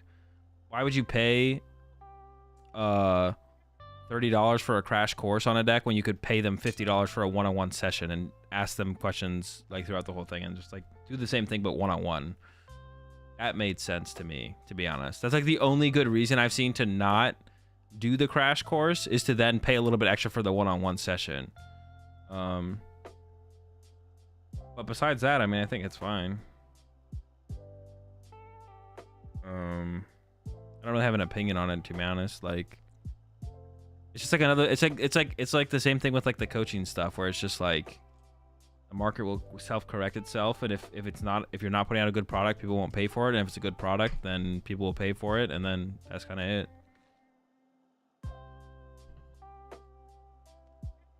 Yeah, I guess kind of labeling them as master classes, I don't think anyone's being bad faith with it, but I guess it is like a slightly disingenuous, because it's more of a crash course than a master class, right? I would say for sure. Like, you're not learning, you can't learn that much in an hour, even if it's just like for one deck in Pokemon. But more so it's like a crash course, right? Just like, get some good information on the current their current take on the deck, tech cards they would consider, and then just like a rough outline for every single matchup, right? So seems fine. And then I think most people do like a little Q&A segment as well, so.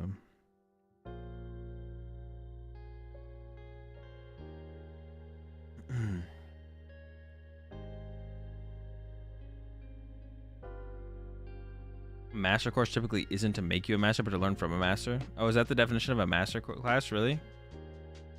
I thought the definition of a master class was more so to make you a master of whatever you're trying to get classed on. I feel like I don't love the learn a deck master classes, but I like what Tord and Shemansky are doing with theirs, which is actually explaining an aspect of learning the game as a whole. I mean, I think those are fine as well, but I think the learn a deck thing is fine as well, especially if you like if you charge $20, if you have like 30 seats, you can charge $20 per seat, and you just like do a rough overview of the deck. Like I said, talk about the list, your current build, tech cards you consider and why, and then talk about every matchup and how to tackle every matchup roughly. Like that seems like it would be worth it for someone who doesn't quite fully understand a deck but wants to. Once again, I think it's possible to put out a quality product with that in mind for sure. I feel like everyone who judges people for coaching is like assuming that everyone just is bad at coaching, but it's like you're obviously not. You're not getting their coaching personally. You're just saying their coaching's bad, which is just stupid. Like if you haven't experienced the product, why are you gonna judge the product? That's just dumb. That's just stupid. Like if you take the product and then have a judgment on the product, that's different. But all the people who judge coaching don't actually get coaching, especially from the people that they're judging who are doing coaching. So like, how can you have an opinion? Doesn't make any sense. You literally have no experience with the product. How do you know if the product's good or bad? That's stupid. The term masterclass was just co-opted from that video game series, and now it's used all the time. It's not gonna make you a master, just better. Well, isn't it? But I feel like there's a difference between like a crash course and a master class, right? Like I'd say a master class is a step above a crash course, or is there not really that like really distinction?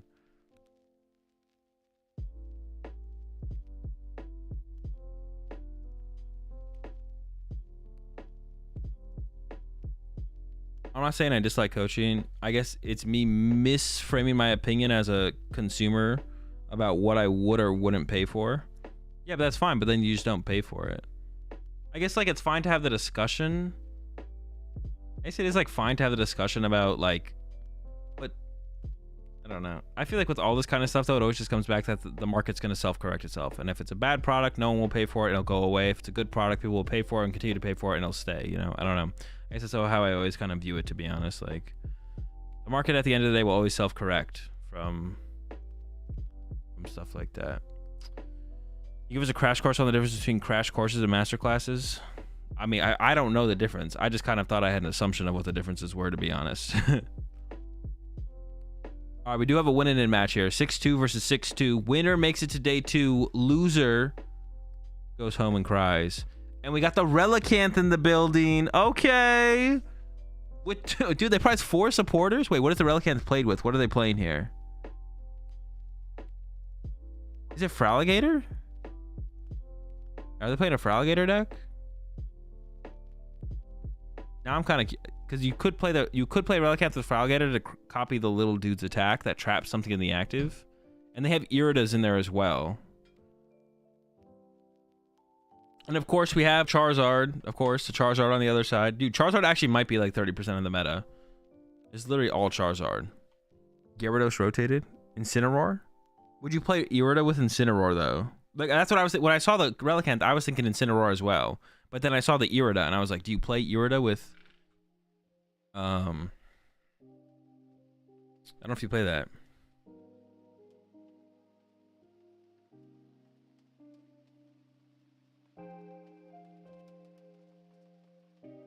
Okay. It is the Totodile. I was right. It is Totodile. The Totodile has a you can't retreat attack, right? I believe. And it does 10 damage. So if they play Radiant Alakazam, they can go Relicanth, Radiant Alakazam, and then trap something in the active and then move the damage off. But can they win in 25 minutes would be the question with that strategy. You're up against Charizard, where the strategy is pretty good. Prediction? Oh, shoot. Yeah, let me get the prediction in. My bad. All right, prediction. Start prediction. 1 minute. Go ahead. Player on the left, Alligator. Player on the right, Charizard. Get your bets in. Yeah, honestly, that seems like the only winning strategy in this matchup for the deck is to do the... Oh, I guess if you have... I mean, that seems like the best strategy. I don't know, though, to be honest. Maybe you can just punch your way through. Just use it and not evolve. If they want to use Totodile's attack, they just use it and not evolve. The Relicanth is there for the Croconaw. Oh, what does the Croconaw do? That is true. You could just use Totodile's attack and not... Well, no, because they only play Reversal Energy. Right? Don't you only play Reversals and Neo Energy? Because of that, you'd have to be evolved, right? Checkmate, Jake Gearhart. No, there's waters. Oh. Did we see their waters in their deck? I wasn't paying attention when they searched, to be honest. Was it bench Manaphy draw 3? Uh-oh. They're in trouble. Now do we just trap the thing? All right, we got some good options here. I saw a reversal. There is waters. You got lucky this time, though. You got lucky, because there could have been no waters. All right, so we can get a Totodile. They have... Wait, it's... What's his name? It's Slowpoke? Oh, wait, that's kind of broken in there. Did they play Thornton? They also had another... They had a... What was the 280 attack thing called? You could attack with B-Barrel for... Wait, Manaphy. Why did they grab Manaphy? I wonder if they play Thornton, so they can Thornton into the Slowbro. But that Manaphy is confusing to me, to be honest. I have no idea why we got a Manaphy here.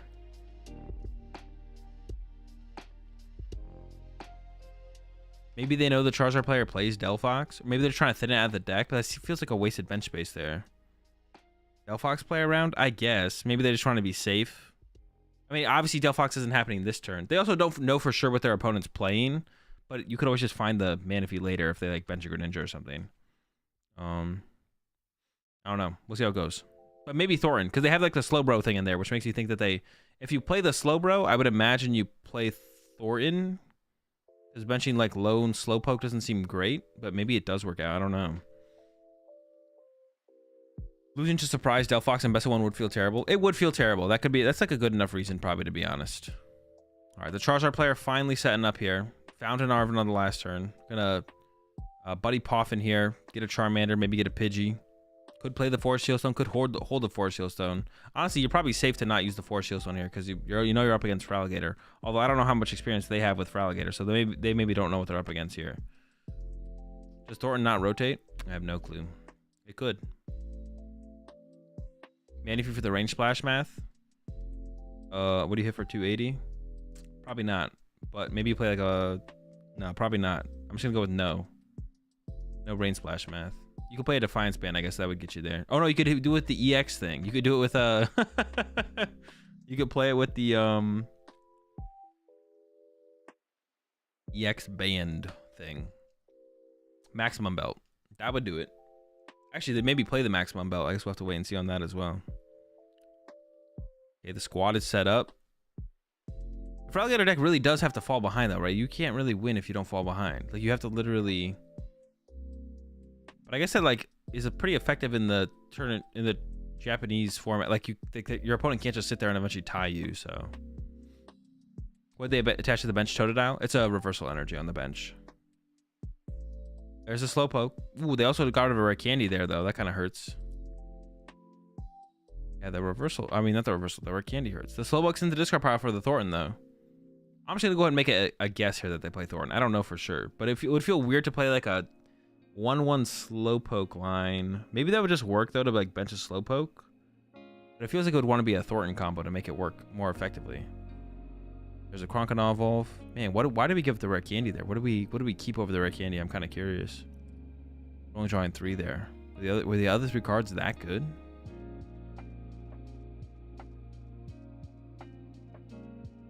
I don't know. Rare Candy seems kind of good too. Yeah, just a pass. Okay. Oh, Candy Czar's on the menu here. Will they take it though? Is the question. Well, they immediately played Candy. Okay, it's a Pidgeot. I'm trying to think of like how could you play this matchup? I mean, boss KO Cronkanaw is like really good. So maybe you just wait to boss KO Cronkanaw though. That would be like reasonable, to be honest. Like if you have Candyzard KO active here, maybe you just go pass for a turn and then boss KO the Cronkanaw next turn. That's actually why I didn't like that evolve to the Cronkanaw on that one. I feel like the Cronkanaw should have been evolved onto the Totodile. Boss KO all the Bibs.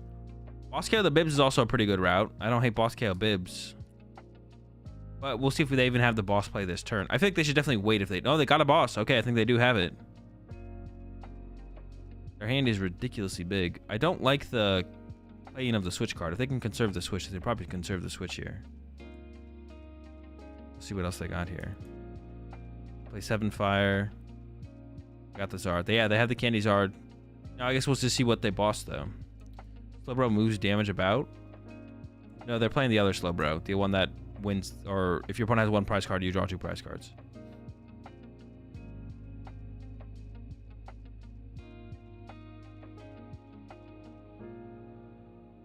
Probably should just thin out 3 here. Yeah. And they like lined up the switch for a second there, so maybe they are going to play the switch to conserve the energy to retreat, but I would imagine that they would play the switch here. Or play, excuse me, hard retreat here. Attach to Charmander as well. Some of those energy out of the hand. There's the boss. Does go for the Cronkanaw. I wouldn't have hated to see boss KO B-Rail there, to be honest. But this seems pretty good. Okay, let's see what this... It's Fraligator's time to shine. Let's see what this deck can do. Yeah, I see a counter... Ooh, wait, can you just... It does 280, right? You could just KO the Pidgeot here. That's pretty good. That sounds... Well, hold up. But then you go behind on the prize exchange. And they are playing Prime Catcher. What is that? Oh, it's a Klefki. So that can hit and run to the Klefki. With the Relicanth. Yeah, I guess that's a problem here. If you went... that would be a problem here if you went Counter Catcher KO this turn. So maybe you don't Counter Catcher this turn. Maybe you punch Charizard this turn and Counter Catcher KO next turn. That might be the line here to go with, actually. That makes a little bit more sense. Was that a metal energy in the deck as well? I thought I saw a metal. There's another Cronkanaw. They don't have the candy here. You probably do want to attack this turn if you can, but... Are they even running candy? Yeah, they Ultra Balled away a candy earlier. So it's 2 Cronkanaw, and then I assume some count of candy. Well, at least 1. It's at least 1 count of candy.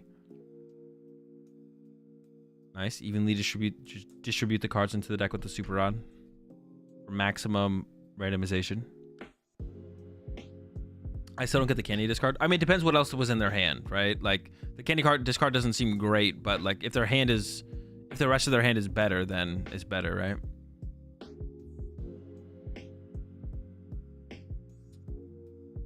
And I see an Arven and a Poffin, but that does not lead to an attack this turn. It's still fine. They can still be fine on the prize exchange, though. Because there is the Pidgeot and the Rotom on the bench. So you can go KO Pidgeot, KO Rotom, Thornton. Well, I'm assuming they play Thornton. We don't actually know if they play Thornton. If they do play Thornton, though, KO Pidgeot. Let's take a look. Thornton. There's the Slowpoke. There's a Crisis Punch. Why would they play... What is Crisis Punch? Oh, they have TM Evolution as well. Yeah, what is Crisis Punch ever that good? Again, it's hitting for 280 with a... But don't you... Doesn't your Pokemon already hit for 280? I guess your Cronkanaw can now hit for 280? That's something. Is that something? I don't know. I didn't see a Thornton in there, though. I don't think. Can hit for 400. Oh, shoot. Yeah, because you can still use its ability. Oh, wait. That's broken. Wait, that's sick. Wait, then why do we even need the... Do we even need the Slowbro? Ooh, they have to use another reverse. They only have 2 reversals left. Can they even do anything? They only have 2 reversals left? That's true. I forgot about its ability increasing your damage. That is kind of broken. All right, I'm down for that. 400? But they only have 2 reversals left. Do they, like, play Silene, maybe? There is basic waters in the deck, but there's no Raihan or anything. Sheesh.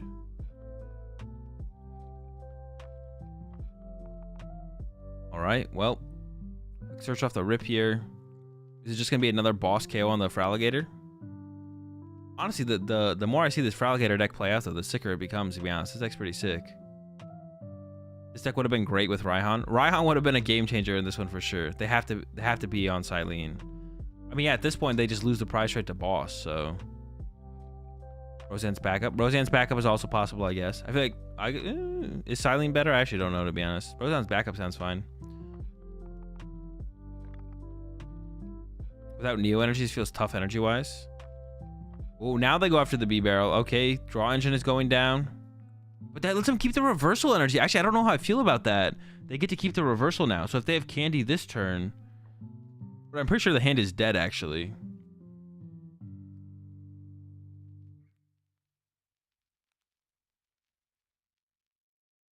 They didn't Candy last turn? They didn't have Candy last turn, though, did they? Oh, Roseanne's backup rotates. All right, there's the KO. Yeah, I think their hand is like Counter Catcher. It's Counter Catcher, Prime Catcher, and something. They have a 3-card hand. I think it's Counter Catcher, Prime Catcher card. The Gator's up. The Ultra Ball is in. The Ultra Ball leads to another B-Barrel. Okay, we're not dead yet. Well, I think you get rid of the... Oh, maybe you get rid of that Prime Catcher at this point, actually, to keep the Counter Catcher, so you can KO the Pidgeot. I do like that. I do like the idea of KOing Pidgeot this turn. I think we go with the Counter Catcher here. See what they're thinking.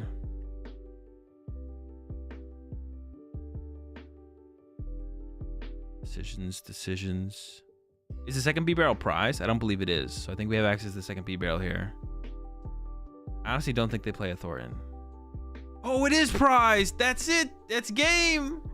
Oh, wait, they Nudo too. Let's go, dude. Proper prize checking.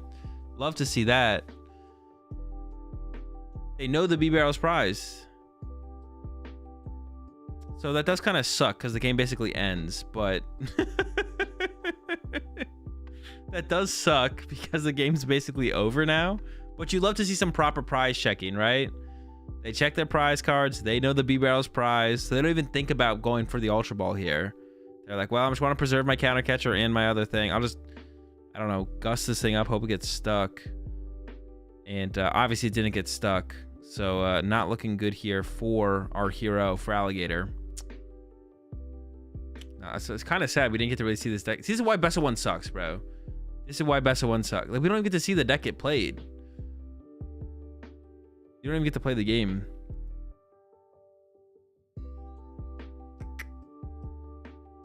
If the only way switches, the Zard player can still get corner trapped. That's true. A corner trap could happen. That is fair, Jake. There is still a win condition, the corner trap. When did the Manaphy hit the board? Could the Manaphy have not been on board here? They go for a boss here. Boss on Bidoof. Sure. Seems fine. There's the hard retreat. Yeah, they could go for the trap with the... They still have a... I believe the Charizard player does have a switch left. So they can move once, but it depends how many gust effects the... No water energy, though, so they can't quite trap yet. Is it even worth playing the Poffin? I don't even know if there's any Pokemon in the deck to get out of there. Maybe a Totodile. I don't even know, though. Is there any reason why Japan does Best of 1 and then internationally it's done Best of 3? It's just two different organizations or companies running the tournaments, so... The Pokemon Company runs it Best of 1. The Pokemon Company International runs it Best 2 out of 3. They just do it different.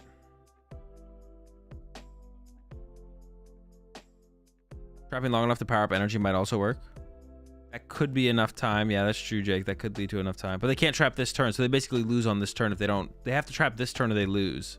And they can't trap this turn, so it's basically over. Bring up the Rotom. The Manaphy gets sent up. And the pass. And same thing, attach fire retreat. I believe. There is the switch in the hand. I see it. But you don't want... Oh, I thought they just went and played the switch. You don't want to play the switch, though. Yep, Super Rod 3 fires. And then Pidgeot searches out a fire. Retreat, knockout. And then with the one switch left, that should be game, I assume. Candy Zard's a little bit unnecessary. You don't want to run out of energy, potentially, but they should be safe. I guess you could still gust twice from here. I don't know if they have any more. They've already gusted twice. I don't know how many more gust effects they have. But theoretically, you could go Gust Rotom, trap it with Totodile, into Gust Rotom, trap with Totodile. And then if they only play one switch, which they probably only play one switch, I guess that would work. And they don't have the collapse line available because they have a Manaphy and a Rotom. When did the Manaphy go to the bench? Did both of these players just bench Manaphy for no reason? Because the Rotom player opened Rotom. Oh, they opened Rotom, then benched Manaphy so they didn't lose the game on the next turn. That's right, now I remember. Turn 1, they benched the Manaphy so they didn't lose like Candy for Alligator, Neo Upper Energy. That's right, yeah. So I guess you couldn't really fault him too much for the Manaphy bench. There's a collapse, but the Rotom is equal to the Manaphy, so it doesn't really matter here. I guess could the Charmeleon get stuck? The Charmeleon has 2 retreat cost. How many energy are left? Yeah, maybe we can trap the Charmeleon here. Oh wait, the Manaphy's the same thing. I don't know why I'm thinking about the Charmeleon. But the last Charizard's prize, so actually we could bring up the Charmeleon this turn without using Totodile, to be honest. Yeah, we could bring up the Charmeleon here. Oh, but Charmeleon's weak to water. Manaphy dies way sooner. That's true as well. I guess we don't have an infinite. Oh, is it just the concede? It looks like it is just the concede.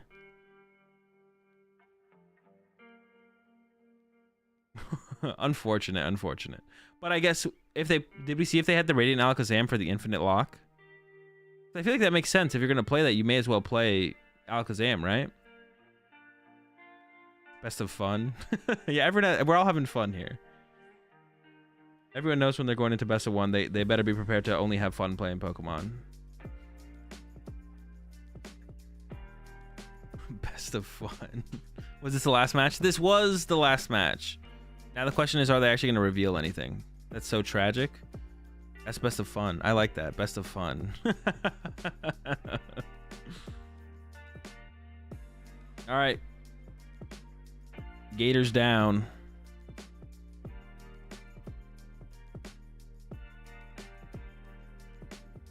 Outcome, player on the right. It was a dub for the Charizard. The guy in the middle is a game designer, works on at creatures. Oh, he casts a lot of them though, right? He looks familiar. I think he casts some of them. Maybe it's someone else actually. Maybe I'm wrong. Could be wrong.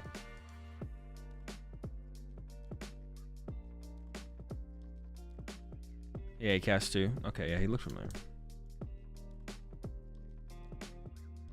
Damn.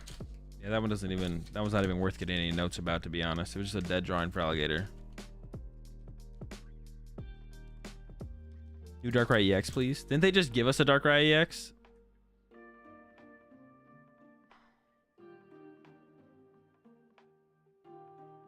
Are these reveals going? That's what I'm saying. I'm ready for some reveals.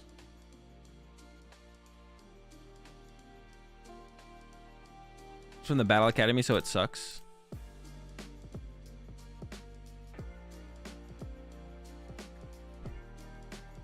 Then we know for Alligator's ability can be used on 2 different ones to make it do 240 more damage. It only does it for itself, Astros. So you theoretically could use 2 Fraligator's abilities, but the Fraligator's ability only increases its own damage, not all of your Fraligator's damage. So each Fraligator would still only get plus 120 damage, or however much it is. I don't know how much it is, to be honest, but...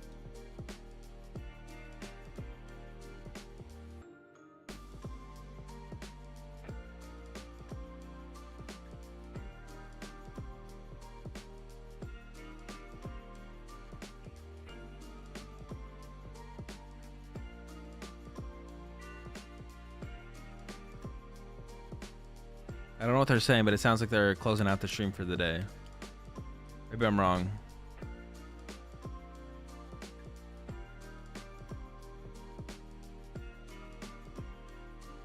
Just the way it's worded, it seems like it affects the attack name and not just the... Oh, maybe I'm wrong. I thought the Fraligator's ability said that it increases the damage it deals to your opponent's active Pokemon by plus 150 or whatever. Is the tournament over? Yeah, it's for today. Well, they're done with tournaments for today. Oh, they're going to the interview. It's for its own attacks only. Okay, that's what I thought, yeah.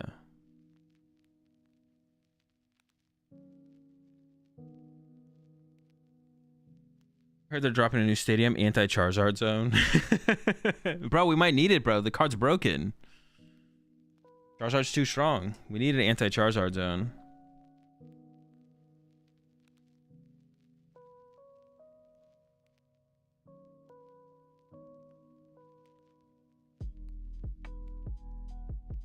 You may put 5 damage counters on this Pokemon. If you do, this Pokemon's attacks do 120 more damage to your opponent's active Pokemon this turn. Yeah.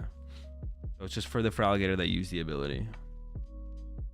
Honestly, otherwise it probably would be. That actually sounds. I mean, if you could just like 1-hit KO a Charizard with like 2 things. Yeah, but that's crazy. Actually, the Crisis actually is insane in the deck. Actually, dude, maybe the Feraligator's just good. Nah, probably not. It's maybe good against Charizard, but it's probably not good. That'd be going a little bit too far. There's no way the card is actually good, right? What else can you beat with that thing? Arceus, you probably beat Arceus. That's a pretty good matchup. So you beat Arceus, Charizard. You lose to like any Lost Zone deck probably. Cause you're like a 1 prize. You just KO your B barrels and you just like lose. Pow probably isn't bad. Pow, I mean, you could maybe beat Pow. Are you weak to lightning? If you're weak to lightning, then Chien-Pao probably just stays ahead on the prize trade the whole time.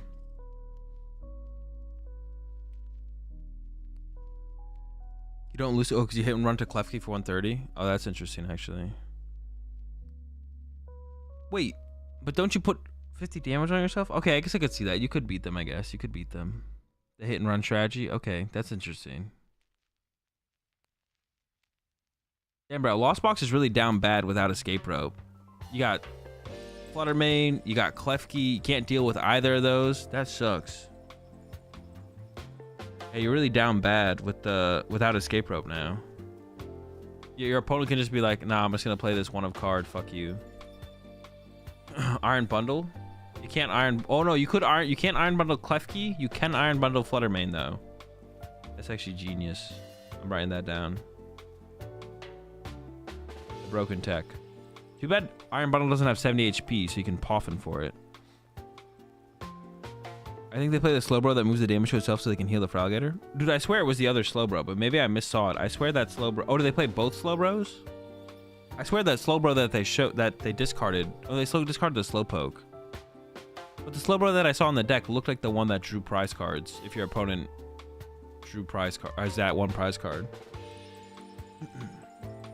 Imagine Fiona in the Poffin format. That would be good. That's what Lost Box needs, to be honest, to deal with these Fluttermanes. Oh, I thought...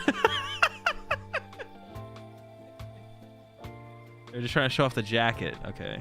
I didn't know what they were trying to show off at first.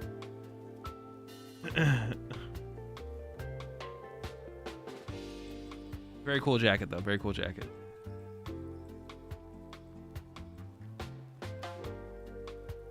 Need the discard to draw 1 unknown for Lost Zone box. Discard to draw 1 unknown. Maximum Bell plus Palkia plus EXP shares. Gotta be trash. Palkia hasn't been good for a while, bro. Palkia stays trash. Alright, reveals. I'm down.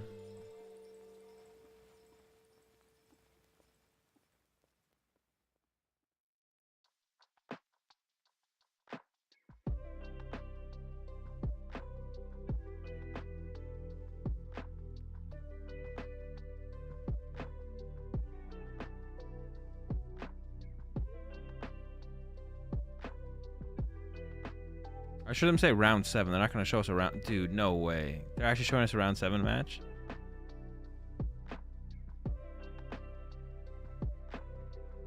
Dude, I don't know if I can stay up for this one, bro. Maybe I'll just go to bed and be surprised by the reveals in the morning.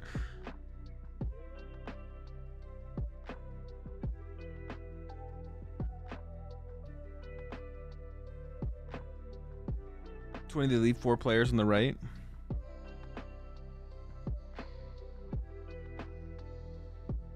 What if this match is pure fire? That's true. Oh, it is Mill. It is Mill. Okay, I'm down for it, to be honest. If it's Mill, I'm down.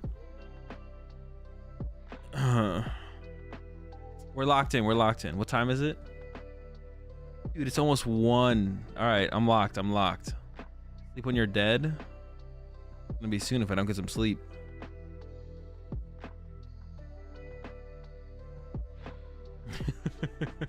I'm down for the Mill. They're 6-0 with the Mill too. They're 6-0. Prediction? Okay. Wait, hang on. Maybe you could find the result for this one though. We've actually already maybe seen the result for. I'm not gonna do a prediction on this one because we theoretically the result can be found already. So So we're chilling. What is the matchup though? Lightning energy, fighting energy. Oh, it's Raging Bolt. Raging Bolt versus Mill. Okay. Their head is literally just all energy. Let's go. Turn 1 Mill, baby. We're cooking. We're cooking. Why does everyone play the Mimikyu in the Mill deck? What is the Mimikyu good against? That we play the Mimikyu. Gotta be decent against something, right? Dude, they're about to mill them back. Cause oh wait, they actually can. Wait, that would be dude, that'd be a crazy win condition in this matchup. Because the mill deck decks itself out so aggressively. Imagine you use Mew and you play Sada, so you can play Sada to use Mew to copy their Great Tusk and mill them back. Kind of broken. Hopefully we see a turn 1 mill here though. I'm rooting for a turn 1 mill.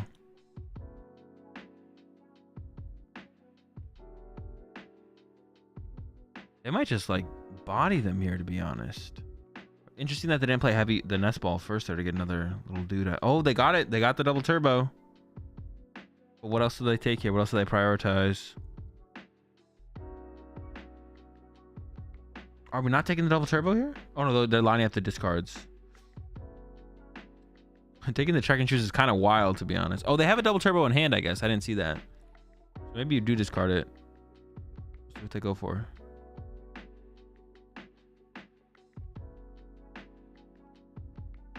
They're valuing the Mimikyu here, which is interesting. Yeah, they already got the double turbo locked up, so. So would they get Mimikyu and the tool card? The tool card's weird. The pivot tool card? They already have one in hand. Do we need another one? What do we need another one for? Oh, there's an artisan in play too. Oh, that's how we got the first one. Why do we get the second pivot tool card? What do we need that for? Maybe to put on the Greninja? I guess that's fine, I guess. Oh, it's a Comfy. Oh, interesting. Okay. That's a Comfy. Okay, so they send up the Comfy. They get like a free card to work with. All right, that's kind of cool. It's kind of cool. There's the Mill 4. Living off the top deck. It is a Sada, but there's nothing to attach the Sada energy to. They do have Artisan to work with now. So now they can Artisan for a Koraidon and then Sada to the Koraidon. And then hopefully get an E-switch and then mill them back. Maybe they just wait though. The reverse mill honestly is kind of funny. The reverse mill, dude. Okay, there we go. Another Great Tusk is on the way. Do they realize that the reverse mill is coming? Do they see it happening? Yeah, the Comfy is kind of cute, to be honest. I like extra card. Is there something better than Comfy to push up? Yeah, is there something better than Comfy to potentially push up in these situations, or no? Is Comfy just the best? I think he'd know. Does he know though? He might not know. I checked. You already been cooking Great Tusk?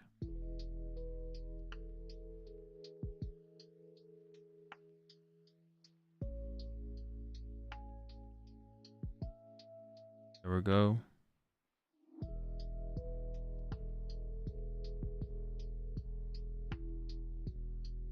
Something that draws a single card, right? I don't know, is there? We've had those in the past, like the Audino, and there was something else in the past too. Do we have something right now that while it's in the active draws one card? I actually don't know. Alright, there we go, mill 4. No, the Koraidon got milled! Does it only play one Koraidon? Because now we can't Artisan for anything.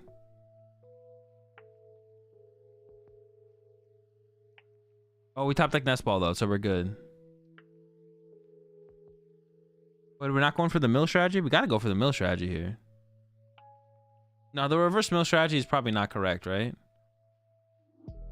You could save it. You could save it for the end of the game. Oh, it's weak to Psychic. I was like, what? That thing has a plus 100 HP. How did it die? But it is weak to Psychic. It is weak to Psychic. Okay. Bravery Charm in the hand. Couple Hapus. No basic energy in the discard pile. Basic energy, there it is. So now you can Greninja it away, draw 2 more, Sada back into play, draw 3 more. Oh, there's no Sada in the hand actually. But they do have 2 Pokegears, so they can definitely find the Sada.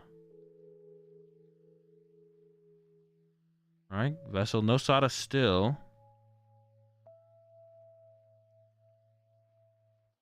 Dude, honestly, I kind of believe in this reverse mill strategy that could become. They took their time. I just attach. I actually think they can beat them with the play here, because the Great Tusk player keeps playing the game like as much as possible. I wonder if they're just gonna run to Mimikyu now, though. Oh no, wait. The Mew copies the other thing and KOs the Mimikyu. Can't do that. Never mind. Don't mind me. I'm chilling.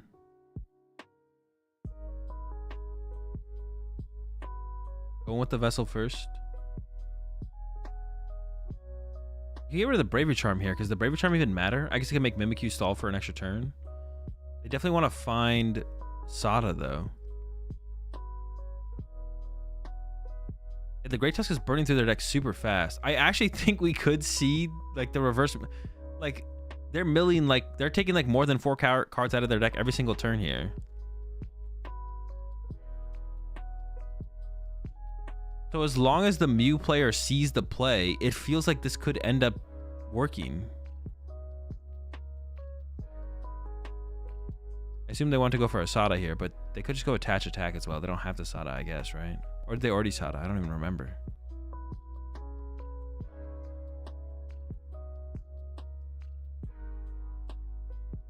Did you pass?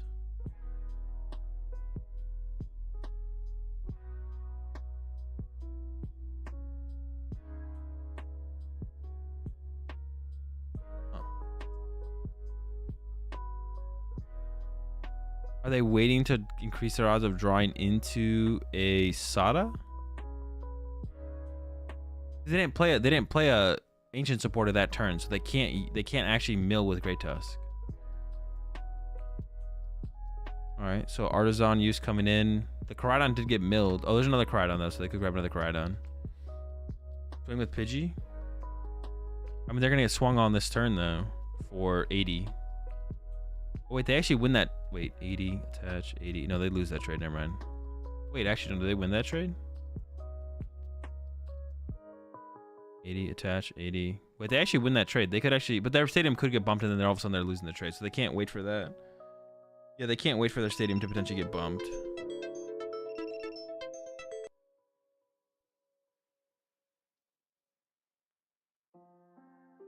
Time for me to wake up. Okay, no, they're still playing the game here. Now here comes the look for the Sada. No Sada. What if the mill guy that just starts hitting with Tusk? Well, if they start attacking with Tusk, then the Mew player will bench something else. They just don't have a reason to bench anything else yet. But they could, the Tusk attack could happen. They're not going to even try for another Sada here. They're just going right to the Hapu. They had another Pokegear in hand, so they could have tried for it. Feels like they should have tried for it, to be honest. I don't know. Got a double turbo. And what's the other thing? A Bravery Charm? Why are they valuing the Bravery Charm so highly here? Maybe that's not a Bravery Charm. Maybe I'm misseeing that thing. What is it? It is a Bravery Charm. Why are we valuing the Bravery Charm so highly here? That feels weird. I guess it's like another card we have in hand that we can shuffle back into the deck with the Pidgeot. Oh wait, double turbo, we can actually swing this turn for 140. Oh, so now we're pressuring the KO already. Okay, so this makes sense. This makes sense. I didn't even like think about that for a second there, to be honest. I think all the other cards just sucked. Is the Trekking Shoes not better than the Bravery Charm? Maybe not. Okay, yeah, the double turbo there makes a ton of sense. We're pressuring right now. So now you gotta respect it. But you can just KO this bird with a, you can still just KO this bird with a Raging Bolt this turn. Nest Ball for Raging Bolt, and then KO it. Preserve our Mew, so that we still have that option of the Mew play. Just got, what, 180 HP left, so we got to discard 3 energy. Shouldn't be too difficult. You can even bench the Sandy Shock, so you can accelerate energy there. But I guess if you put too many Pokemon in play, then they get counter-catchered. I don't know. Going to the Pidgeot was like interesting. It's really good if your opponent's dead drawing, but there was nothing like telling us that the Raging Ball player was dead drawing here. Now we just give up. We're just kind of sitting there while both of us don't. While you don't mill and they just draw cards and then you just get knocked out. Sandy Shocks doesn't work yet. No, just like to have another target to accelerate energy too, though. Just like put Sandy Shocks in play to accelerate the extra Sada energy too. That way only get 1 energy.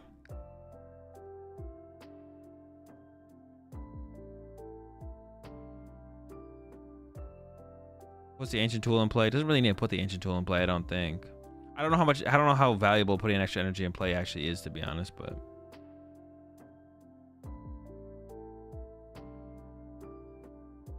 yeah, retreat mill 3. Or excuse me, discard 3.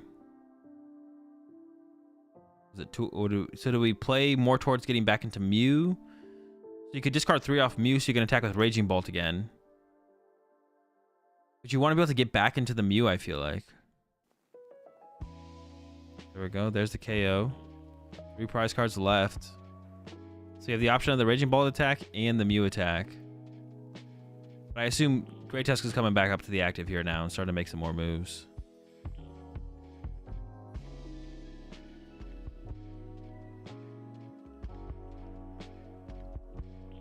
See if we can find a Sada finally. There is a Great Tusk prize, I believe. And the Great Counter Catcher doesn't have a ton of value here. So we probably go heavy ball for the Great Tusk. Yeah, there it is.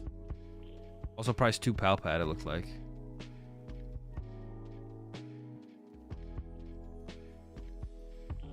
And now we see the Pokegear come down. Probably don't bench a Great Tusk yet because then you bench lock yourself out of Pidgeot. I don't know how much that matters, but dude, there's only 8 cards left in the deck. Yo, the mill strategy is definitely real right now. The reverse mill. And after the Sada is played, there's only going to be 4 cards left in the deck. The Mew isn't set up to be able to attack with yet, but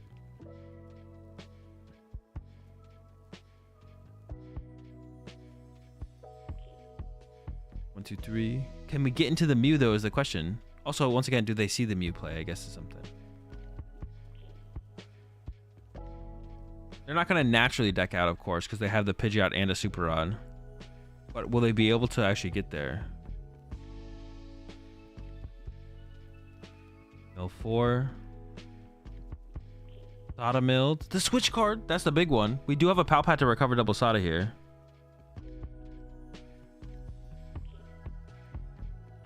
I see a Vessel. I think there's a Sada in the hand. Oh, we need the switch. No, we could hard retreat as well, though. You could just attach bench. What is the retreat cost on Raging Ball? Is it 2 or 3? Appreciate the 2-month resub there, Coco Baggins.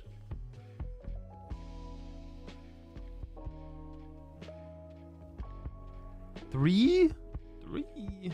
Sheesh. All right, so we could go Sada here. We can go Palpata back to Sada, play Sada, draw onto a Sada, attach active, attach bench, Sada again. They go play a Nest Ball. So they're just getting a Raging Bolt. So that means they want to be able to Sada 2 energy into play. But no, I think the win condition is always the Mew. I don't know how many cards are left in the deck. Maybe you can play the game normally here, to be honest. You might actually, because of the Pidgeot KO, maybe you can actually just win the game normally here. It's possible.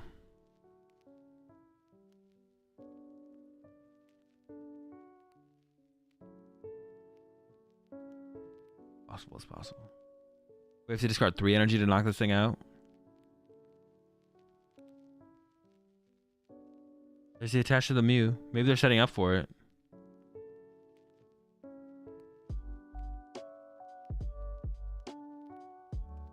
Yes, the Mew's around. Let's go. They need to find the switch card, though. They need to find the switch card.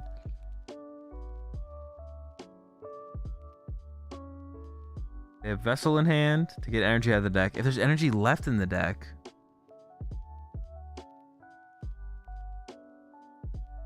they have like a 10 to 12. It looks like maybe like a 12 to 15 card deck there.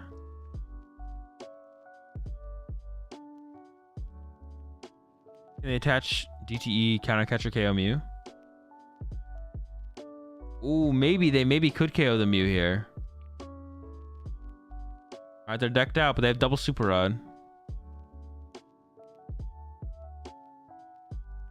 They're not going for the Pidgeot. Now they're going for the Pidgeot. Okay. Tusk Pidgeot, Energy. An Artisan for the Great Tusk. Oh, but I guess they have to play a Sada here anyway, so it doesn't really matter. I think they're going to play a Sada here anyways. I guess we'll see. No? They played Hapu already. They already played a supporter. What am I'm trolling. They already played a supporter. They do need to play a supporter, but they already did it. We're chilling. We're chilling. All right, Mill 4. What is it? No, off the rip, and the Prime Catcher, dude. No. Hang on, they got the energy. That's a top deck. They just need a switch card. Oh no, they need to play a Sada and a switch card. No, they're out of switch cards, dude. That's so tragic. Oh my gosh. But they also could have just played to retreat their Raging Bolt as well. They did like a play into the situation where they can't retreat their active on. But that mill was actually insane. If they didn't get that mill, then it was definitely a big, definitely very possible to have won this turn as with the strategy. But they could have like played slower and like left energy on Raging Bolt and just like hard retreated Raging Bolt this turn. They are grabbing 2 Sada now though. I don't think there's any switch cards left though. I think that was it. How many energy left though? Can the Great Tusk even play a supporter to get the mill 4? Yeah, they have supporters left. They might just win the deck out war. No. The Great Tusk player plays Pidgeot V. They can't deck out. Quick card count. Was about 12.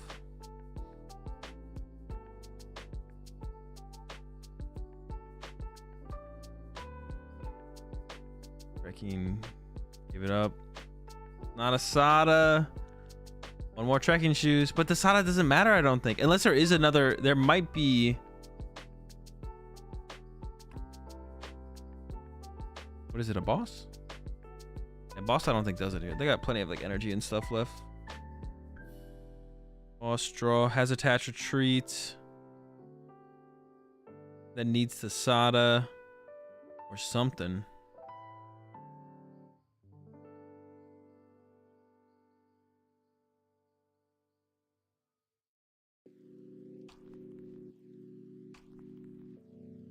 Man, you really do deck yourself out here pretty fast with this Great Tusk. You kind of do need to play the Pidgeot V, to be honest. There's the Mill 4. There was the energy retrieval. Sadas are going, but I don't know if they have it. I don't even know if there's a switch card left. I don't even know if it mattered, to be honest. I don't. Maybe you could have Raging Bolted through the active. There's a Super Rod left. I don't know if they can get access to it though.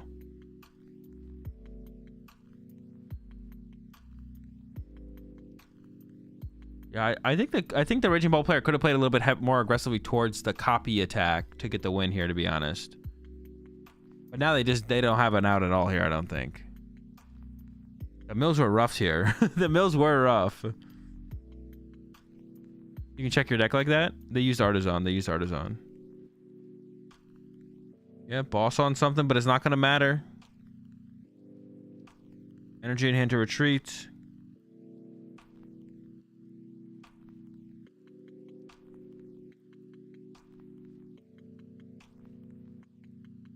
Oh, you have to play with a card in your deck left as well. Oh. Mill 4. There we go. That's the dub. Wow, Great Tusk went hard there. That was actually pretty sick.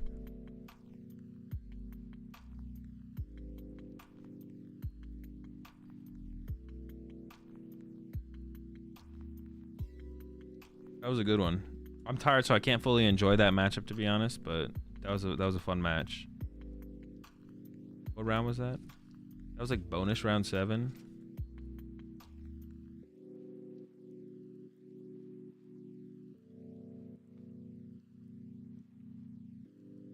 All right, now show us the reveals.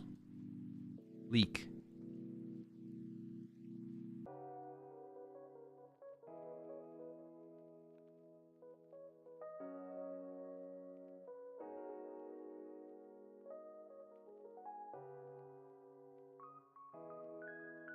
If they put another round up, I'm going to bed. I'm telling you that right now, chat. I can't last another round. No more.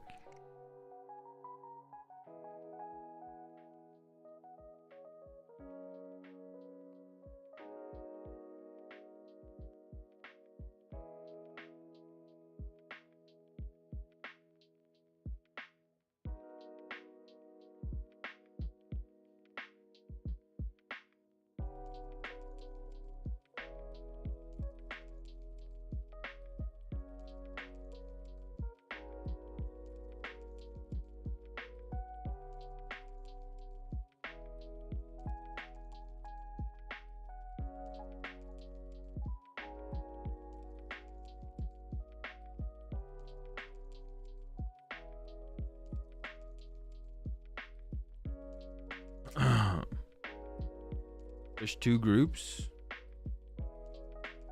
Oh, Group A, Group B. So Group E, the latter group, just finished round 7 of 9. Oh, sheesh, man. So we have 2 more. No.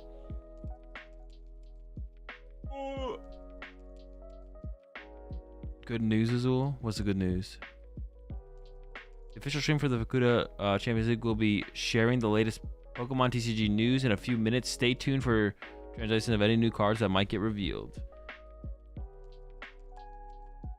Wait, so there's 2 more rounds left? Or was that not? That was just round. Oh, that was round 7. So there's 2 rounds left then. There's rounds 8 and round 9 of Group B. We are never leaving, bro. I'm kind of cooked right now. Oh.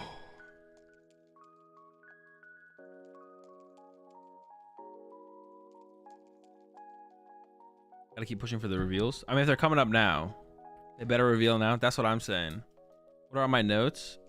Just like points of the matches to reference for YouTube titles and YouTube thumbnails.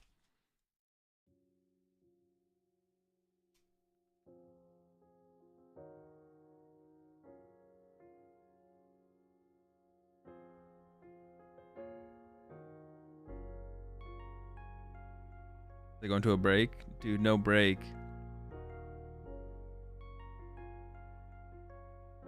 Oh, maybe not, maybe not. It sounded like they were gonna go break.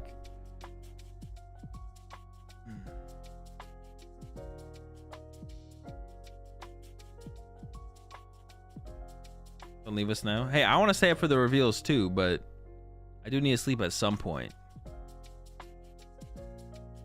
Yeah, I do need to sleep at some point.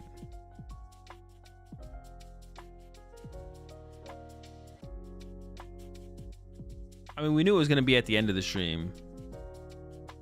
I guess we didn't know how long the stream was going to be. How long the rounds were going to take. All right, I think we are going to break, right?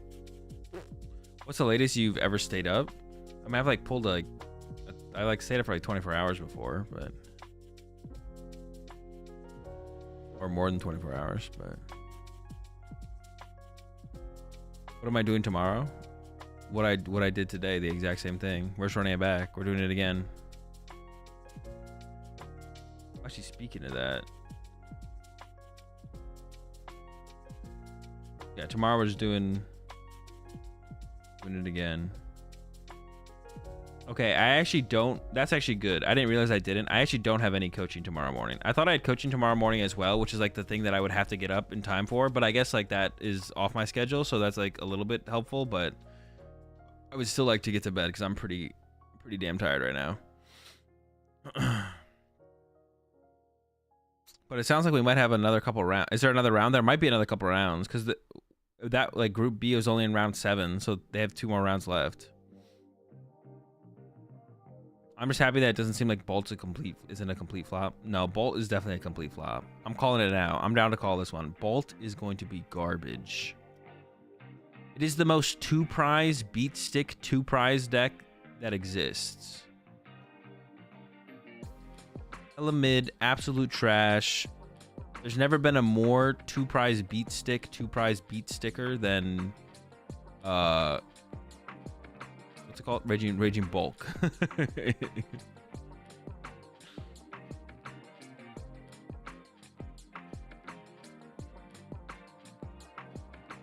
Yeah, it's just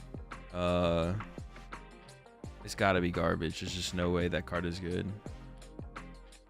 There's just no way. It just like, all right, okay, the one saving grace. No, there's no saving grace. No, the only thing that I think will ever save Raging Bolt will be Zard becoming a terrible play. But as long as Zard is good, there's just no way that's ever good.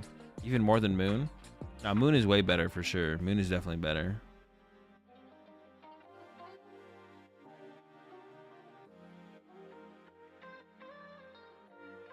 Well, let me see if there's any more rounds here or not. Or if, I mean, if they're coming at us with the reveals after this break, I'm here for it. But if they're coming at us with some more rounds after this break, it might be time for bed for me, to be honest. I did plan on trying to stay up to watch it, all of it, but I think last time we were done at like 12 my time. I think last time, yeah, I think last time they were done with day 1 by 12. So like that worked for me. That was perfect. Maybe a little bit after 12. But it's already like 1, and there might be more rounds, so we'll see. We'll see.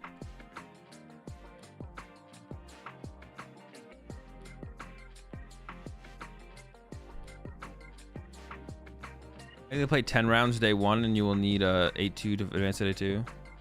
No, it's 9 rounds day 1 to 7-2 to day 2. I'm almost sure. I don't think it's 10 rounds day 1.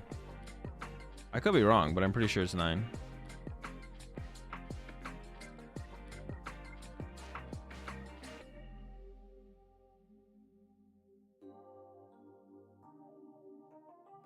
Yeah, it was 9 rounds last time. Yeah, it was 9 rounds last time as well, I'm pretty sure. On day 1. 9 rounds, 7-2. Do.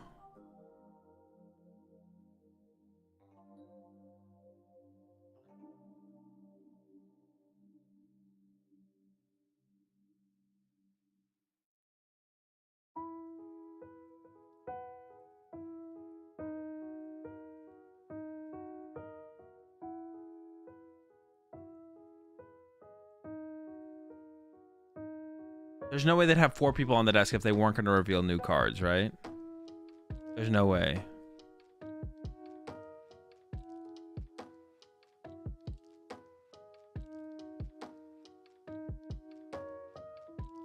There's no reason to have 4 people on the desk unless they're revealing new cards. They would have to cut it down a little bit.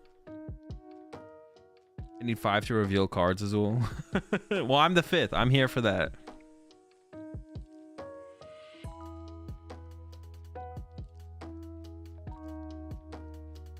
Having 4 people on to cast another match would be too many. There's no way they're doing another match.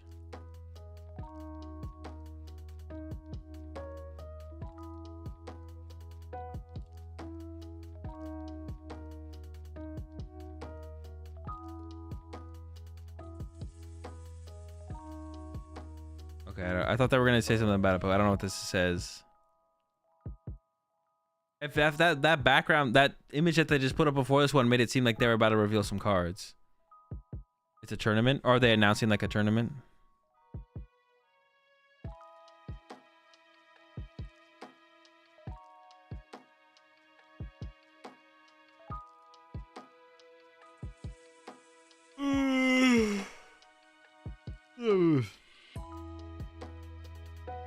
Worlds 2015.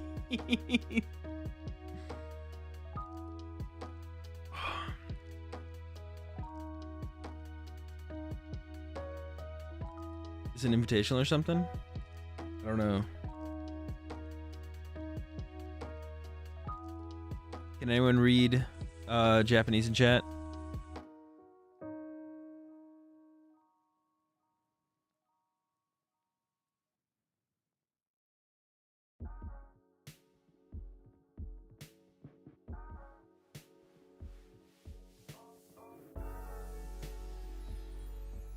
It says open sheet.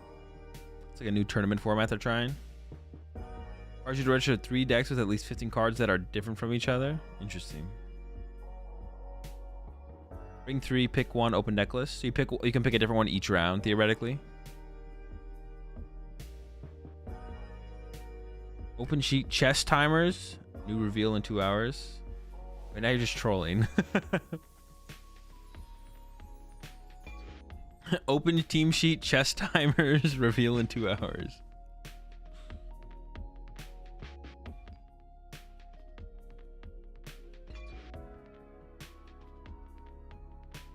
Azul, what deck did you feel was best for 2010s to 2019?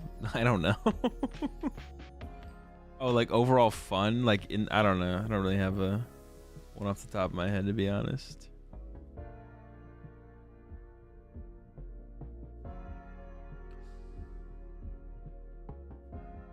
Why wouldn't chess timers work in Pokemon? It's like for all the little things, like when you play Iono and they're shuffling their hand to the bottom of their deck, like, and you're waiting to, or like if you judge them and you're waiting to cut their deck, like whose timer is running at that point?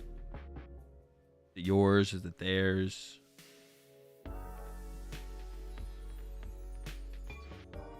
Why does this shirt say this is based? Why not? Should it say this is not based? All right.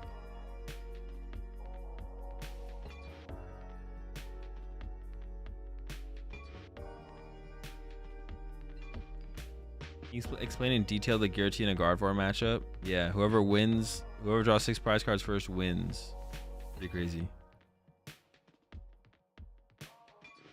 New cards canceled, the game is over. Is this it? The last set ever? Damn. Temporal Forces, and that's it? We're just canceling it at that point? And then we just rotate until we have 1 set remaining, then we just play with that set.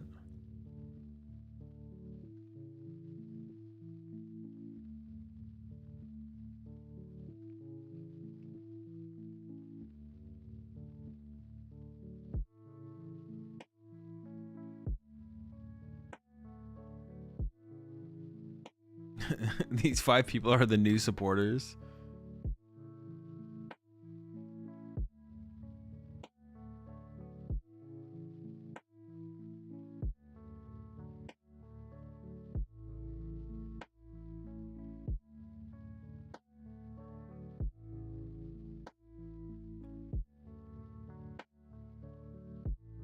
It's like a title match tournament to see who is the Dragon King.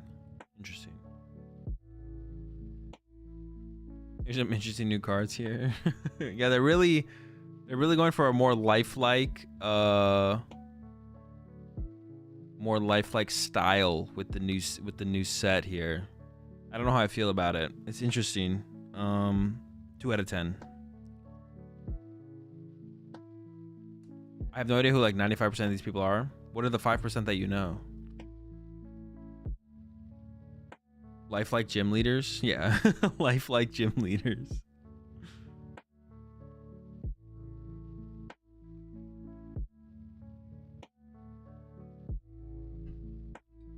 They took the Power World approach with these? Yeah, they took the Power World approach. Daichi on the bottom right, I think.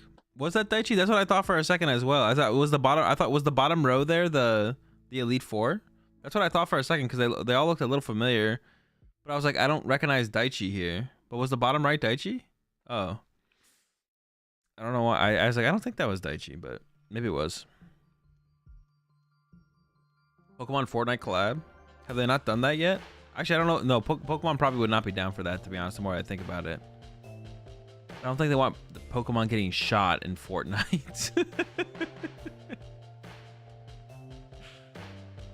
Pokemon might be the only brand who doesn't want to do a Fortnite collab. Most other brands are probably down. I didn't fully think that through there, but yeah, Pokemon probably does not want. I don't think Nintendo's going to collaborate with Fortnite.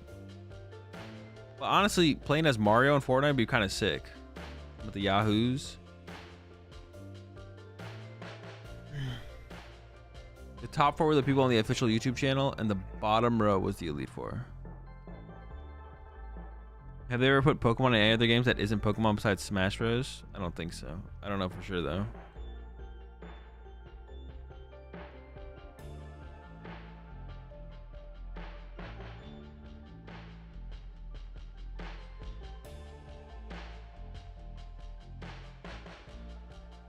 The rumor was Samus and Bayonetta in Fortnite, but it fell through. I guess that would make a little bit more sense, right? Yeah, probably not. Pokemon doesn't make any sense, but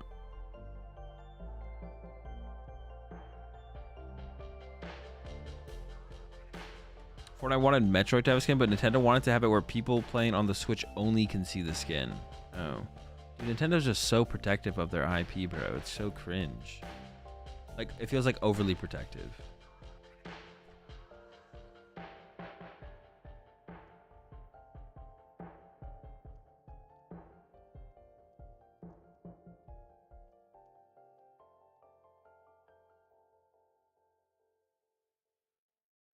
Give me the leaks.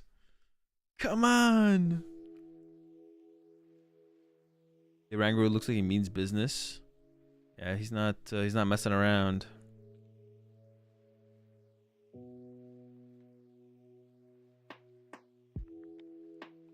All right, well, I don't think we're going to another round because I feel like we'd already been going to another round if we had another round to go to. Let's go. What is this? This is what I'm talking about. Oh, this is the game from the commercial. This is the game from the commercial that they always show. This is it. Look in the bottom left corner of the thing. Battle Academy or whatever it is.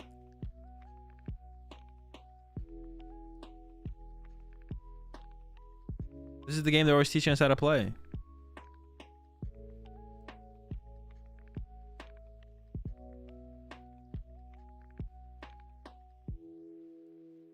Four different decks. Where's the one with the Cinderace though? Or is that a different commercial? That's bottom right, sir. That was the bottom left corner with the little image. I know what I'm saying.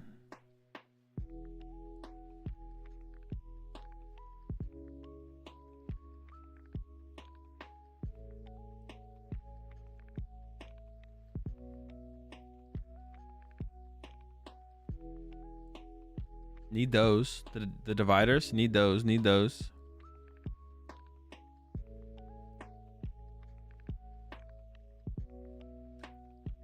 Honestly, we don't need the coin though. Give us a die. Ban the coin. Burn the coin. Destroy all coins. Give us dice. Ban dice or ban coins. Keep dice. I'll allow the damage counters.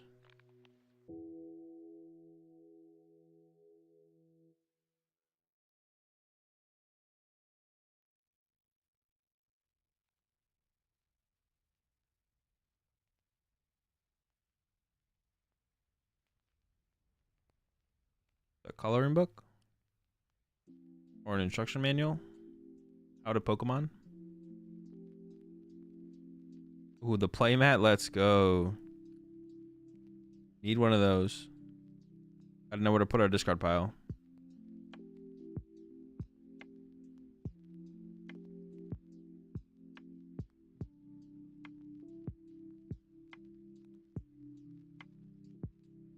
Ones are more dramatic? Nah. They're just more cringe.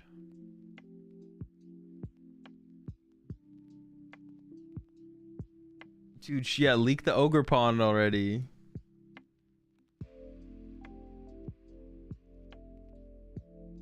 Leak the ogre. But why are they holding out on us like this?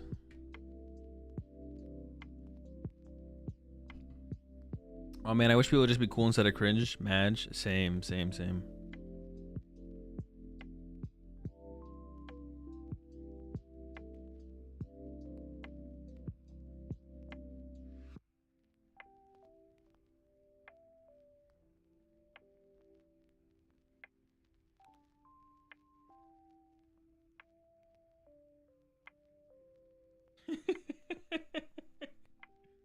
Ogre pawn is gonna be a GX, lowercase GX, not uppercase. Throw us all off. Bro, they love doing that.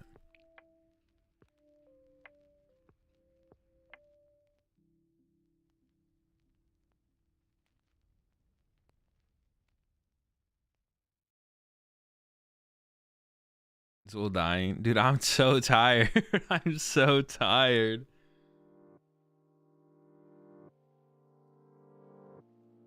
Oh, they got excited. I didn't know what they're getting excited about though. Okay, this is it, right? This is it.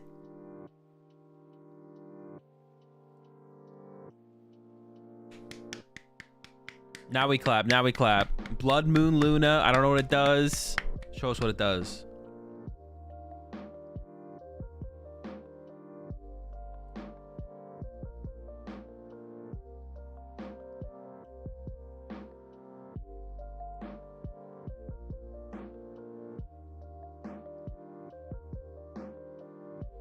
Leak the cards. Leak the cards.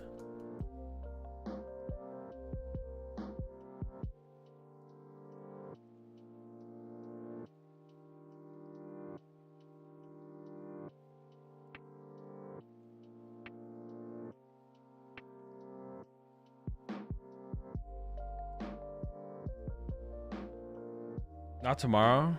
Cards tomorrow? Cards tomorrow? No!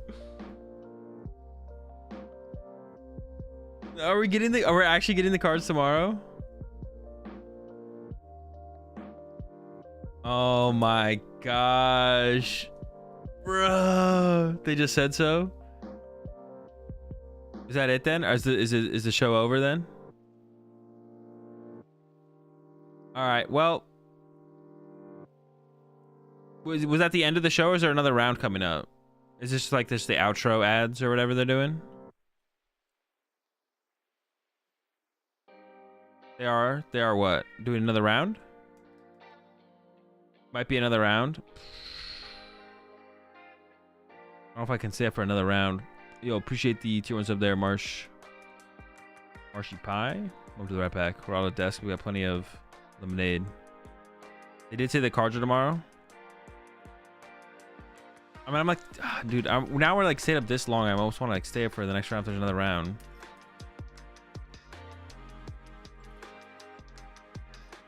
Let me see, what time is it? It's like 1:30 right now. 1:20. I should probably just go to bed, to be honest. We do miss a couple rounds, a round or two potentially. Go to bed, leave the stream on. Nah, I'm not doing that. Didn't they just say bye?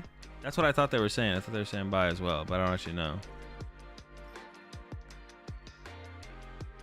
I stayed up till 4:30 a.m. for a Battle Academy announcement. Worth it, worth it.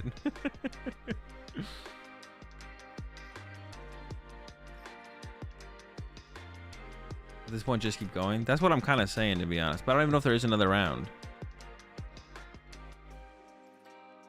Start the stream early tomorrow to watch later rounds. Nah, it's not the same if you're not watching it live. At this point, finish. Was there for sure more rounds actually coming up, or is this the end here?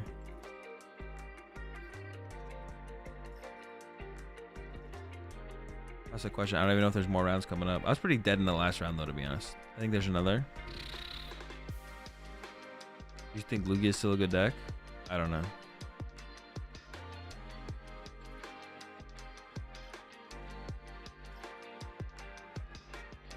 One more round is Snorlax Stall Mirror. All right, I should probably just head off and go to bed. All right, I'm gonna call it there, chat. I don't know if there's another round or not, but I'm gonna go ahead and call it there. It's a late one. It's a late one, but I should get some sleep so I can wake up tomorrow and we can do it all again. We will be watching the conclusion of the tournament tomorrow for sure. Even if it goes, no matter how late it goes tomorrow, we will be watching the conclusion of the tournament. I'm gonna go ahead and sign off of TikTok over here. Thanks for hanging out, TikTokers. Catch y'all tomorrow for day 2. Have a good one. And I doubt there's gonna be anyone on to raid right now, so I'm just gonna send y'all off into the abyss. Yeah, I'm gonna send you off into the abyss. Have a good one, chat. We'll be doing it again tomorrow. So come back tomorrow. Start up the stream around 4 p.m. Pacific time. Yeah, I'm gonna start up the stream around 4 p.m. Pacific time. So I'm gonna head off. I'm out of here. Have a good one. See you tomorrow.